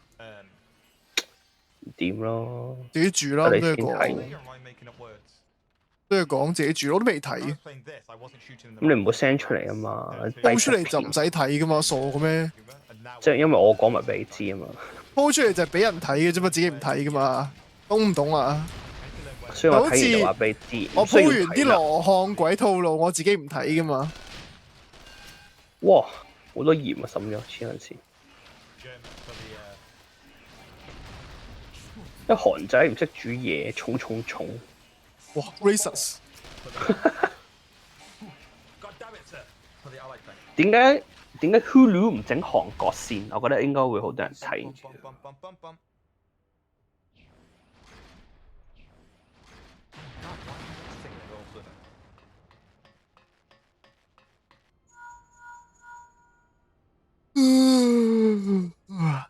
哇！連續得2個喊路。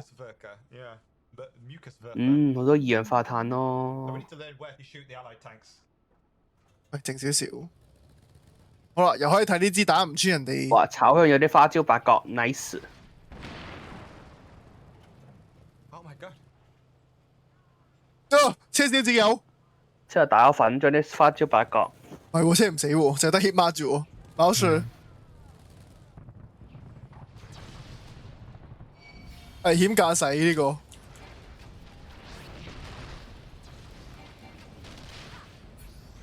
你要咁樣，你啲雞又唔好炸到咁熟啦，偏馬筋。仲中意食老雞啊？話你聽咩？老雞係冇人要嘅。佢而家咪做俾你睇，有人要咯。就自己食翻啫嘛，條。有人要咯，自己食咪人咯。佢都唔係人。係咩？係咪重啊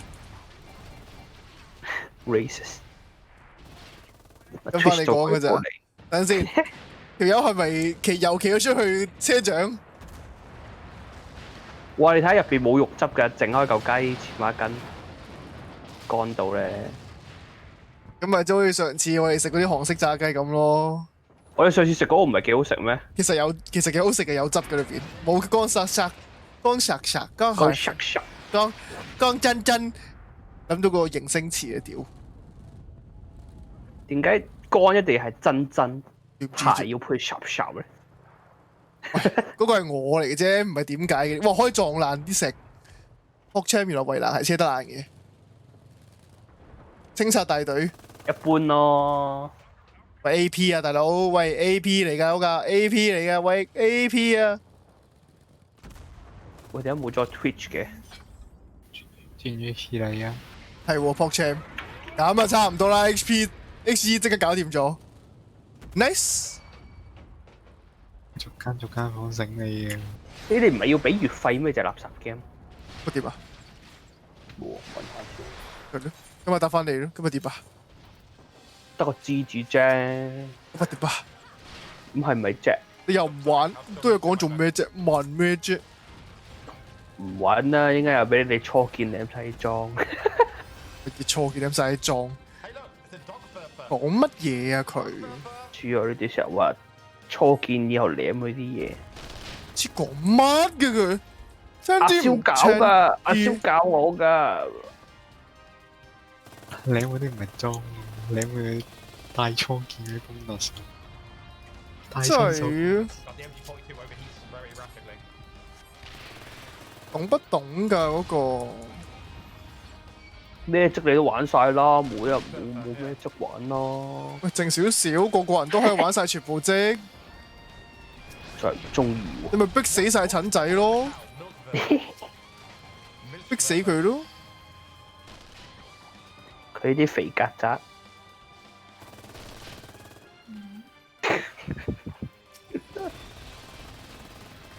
做乜嘢呢個肥仔有自嗨？我都聽唔到咯。我真係聽唔到。我淨係知道個南方寶個動畫音樂，個動畫音樂，我個背景音樂嘈到我。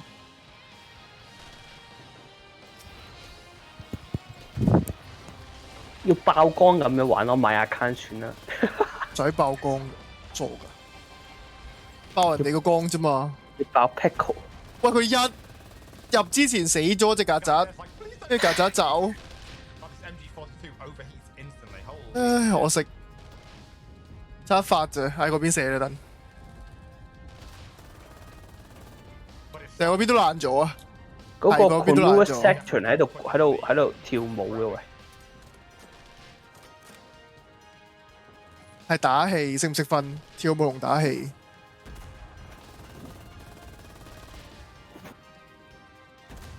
唔使做嘢嘅，就咁打戲嘅啫。係啊。OK。粒邊好痕。切咗佢啦。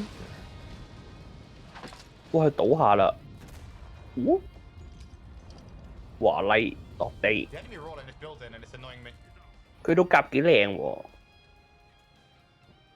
佢話非賣文落車打我隻叫。我記到啊，落車清屋啦。啲奶，但係手槍嚟嘅，做等先呢個係咪啊 ？Tank Crew， 哇，都喂，你個農夫農女走啦！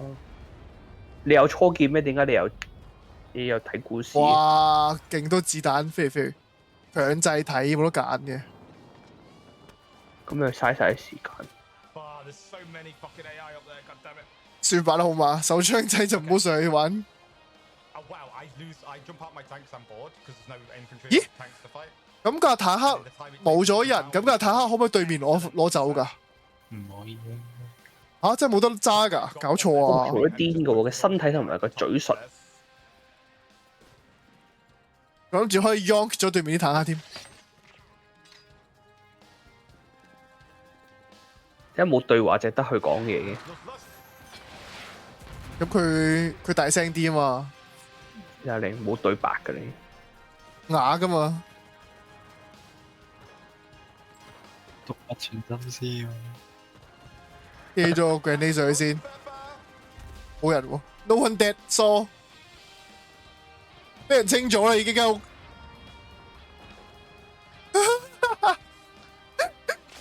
冇人嘅間屋原來，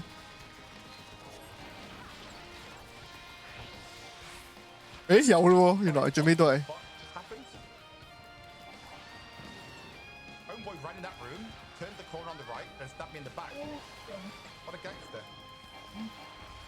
Absolute ball, eh? Balling out of control, that guy.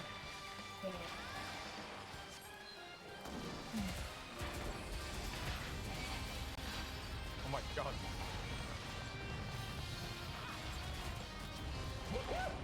The AI is so insane.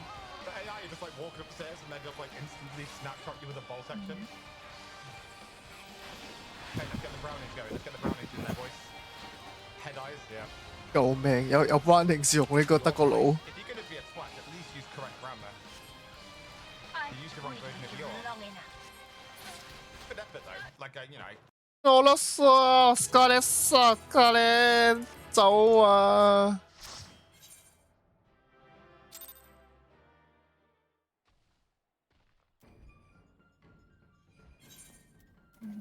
好，我係可憐小朋友，未夠60呢。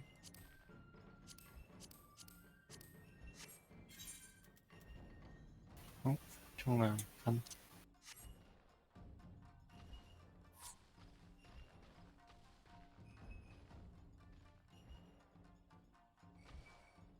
可憐小人，唔好走啊 ，Hugo B。仔醒啦，係時候啦。Hugo B 要離開我哋啦。怕咗你。唔會啦，我哋好朋友嚟。睇下個炸雞先。唔好睇咯，有得閒睇啊！我俾4分10分滿分。你個垃圾口算罷啦。我係食家。你之前先贊成過話呢個之前 N 年前啊，光頭佬一家推介嗰個尖沙咀垃圾拉麵，我記得㗎。嗰間真係 OK 嘅。垃圾到撲街，食完真係。你有食咩？因為冇食過啦，嗰間咪就係嗰陣時講完之後，過冇耐之後就咗食咗，同我覺得 OK 喎。阿昌。喂，我推介你啲嘢邊次差先？咪就係嗰次咯，次都 OK。咪就係嗰次咯，嗰次係仲大伏垃圾拉麵。嗰間你咪食咗第二間仲好食。喂 ，Omega who the fuck are you？ Omega 咯 ，Omega 本體咯。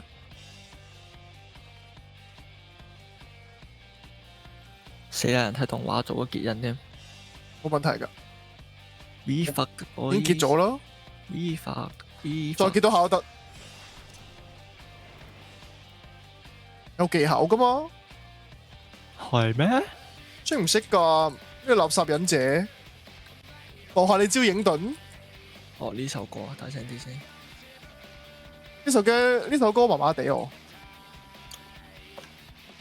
呢個亞歷山大機工程先係最強。又要合體喎。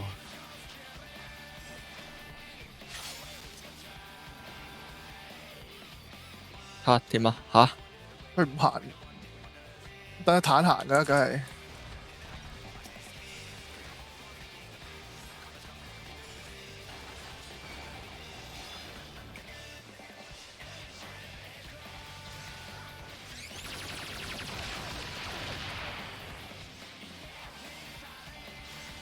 喂，3隻忍者，哇！從已經 stack 咗啦，嗰個背刺，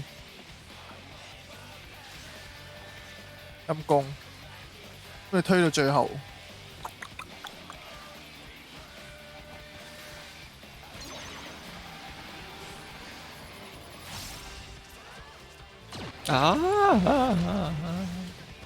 係喎，悠然喎，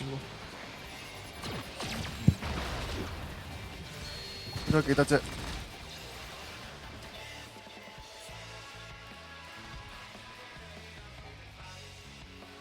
爆未啊！我個影盾咧，我土盾之後，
笑死我表哥！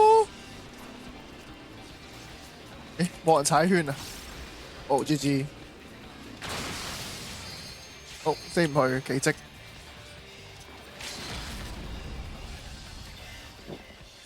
出嚟啦！飛幾億把刀過嚟。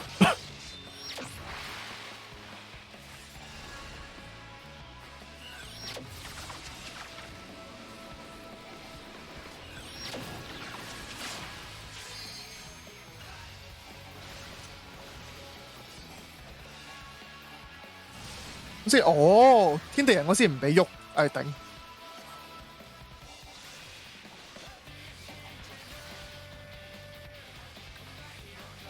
可唔可以唔好企入去個圈度咧？點解 keep 住人企入圈度死嘅咧？可以？我真係唔明嘅，已經有2個忍者喺裏邊死咗嘅，點解仲會有人中招嘅咧？黐線，Jesus！ Oh my goddamn Jesus！ ダメよ。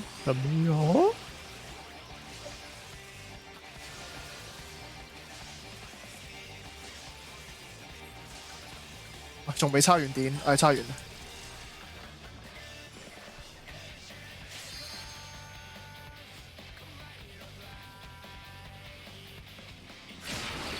咦，仲有隻忍者未復活嘅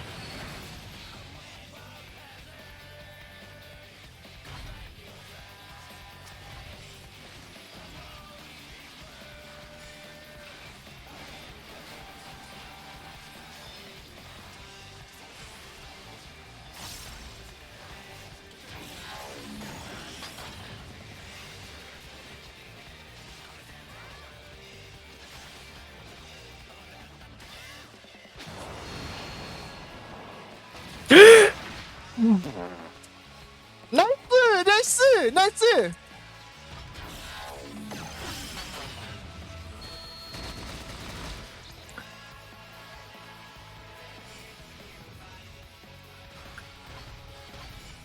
而家做咩食腦咧？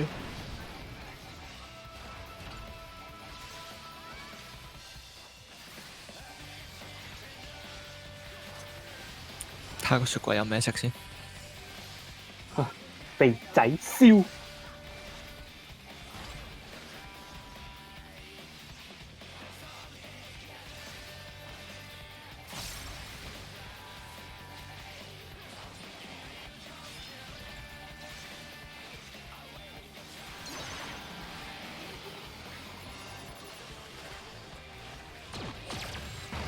係諗唔到嘅。又完喎！哦，拜拜，而家左睇個腦唔見咗。First time? Yeah, boy.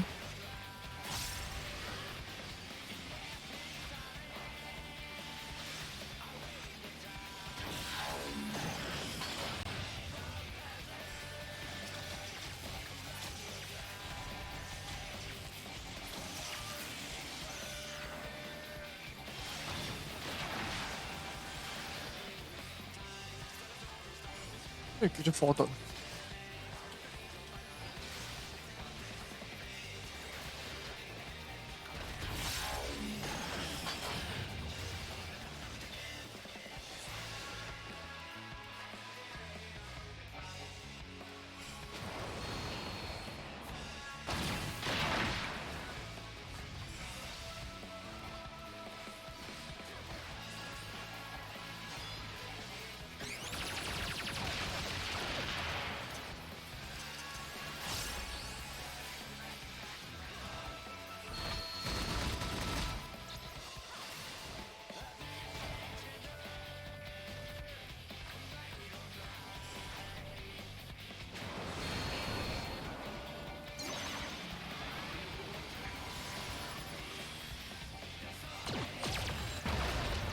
完美 Navigator，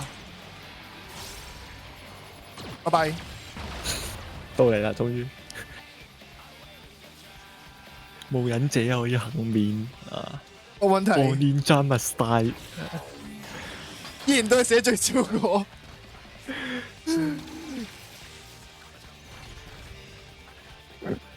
咗。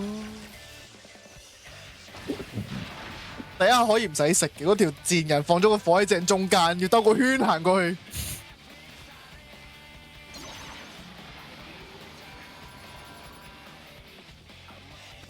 啊！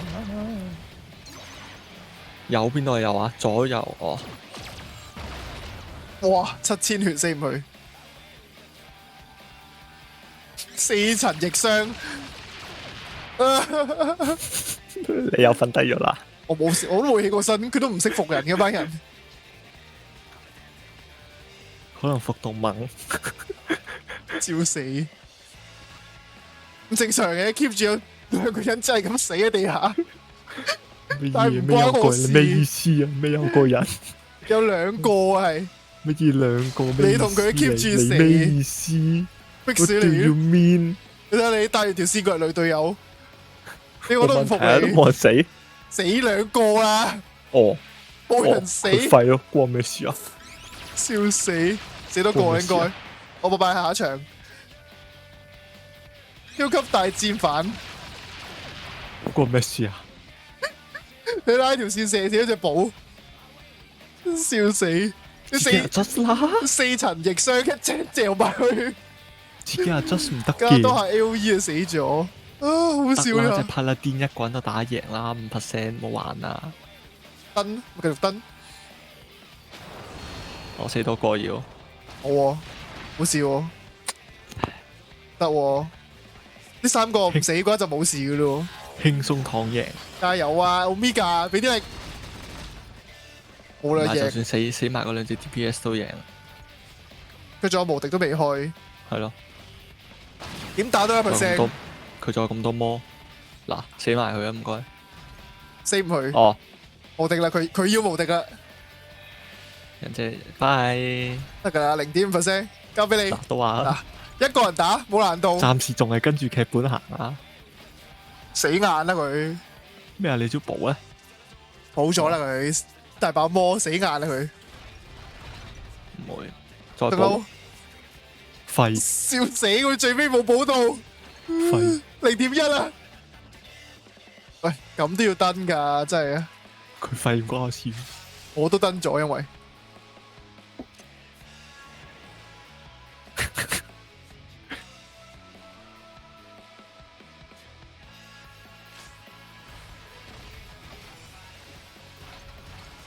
唉，又要打多場唉。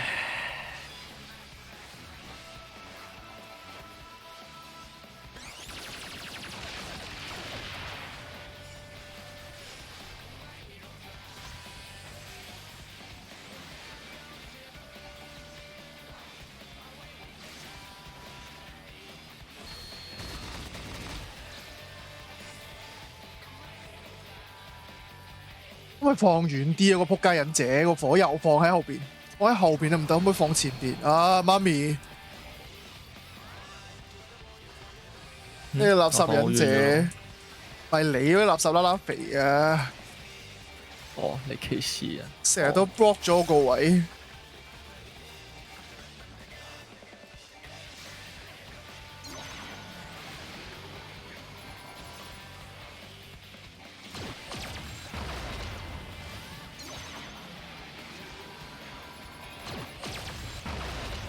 差啲咩單？我完全唔記得咗佢有個干擾器咯。佢幾時用㗎？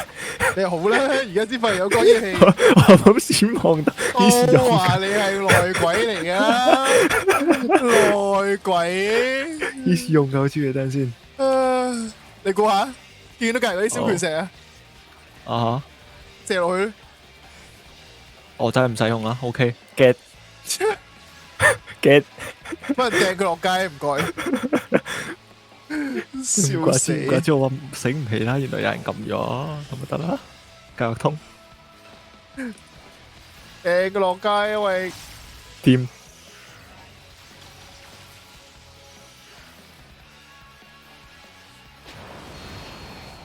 哦，原來火焰放射喺呢度學翻嚟嘅，我之前學咗都唔知添。幾時用蝦毛我唔記得咗 AOE 啊？係啊，你見到中間啦，企入去。阿驚頭先望咗第二個 mon 啫啊，少少意外，唔止少少噶啦。因為我睇唔到佢服咗我，跟住就冇跟住，跟住就沒有了。呢個係咩？就咁企入個圈啊？邊個走咗出嚟？意思啊，寫啊！嗱聲撳個 L3出嚟先。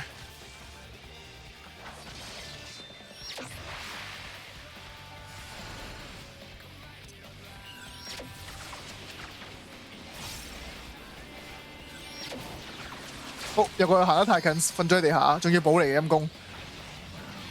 陰公？笑死！80個波嚇！80啫嘛，鬼記得 Omega 點打咩？頭先咪咁多人示範咗俾佢睇咯。哦係咯，點打啊？但係跳落個圈度咯。係攞個嘢叉佢電嘅。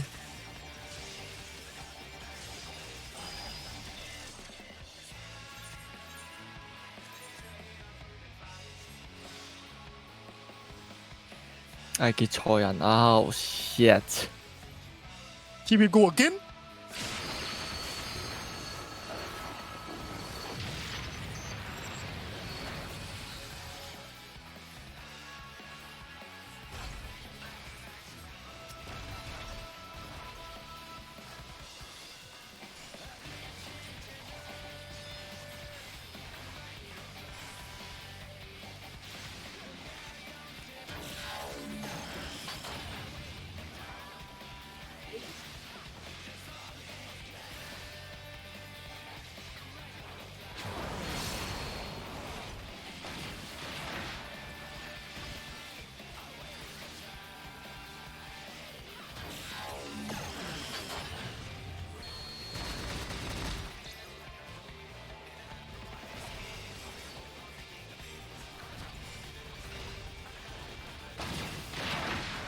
俾我結咗個土遁喺出邊，個天地人。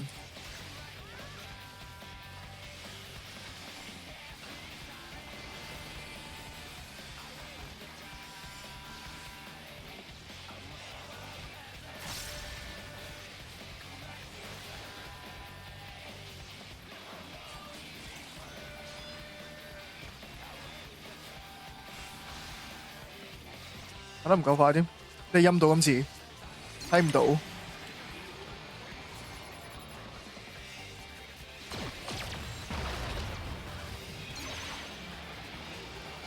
好，再見，睇錯左右，好彩冇事。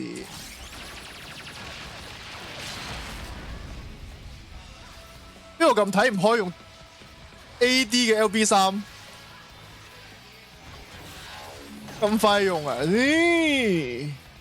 我諗住等隻寶可以用到 LB3添。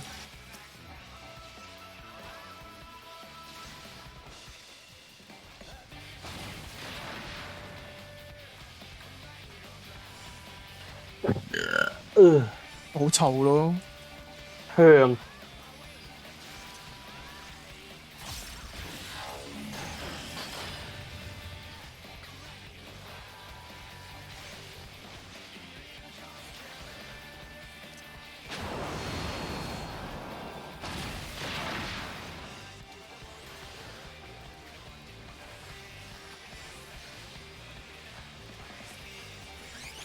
A.V. 做死咗，世界末日。咁你幾時死到？唔緊要，已經有幾多身亡啦。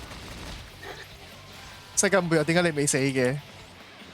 因為你未死啊，吳家祥。搞錯啊！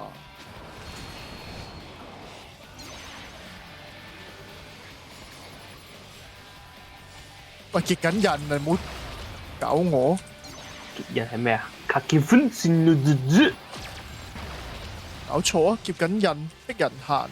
OnlyFans Hong Kong 多大陸妹，大陸人用香港旗好穩陣。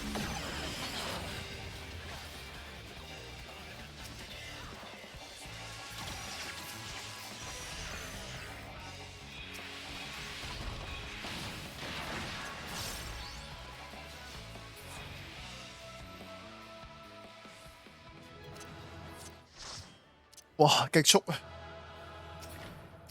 原來 Window 掣加 G 係錄影啊！咪再遲啲先發現有呢個功能咯。真係。不過我係識咗嘅，唔知係咪都係撳到出嚟。收皮啦！我要嗰啲裝啊，俾我 roll 到啊，唔該。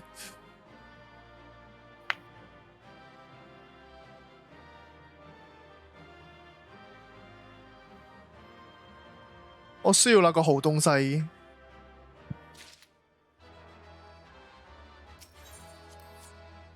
那個好東西不是我的，90都輸，96陰公。唉，冇問題。嗱嗱聲入唔入私人先？喺邊啊？喺邊啊？喺邊啊？嗰嚿嘢喺邊啊？我揾到啦。個80去咗邊啊？瞓咗屋企。嗱，就唔出去得人副本先。山岸逢花都話靚錢話，你咁勁，靚過佢咯。咁我要去揾明日花嗰間整容公司。整容公司咯。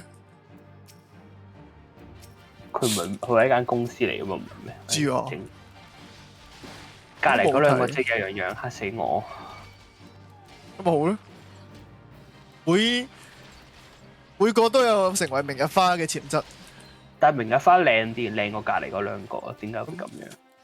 明日花用幾多錢整？嗰幾個可以用幾多錢整啊？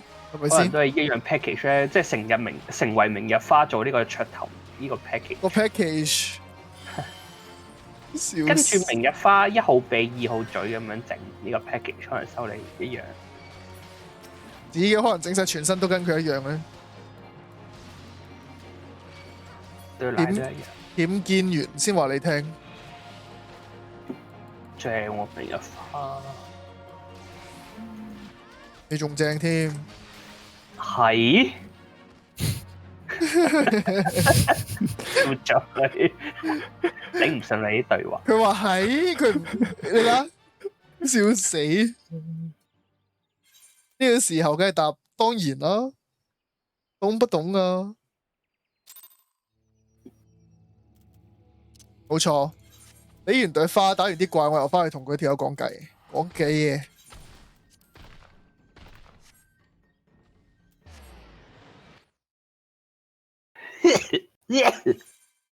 死未啊？死得未啊？死肥。我問你死得未啊？死肥。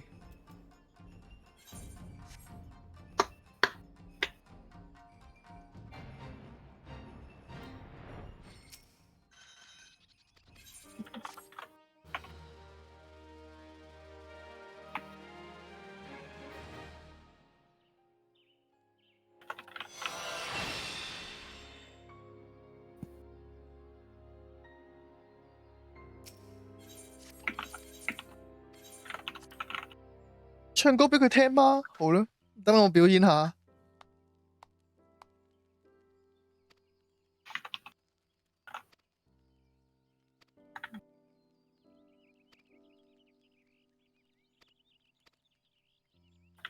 哎呀，呢個傻鳩人要我揾裝去唔知幾億笪地方揾裝，冇眼睇。去廁所先。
B612無他相機。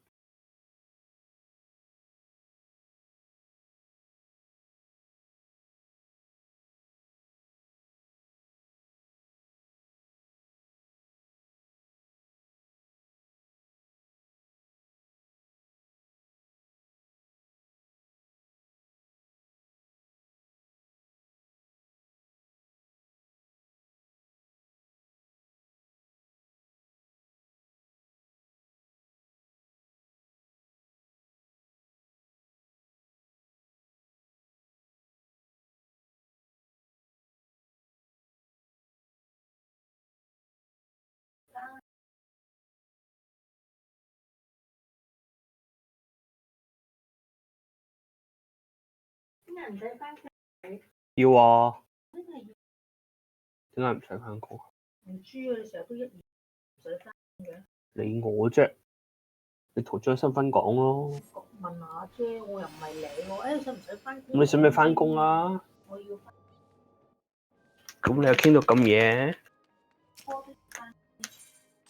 食甜品啊？你點知嘅？又唔買雪糕。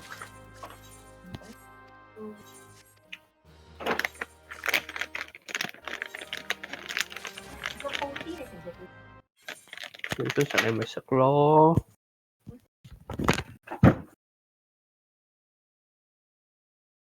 你買多個玻璃壺吧。商場咪有咯，做 promo 完都咯，20幾蚊。係咯，呢啲咯，有呢隻賣嘅。知咗你啦。呢個你攞得。呢度下邊係俾你放晒藥材啊，冇位放大嘅，啲人買咗就。我哋打一隻睇下有冇補翻。壞咗又俾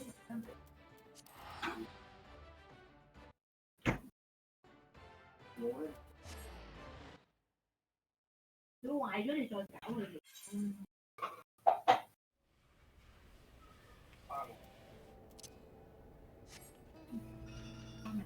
你過嚟睇下啦。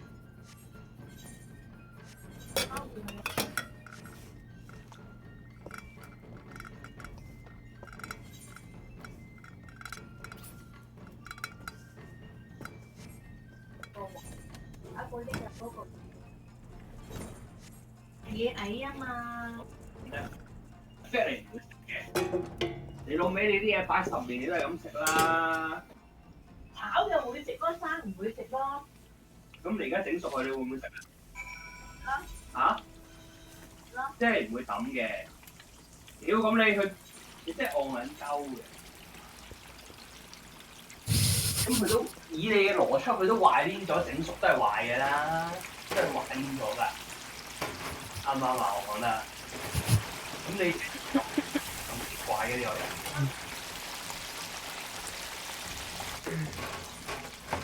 聽日都買蛋啦係嘛？買翻呢個啊嘛係嘛？22個幾，22個幾。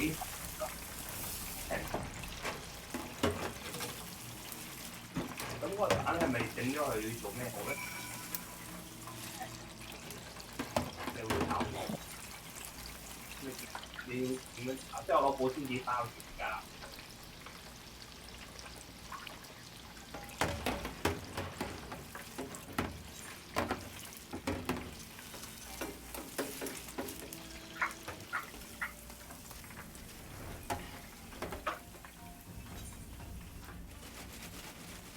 好食喎呢個定睇，好壞咯。10蚊一杯啊！你唔減價幾蚊一杯喎呢啲。呢個唔可以用保鮮紙包，因為係膠嚟。你自己食煙仔一啖咯。有一杯俾你。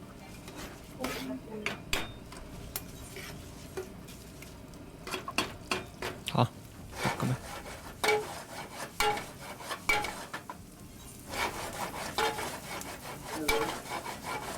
唔係應該會花咁死得。哦。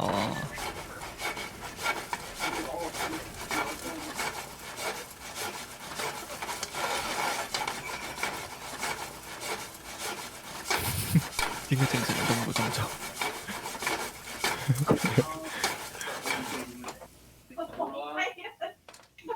正常都唔會咁樣刮得個。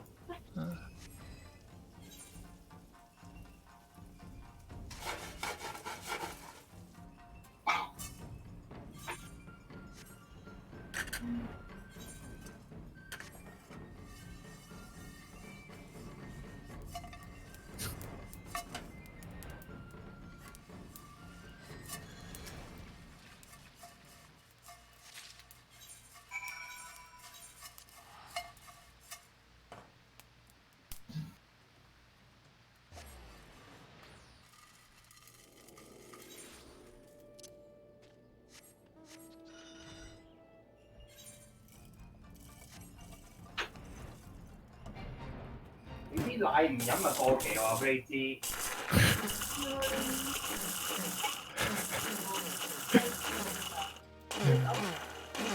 點解咧？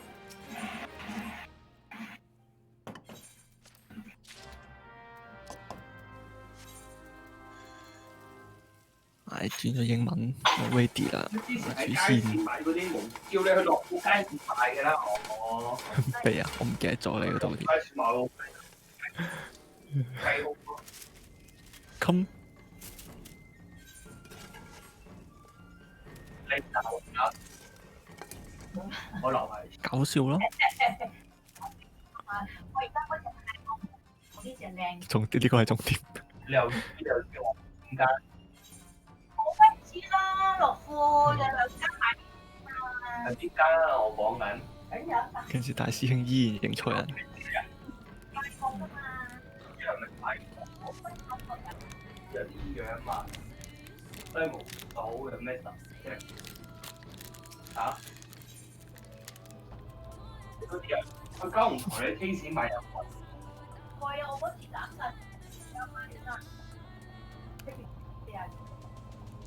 我而家終於明啦，大師兄驚啊！他同埋隻比卡超啲面乜邊度嚟嘅？天，呢度天腳底都揾到佢。呢隻辣雞翼知我講咩啦？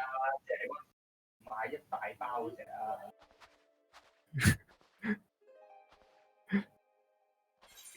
山出飛邊堆嘢入嚟啦！好恐怖個邪龍。有冇開出佢飛到入？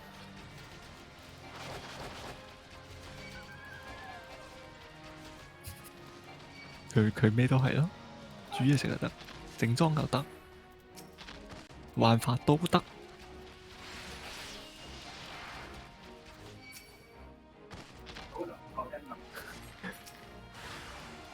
唔係所有有關乎活動上嘅嘢就唔好搞佢。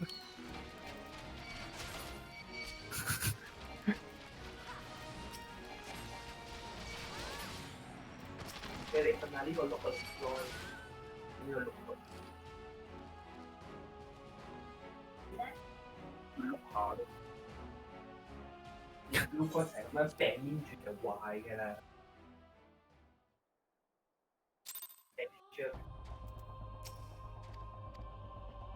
係啊，之前睇下 P3做都係好快嘅，打少少嘢完。咪就咁碌咯碌。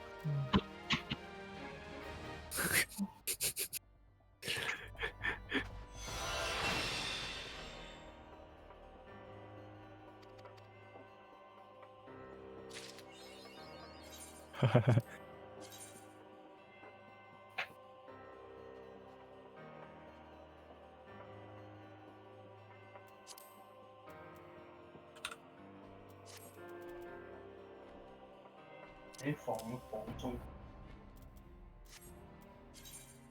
插到啊！咁碌咯，叫你放鬆，冇拍到。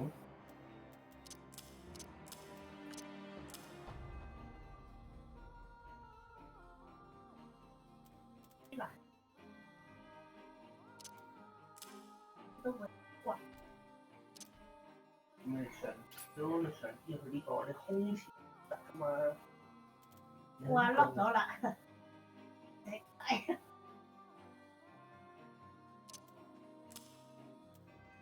你呢度都按呢度。唔該你扶翻我起身，唔該你扶翻佢拉身。唔舒服。就係唔該你拉翻我起身，起唔身。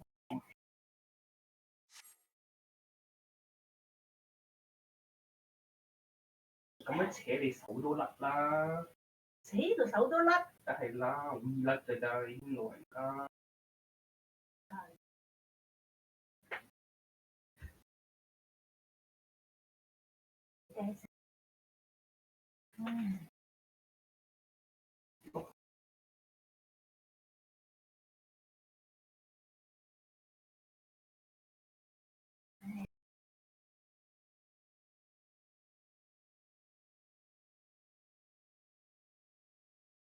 搞咩呢啫？你又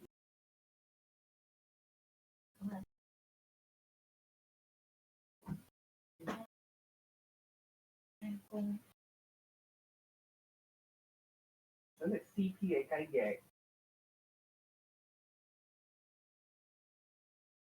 辣雞翼。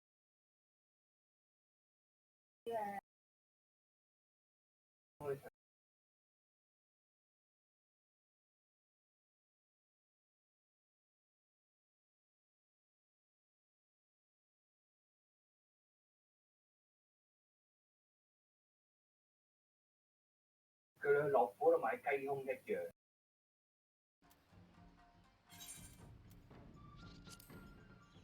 睇下幾多錢？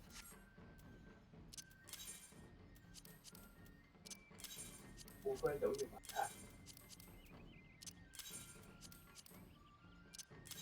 總之喺海鮮檔啦，好貴過啊！啱啦，麥當勞對面即係嗰個壽司郎對面喎，有個即係一個雲泰。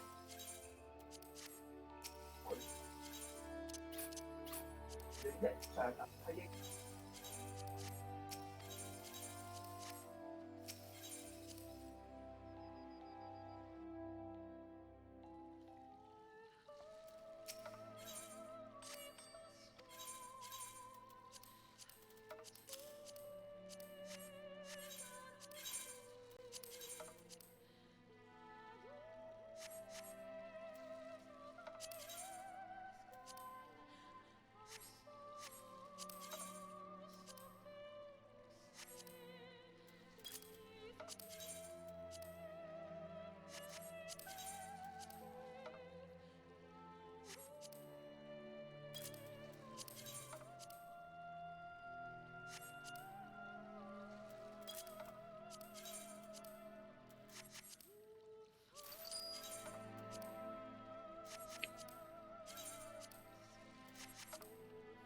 咁樣睇壞眼啊話。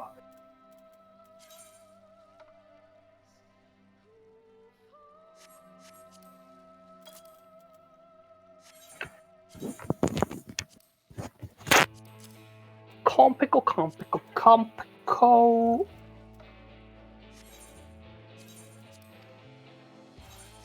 正。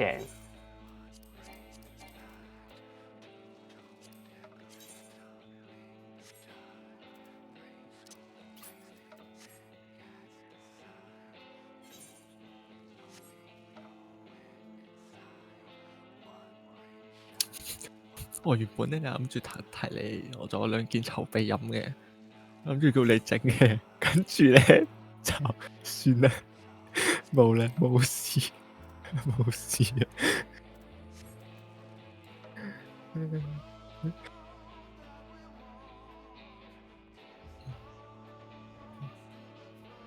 陣間過嚟先，我睇緊劇情，我開唔到嗰版嘢出。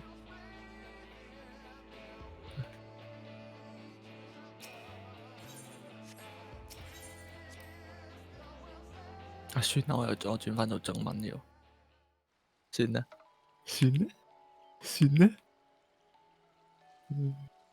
XD。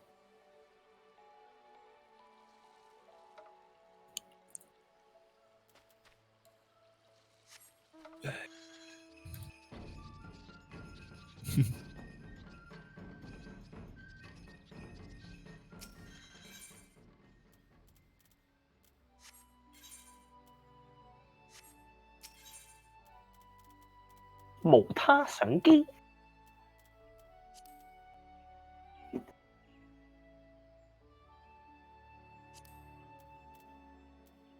呢條女都幾多襟兄弟。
Flat boobs，有冇 send 俾你？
好難聽啊！講英文。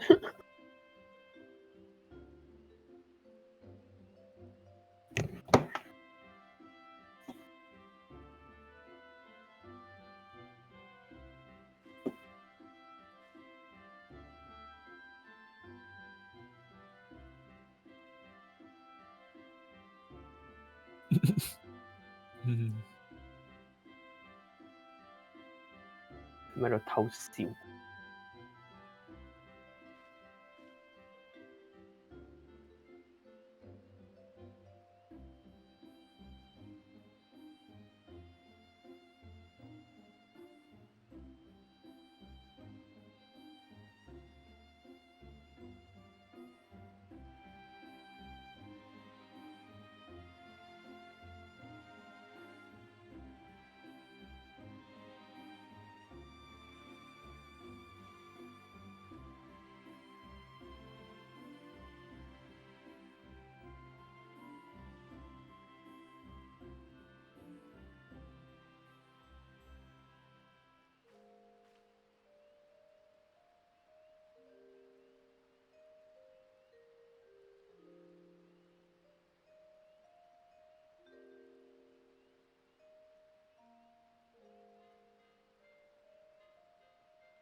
射咗佢，射咗。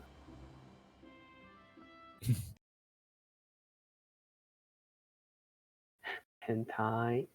大師兄好混亂啊！隻貓耳係邊個啊？點解我份到唔同嘅樣？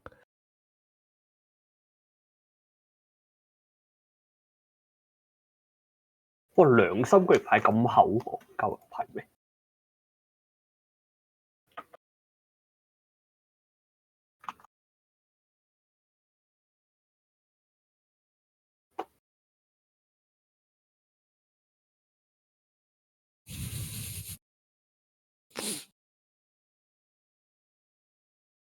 ？Top 100，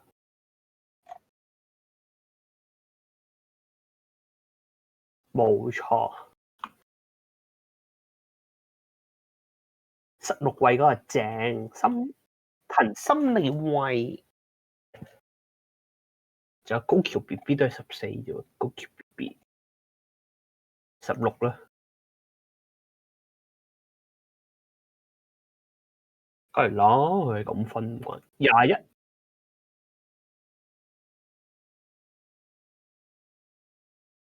復活喎，佢最新作品係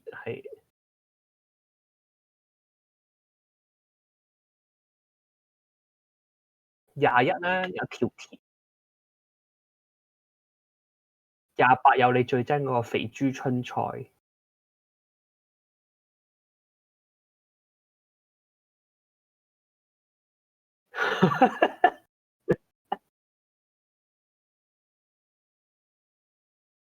安齋垃圾，冇睇過。我係機關超撚肥，照片嚟。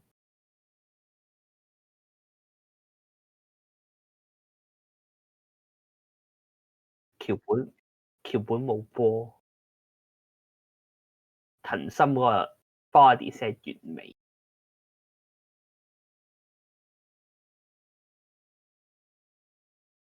明日花石整肉樣，唔好再咁樣話佢。冇明日花咁靚就唔可以講係整肉樣。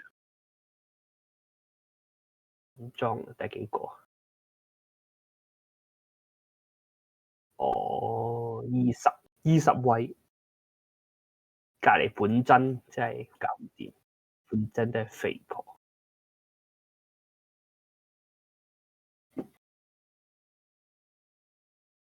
白石活理內49位喎，好犀利，超正。英空毛毛啊嘛，佢唔係咩？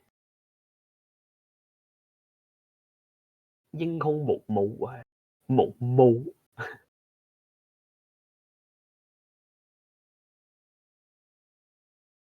喂，田中玲玲超多片都係57啊！真係佛，超多人睇喎，咪田中玲玲，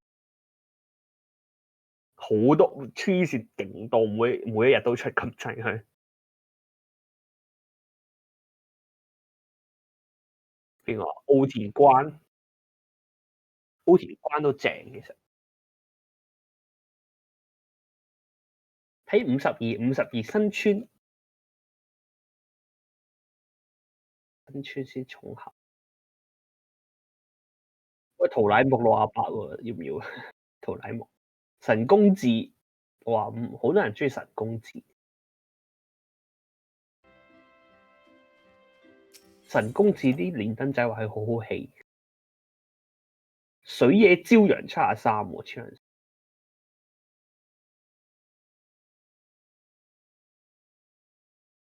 冇搜過啦。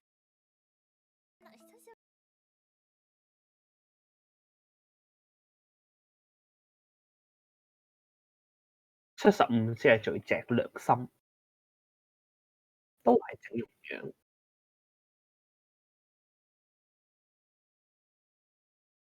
好似我咁，哇91係濱崎真水喎。哇94係深田戇鳩，冇可能啦。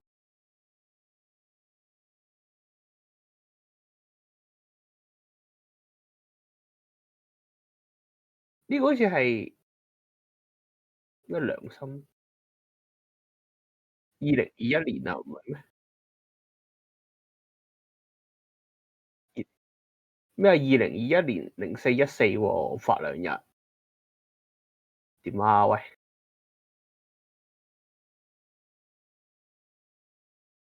！2021年啊嘛，唔係咩？哦，唔好意思啊，我睇咗騰訊。良心喺邊啊？幾號啊？75。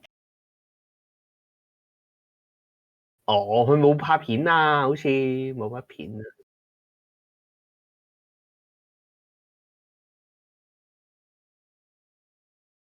哇，放題喎！佢嗰個主題係 X 飲 and X 出嘅放題喎。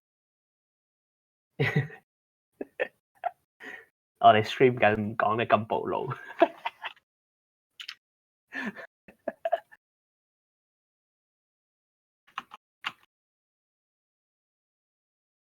我 Imperial High stream 緊 Imperial。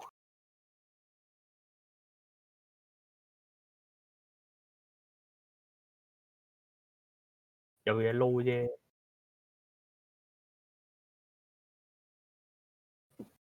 呢個唔知係咪假喎？呢個你睇下，94係心田喎，400幾套係94。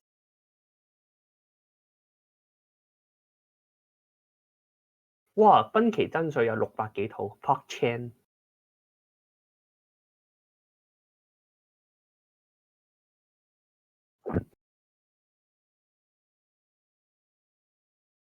有人講啦，有巴拉講啦，個榜假撚到。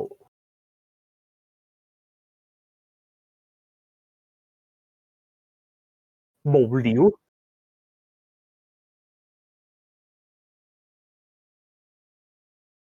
係，佢哋好中意遮住，其實 Twitter 都唔使遮。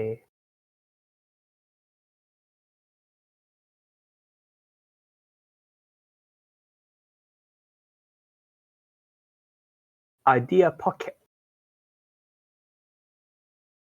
意見代指。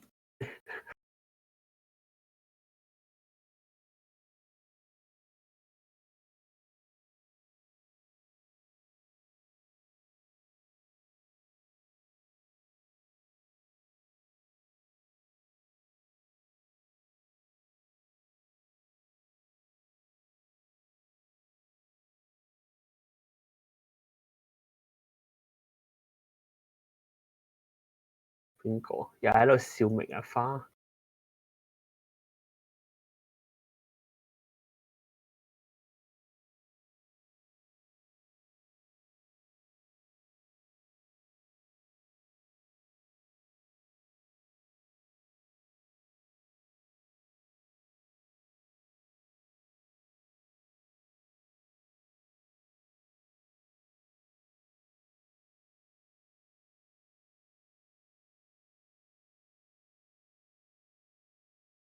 冇錯，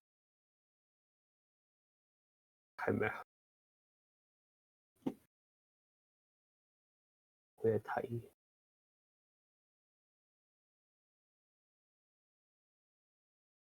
界丁4月夏天嘅 body 你練好未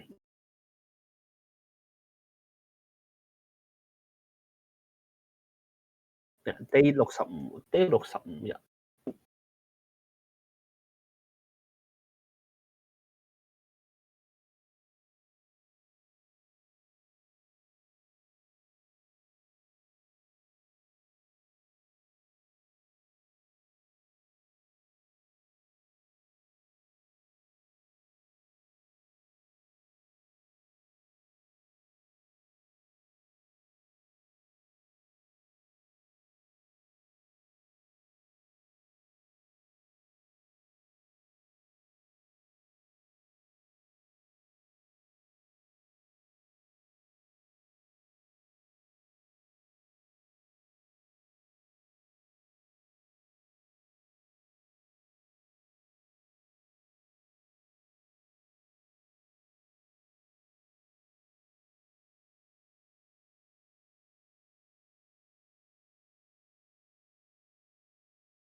有冇人去過飛田新地？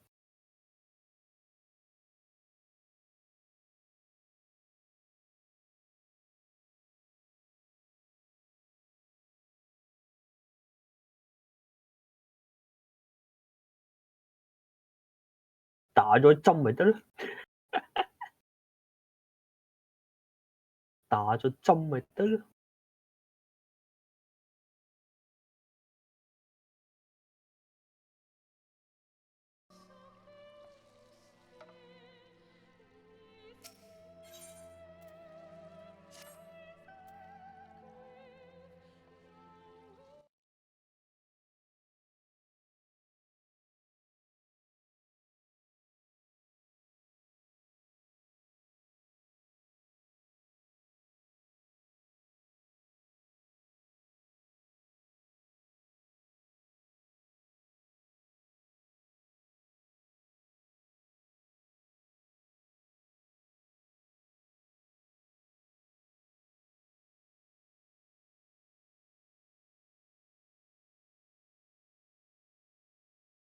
個偽娘仲要勁有錢，但係隻女裝啊百得飛了，着啲女裝都係我見過啲唔記得咩嘅名門牌子。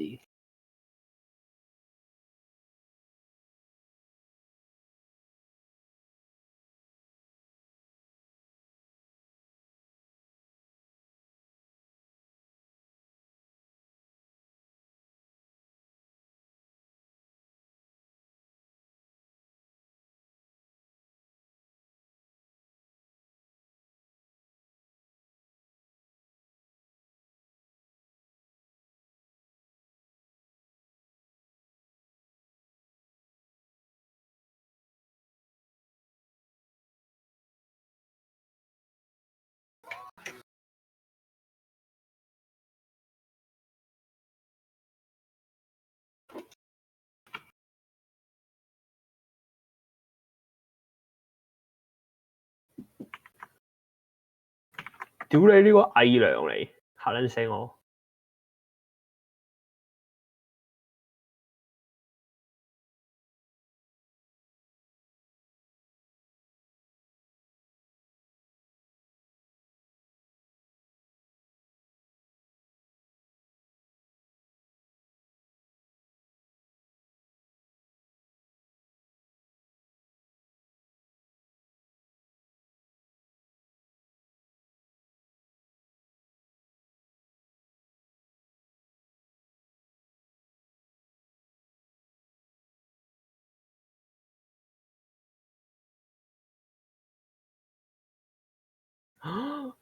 好撚癲啊！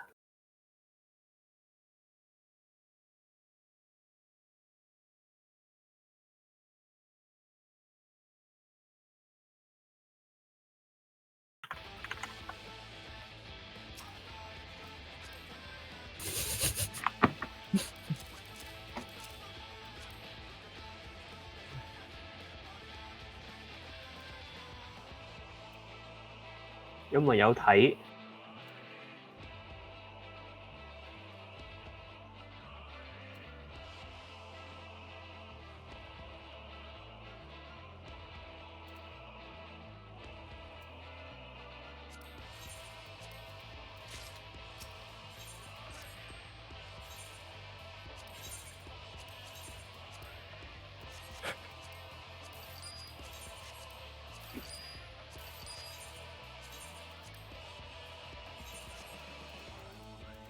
又話冇，又話一定冇，嚇？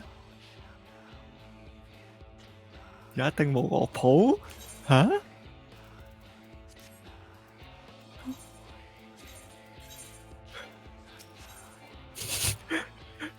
乜嘢冇？乜嘢冇？冇？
咩啊 ？Spill 咗咩？喂啊，朱輝睇我嗰個新嗰段片 IG 嗰段黐撚線。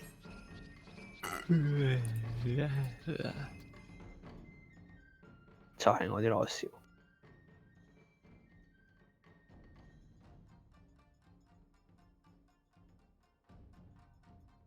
唔係啊，Discord 嗰個 Lily May Map No Boot 就係人都知 ，Flat Light iPad。Lily May Map 係賓妹嚟。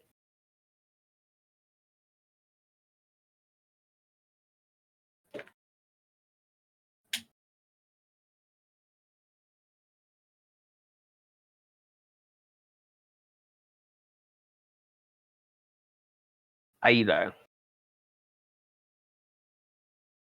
但係今日佢都唔呢個 A 兩。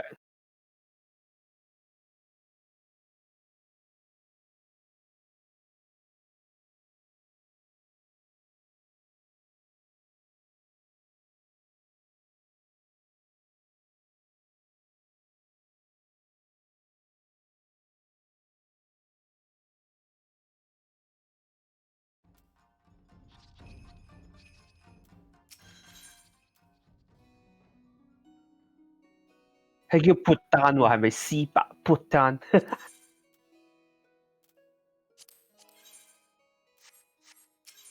男人嚟嘅，好撚驚啊！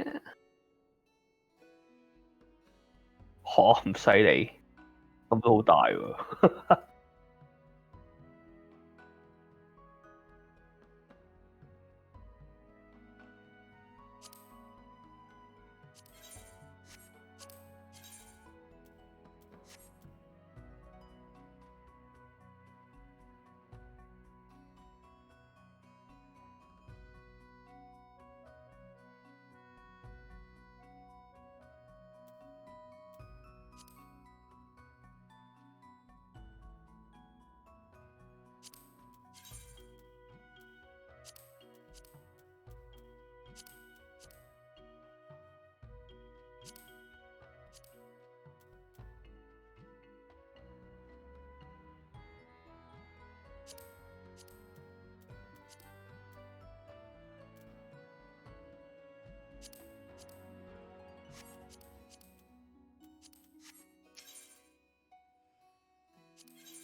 有冇巴打鍾意香苗交叉交叉？有啲片假名唔撚識。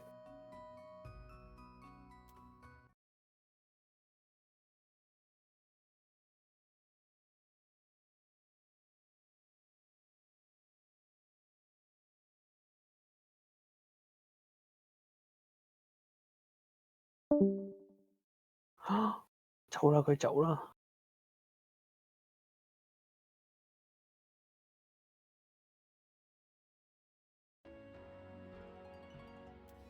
Hugo B，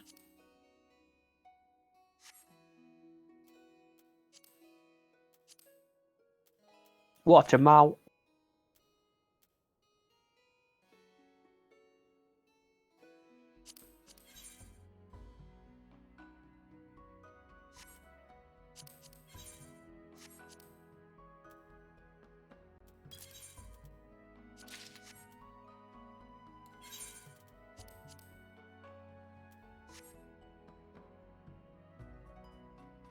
隻貓真係好曳咯。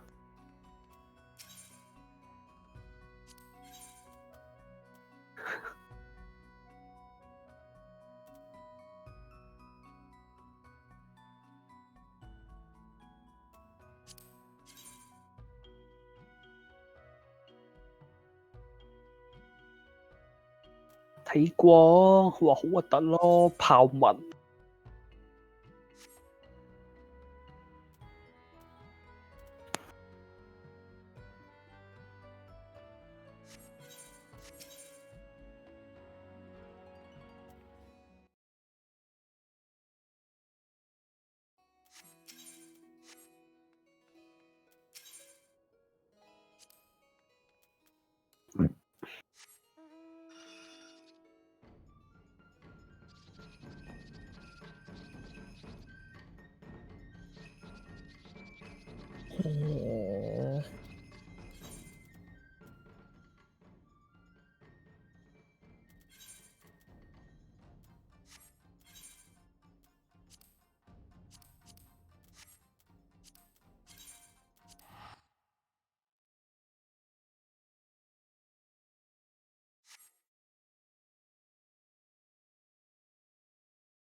隔離屋嚿打乞嗤打到我都聽到，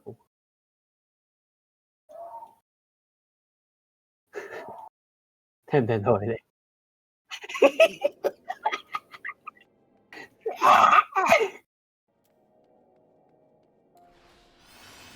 喂，死得你！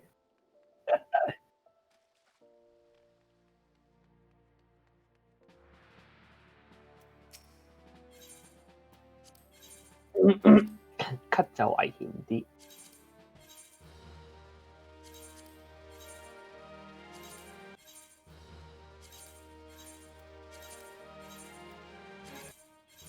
真。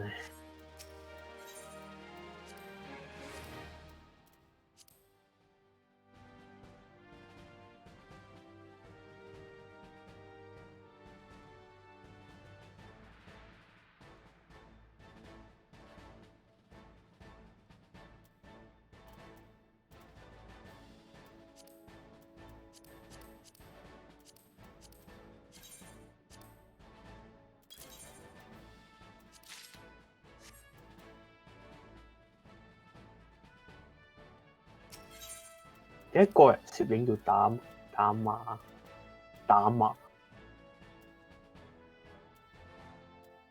佢又嚟啦，佢又打。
係咯，點解你咁悠閒嘅？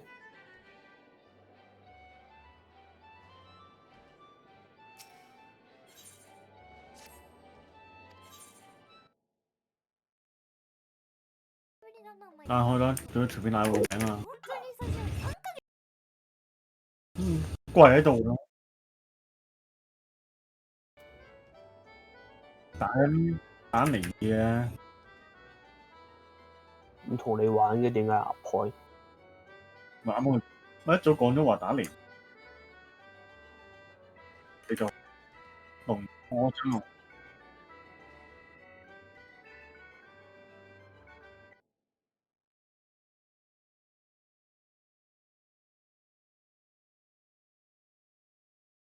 每日都要打咁樣，你哋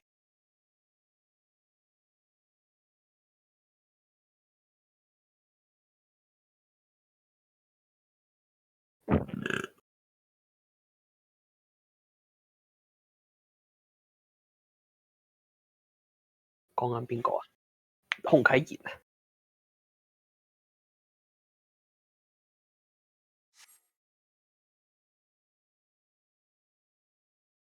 ？Anthony 呢 ？Anthony 徐安中先係。呢個 I 叫唔到。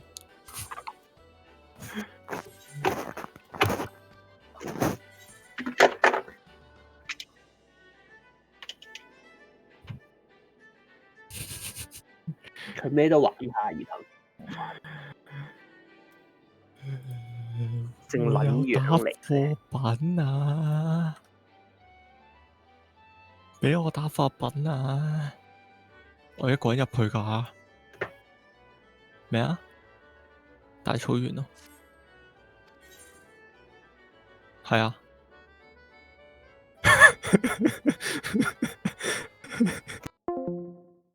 死佢！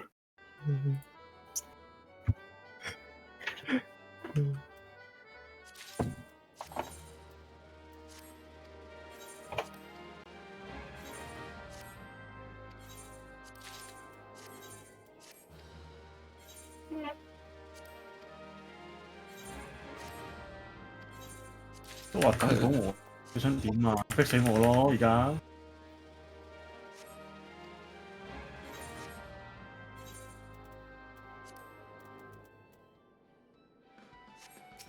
等埋佢。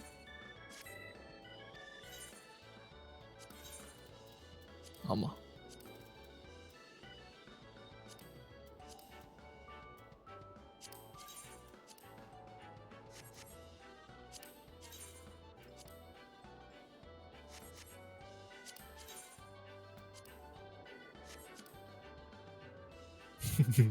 你嗰啲劍點啊？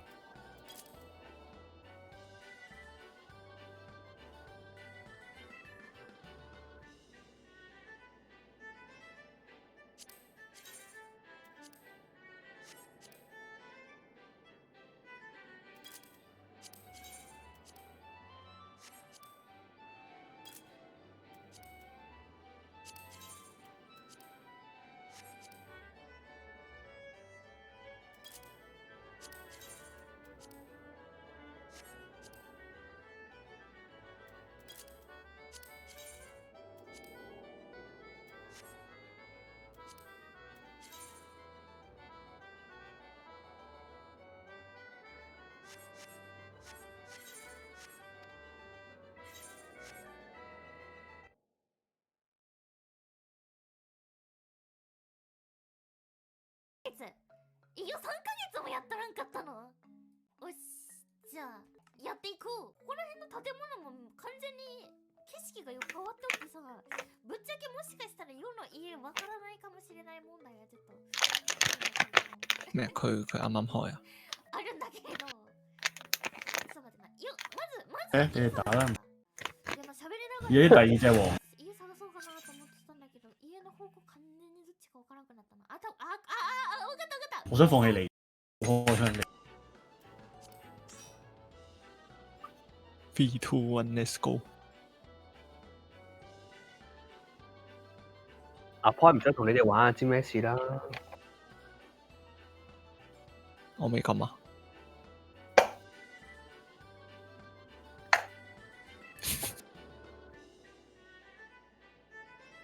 即係你升完一個職業就升另一個職業咁樣啊？係咪咁樣嘅？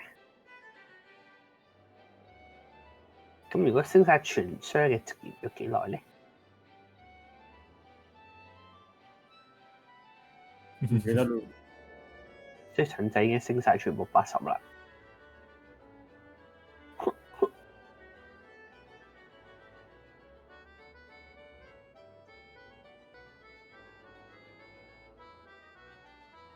跟住冇跟住。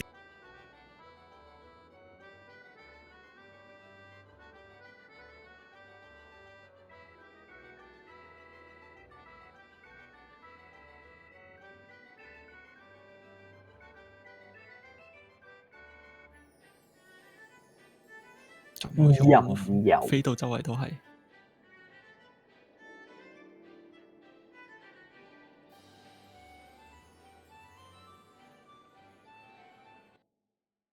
任由。使唔使俾支木桶掟佢咪得咯？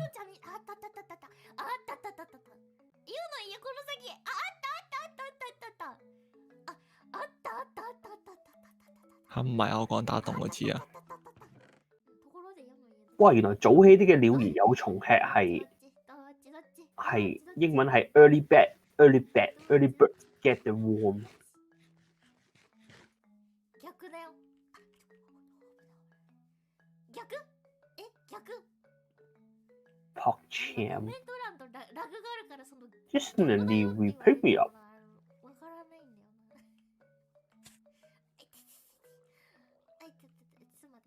なんかちょっと周りの景色を見たらわかるかもしれない。周りの景色見て、は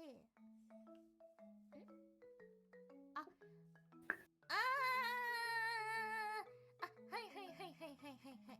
はいはいはい、わかったわかったわかった。なるほどな。はいはいはいはいはいはいはい。はいはいはい、こっちな。はいはいはい、ね。姉とか言って適当に言ったらついた。分かったとか言って今分かってなかった。ちなみに姉っていうのめっちゃ嫌いなんだけど。言うのは嫌いではないけど、姉とか言うと嫌いなんだけど。そう、この話すると絶対に笑顔で姉って言うじゃんか。怒ってかんな今。今はい怒ったーって感じになってるから今。怒ったーって。もう今めっちゃ怒ってかんな今。嘘だけど。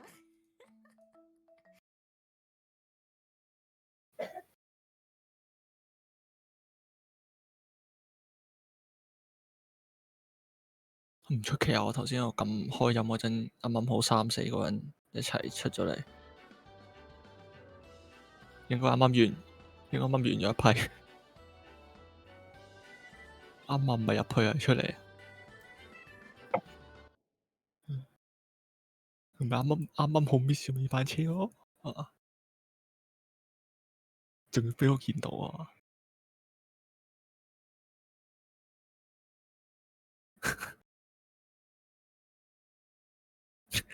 再遲啲再極限啲咁望住班人喺前面消失，啱啱好入咗去。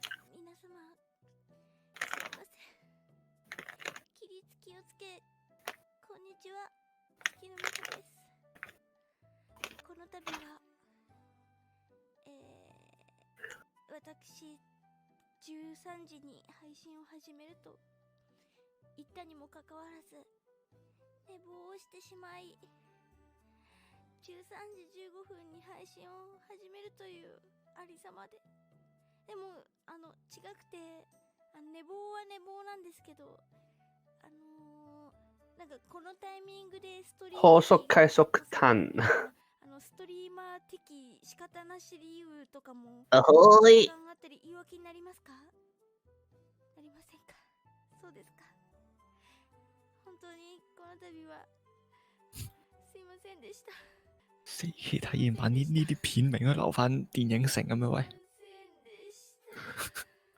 あ、でもすいません、間違えました。間違えました。ごめんなさい。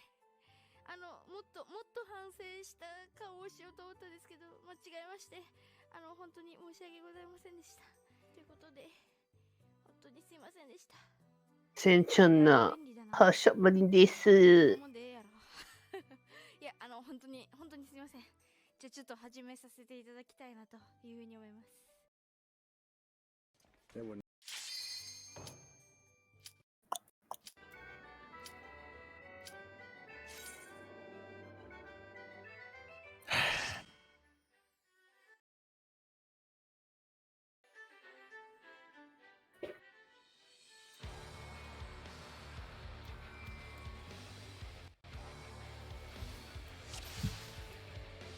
黃金蘋果裝又係幾好幾想坐。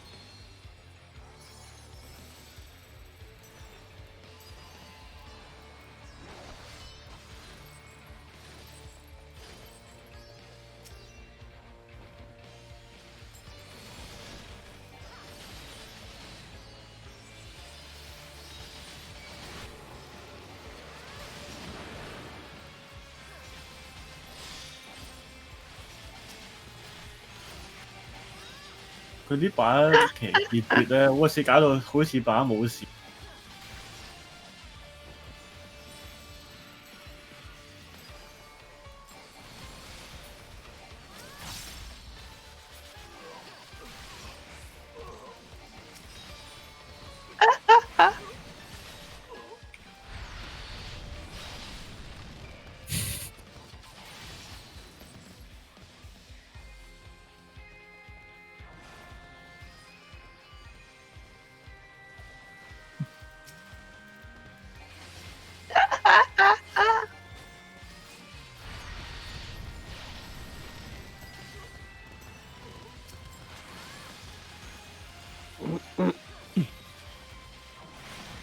有攻擊。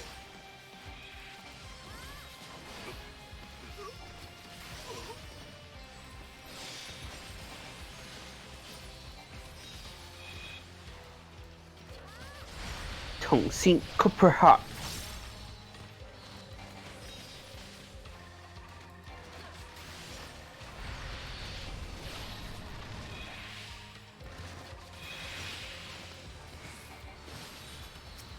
我改咗個日本名叫童心未泯。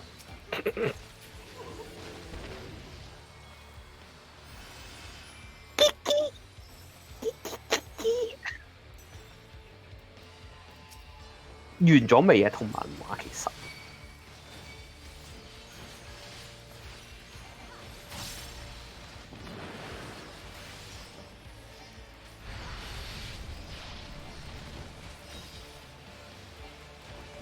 我仲停留喺啱啱落咗去地球有隻曱甴叫耶穌定唔知乜春。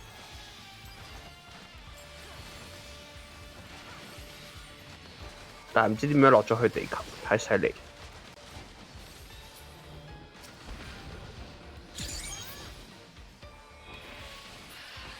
喺地球上空出現，我哋睇到喺啲高樓大廈度，唔係好似係飛咗喺天空。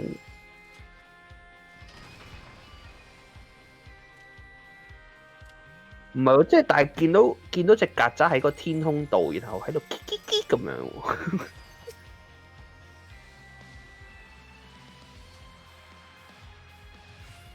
我就記得 Number Two 死咗嗰個癲媽。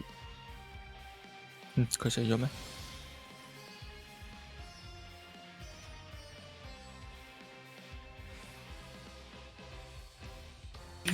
唔使等佢嘅，開咗先啦。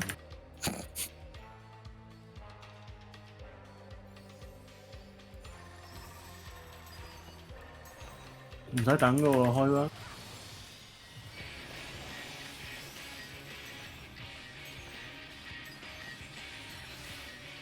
全部都80呢，有咩好打？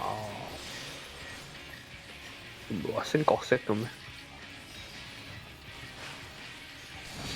升角色？呢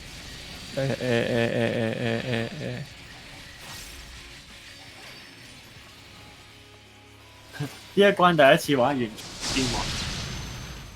吓？唔係避雷針咩？吓？有咩分別啊？同其他嗰啲？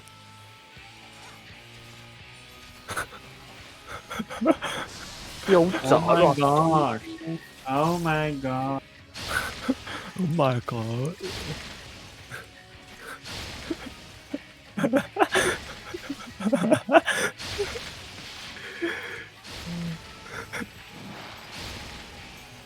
有咩問題嘅？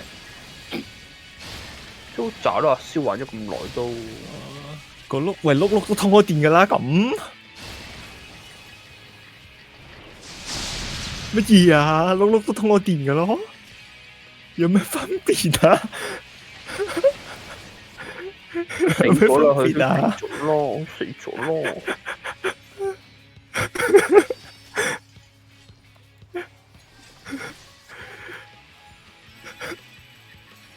3個都後圈㗎。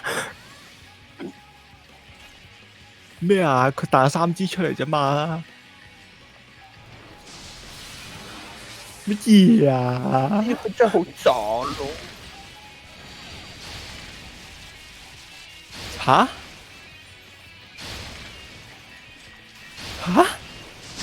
唔係啊，咁佢全部都着晒燈㗎啦，咁全部都通晒電㗎啦。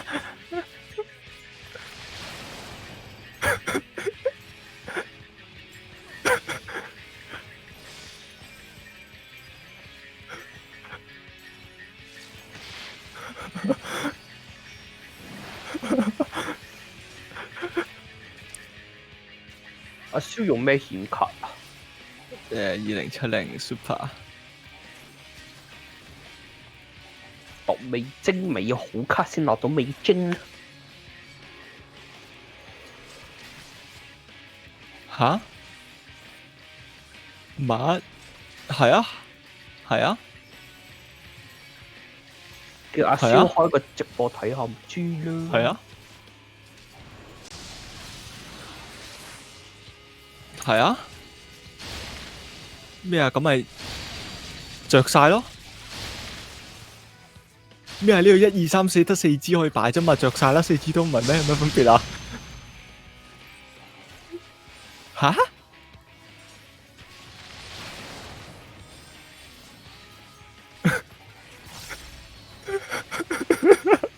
渣咯，玩咗咁耐都。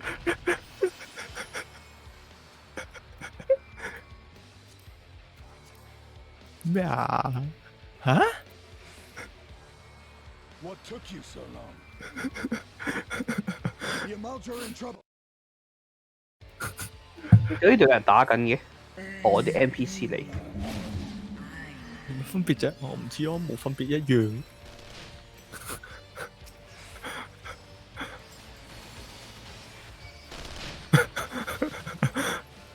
算啦，過咗啦都，聽日再嚟過啦。係咯，聽日再嚟過咯。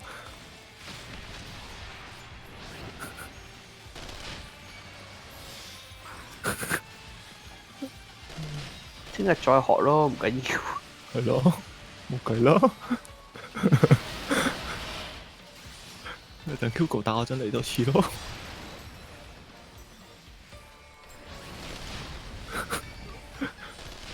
等嘛，等徐師傅翻嚟嗰陣嚟多次咯。呢個係初見嚟嘅咩？我初見嚟㗎。渣㗎，再換第二個職再見咯。係咯，冇計咯，下次咯。而家係阿蕭嘅初見啊！主角好撚串喎，托食喎。阿 Boy 同我追佢。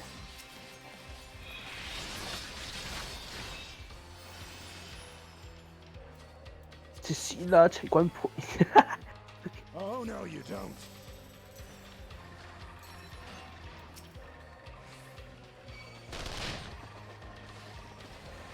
大親而家去咗酒店開房。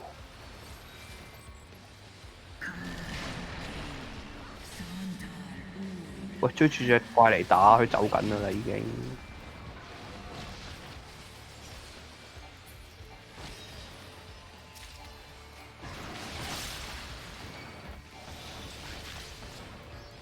你啱啱打，你啱啱 PVP 咪向後走咯嗰、個。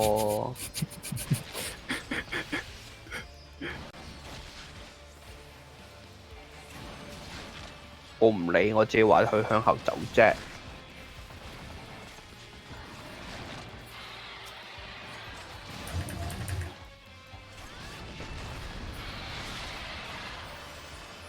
邊個玩先㗎？呢隻垃圾 game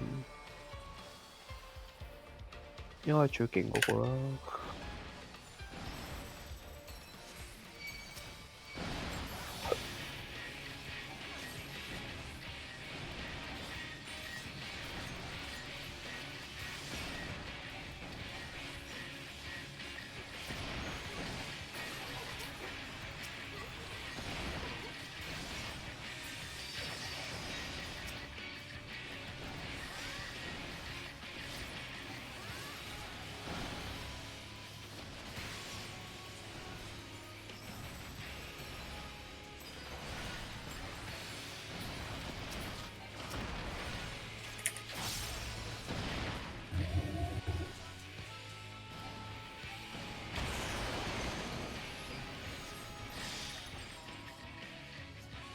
哇！啲係寫出嚟，哇！有 pick me up 嘅點解？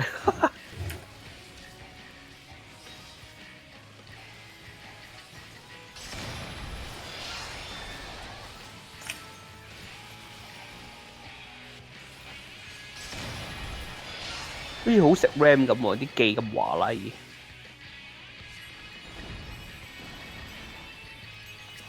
哇！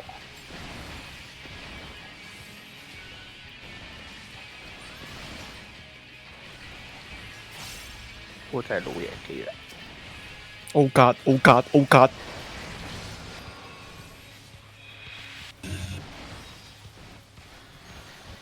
炸咯！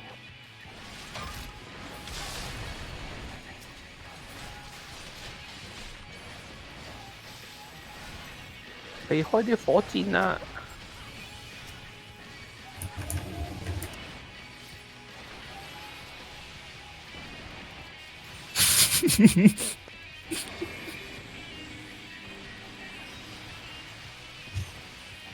佢應該食唔晒，我諗。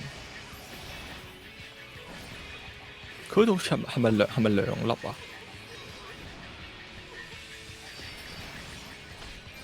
不過佢彈。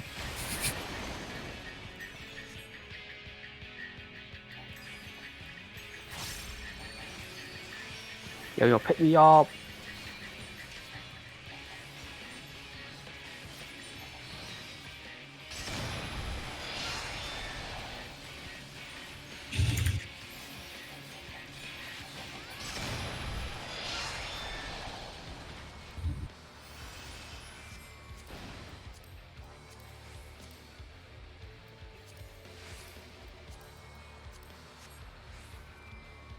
平凡職業塑造世界最強。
明明我撳先嘅咯，一開頭係撳先都俾你打尖，大家都 never beat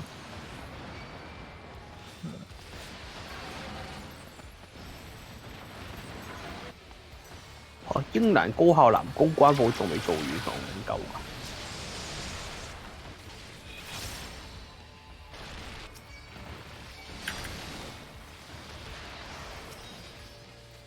有啲多啊！歡迎嚟到實力至上嘅小不春。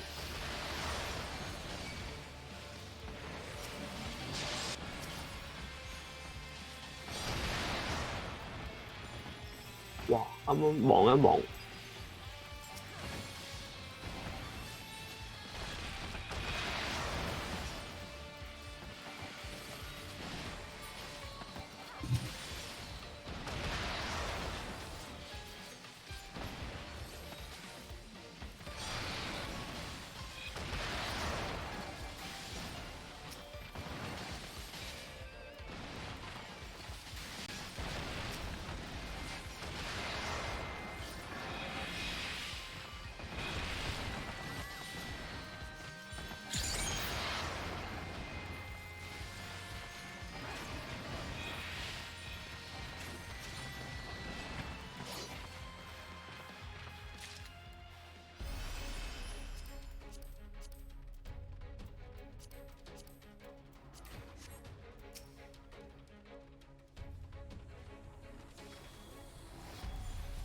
國卷又嚟佢嗰個 Minecraft 再加雜談。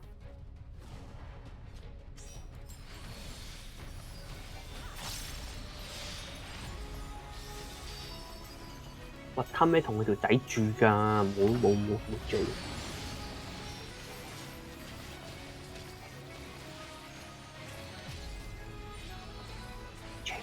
追埋佢條仔咯。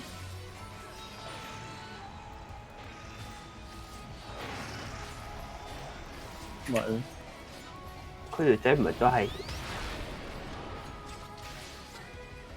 YouTuber。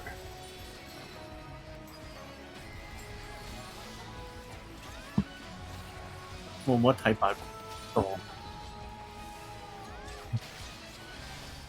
係喎，我最憎呢啲咁嘅行為。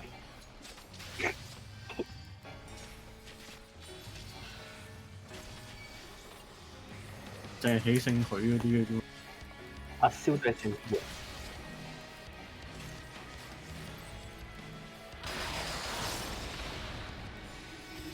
做咩？有咩問題 ？And then nothing happened。我未知會自己捱翻。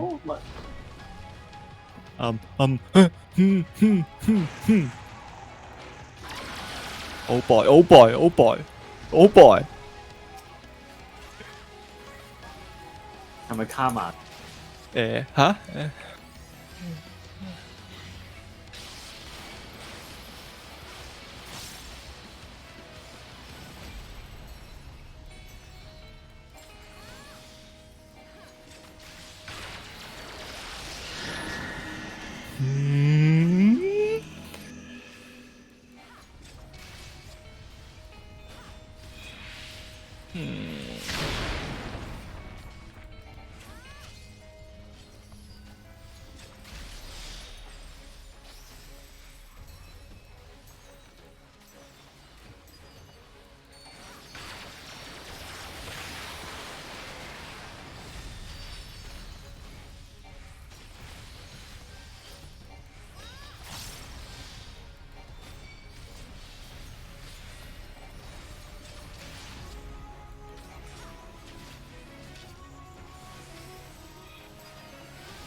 熱帶喎，熱帶喎。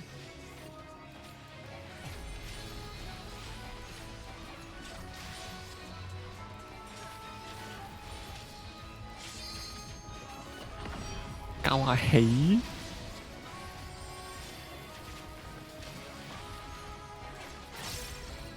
呢啲唔使嗌㗎啦。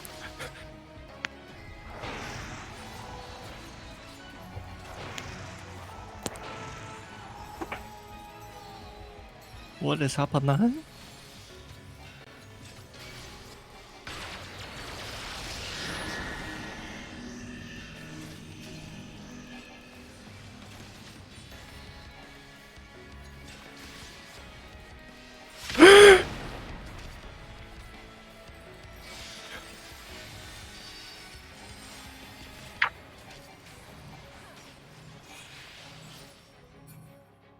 乜嘢唔夠啊？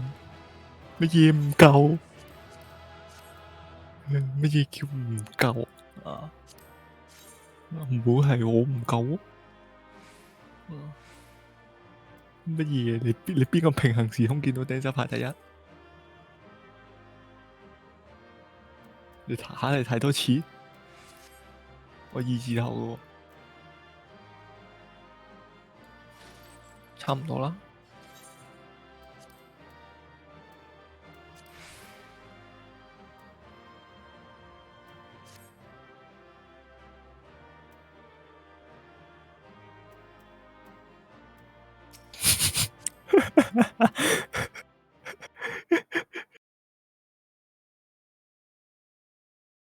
誒唔緊要啊，你陣間仲要打80噶嘛？係咩？要咩？唔使。佢嘅3星80咪又係呢一關，你可以再 roll。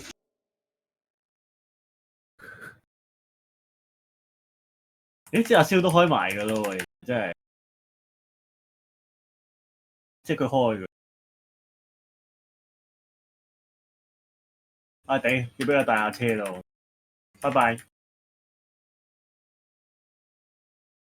哇，黑魔就係直接有輸出。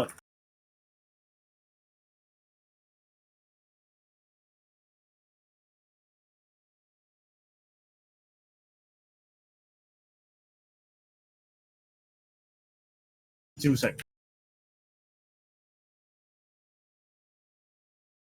EA 都照食啊！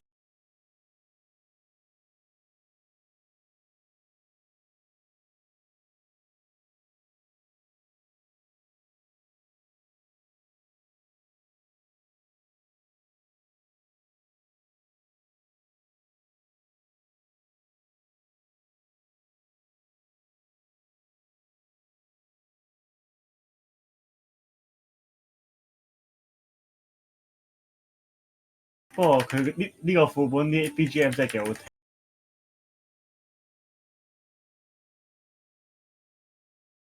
佢呢個不過佢今次嗰個咧，搞到好同呢個隻官嗰隻 game 叫咩咧？死我唔〜有隻 game 叫《嗜血龍騎》嗰個。係啊，嗰個 Dragon's Free 啊，好似叫做。好鬼死正，好好 J。跟住仲要佢咧，佢嗰啲樂譜玩法咧，完全係嗰隻 game 嗰啲玩法嚟嗰種，好鬼死正。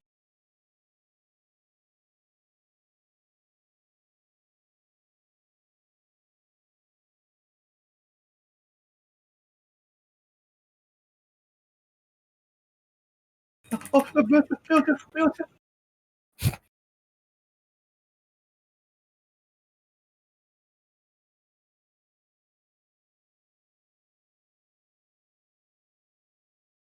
我要滑步，俾我滑步，俾我滑步，俾我走啊！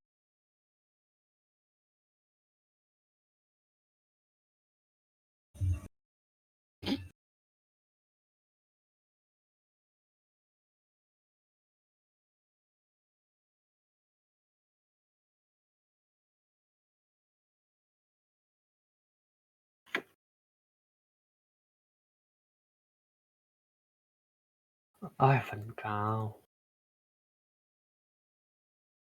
我瞓啦。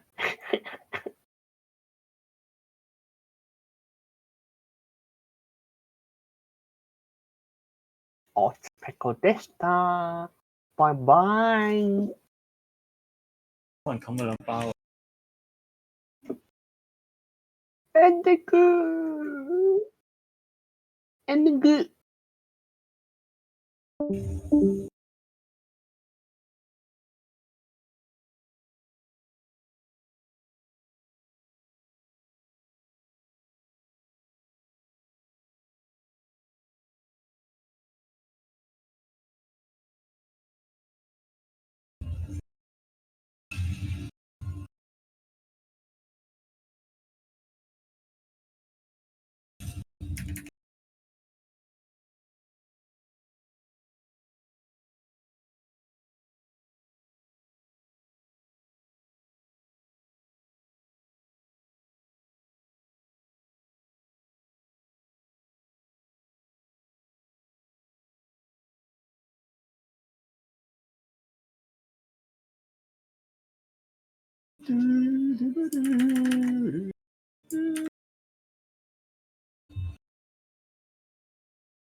你玩好嗎？好乸狗咯，個柱盾拉歪咗隻 boss，然之後隻 boss 一招技車我贏。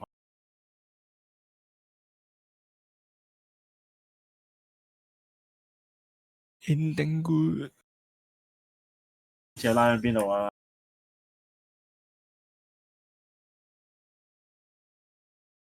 加埋個音完。佢又拉到歪 Q 晒，之後又多半頓。識畫定係射入唔到角拉？嗱呢個咧。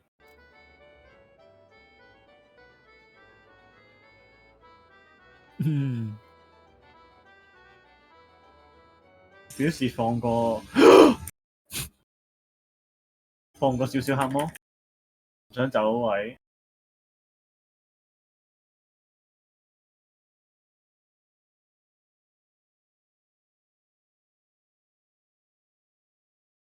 唔喐等人救咪得咯，救翻起你都係企喺嗰度。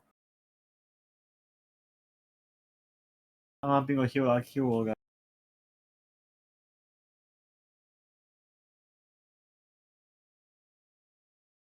哇頂得58個髮型又攞唔到，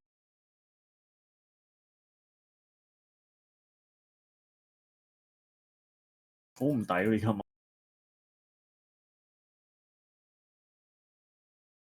喂，唉，乜都冇，乜都攞唔到。佢嗰個家具啊、家私嗰個攞唔 roam， 家私係嗰 2B 同埋 9S 兩個一齊。冇啊，乜都冇。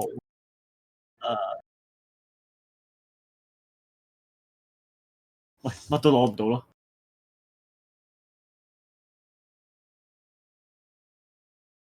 裝又攞唔，最後尾個箱都攞唔，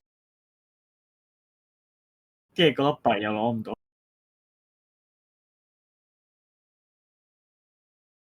出到嚟只有空虛寂寞。呢半個鐘就係打工，又去聽 BGM 嗰度。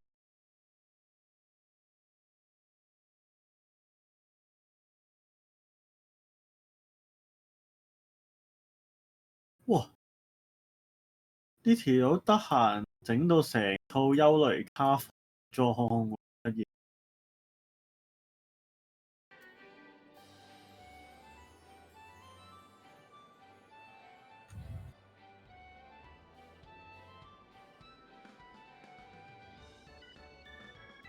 唉，憂慮，完全冇點嘅憂慮。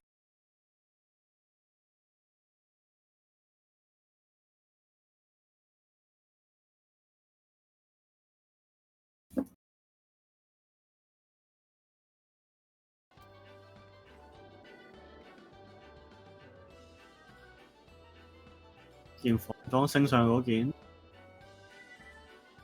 但我想話升上去好撚難。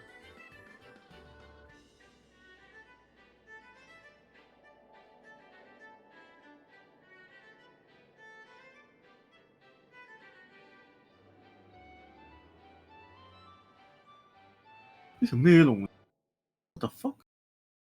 紫色嘅應該係啲哈極哈迪斯極哈嘅龍，幾靚。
而家個個喺度務求喺呢個6.0前攞晒所有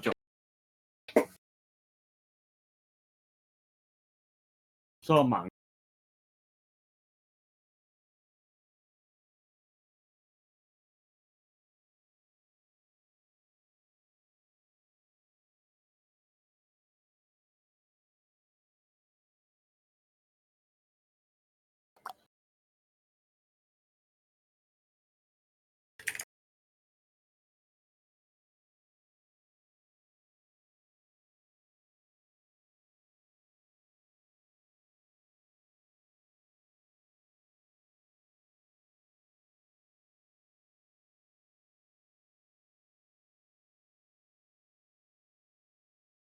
做埋猛族飲分，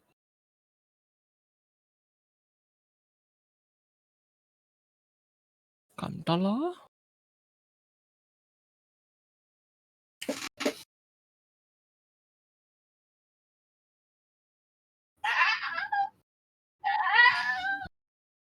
嚇！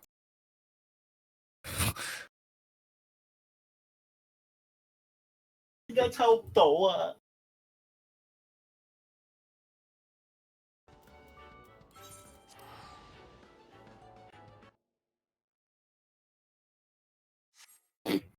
排80咯。阿蕭開咗未啊？3星嗰個。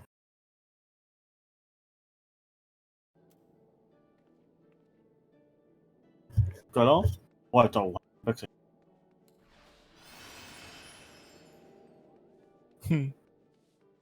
你知就好咯。你知啊，死一次係唔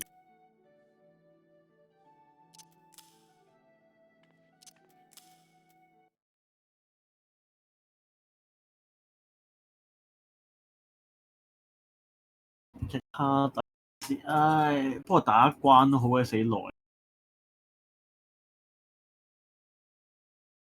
最快咪8分咯，平均呢個價。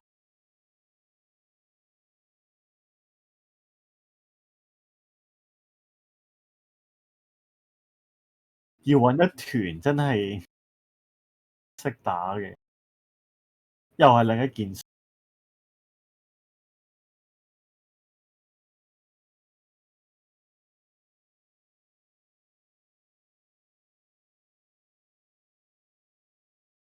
咁個咯，反而我覺得閱讀唔知喎，閱讀最易爆炸。而家我覺得係，竟然係之後打俾啲唔係直接最後我過咗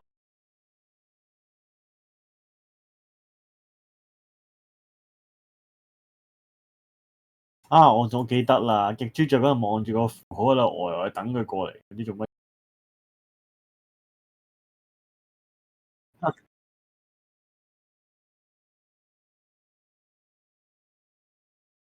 唔關我事啊，我都唔係玩近戰。唔會理。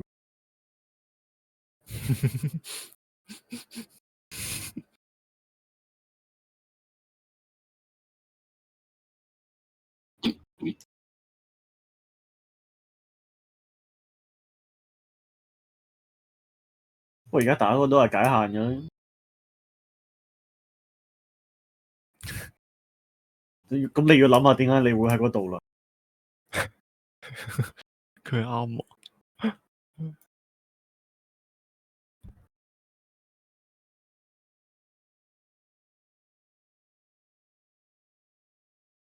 你諗下點解你唔自點啊？咪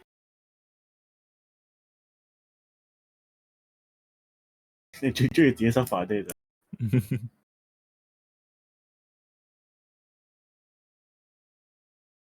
開心。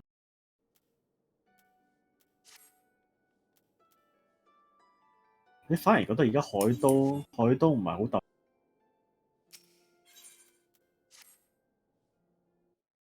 海都園又冇嗰個中間水池廣場，得個沙，佢有個沙灘都叫做，但係 special 個沙灘都係嗰個位淨係純粹啱啱而家有復咩嗰個活動先有啲復活節蛋喺度。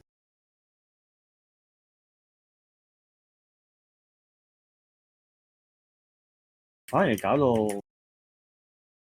沙都白銀都叫做白銀，都叫有個祠堂啦。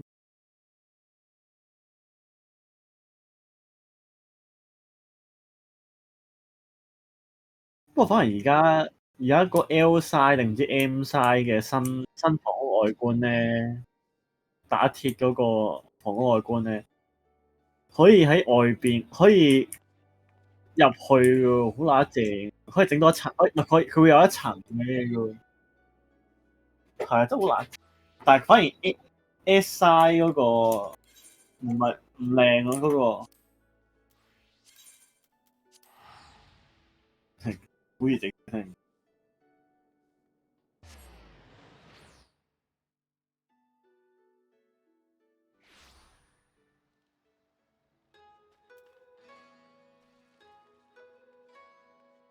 我都會整房屋嘅得一個人，因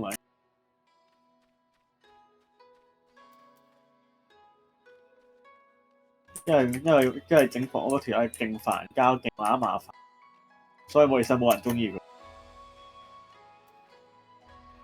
哼，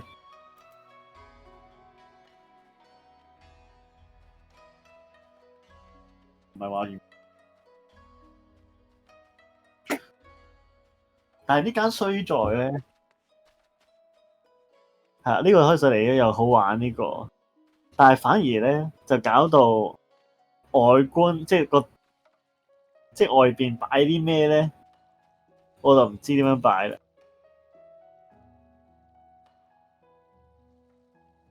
但係靚嘅，有樓梯咁樣嘅，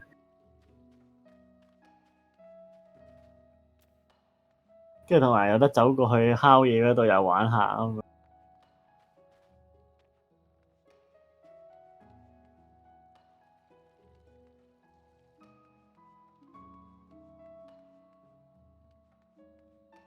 有冇諗過係你？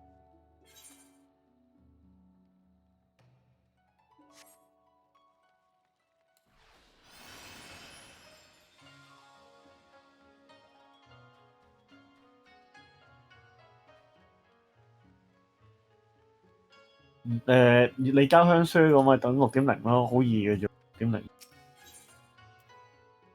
等到啲人轉晒過去新嗰度之後，就可以慢慢執下啲屋。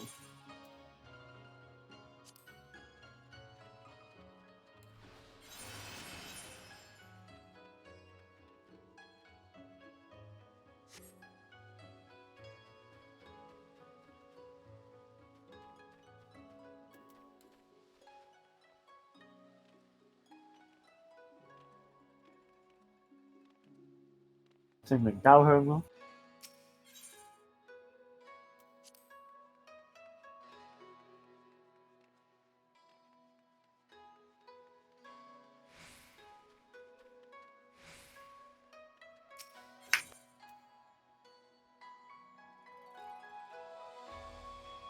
但係嗰細房打鐵唔靚，我睇唔到，我未睇到啊！我未睇到啊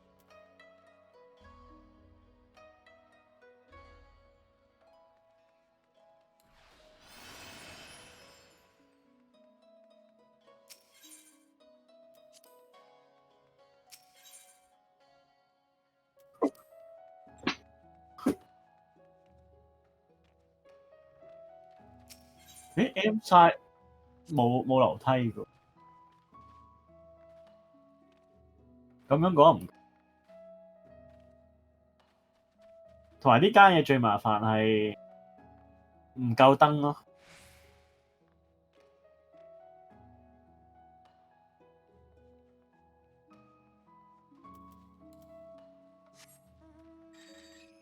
同埋啲人對比過，即係正常其他外觀咧，新咗個咩花嗰個同埋嗰啲咧，對比起真係唔夠燈光同埋嗰啲太暗咯，叫做風格。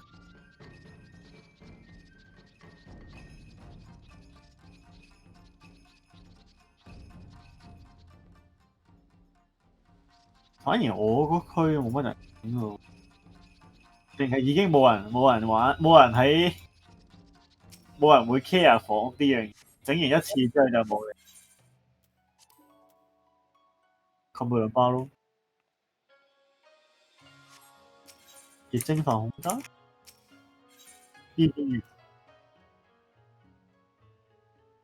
呢個鐘數唔係啊，你講E8，E12就絕望，絕望。E8就大。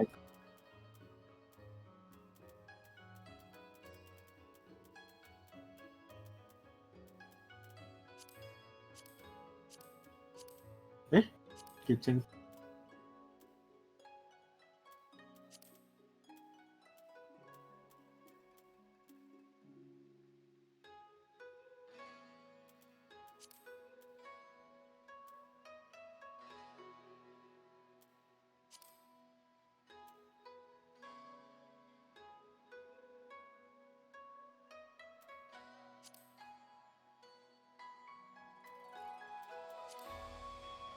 食完包啲唔值錢㗎。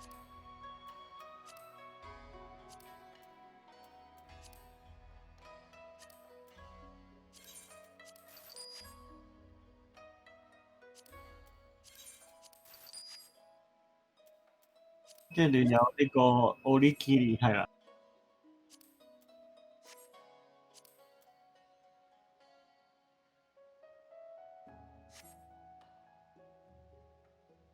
係啩？唔知我中文1萬幾錢？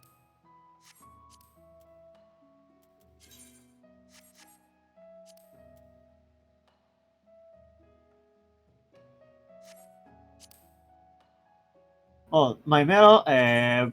波之亞最新嗰個出嗰個咯，咪呢個係好撚難出咯，咪話下邊嗰兩個我唔明點有咁嘅價錢咯，明明你打一場就會一隊有兩個，咪係咯。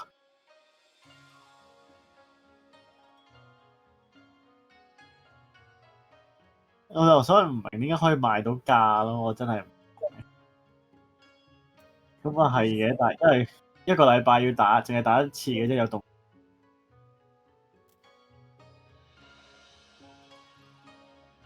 佢啲電腦唔係嘅，530攞嚟儲噶嘛，啲時裝嘢。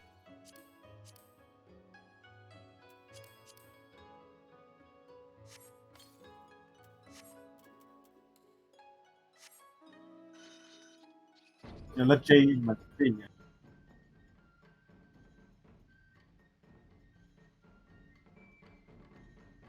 係咯，我睇啲人點樣組合嘅就而家唔係一套過㗎。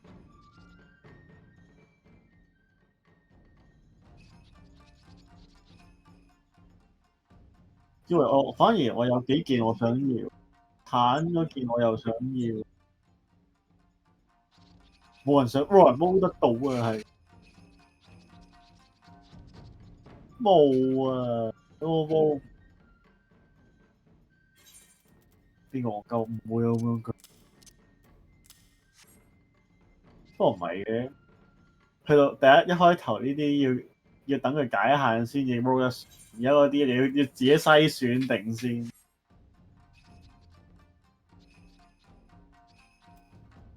而家一定要揀咗自己嗰件裝最想要嗰。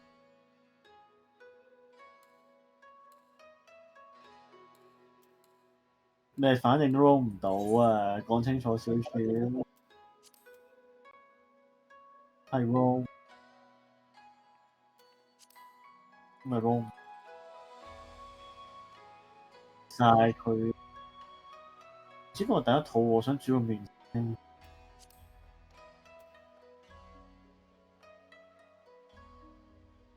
係啊，但係你揸嘅嘢唔同，純粹係。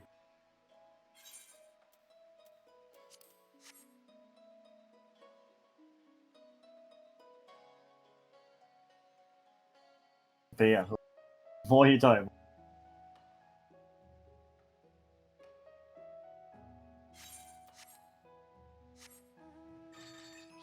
翻嚟。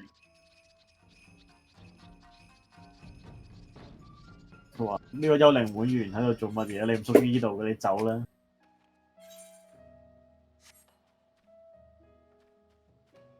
一睇就知佢停，佢個停完乜都冇整，你就知入邊係咩㗎啦。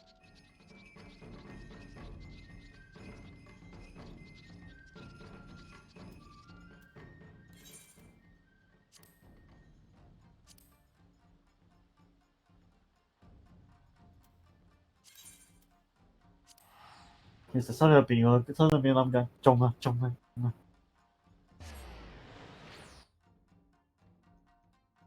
冇錢買唔到嘅應該。咁嗰啲肯定係自己唔識計算啫。相信但係佢心入邊好想要，所以撳咗落去。喂，間屋啲內裝，咁咪唔好咁垃圾。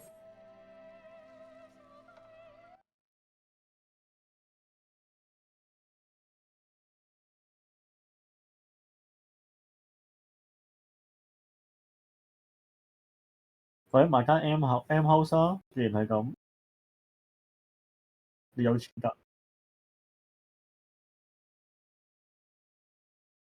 見到你，借幾皮你俾你啦。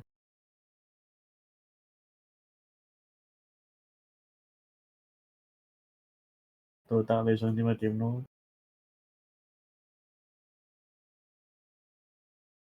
兩個咁少。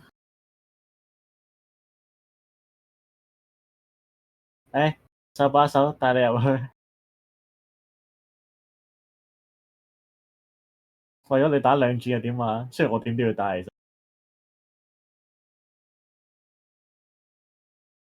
我要一嚟要拆佢啲嘢，嗰個髮型，同埋佢嗰個死人發光嘢都要。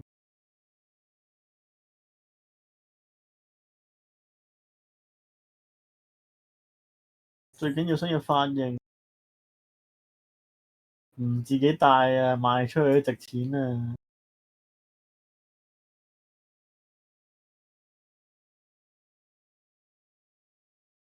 有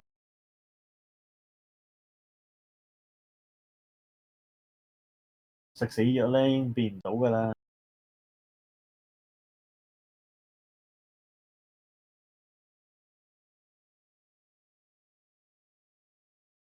不過最衰而家間 house 又擺滿晒嘢喎，個庭園又擺滿咗，屋入邊又擺滿咗，又冇嘢可以改動，除非大改都真係。哦，我有度鋪地磚，我仲要喺度鋪地磚。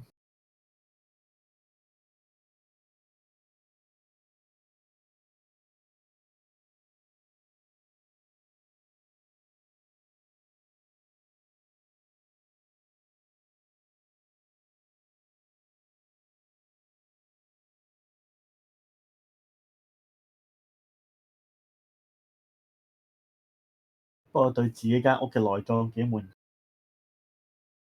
不錯不錯。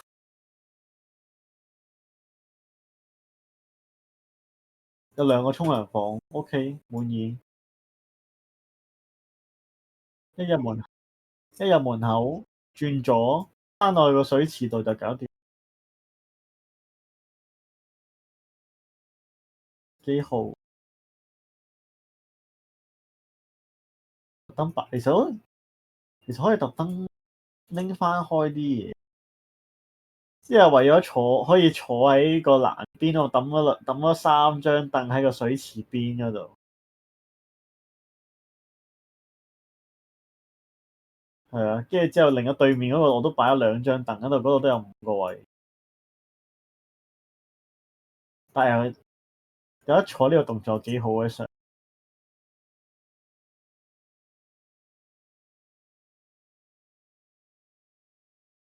雙人張凳都擺先。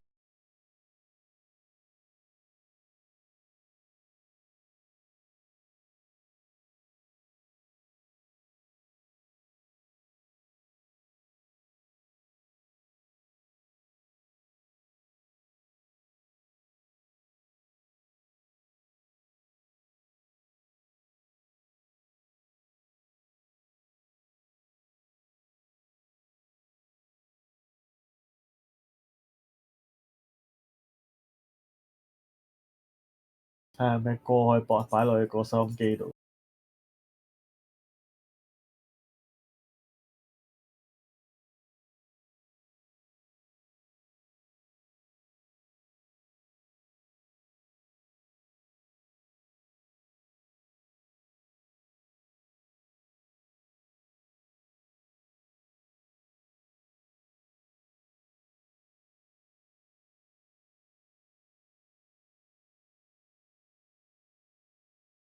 頂！你最尾有冇煮嘢食啊？而家你啱啱搞錯啊！屌！咦又話唔整舊咯，好舊咯。我就諗緊整呢個撈麵，定係整呢個薯仔麵，定係整呢個係要煮㗎啦，所以咪要揀咯。即係點？冇啊，冇杯麵啊，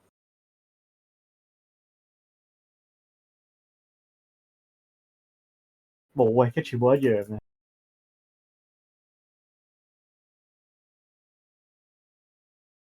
全部都中意食喎。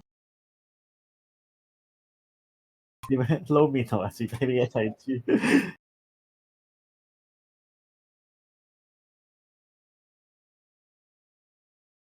食咗去撈麵啊？咪黐線咯你！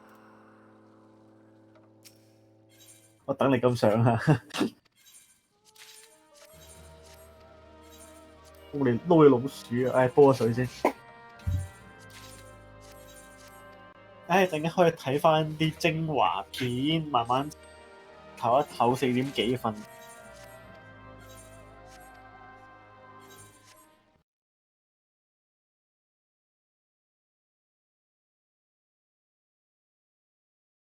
你係咁個咯，係3粒鐘之後。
唉，我執下間房啦。Lunch baby, lunch lady，呢個恐怖 game 嚟。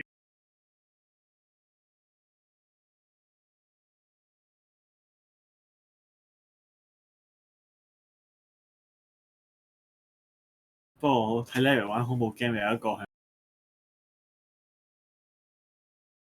Potato Pick Up，屌佢個 Steam 名咯。